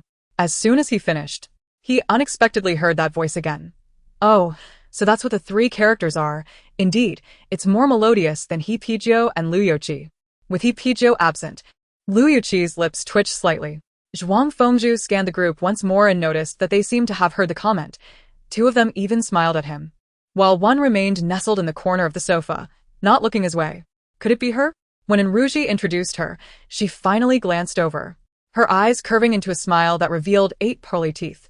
Hello, I am Su Tangtang. Before he could process her presence, Su Tangtang had already diverted her gaze. Then, that voice echoed once more. Wow. Yes, actually wearing Superman underwear today. Uffed. That was far too sudden. Several people struggled to contain their laughter, leading to a chorus of coughs as they attempted to mask their amusement. My throat feels a bit off today, cough. Cough, me too, me too. Zhuang Fengzhu's face turned crimson as he looked down. He was dressed in a white shirt and black pants, the hem of his shirt hanging loosely, almost reaching his thighs. How on earth had she discerned that? Chapter 67. Those who sell fish are fierce individuals. Raising his head once more, he attempted to counter, I'm not. Yet the words faltered on his lips, refusing to escape. Qiao Yufan, seated beside him, patted his shoulder, offering a knowing glance. I understand, I understand. I once believed in the light at your age. Zhuang Fengzhu. It seems that little Zhu has been getting along splendidly with everyone. Qiao Yufan truly knows how to care for others. He had always assisted with the guest's luggage. Just then, he noticed a marketing account claiming that an ambulance had been spotted at the entrance of the recording site. Unsure of its veracity, many quickly rushed to check Weibo. With that single statement, a number of individuals departed, and the barrage of comments significantly diminished. The guests were oblivious to the situation unfolding outside the program team, as they continued seeking topics to engage Zhuang Fengzhu in conversation.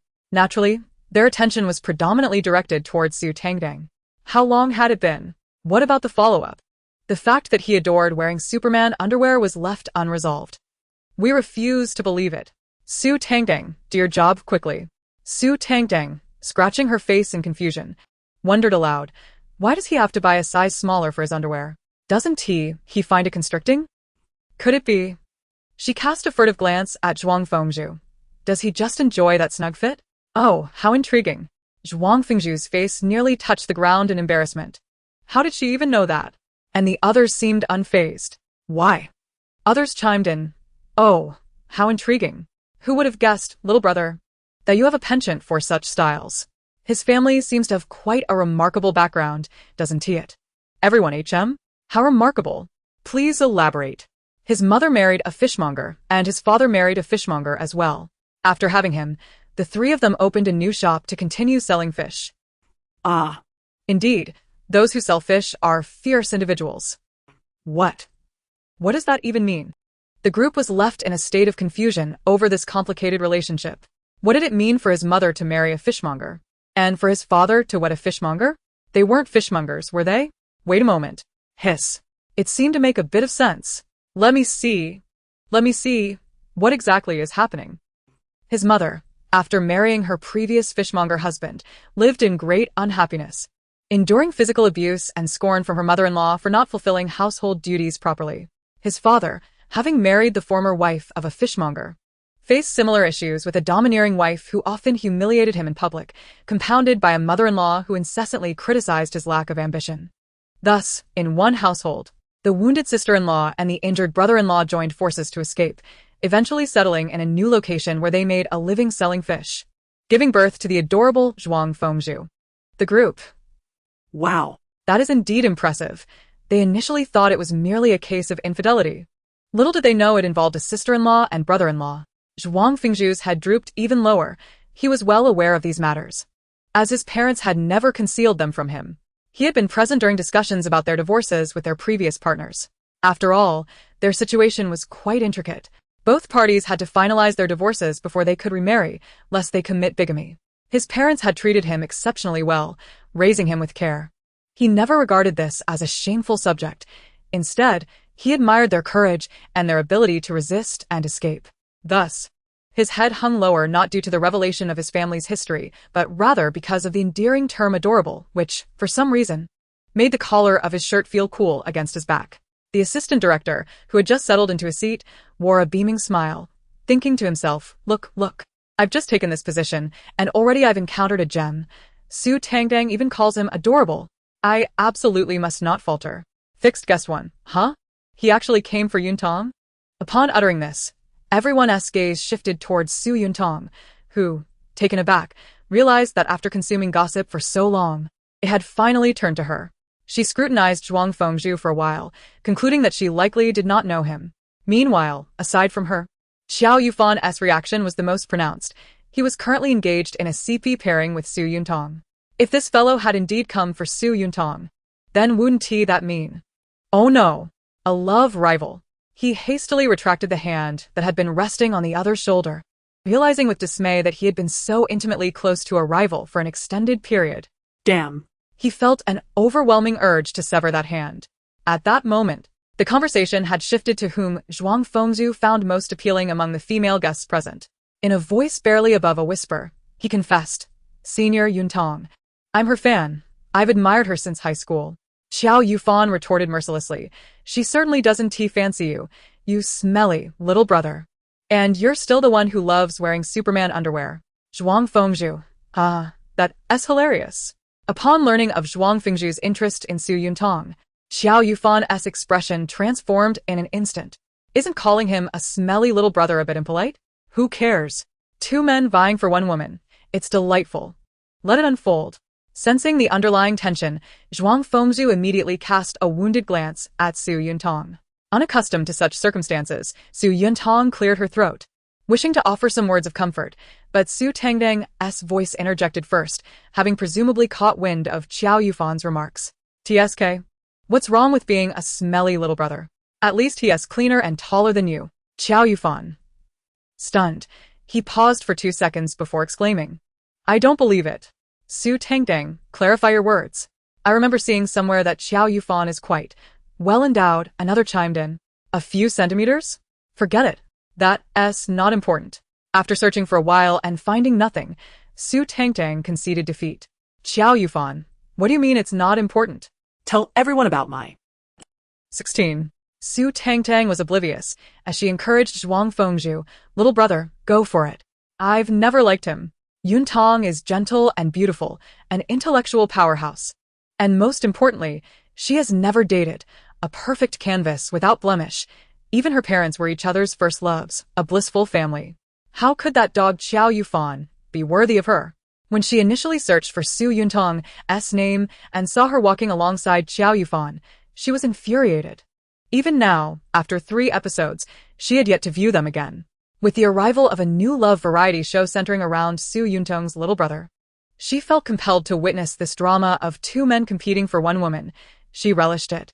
As for whether Su Yuntang would choose Qiao Yufan in the end, That was for her to decide. At that moment, Qiao Yufan felt utterly displeased. Why was he deemed unworthy? His past with his ex-girlfriend had only unfolded after establishing a genuine relationship, and he had never been promiscuous. Was it merely a quirk of his to ask to be called daddy during certain situations? He refused to believe he was alone in this. Likely 90 of men shared this preference. Chapter 68 was indeed the stuff of entertainment industry material. However, when compared to Su Tangtang, who had never even dated, he felt an inexplicable sense of insecurity. He cast a glance her way, only to find her expression unchanged. As if Su Tangtang's earlier words had not pertained to her at all. With a smile, she casually plucked a grape from the table and popped it into her mouth. After staring for a few seconds and noticing she still had not looked his way, he irritably raked his fingers through his hair, shifting his gaze elsewhere. Following this, Zhuang Fengzhu tidied up and promptly approached Su Tangtang, inviting her to dinner outside. Before Su Tangtang could respond, Qiao Yufan rushed in from seemingly nowhere, declaring, "She's going out to eat with me tonight." The crowd turned their eyes to this spectacle. Wow, what juicy gossip! To their surprise, a fresh piece of gossip had emerged. "Sister Yuntang, is this true?" Zhuang Fengzhu ignored him, directing his question solely at Su Tangtang. The others followed suit, their gazes fixated on her. Before she could answer, Qiao Yufan interjected, "Yes, that dog. Can't you let Yuntang speak for herself? I hope she doesn't choose him. A man who won't let her speak is unworthy." Qiao Yufan instantly fell silent, stealing a glance at Su Tangtang, obediently refraining from further comment. Su Tangtang, with a gentle smile, simply stated, "I'm not going out. I'll cook here in the villa." Thus, the two men began to argue, monopolizing the kitchen. While the others waited for their meal, Jian Yanran had longed to ask Su Tangtang what she meant by almost there, but struggled to find the right words. She feared being too subtle, worried Su Tangtang wouldn't catch her drift, and speaking directly proved equally challenging. Ultimately, as dinner approached, she found herself unable to voice her question. As everyone began to eat, Hippijo hurried back from outside, visibly anxious, due to paparazzi capturing images of an ambulance. The situation had erupted on Weibo, especially among the fans of Ruiyan and Qi Jiaoyi, who were bombarding the official program account for an explanation. Learning of the incident while on the road, Hippijo summoned Lu Youqi upon her return to discuss a resolution. Su Tangtang was also engrossed in this gossip. Did the two reconcile afterward? Because Ruiyan didn't want this to affect her pain medication. She even managed to secure an advertisement deal for Qi Jiaoyi through her own team's efforts. To be honest, upon reaching this point, she felt a twinge of emotion. Ruiyan was a formidable individual. In terms of mindset and various aspects, she surpassed the average person, possessing a grand perspective, capable of both yielding and standing firm. She was born to thrive in the entertainment industry. May her endeavors be successful. As for the outcome, it was unnecessary to dwell on it. Sometimes, leaving a bit of suspense adds to the allure of life. Others silently agreed, particularly in Ruji and Jian Yanran, the two young ladies, who had always been resourceful since entering the industry. Though they did not fully comprehend her actions, they offered their blessings. After dinner, they were tasked with writing love letters. Su Tangtang had already decided whom to write to and the content prior to the start of this episode, so once she entered the heart-pounding moment room, she completed it in a minute. Exiting, she coincidentally encountered the director and assistant director walking in side by side. One raised his left hand to support his head, while the other lifted his right hand to pinch his brow. Would you look at that? These two looked quite compatible standing together. Startled, the two quickly jumped apart, exclaiming, "What nonsense are you spouting?" Wulong glared at Fengzhu. "Compatible? He wants my position. I'm not pairing with him." Fengzhu retorted, "I have a wife. No bundling, thanks." Su Tangtang chimed in, "Wow, their synchronized movements are remarkable. They truly are a perfect match." She was thrilled. Both men twitched their lips in unison. "Are you blind? Which eye sees us as compatible? We clearly detest each other." They glared at one another before dramatically waving their hands and parting ways, one to the left, the other to the right. Su Tangtang exclaimed, "Wow, their runway-like movements are so in sync." The two replied, "Shut up." After about half an hour, the final segment concluded, and everyone returned from the courtyard with their letters. Suddenly, someone asked, "Director, didn't you say 3 new guests would be joining today? Where's the last one?" He had a last-minute matter to attend to. He'll head directly to the date location tomorrow. Everyone, oh. Currently, there are only 3 male guests left in the show. Gu Yeding's love letter is still addressed to Su Tangtang, while Qiao Yufan and Zhuang Fengzhu both wrote theirs to Su Yuntong. And Ruji and Jian Yanran return empty-handed. Observing this scene, the audience is puzzled. Family, why do I feel that something is amiss?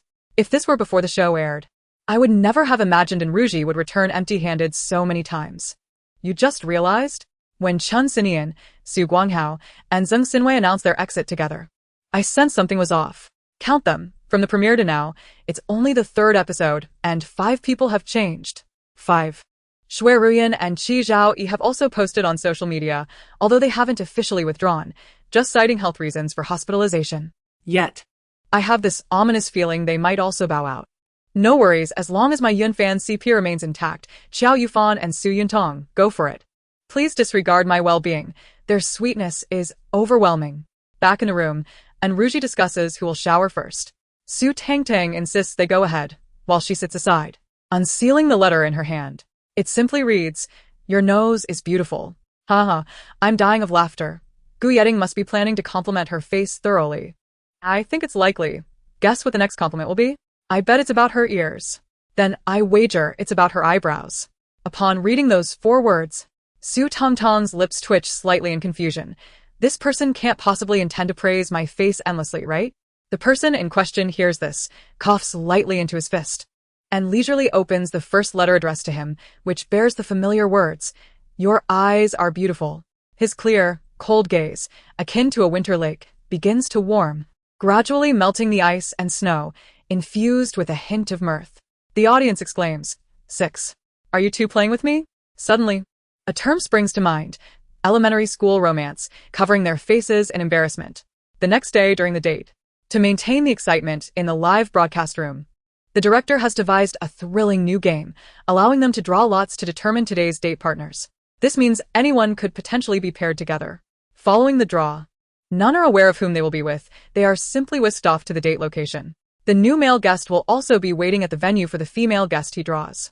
This is undeniably captivating, piquing the curiosity of the audience. Hurry up. This is thrilling. I must see if Qiao Yufan and Su Yuntong have been separated. Chapter 69. The handsome guy understands me too well. If they're separated, it would be amusing to see Yuntong paired with Zhuang Fengzhu. Now that would be juicy gossip.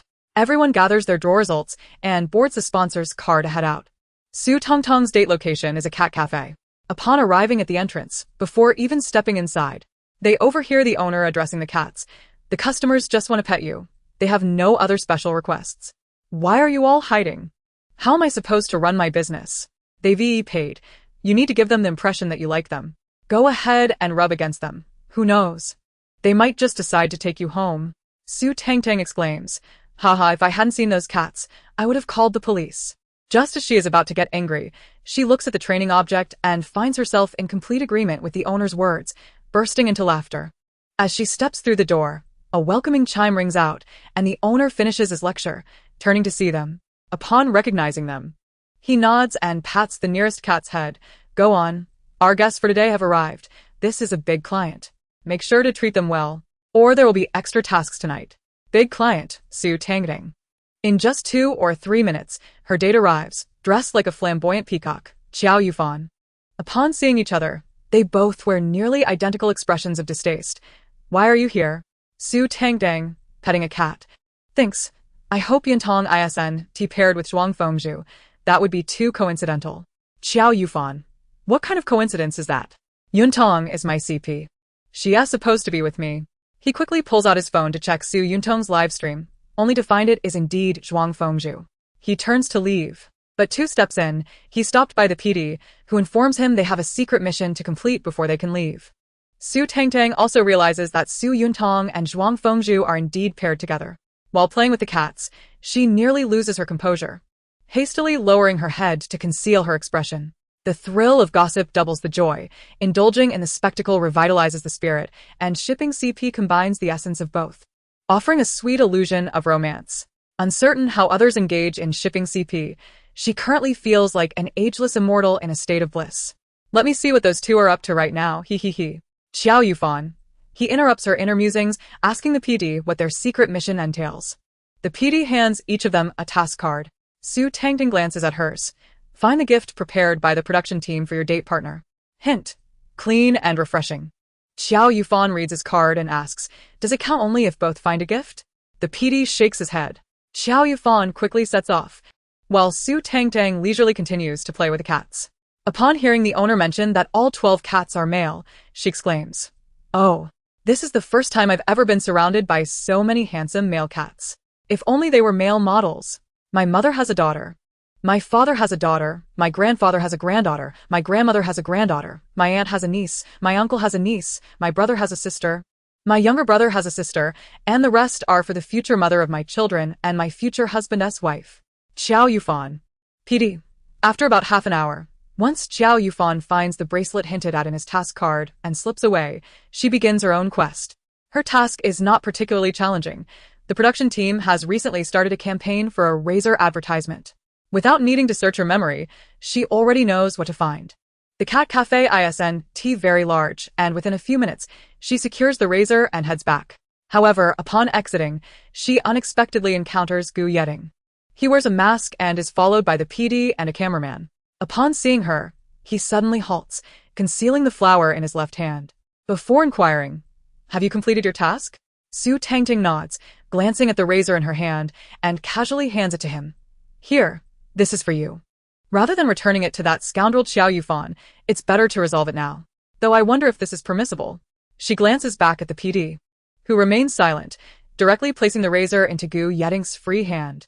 He stiffens momentarily, and after several seconds of silence, he finally speaks, then let us exchange.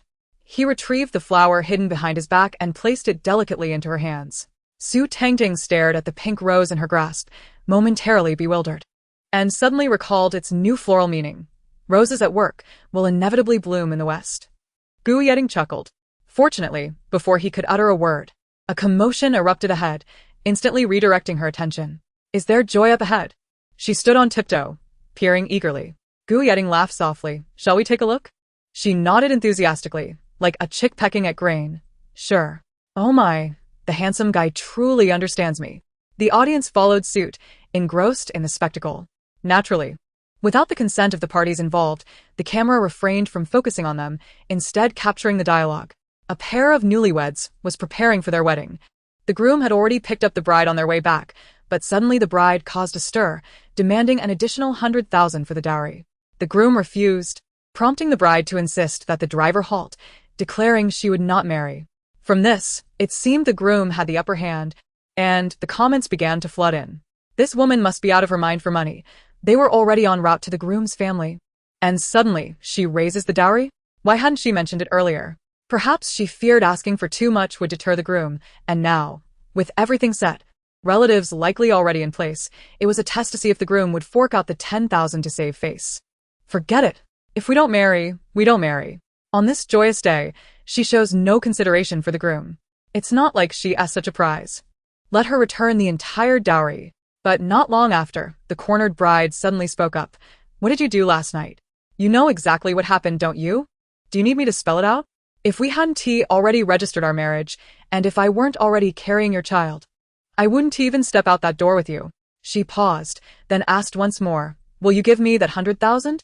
If not, we'll go for a divorce tomorrow, and I want to keep the child. The murmurs around immediately turned towards the groom, who, clearly flustered, retorted. What did I do last night? Can you stop being so suspicious? Get in the car. We have matters to discuss privately. Don't embarrass us in front of others. He reached out to grab the bride, but she stepped back, evading his grasp. So you can't come up with it. Then we'll get a divorce. To prevent you from spreading rumors about me being materialistic, I'll clarify this in front of everyone. Yesterday, on the eve of our wedding, you went out with your buddies to solicit a prostitute. Upon hearing this, the groom lunged at her, but was promptly halted by her side of the party. The bride continued, do you want to know how I found out? That woman told me. Your buddy was so considerate, knowing I hadn't been with a man since I became pregnant, that he promptly arranged for a woman. After he was finished, and before his time was up, your buddy went in himself, almost getting arrested for attempted assault. The groom's face shifted from pale to red, particularly under the scrutiny of the crowd, turning an unflattering shade of green, yet he attempted to salvage his dignity. You believe an outsider over me? The bride scoffed. Don't try to wriggle out of this. She has your contact records, payment proof, and photographs. I heard you, and your buddy threatened her. Otherwise she wouldn't have come to me. I never intended for things to escalate this way, especially since we've been together for years. She placed a gentle hand on her belly. I've always looked forward to this child's arrival. Otherwise, I wouldn't have exposed you so directly. The 100,000 is merely a safeguard for me and the child.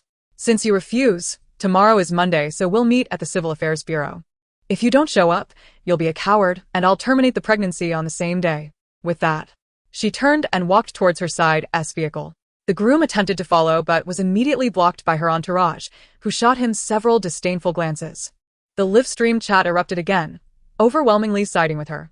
If the demand for an extra 100,000 is justified, especially with a child on the way, what will happen after the wedding if the groom continues his reckless behavior? Based on experience, many men might indeed stray post-wedding. While we can't see the bride's condition, she's likely not showing yet, perhaps just a few months along, but if the groom can't resist now, what will follow? I agree with the previous sentiments. Divorce is indeed the right choice, particularly when the other party refuses to provide financial support. Given that they've been together for years, she surely understands his financial situation and knows he can afford the 100,000. If he's unwilling to provide it, what is the point of continuing? My perspective might differ slightly. Can someone explain why the woman called the police on them? Didn't they pay her? The bride mentioned that she was called by a woman. After the groom was finished, his buddy thought it reasonable to call another woman, but in her eyes, she only serves one person at a time, and having another means a different cost. After the bride left, the onlookers continued to gossip about the groom. Su Tangtang and Gu Yeding, hiding at the back of the crowd, decided to leave and found a restaurant for a meal, no longer concerned with the aftermath. Meanwhile, the situation online continued to escalate, with the topic of the bride demanding an additional 100,000 for the dowry trending in the top 10. Discussions flourished below. I must emphasize one point: never become pregnant before marriage. While relationships may occur, precautions must be taken. Many around me have faced unplanned pregnancies before marriage. This young woman seems fortunate compared to others I've seen who were coerced into registering their marriage before the wedding, leading to a simplified ceremony. It's not as exaggerated as it seems. Sensationalist media often stirs controversy for attention, so let us not generalize. There are indeed many good men out there. What about the aftermath? Does anyone know what happened next? Did the marriage truly fall apart? Someone on a forum claimed to be the bride's close friend and stated that the groom pursued her afterward, but the bride had already given up, asserting that they couldn't continue.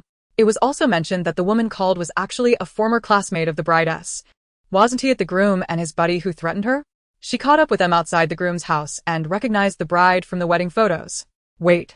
I heard that the groom's buddy had his wife run off with someone else during his wedding, which just happened recently. The groom had been boasting about it to the groom, who was understandably upset and had called that woman to stir trouble, intending for him to spend his wedding eve in jail, but who knew that woman would back down after being threatened. During the most heated part of their discussion, Su Tangtang and Gu Yeding had already finished their meal and were preparing to return. Suddenly recalling something, Su Tangtang inquired, "Who is your date today?"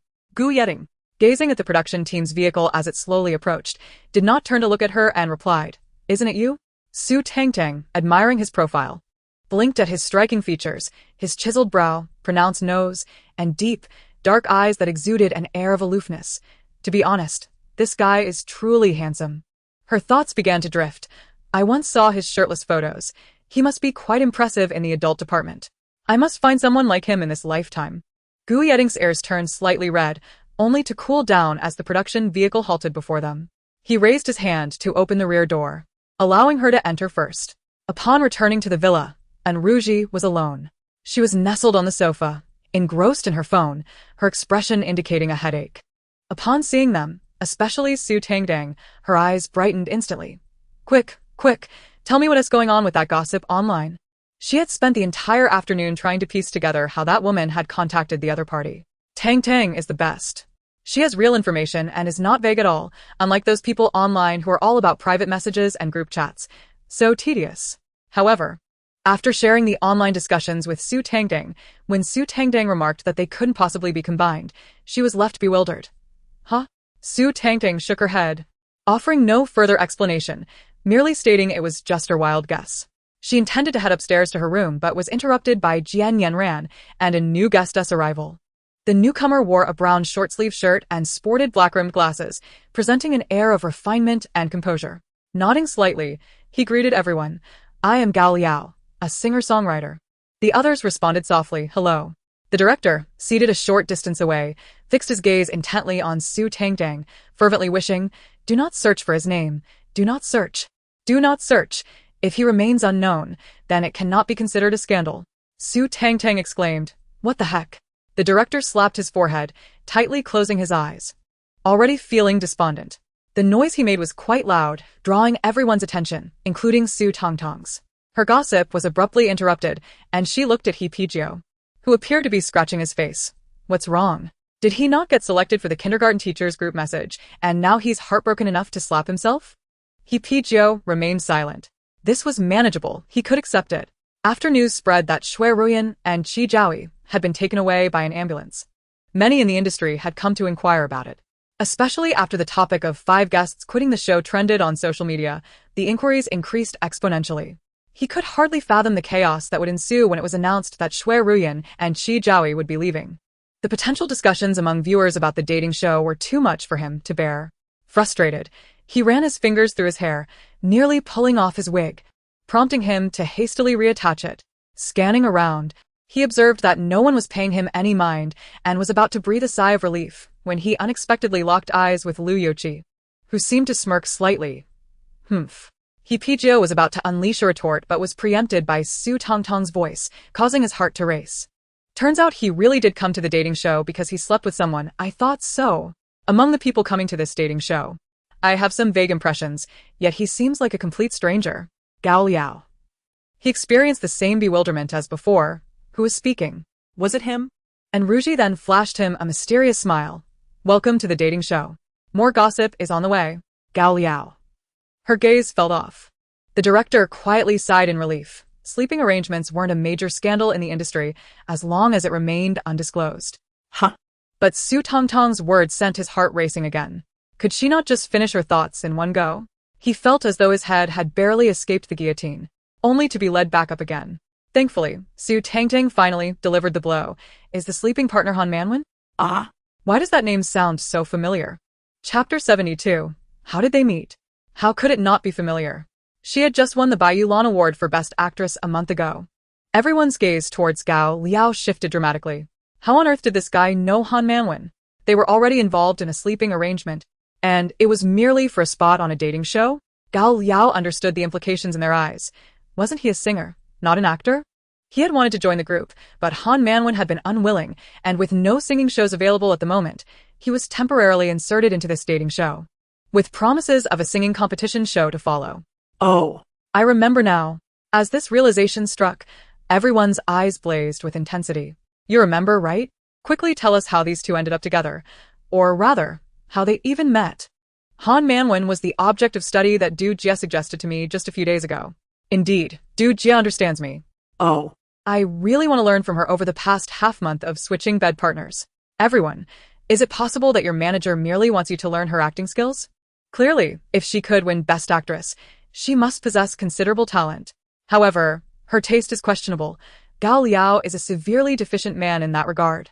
He relies on medication to have a fleeting moment with her. Surely she must be aware, considering there was an instance where it was all over in just 3 minutes. Everyone gasped in astonishment, their eyes widening. He actually uses drugs. And it only lasted 3 minutes. Stimulated by the revelation, they licked their lips. Their gazes fixated eagerly on Su Tangtang, urging her to continue. Wait. The medication was actually related to Qiao Yufan? Just then, Qiao Yufan entered through the door. Su Tangtang.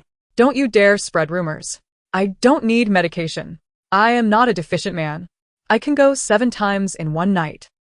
Upon hearing this, Su Tangtang slowly raised her head, immediately meeting Qiao Yufan's furious glare, her expression perplexed. What on earth is wrong with him? Could it be that Yuntong chose Zhuang Fengzhu over him? Wow, that's amazing. Just the thought brought her joy, and a smile involuntarily crept onto her face as she asked, what's wrong? He won TB taking out his frustration on me. Will he? Should I clutch my chest and pretend to faint? How wonderful! Having witnessed numerous instances of deceit, it seems the turn has finally come for me. Hurry, hurry. Come and berate me. I do not ask for much, just 100,000 will suffice. Qiao Yufan, with an earnest demeanor, expressed his sincere apology.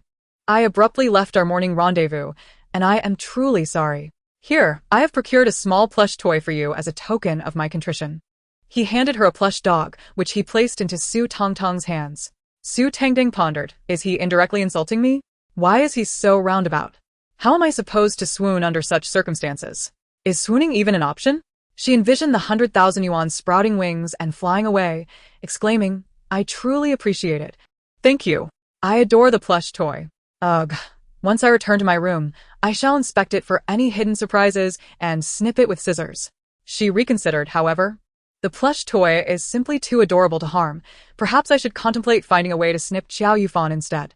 Qiao Yufan, perplexed, questioned, do you wish to hear what you are articulating? Su Tangtang silently turned away. What was I just discussing? Ah. The medication that Gao Liao took was actually related to Qiao Yufan. Su Tangtang. Qiao Yufan interrupted again, for he had noticed Su Yuntong and Zhuang Fengzhu entering together. This time, not only Su Tangtang but even the others present regarded him with less than friendly gazes. Su Tangtang exclaimed, why does this dog keep calling me?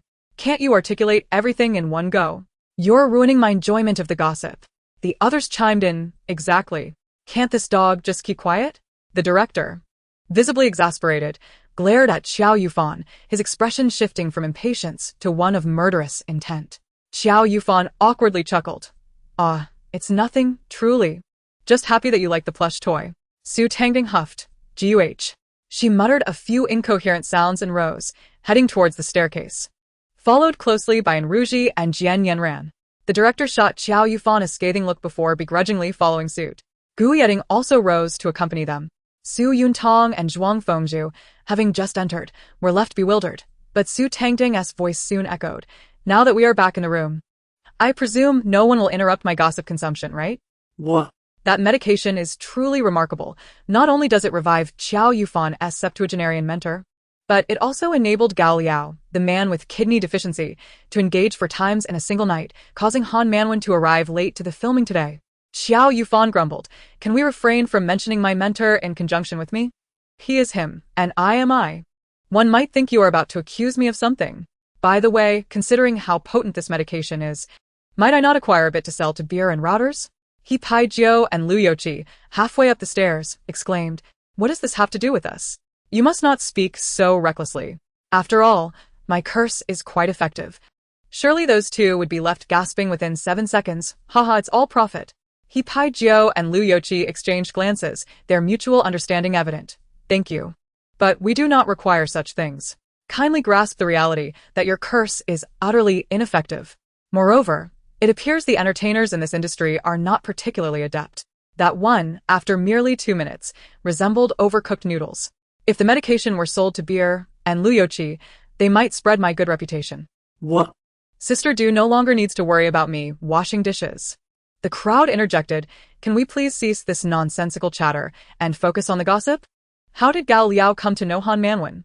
If you refuse to share, simply hand over the book and we will read it ourselves. Well, here it comes. Han Manwen actually wrapped herself in a bath towel and knocked on the door of an underage young actor. What? The crowd was utterly taken aback. That is an underage individual. How dare she? Would that young actor truly have been? The collective heart of the audience raced, except for Gao Liao, who quietly sighed with relief, feeling for the first time that the phrase being messy is a form of camouflage held some truth. Phew. Fortunately, the young actor's manager was present in the room, and upon witnessing the incident, she casually conversed a bit before leading her away. Everyone collectively exhaled, relieved that nothing untoward had occurred. That is an underage individual, sister. Is Gao Liao's 4 times in one night still insufficient for you? Must you extend your hand toward the underage? In an instant, the gazes directed at Gao Liao shifted, now laden with scrutiny. Did you hear? You were inadequate, prompting her to seek out the underage. If any man possessed a shred of dignity, he would surely partake in the medication twice henceforth. Gao Liao, bewildered, grasped their insinuation. What? This has nothing to do with me. I have scarcely known her long enough to even fathom her intentions, and I am merely the one being pursued. Even if she did have such inclinations, what could I possibly do? The crowd disregarded him, slowly diverting their attention elsewhere. After a prolonged silence, The voice of Su Tangtang was no longer heard, prompting them to descend the stairs. However, just as they reached the stairwell, a voice exclaimed, "Huh?"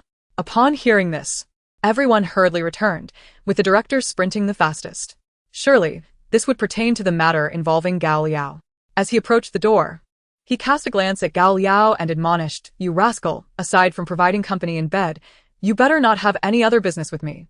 Gao Liao stood frozen in place, seemingly caught in a state of panic. For a fleeting moment, Pijo sensed that something was amiss. But before he could ponder it further, Su Tangtang's voice pierced the air once more.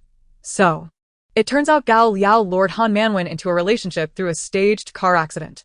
He joined Han Manwen's fan club, gleaned her whereabouts from them, orchestrated a rear-end collision, and while negotiating compensation, revealed that he was a fan, thereby adding her on WeChat.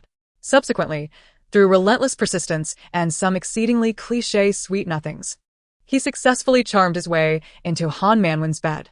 Chapter 73. Sold to the Mountains. The gathered crowd reacted with gasps of surprise. "TSK? TSK? A man playing mind games. Instantly transformed into a pitiful fool. Oh my, does Han Manwen know about this? Those petty tricks of Gao Liao's would hardly impress her. She has witnessed how women ascend to the beds of wealthy patrons. In her eyes, Gao Liao pales in comparison to even a fraction of those women. The only reason she continues to entertain him is that, like Liao Shuliang, she never turns away a man who approaches her. Wait, no. She is a touch more discerning than Liao Shuliang. Before engaging, she demands a medical report from the man and ensures all precautions are in place. Especially since her career is on the rise, and she has no intention of dealing with an unwanted pregnancy. The crowd murmured, "Humph. So you are aware of your rising career, yet you dare to engage with a minor? Not even a multitude of wealthy patrons can shield you from the repercussions." Good heavens.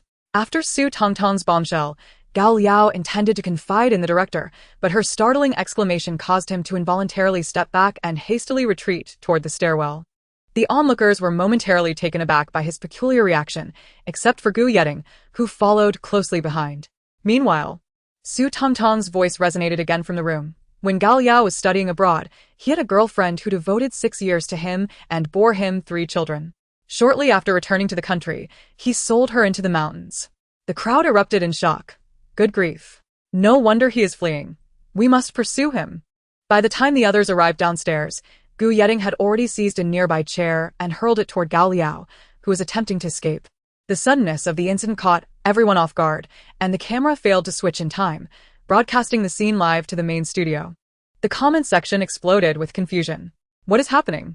Why is Gu Yeding attacking someone with a chair? Why was Gao Liao trying to run?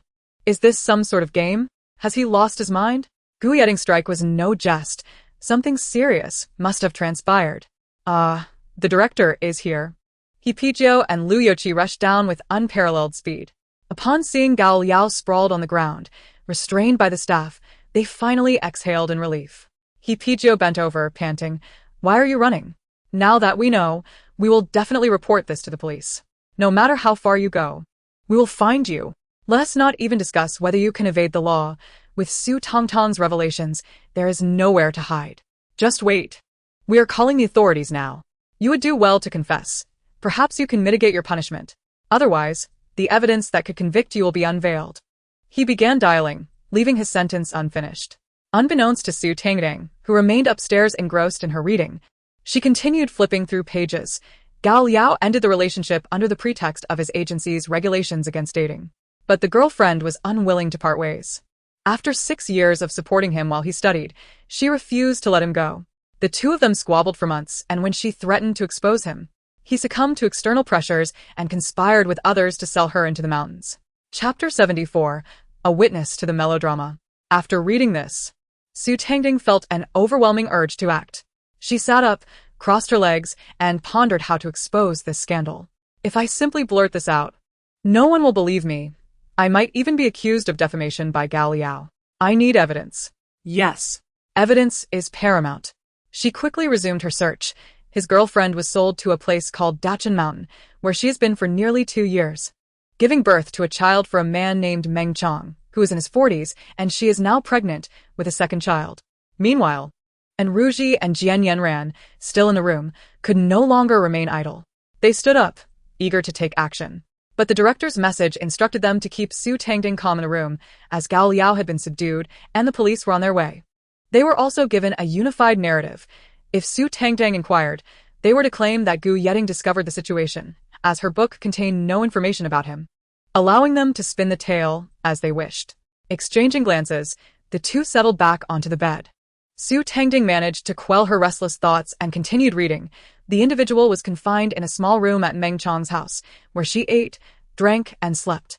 Gao Liao had tricked her into going with him under the guise of a vacation, and to ensure Gao Liao would not deny it later. His accomplice Kong Baixiang retained evidence of their discussions, including the agreement on the price with Meng Chang and the stipulation that she must not escape. The reason Gao Liao's girlfriend's family remained oblivious to this situation is that when she went abroad with him, her parents disapproved, yet she insisted on following him, severing ties with her family, and they had not communicated since her departure. As Enruji and Jian Yanran listened, they relayed this information to the director downstairs while secretly chatting about the girlfriend's fate, acknowledging that she had brought this upon herself. There's a saying, you may choose not to follow those whom your parents approve of, but never follow those they disapprove of. Jian Yanran recalled her own experience, recalling how her agent had persistently urged her to break up with Qi Zhaoyi, suggesting that sometimes those within the situation are blind to the truth while observers can see clearly. The police arrived swiftly, and after the director recounted the events, it seemed the previous threats had taken effect, as Gao Liao did not attempt to defend himself and readily confessed. The police meticulously documented the situation and promptly dispatched personnel to apprehend his close companion, Kong Baixiang. Once they departed, the director confided in Enruji and Jian Yanran about the incident. Enruji feigned shock, springing from her bed. What the heck? Gao Liao has been taken by the police. Jian Yanran played along. No way. He actually sold his girlfriend to the mountains. Su Tangtang, who had already devised a plan to extract evidence from Gao Liao's good friend, Kong Baixiang, interjected. What did you just say? She hurriedly climbed onto their bed, asking, who was taken by the police. The two regarded her with confusion. Did you not see the group chat? The director just sent a message stating that Gu Yeting discovered Gao Liao had sold his girlfriend to the mountains, and he has already reported it to the police. Su Tangtang immediately checked the group messages before dashing outside in her slippers. What? I actually missed such a sensational scoop? Why didn't anyone call for me earlier? That's so not bro-like. Especially that Gu Yeting, we were just gossiping together this morning. As she flung open the door, she collided with Gu Yeting, who was ascending from downstairs. Why wasn't I included in the gossip? How outrageous. She almost put her hands on her hips to demand an explanation. Fortunately, the photographer behind him appeared just in time to stifle her impulse. Instead, she clasped her hands together and, with a bashful smile, asked, I heard you reported Gao Liao to the police. Is that true? Gu Yeting observed her sudden shift in demeanor, the corners of his lips lifting slightly as he replied nonchalantly, Yes. I encountered him with his girlfriend while traveling with friends previously.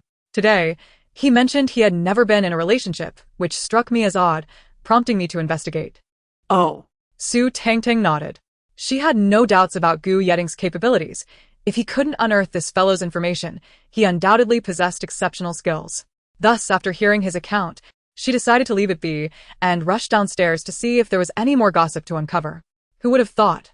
After over 20 years of indulging in gossip, I, Su Tangtang, would one day end up in the midst of a scandal. However, upon reaching downstairs, she found it eerily quiet.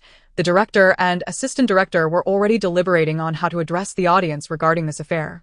Although the cameras were still rolling, the conversation with the police was conducted at a distance, and the viewers could only see the director speaking without hearing the contents of the discussion. Minutes ticked by, and Gao Liao was taken away by the police. Despite the lack of an official response, discussions erupted on Weibo, and the main live stream had already reached a breaking point. It must be said, sometimes the unfolding of such scandals can indeed generate immense buzz for the production team, alleviating any worries regarding this week's KPIs. After a few hours of fishing for gossip, once the guests finished dinner, the program's official Weibo account finally released a statement, detailing Gao Liao's actions in full. Following closely, the police also issued a notice on Weibo, confirming that both Gao and Kong had confessed, and local authorities were intensifying efforts to reach Dazhou Mountain. The moment these two posts went live, they created a tidal wave of reactions. What kind of love-struck fool is this woman? Let us not blame the victim here, shall we? If anyone is to be scorned, it's those two men. To be honest, I don't think she deserves sympathy for her predicament. The police had even contacted her parents, stating that she severed ties with her family for this man. How dare they sell her off to the mountains?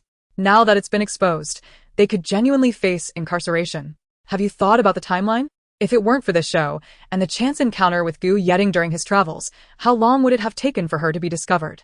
Wasn't there news of similar cases, where victims had multiple children over 10 to 20 years before being found, and even then, they were reluctant to leave with reporters? After scanning through the comments, I alone seem to have missed the point. Those marketing accounts are absolutely hilarious, each guessing wildly, claiming connections in the entertainment industry. And now look who's been slapped in the face. Following the issuance of the statement regarding this matter, the production team continued with their processes.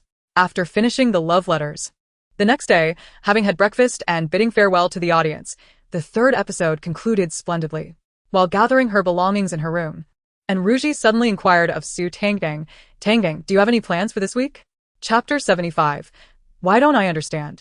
Su Tangtang, donning her sunglasses and preparing to leave with her suitcase, paused to her question. "Nothing for tomorrow, but I need to report to the set on Wednesday." Reporting to a set? Which one? And Ruji seemed to sense a plethora of juicy gossip awaiting her.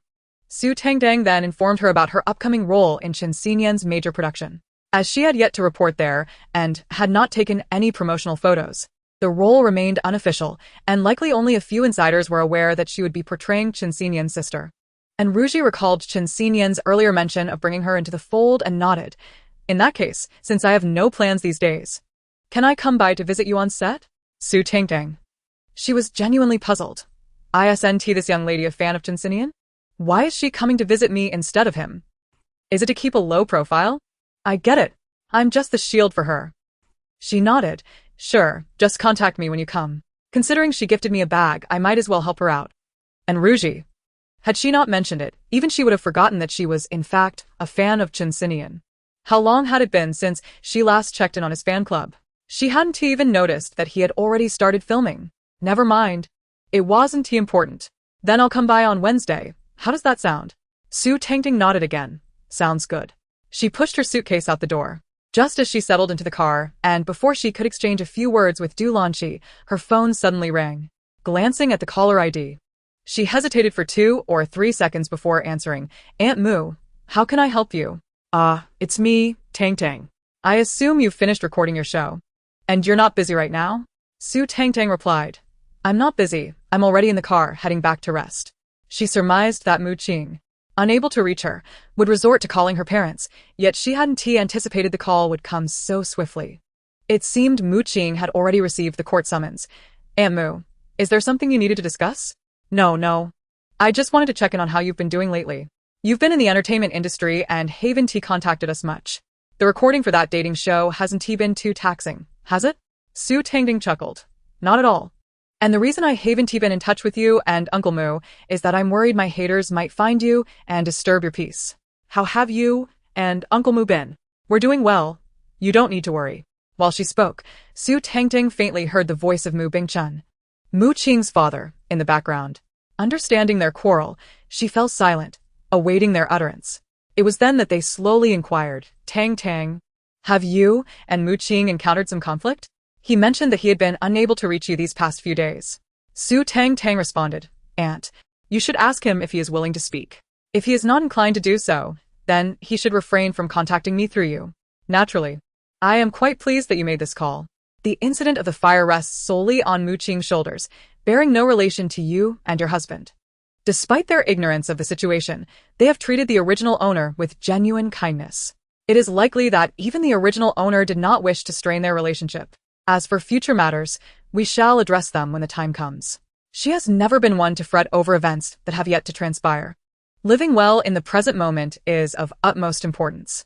The couple fell into silence for a considerable time before they spoke again. "Tangtang, we are unaware of what transpired between you two. Considering you are both adults now, we thought you should be able to manage things on your own, so we did not involve ourselves. Will you be returning home for the reunion dinner this year?" Su Tangtang sighed softly. "That depends on whether you and Uncle Mu will allow me to return." The couple was taken aback. Is it that serious? Once the call ended, Su Tangtang intended to contact her lawyer to inquire about the current status of the situation. However, upon opening WeChat, she first noticed Du Lanqi's hesitance beside her. "Sister Du, did I hit a nerve?" Du Lanshi raised her hand to point at her head. You're just too mischievous. With her hand withdrawn, she turned serious. In all honesty, I have observed quite a significant change in you recently. The seeds of suspicion had been sown more than once. Based on her understanding of Su Tangtang, she should have been eager to return for the reunion dinner. Last year, she had driven back overnight from a distant place. Yet, for some inexplicable reason, Du Lanshi harbored the impression that Su Tangtang was meant to be as she presently is. The previous version of her seemed unreal. Did it not? Su Tangtang smiled and replied, I feel the same way. You'll get used to it in time. After resting at home for a day, Du Lanshi arrived to pick her up on Tuesday afternoon, and the two prepared to fly to the film studio. They were set to officially start filming the next day. Upon entering, Du Lanshi suddenly asked, Is it Gu Yetian who lives next door? Huh. Su Tangtang, still busy packing, looked up in confusion. Taking half a second to respond, No, he's a friend of his. He should be here visiting. Did you just see him? Du Lanshi nodded. He was just at the door. It seems he couldn't get in. Su Tangtang paused in her movements. That shouldn't be. I distinctly saw him unlock the door last time. Could it be that his friend changed the password without informing him? Reflecting on his previous assistance, she said, Sister Du, could you please check? If he's still waiting at the door, let him in to sit for a while. We still have a few hours. Du Lanxi, Sensing no hidden secrets between them, went out to invite him in. Gu Yetian was quite unceremonious. Upon entering and seeing her packing, his thin lips curled into a smile. Are you heading out for a while? Su Tangtang affirmed, closing her suitcase while walking towards the refrigerator, asking, Would you like something to drink? When she retrieved a can of cola, Gu Yetian responded, Anything that you're having is fine. Sister Du, you can get your own drink. Su Tangtang stepped over to hand him a can. I thought you didn't drink these. His hand paused slightly as he accepted it. Why would you think that? Su Tangtang scanned him from head to toe. Perhaps it's the impression you give off. Having known him for quite some time, it seemed she had never witnessed him engage in anything out of the ordinary. He rarely spoke, and during the playful antics of male guests on dating shows, he never participated, always exuding a sense of a model citizen. Gu Yetian chuckled softly, but chose not to elaborate. After taking a sip from the opened can, he inquired, When do you leave? Su Tangtang glanced at the time. It was already past 2, around 3:30. Did your friend change the password? He neither confirmed nor denied. Merely glancing at the clock, that should be about right. He is court at 2, and it should wrap up by 3:30. Su Tangtang processed his words. Your friend is a lawyer? He nodded, suggesting she continue with her tasks, assuring her that he would simply sit for a while.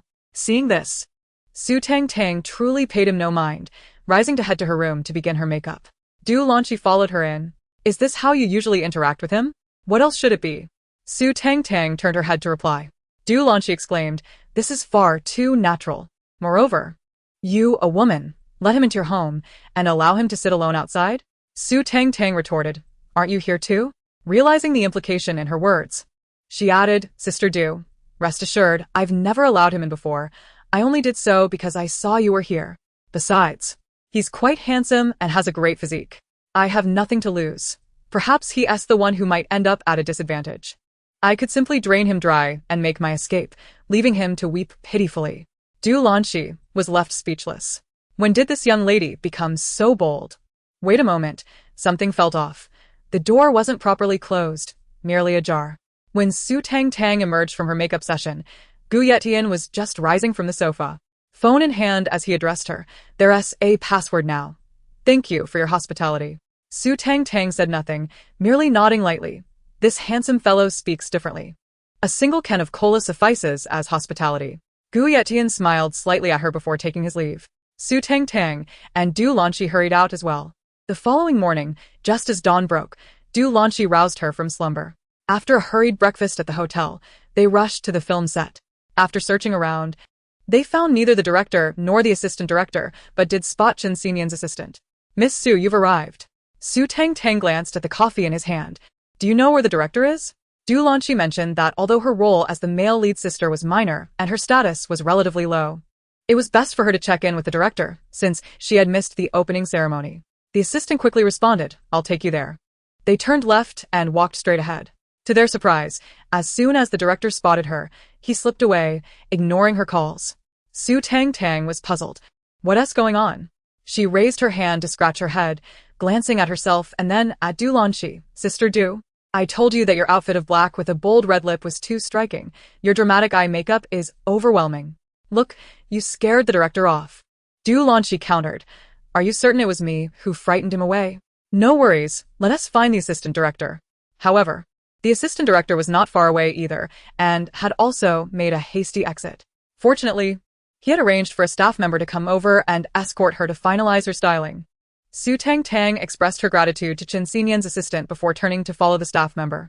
As soon as they departed, the director and assistant director cautiously emerged, exhaling a sigh of relief. Chen Xian had mentioned that as long as she did not see them flitting about or hear their names mentioned, she would generally refrain from indulging in unnecessary searches.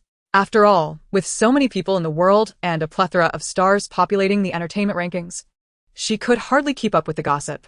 It was only after she stumbled upon Bai Zhitang's name trending that she discovered the tax evasion scandal. However, it soon became evident that they had underestimated her. Whenever boredom struck, Su Tangtang would delve into the lives of others. Just recently, while the makeup artist was preparing her for a fitting, she exclaimed, "Wow, my friend is truly living it up, going to hot springs with a little gold master, and even engaging in play."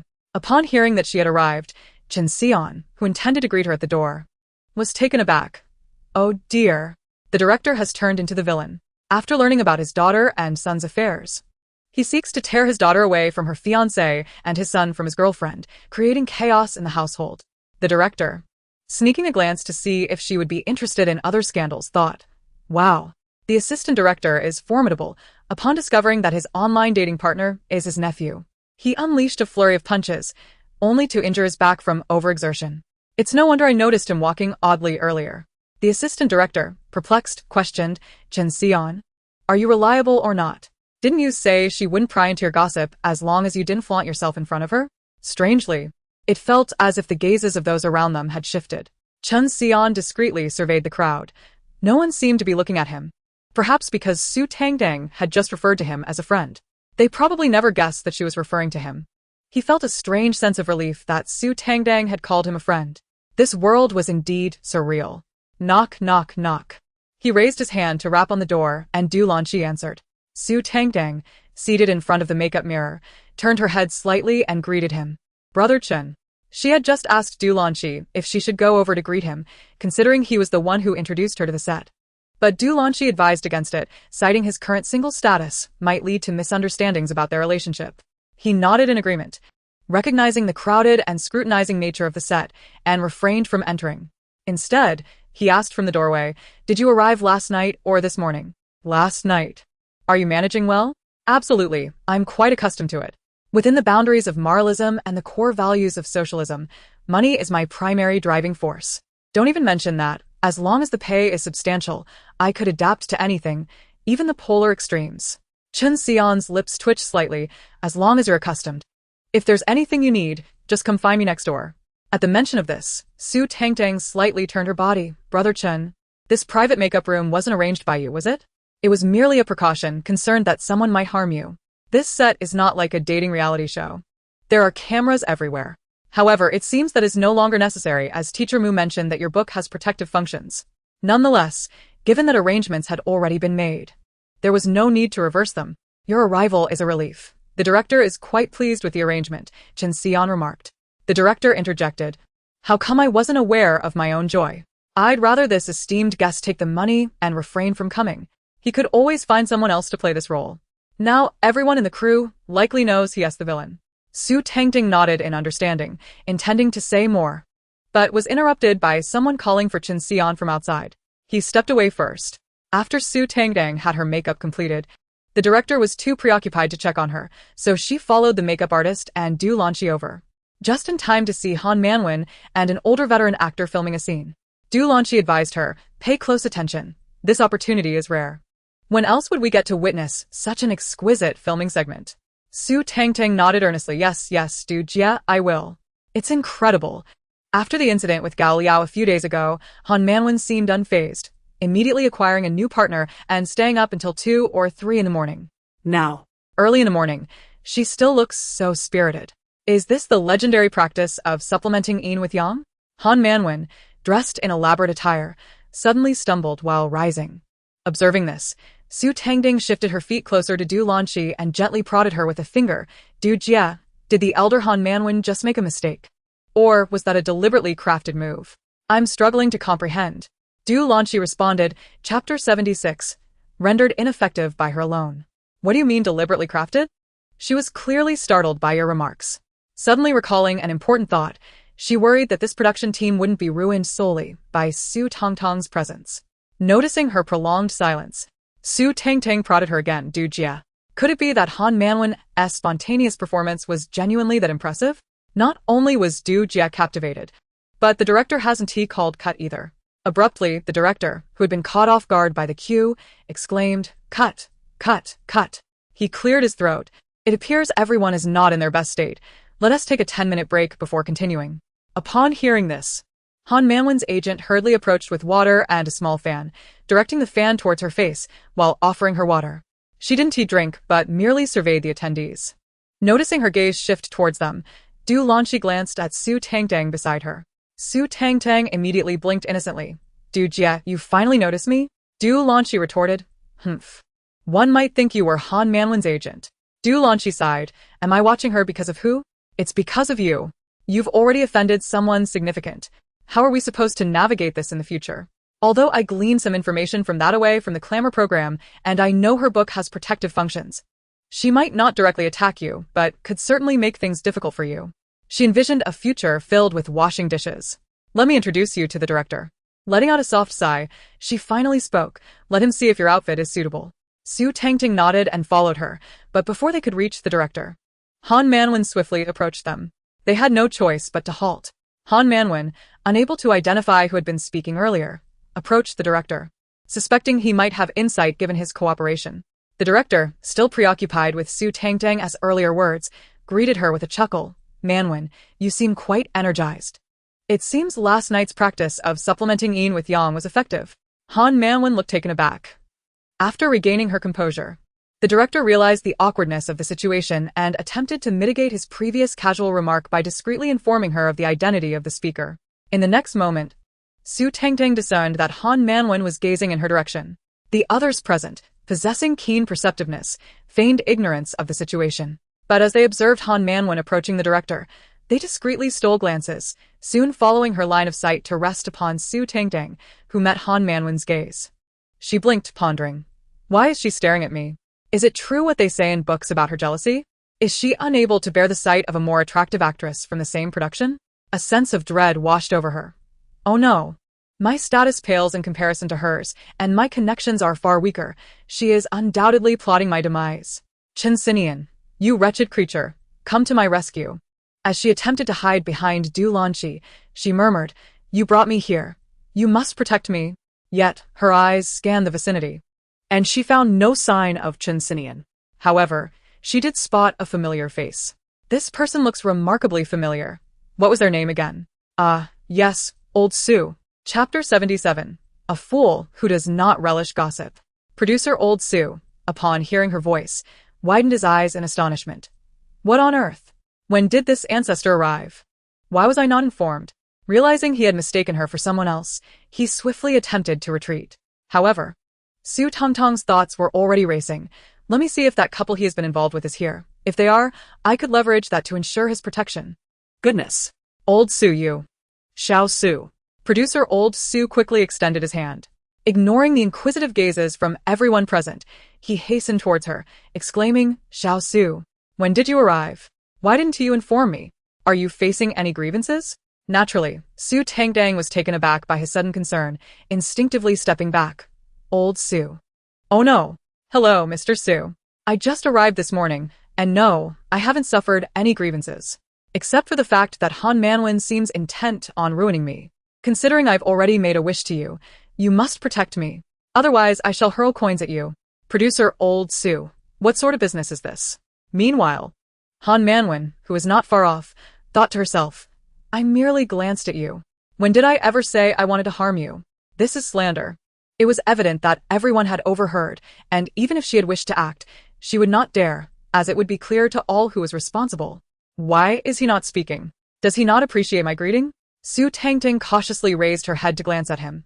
Mr. Su, I assure you, I have not been wronged. Surely, he can see my nearly tearful expression? Should I squeeze out a few more tears? No, no, no. Producer Old Su. Your discerning eye is undoubtedly sharp. I should not doubt your capabilities. You will surely be able to see through this. Old Su. Her inner world is indeed rich. It was as if he could not pretend not to notice her distress. He cast a glance toward Han Manwen, who shrugged nonchalantly before departing with her manager. Observing this, Su Yuanxi shifted his gaze to Du Lanqi, who nodded and grasped Su Tangtang's wrist. The director is free. Let us go show him your outfit. As she spoke, she led Su Tangtang toward the director. Su Tangtang noted the look in producer Su's eyes when he glanced at Du Lanqi. Oh, Su Yuanxi. Seeing me on the verge of tears, you do not bother to inquire what I need help with, but instead urge me to leave? Fine. I will return with some coins during lunch and hurl them at you. Yet, he truly is impressive. Xiao Su. Old Su quickly reached out again. However, this time, he was thwarted, for the director, finally aware of the situation, extended his hand. Tangtang, come here, let me see your outfit. If all is well, we can proceed to take the official photos. A fool who does not relish gossip, especially when it pertains to the producer's affairs. Judging by Su Tangtang's earlier tone, it seemed to be quite the scandal. But his words were overshadowed by Old Su's call of Xiao Su, and before he could finish, he received a warning glare from Old Su. Su Tangtang glanced back and forth between them, appearing conflicted, with both of them speaking simultaneously. To whom should I listen? It seems the producer holds more sway. Old Su immediately wore a victorious expression, casting a glance at the director. Yet he just emerged from the restroom with Lu Xian. I prefer not to associate with him. Everyone else, all present, except for Lu Xian, were taken aback. What a shocking revelation. Who would have thought?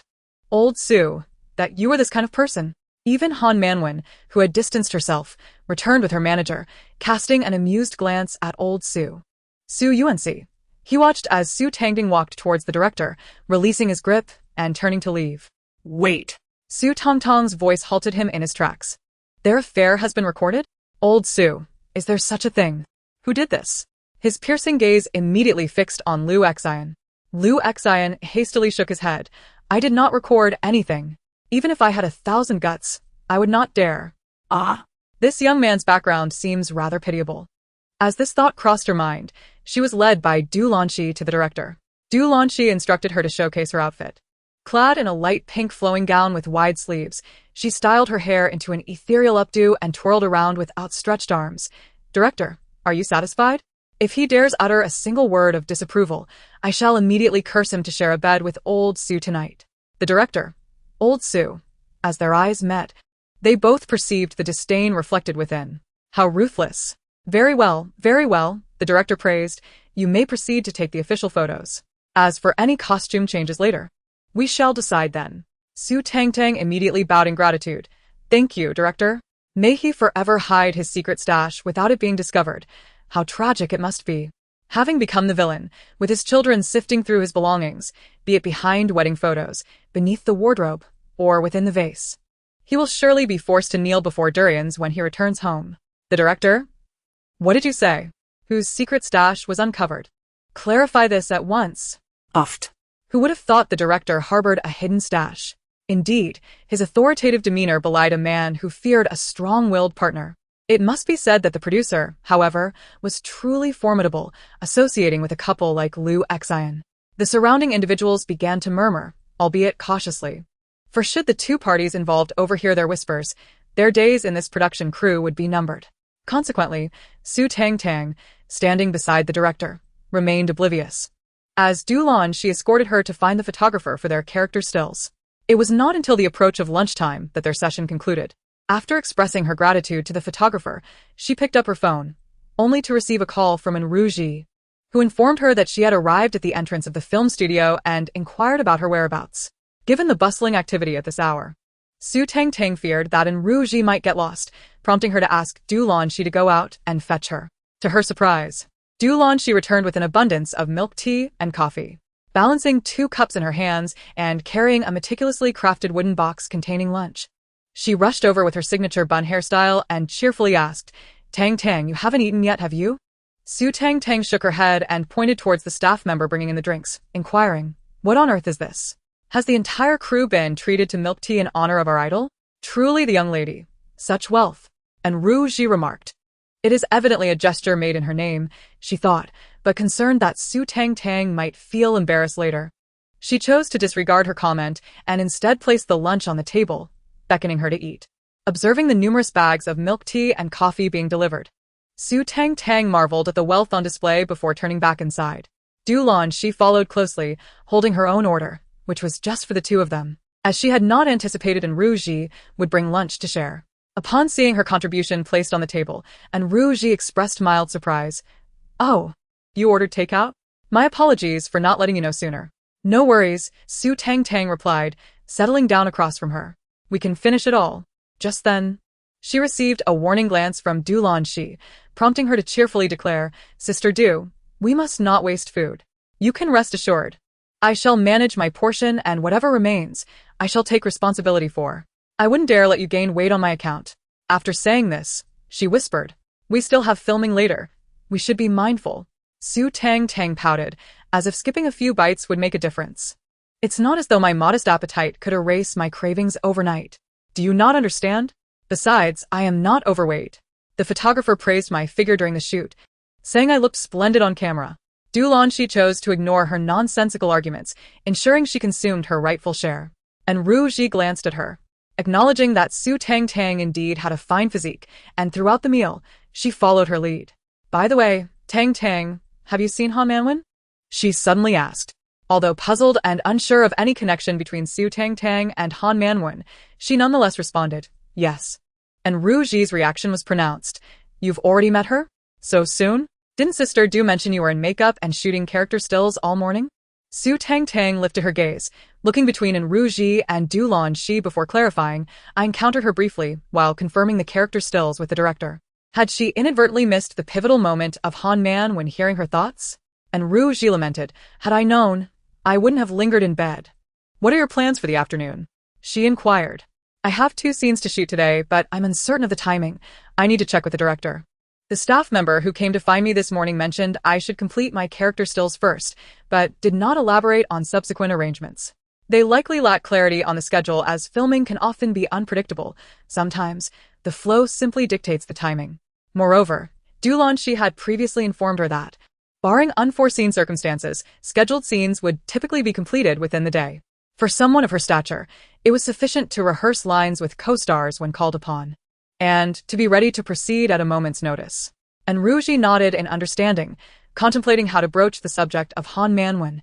But before she could voice her thoughts, a knock sounded at the door, accompanied by the voice of producer Lao Su. Little Su, are you in there? She rose to open the door, revealing the producer peering in with a cup of coffee. Little Su, having lunch, I see. Su Tangtang set down her chopsticks, standing to blink at him. Mr. Su, is there something you need from me? Why on earth would he come looking for me? This feels rather off, she mused, hastily rifling through her notes. Oh no, does he know about the audio recording? But he doesn't know who it is. He's been searching high and low. Could it be that he suspects me? I was in the makeup room at the time. I had no inclination to observe his antics. Besides, with that unappealing physique of his, a massive flab. Why would I even want to look? It's an eyesore. Even in text, it's a visual assault. Producer Lao Su. Do you even know how to communicate? He grumbled, striving to maintain his composure. It was futile to be angry with this girl. She was completely oblivious to the fact that her thoughts could be overheard. If he scolded her, she would only regard him as perplexing, akin to a madman. However, the priority now was not to fume but to ascertain the identity of the individual responsible for the recording. With such a ticking time bomb hanging over him, he found it impossible to enjoy his lunch. He needed to devise a strategy to extract some information. Little Su, hear us the situation. This morning, I misplaced something in the restroom and wanted to ask if you happened to be there or if you saw anyone else head in that direction. Su Tangtang shook her head. Mr. Su, I was in the makeup room the whole time. I didn't step out. Did this fellow actually lose something in the restroom? Is it akin to that elderly gentleman in the news who had his gold chain snatched while he was busy? Ah. It seems that Lu Xian and his partner are not as dim-witted as one might presume. The producer persisted. Little Su, you truly didn't go over there? I heard someone mention they saw you with a young man. Su Tangtang, irate, retorted, which scoundrel dares to slander my name? I have the makeup artist and photographer as my witnesses. Is he seriously accusing me? I thought he was adept at manipulating Lu Xian and his partner. But it seems he is just as foolish. Mr. Su, if you inquire with my companions, you will find I did not go over there this morning. The producer. Perseverance is key. Think hard. Did you perhaps pass by and forget? Did you see any suspicious individuals? Su Tangtang's expression turned incredulous. Is this man out of his mind? How many times must I repeat myself? I did not go over there. Does he not comprehend human language? What shall I do? I only know how to converse with people. Mr. Su, woof, woof, woof. The producer began to reflect on whether he truly needed to come here to elicit information. I recall now. It truly wasn't you. If you have no business, please continue your meal. He clutched his coffee, turning away with heavy footsteps. Su Tangtang released a long sigh. Finally, he's gone. Otherwise, I would have had to throw a few barbs at him. I must say, the art of frantic literature truly proves effective. The producer, alongside Du Lanxi and Enrouji in the makeup room, exchanged knowing smiles. Du Lanxi closed the door, returning to the table with a weighted demeanor. However, the moment those words escaped her lips, the producer, who had not ventured far, rushed back, leaning against the door to eavesdrop. At that hour, besides Xie Shijue, there were actually others in the restroom? How was I unaware? Could it be they did not secretly record audio? No, it was just Xie Shijue. Could it be those people mistook him for someone else? But that doesn't align with the narrative. The book clearly states no one noticed him until he approached Lao Su with the audio. She scratched her head in confusion. Nonetheless, one must admit, Xie Shijue is somewhat pitiable. His father passed away from heart disease 2 years ago, and his mother, unable to bear the burden of overwhelming debts, ran off, leaving him to care for his 7-year-old sister. Now, they've discovered his sister has inherited their father's heart condition and has been hospitalized for months, desperately in need of funds. In a bid to avoid offending the producer, he audaciously recorded the entire ordeal. Caught in a moral quandary, he was ultimately compelled to heed the hospital's urgent demand for payment, lest they discharge his sister. Thus, he resolved to approach the producer, pleading for a loan, promising to repay once he could record a video and write an IOU. However, the producer, being a figure of authority, could hardly tolerate such extortion. Infuriated, he subjected Xie Shijue to humiliation and even ordered his beating, leaving him unconscious for 2 days, depriving him of a final farewell with his sister. The producer, Lao Su, mused, is this something I could do? It seems, if I were unaware of his motives, it might indeed be within my capacity. For reasons unknown. Despite not having committed such acts, he felt an inexplicable sense of guilt. I truly deserve this. He simply wished to save his sister. What was wrong with that? Rubbing his face, he turned to seek out the individual named Xie Shijue. In the makeup room, Su Tangtang's voice persisted. He'll only seek Su Yuanxi after finishing filming tonight. I have only 2 scenes, so I should be able to catch up. I'll just pay for it myself, after all. Saving a life is worth more than building a 7-tier pagoda. Having concluded her thoughts, she resumed her meal with earnestness. Enrouji observed her for several moments, then used her chopsticks to offer her a generous piece of meat. Tangtang, you should eat more. Du Lanxi, unusually silent, merely watched. Encouraged by this, she dared to smile at Enrouji. Thank you. Once satiated, they ventured to find the director, only to discover filming was still underway. However, the focal point had shifted. The scene now featured the female lead, Zhou Ling, and her maid. Everyone was engrossed in their work, rendering their entrance largely unnoticed, save for Chen Xinian, who waved at her. Hey! The exclamation startled everyone present. Oblivious, she continued to express her thoughts. Where were you this morning? Father nearly lost his life. Do you not know? Chen Xinian interjected. Moreover, the equally well-fed Han Manwen, who had also arrived for the next scene. I told you, I had no such intentions. Just because you think no one can hear your thoughts, you resort to slander, do you? Upon reaching Chen Xinian, she offered a compliant smile and greeted him. Brother Chen. The others exchanged bemused glances. They had encountered insincerity before, but never to such an extent. Have you eaten? Chen Xinian inquired, nodding to Enrouji beside her. Su Tangtang replied affirmatively. Chen Xinian continued. The next scene features Sister Manwen and Senior Jiang Yuanshan. Ours will follow. You should have seen the sequence I showed you earlier. Right?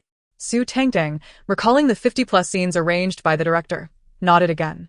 Her first scene included not only Chen Xinian but also a male supporting character, Lin Qingzhou, who played Chen Xinian's brother. Upon arrival, Chen Xinian made introductions. Lin Qingzhou extended his hand. I know you. Su Tangtang gently reciprocated. I know you too. A truly malicious individual. Lin Qingzhou exclaimed. The others perked up, eager for the gossip. Do tell, how has he been so malicious? Those familiar with Lin Qingzhou felt a shiver, pondering whether he had ever plotted against them. Retracting his hand, Su Tangtang began enumerating Lin Qingzhou's nefarious deeds.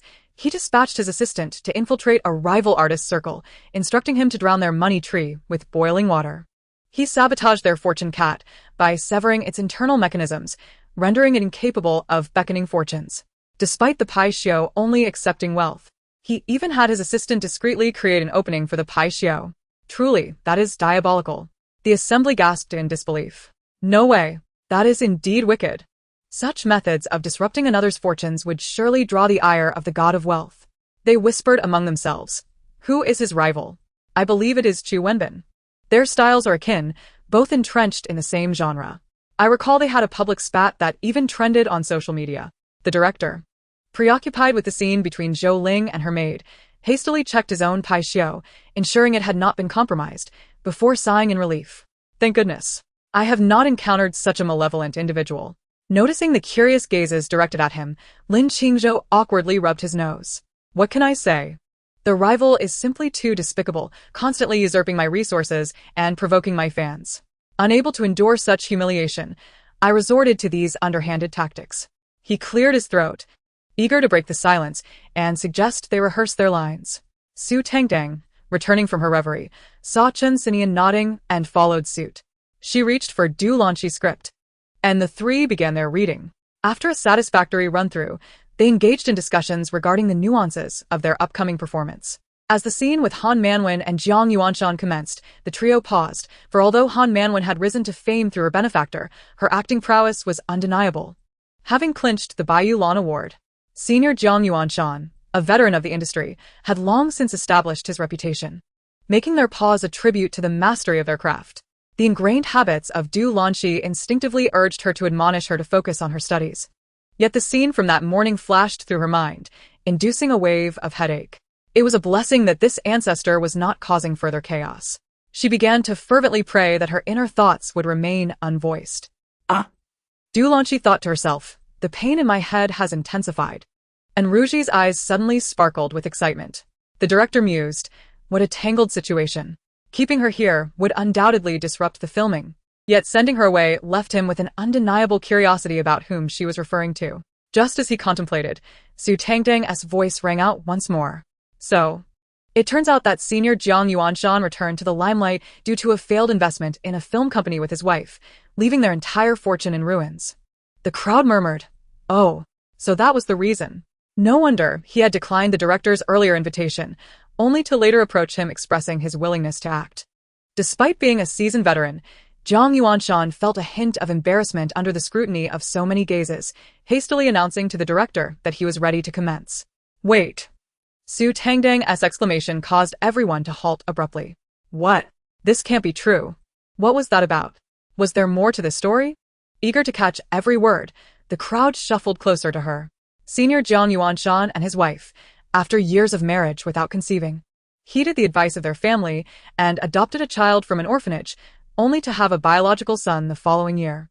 Once they had their own child, they became indifferent to the adopted one, who nearly lost his life several times due to their negligence, until a relative could no longer bear to watch and took the child in. Perhaps out of resentment for the child's closeness with the relative, the wife would often boast about her own child, belittling the adopted one, claiming that only her biological offspring deserved a place in their family, while disparaging the adopted child as an ungrateful wretch they were foolish to have brought home. Initially, the child was too young to remember these events, and the relative, not wishing to endure the constant insults, settled all expenses incurred during the 2 years of raising the child. Nonetheless, the wife continued to make snide remarks, questioning the child's academic achievements, insinuating cheating, and suggesting that the adoptive parents had merely paid for his accolades. At times, she even warned them not to invest too much time and energy in the child, as he was likely to abandon them once he grew up. This continued until high school, and it was astonishing that the child harbored no resentment. After the college entrance examination, upon learning of their investment in a film company, he promptly enrolled in a finance and economics program, with a minor in law, collaborating with their competitors, meticulously laying traps for them to fall into within the bounds of legality. Now, even if they were aware, they were powerless against him. for he employed tactics common in commercial competition. Losing merely underscored their inferiority. Ah. Due to the various sales of assets to repay debts, Jiang Yuanshan's wife, feeling ashamed, has retreated to her family home. After hearing this, everyone scratched their heads, refraining from passing judgment. Such matters were indeed quite difficult to assess. They were merely bystanders, quietly consuming the gossip. The director, however, cast a glance at Jiang Yuanshan, unable to discern his expression, cleared his throat, and inquired if he was prepared. Jiang Yuanshan's eyes were clouded, as dark as an abyss, revealing nothing of his thoughts. At the director's prompt, he snapped back to reality, quickly regaining his composure and nodding in affirmation. Once his scene with Han Manwen concluded, it would be Su Tangtang's turn, alongside Qin Sinian and Lin Qingzhou. Although they had discussed numerous details previously, it was their first collaboration, and they struggled to achieve a single acceptable take, ultimately completing several attempts before the director deemed it sufficient. The next scene was also Su Tangtang's. She would be filming with several seniors portraying her grandmother and parents, concluding today as shoot. During this time, the director granted her 15 minutes to prepare. Du Lanqi guided her over to greet the esteemed seniors. As time was of the essence, she had come straight from makeup for the costume fitting and had not yet had the opportunity to introduce herself. However, upon their approach, the seniors were struck with a sudden urge to flee. Of course, Su Tangtang's inner thoughts surfaced even faster. No way. The one playing my father is actually Senior Wang Hong. Wang Hong, this is the first time I feel that being too famous may not be a blessing. The crowd began to cast teasing glances at Wang Hong. Su Tangtang, I wonder, which 18-line little star has my son been pursuing lately? Wang Hong. What do you mean? What pure-hearted boy? Clarify that for me. Before he could receive an answer, Du Lanqi, plagued by throbbing pain, had already ushered Su Tangtang before them to extend her greetings. Dressed in her costume, Su Tangtang clasped her hands in front of her, embodying the demeanor of a refined young lady. Teacher Fang Shu, Senior Wang, Sister Minjing, I am Su Tangtang, portraying the character Nan Yu. He Fang Shu and Luo Minjing nodded in acknowledgement. Wang Hong, lost in thought, was growing increasingly anxious, desperate to know what his son had done. Halfway through the gossip, he felt as though he had become a mere bystander. Su Tangtang, oblivious to his intense gaze, quietly admired He Fang Shu. Teacher Fang Shu truly possesses an air of elegance. Even at over 70, she remains captivating. No wonder, in her youth, both the gentle and the fierce fell under her spell. He Fang Shu. I have never been pursued by a dog, she whispered to Luo Minjing, seeking clarity. Luo Minjing leaned in to explain softly. As Su Tangtang observed their interaction, she finally took note of Wang Hong's gaze upon her, causing her to gasp in surprise. Why is he looking at me like that? Wasn't it said that he is utterly enchanted by his newlywed fourth wife, blind to all other women? What does this mean? But, he probably still doesn't know that his fourth wife has children with 4 different men, does he? Wan Gong? If his expression had previously been one of mere gloom, it now darkened to that of a stormy abyss. The others, meanwhile, gasped internally. The weight of this revelation was staggering. 4th wife. Children with 4 different men. Such news would cause a sensation anywhere. Moreover, one of those men is his cousin. What should his 8-year-old nephew call his wife? If a cousin is also considered a mother, then why not just call her mother? The crowd. Discussions erupted once more. How could this be permissible? A cousin cannot also be a mother. How could it not be the case? Indeed. Her uncle's wife is truly her biological mother. Precisely, I believe Xiao Su is correct. In a corner unnoticed, the person in question, Wang Hong, began to contort his face. Unbeknownst to Su Tangtang, who is still wreaking havoc, she remarked. Because Lu Fenghua has been apprehended. His son Wang Qingyu fears being implicated and has refrained from harming any innocent young men during this period. Lu Fenghua? Why does that name sound so familiar? He is the teacher from the film school who was previously captured by the group during their dating show for imprisoning a student. It dawned on her that there had been reports indicating Wang Hong had some connection with Lu Fenghua, and he had been summoned for questioning. Viewed in this light, Lu Fenghua's impending exposure is indeed thanks to Xiao Su. I wondered why our dating show has been plagued by such grave incidents lately. However, someone has been inspired by Lu Fenghua's case and has decided to come forward to expose him, especially his college roommate, Fan, who has long suffered from this ordeal and has yearned to reveal the truth to the world. He has gathered his evidence and reached out to his closest roommate, hoping for his support, only to discover from him that Wang Qingyu had once assaulted him while intoxicated. The two immediately joined forces to approach the next roommate. Now, Aside from the one who has achieved the most success and fears repercussions on his career, the other four are prepared with their evidence. And they have set the time for their revelations to coincide with my appearance. It will be today. Has it already trended? Everyone, mirroring her actions, hurriedly pulled out their phones to check. Indeed, it had trended, currently rising in the entertainment rankings. Can I retweet it? Will I be accused of riding on the coattails of this trend? Su Tangtang pondered over the scenario. Perhaps it is best to hold off for now and see if they can ascend further before making a decision. If the topic doesn't make it to the forefront, I'll just say, oh, and Rawaji retweeted? wow, Chun Sinian retweeted too? These two are truly my good sisters. how splendid. Chun Sinian and Rawaji, just a rather complicated feeling. Who would have imagined that one day she and her idol would be referred to as sisters? Oblivious to their reactions and thoughts, Su Tangtang leaned closer to Du Lanqi, gently poking her and mentioning the trending topic online. Sister Du, may I retweet this as well? Du Lanqi did not respond immediately, but cast a glance at Wang Hong. The others, having checked the trending topic, also looked at him. He was holding his phone, seemingly at a loss for how to react, as the occurrence had been too sudden. It was only when he felt their gazes that he snapped back to reality, grabbing his phone to make a call. Following Du Lanqi's gaze, Su Tangtang observed him dialing a number. Wouldn't he be calling someone to have the trending topic retracted? Would he? That cannot happen. Wang Qingyu's fate is well-deserved. Not to mention the 5 college roommates who have suffered at his hands. There are dozens of struggling actors in the entertainment industry, and although some have later claimed they were willing after receiving benefits, many like Qiao Yufan, who have endured torment to the point of self-harm, still exist. While forcible coercion may not qualify as rape, it does constitute sexual assault and humiliation. That alone is sufficient for a lengthy sentence. The group nodded in agreement, yet restrained themselves due to Wang Hong's presence. Moreover, aside from Chun Sinian, no one else in the crew dared to retweet Qiao Yufan's Weibo, as they would have to face him again in the future, making it quite awkward. However, upon reflection, if a junior like Chun Sinian had the courage to retweet, surely they, as seniors, could too. Some, unable to overcome their internal conflict, ultimately decided to retweet. What should I do? He is going to call someone to retract the trending topic. What can I do? Su Tangtang was as restless as an ant on a hot pan, quickly flipping through her book. Since Chun Sinian and Rawaji have both retweeted, it seems this trending topic cannot be taken down now, right? Wait, Gu Yetian, who follows Chun Sinian, has seen it and retweeted too. And then there's Qiao Yufan and others. It appears that while some may seem unreliable, they still possess a sense of justice and know what deserves support.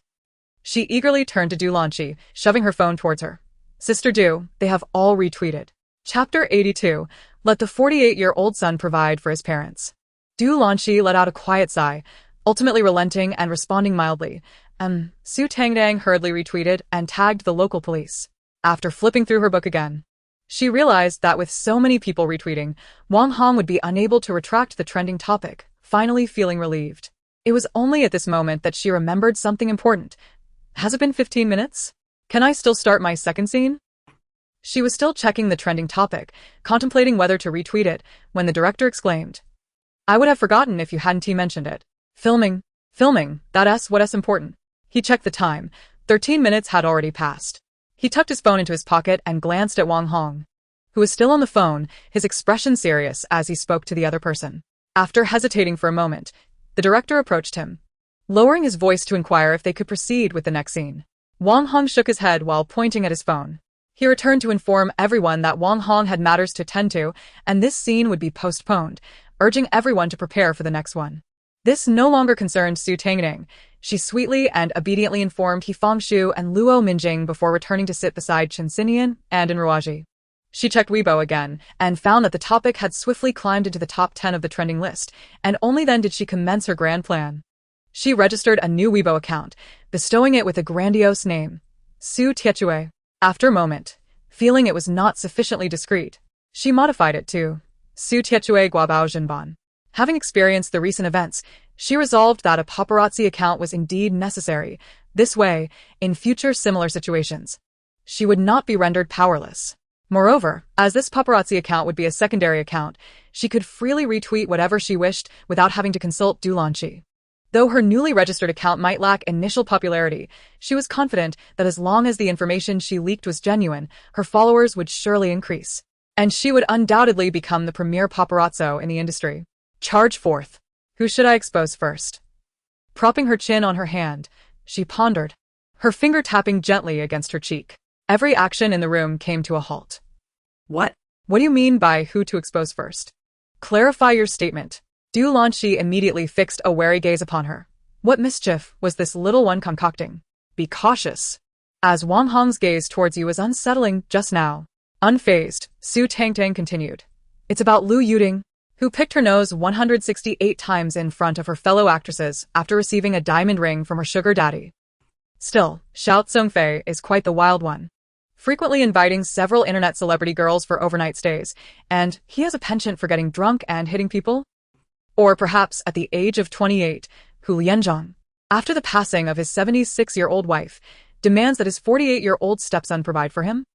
The revelation of these three scandals truly stunned the public, particularly the last one, which sparked an unprecedented level of discussion. Hu Lianzhang is the one who portrayed the son of the general, right? Is he already married? Is that the crux of the matter? The focal point is his age of 28, and the audacity to expect his son to support him after the demise of his 76-year-old wife. Goodness! Hu Lianzhang is merely 28 years old this year? How could he even utter such a request? I can only surmise that his son must have refused, right? Such a matter should not be protected by law, should it? Certainly. After marrying that 76-year-old wife, he had not provided any nurturing to his stepson. Chapter 83 seems to be even more explosive. Amidst the crowd, Hu Lianzhang appeared utterly embarrassed and bashful at their comments. Yet, upon reflection, one would be foolish to overlook such a golden opportunity. In the early days of their relationship, his wealthy wife was already in her 70s, unable to engage in any intimate activities, while all household affairs were managed by hired help. He merely kept her company, engaging in conversations, taking walks, and walking the dog, all while receiving 200,000 yuan in pocket money each month. Wasn't that preferable to acting? If not for his stepson's reluctance, he could have continued sharing those moments with him, rather than finding himself on a film set now. How he longs for those blissful days. However, he could only blame himself for being extravagant and failing to plan for the future. After all, he had never anticipated that his wealthy wife would leave him with nothing after her passing, especially after being by her side for 6 years. Of course, he also did not foresee that his stepson would cut off his monthly allowance of 200,000 yuan within the first month. Hu, you truly surprise me. You possess such capabilities, a nearby gentleman jested. He responded with a faint smile. Reflecting on the 6 years that had elapsed, he had long since become accustomed to the scrutinizing gazes of others. Some acquaintances pointed out that many in attendance had noticed him, and upon witnessing his reaction, they could not help but whisper amongst themselves, "What is this? He was discovered, yet still manages to smile? Why shouldn't he smile?" According to Xiao Su, his late wife was undoubtedly a wealthy lady, living a life far more lavish than ours. I suspect that when he made the decision to marry her, he foresaw this day, and since he could still enter into marriage, it signifies his acceptance. Moreover, it has been quite some time since his wife's passing, so there is nothing to be ashamed of. Today's youth seem intent on seeking shortcuts without exerting effort. What good does that do? Aren't they back to acting once again? One cannot dismiss this notion entirely. That watch on his wrist is worth over 100,000, and the car he drove was luxurious. It seems his accumulated assets could suffice for the rest of his life. Perhaps he is reluctant to part with them, hence his return to acting. Lu Yuding and Xiao Zhongfei found themselves amidst the crowd, noting that everyone was engrossed in discussions about Hu Lianzhang, oblivious to their presence, allowing them a moment of relief. Particularly Lu Yuding, who hastily removed the pink diamond ring from her finger, instructing her assistant to stow it away. Once the discussions had subsided, she recalled the matter at hand. Hey, what was Xiao Su saying earlier? Something about exposing someone's secrets? Hasn't that already been revealed? Where else does she intend to expose? This question jolted everyone awake, turning their gazes towards Su Tangtang. At this moment, Su Tangtang was frowning, her face contorted in confusion. What? Which scandal should be exposed next? How about a sensational one to start with? The crowd was in a frenzy, eager to know what was about to be unveiled and where it would occur. The previously mentioned Lu Yuding, Xiao Zongfei, and Hu Lianzhang were even more anxious. As if their fates were being choked, their breaths growing shallow as they fixated intently on her. Let's talk about Minjing's husband and her best friend. Her husband's good buddy's wife is involved in a scandal with that same buddy. Lu Yuding and the others exhaled in relief. Thank goodness. This was not as explosive as it could have been. Although it had already been revealed, it somehow felt less impactful than what they had anticipated, and it was preferable not to be implicated. As for Luo Minjing herself, she was utterly bewildered. How could this be possible? She and her husband had always shared a strong relationship, renowned in the circle as a model couple. Others were equally taken aback.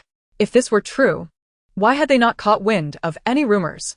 In reality, gossip within the industry tends to spread rapidly, especially when it pertains to infidelity.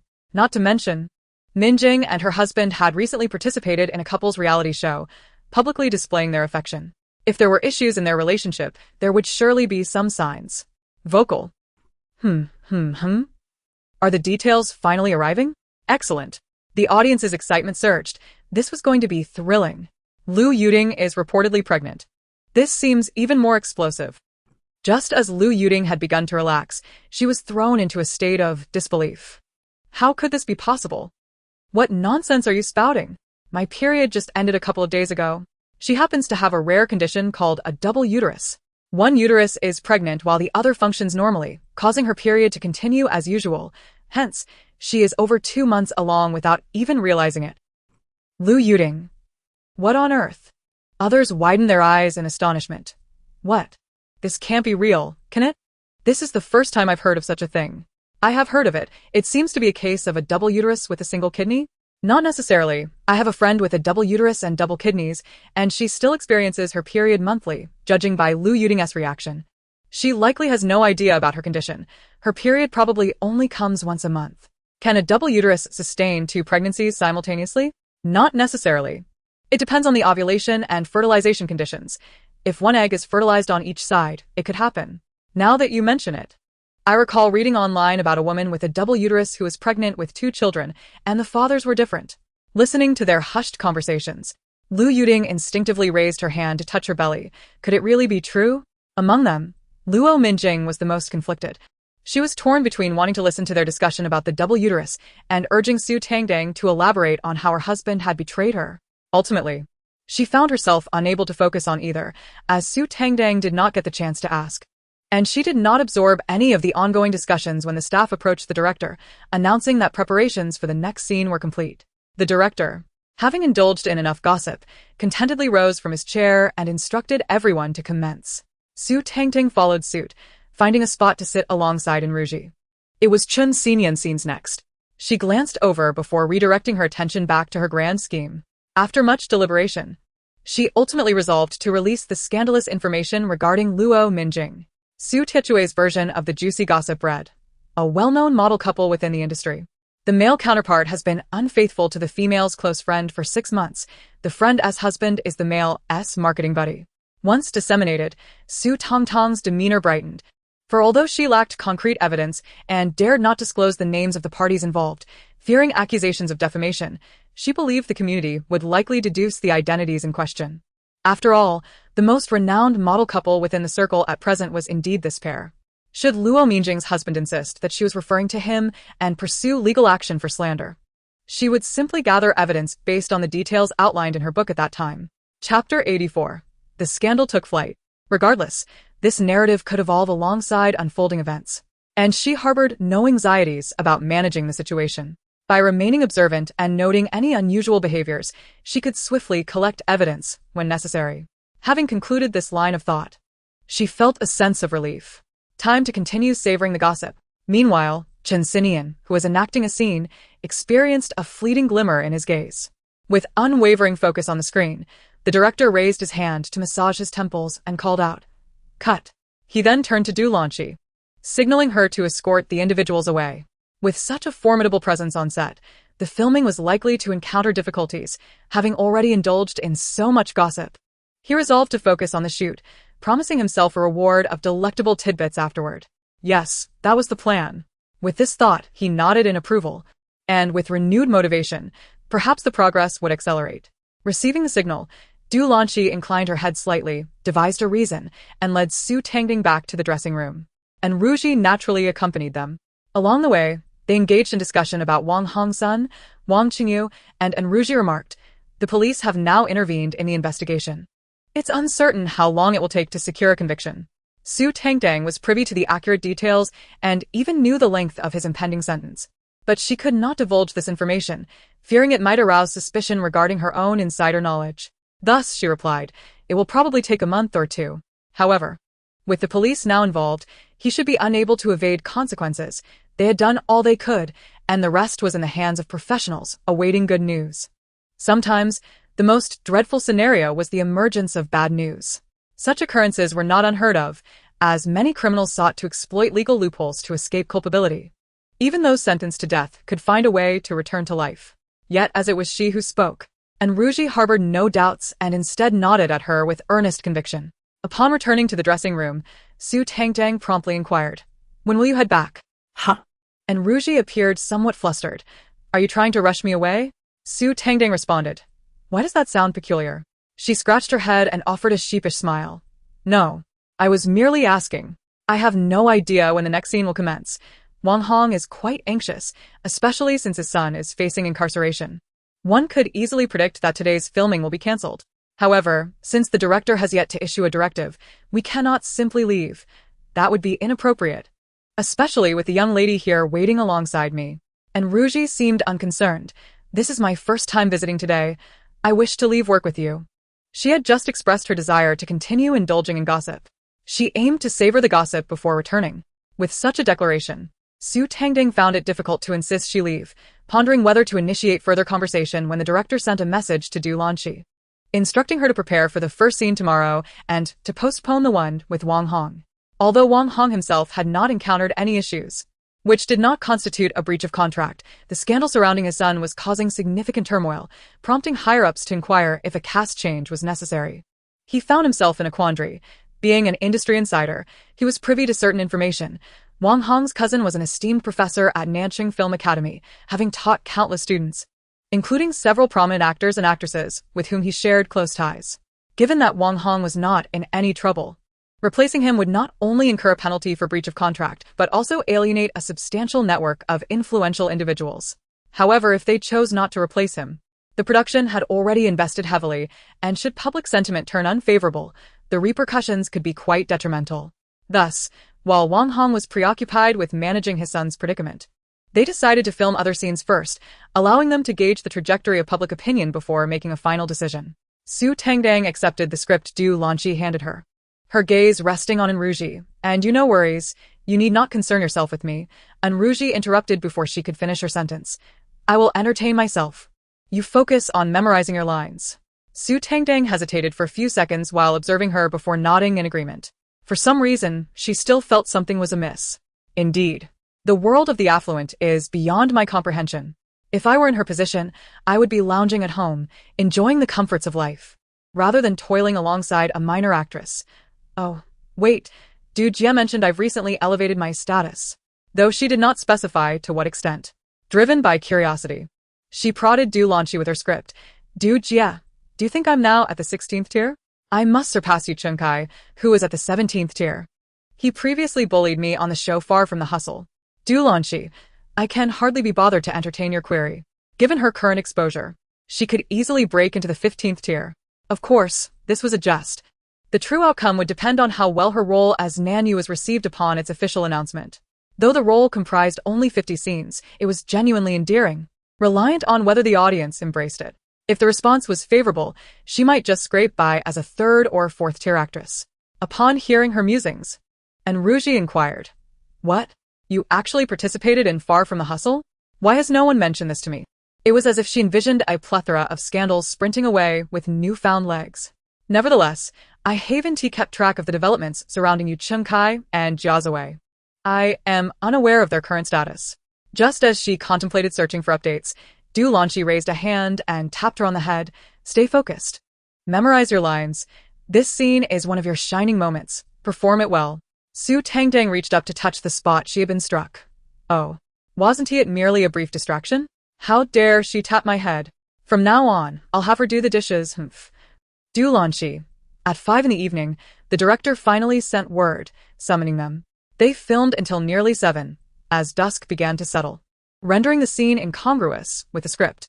Only then did they halt their efforts. Uncertain if others had night scenes, she bid farewell to everyone before returning to the dressing room to change and remove her makeup. While doing so, she pondered, what excuse should I concoct to step away and seek out Xie Shijue? She was not particularly concerned about whether Xie Shijue would believe her. After all, he had resorted to extortion, and since she was proactively delivering money to him, he would undoubtedly accept it. It was simply, Sister Du is not easily deceived. If the rationale is not sound, she will gaze at me as if I were a fool. Du Lanshi. There is no need for such an in-depth understanding. I shall boldly stride out. Can she truly stop me? The matter concerning Xie Shijue is indeed pressing. After being extorted, retaliated against by the producer, and having his reputation sullied, he was left battered and unrecognizable. When he regained consciousness on the 3rd day, after collecting the scattered money that had been hurled at him, his sister had already passed away. Chapter 85, a quintessential antagonist indeed. However, the bond between these two is quite profound. Following his sister's demise, Xie Shijue languished in despair for an extended period. Eventually, he resolved to strive diligently, ascending to become a new elite in Nancheng, while the producer, having been ensnared by a fellow industry peer, found himself burdened with a debt of billions. The tides of fortune turned, and he sought financial assistance from none other than Xie Shijue. This is the archetypal narrative of a male protagonist's triumph, or rather, under these circumstances. Given his tarnished reputation, he should indeed be considered a genuine villain. As for producer Lao Su, he is merely the collateral damage incurred by the villain, serving no purpose other than to expedite the antagonist's ascent. Just as the matter concerning Xie Shijue was resolved, producer Lao Su sauntered over. I object. I refuse to accept this. How could I possibly be mere cannon fodder? You must be mistaken. Has their situation already been resolved? Su Tangtang's eyes widened in astonishment. How can this be? Just at noon, nothing had changed. She hurriedly flipped through, but found no explanation. Only a remark. Su Unc inadvertently discovered that the individual who recorded the audio was Xie Shijue. Upon learning the reasons behind his actions, he immediately lent him 700,000. Xie Shijue, immensely grateful, wrote an IOU and was about to kneel in gratitude, but Su raised his hand to assist him up, urging him to use the money to save his sister. Could it be that Lao Su has been reborn? The narrative of the villain suddenly morphs into one of redemption? If it weren't for Lao Su's somewhat unattractive and aged appearance, which starkly contrasts with the dashing Xie Shijue, I might actually find myself shipping them. Producer Lao Su, please refrain from speaking if you lack the ability to articulate. Thank you. However, contemplating her earlier statements about being betrayed by peers and ultimately seeking assistance from Xie Shijue, he felt an immense sense of relief wash over him. As a businessman, his first instinct was to recognize the wisdom of his decision. That 700,000 could be regarded as an investment in the future elite of Nancheng. This individual possesses genuine talent and will undoubtedly rise again. As for the betrayal by his peers, it served as a reminder to remain vigilant and cautious in all dealings.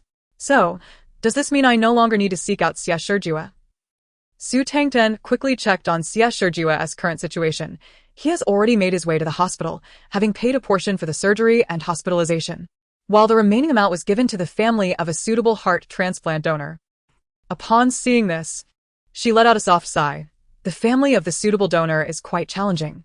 Even though the donor herself agreed to donate her heart free of charge to Xie Shijue's sister, they still preferred that both she and the donor succumb rather than accept less than 500,000 from Xie Shijue. Now that the 500,000 has been secured and the transplant surgery is being arranged, once it is successfully completed, they will surely attempt to extort Xie Shijue further, consistently seeking him out, using that heart as leverage to make him the scapegoat. The donor has no other options at this stage. She is willing to donate her heart, which is only natural, and upon learning this, Xie Shijue again knelt in gratitude. However, the actions of her family are indeed rather difficult to assess. Should I perhaps offer him a word of caution? Entangling himself with them in the future will lead to a protracted period of hardship for him and his sister.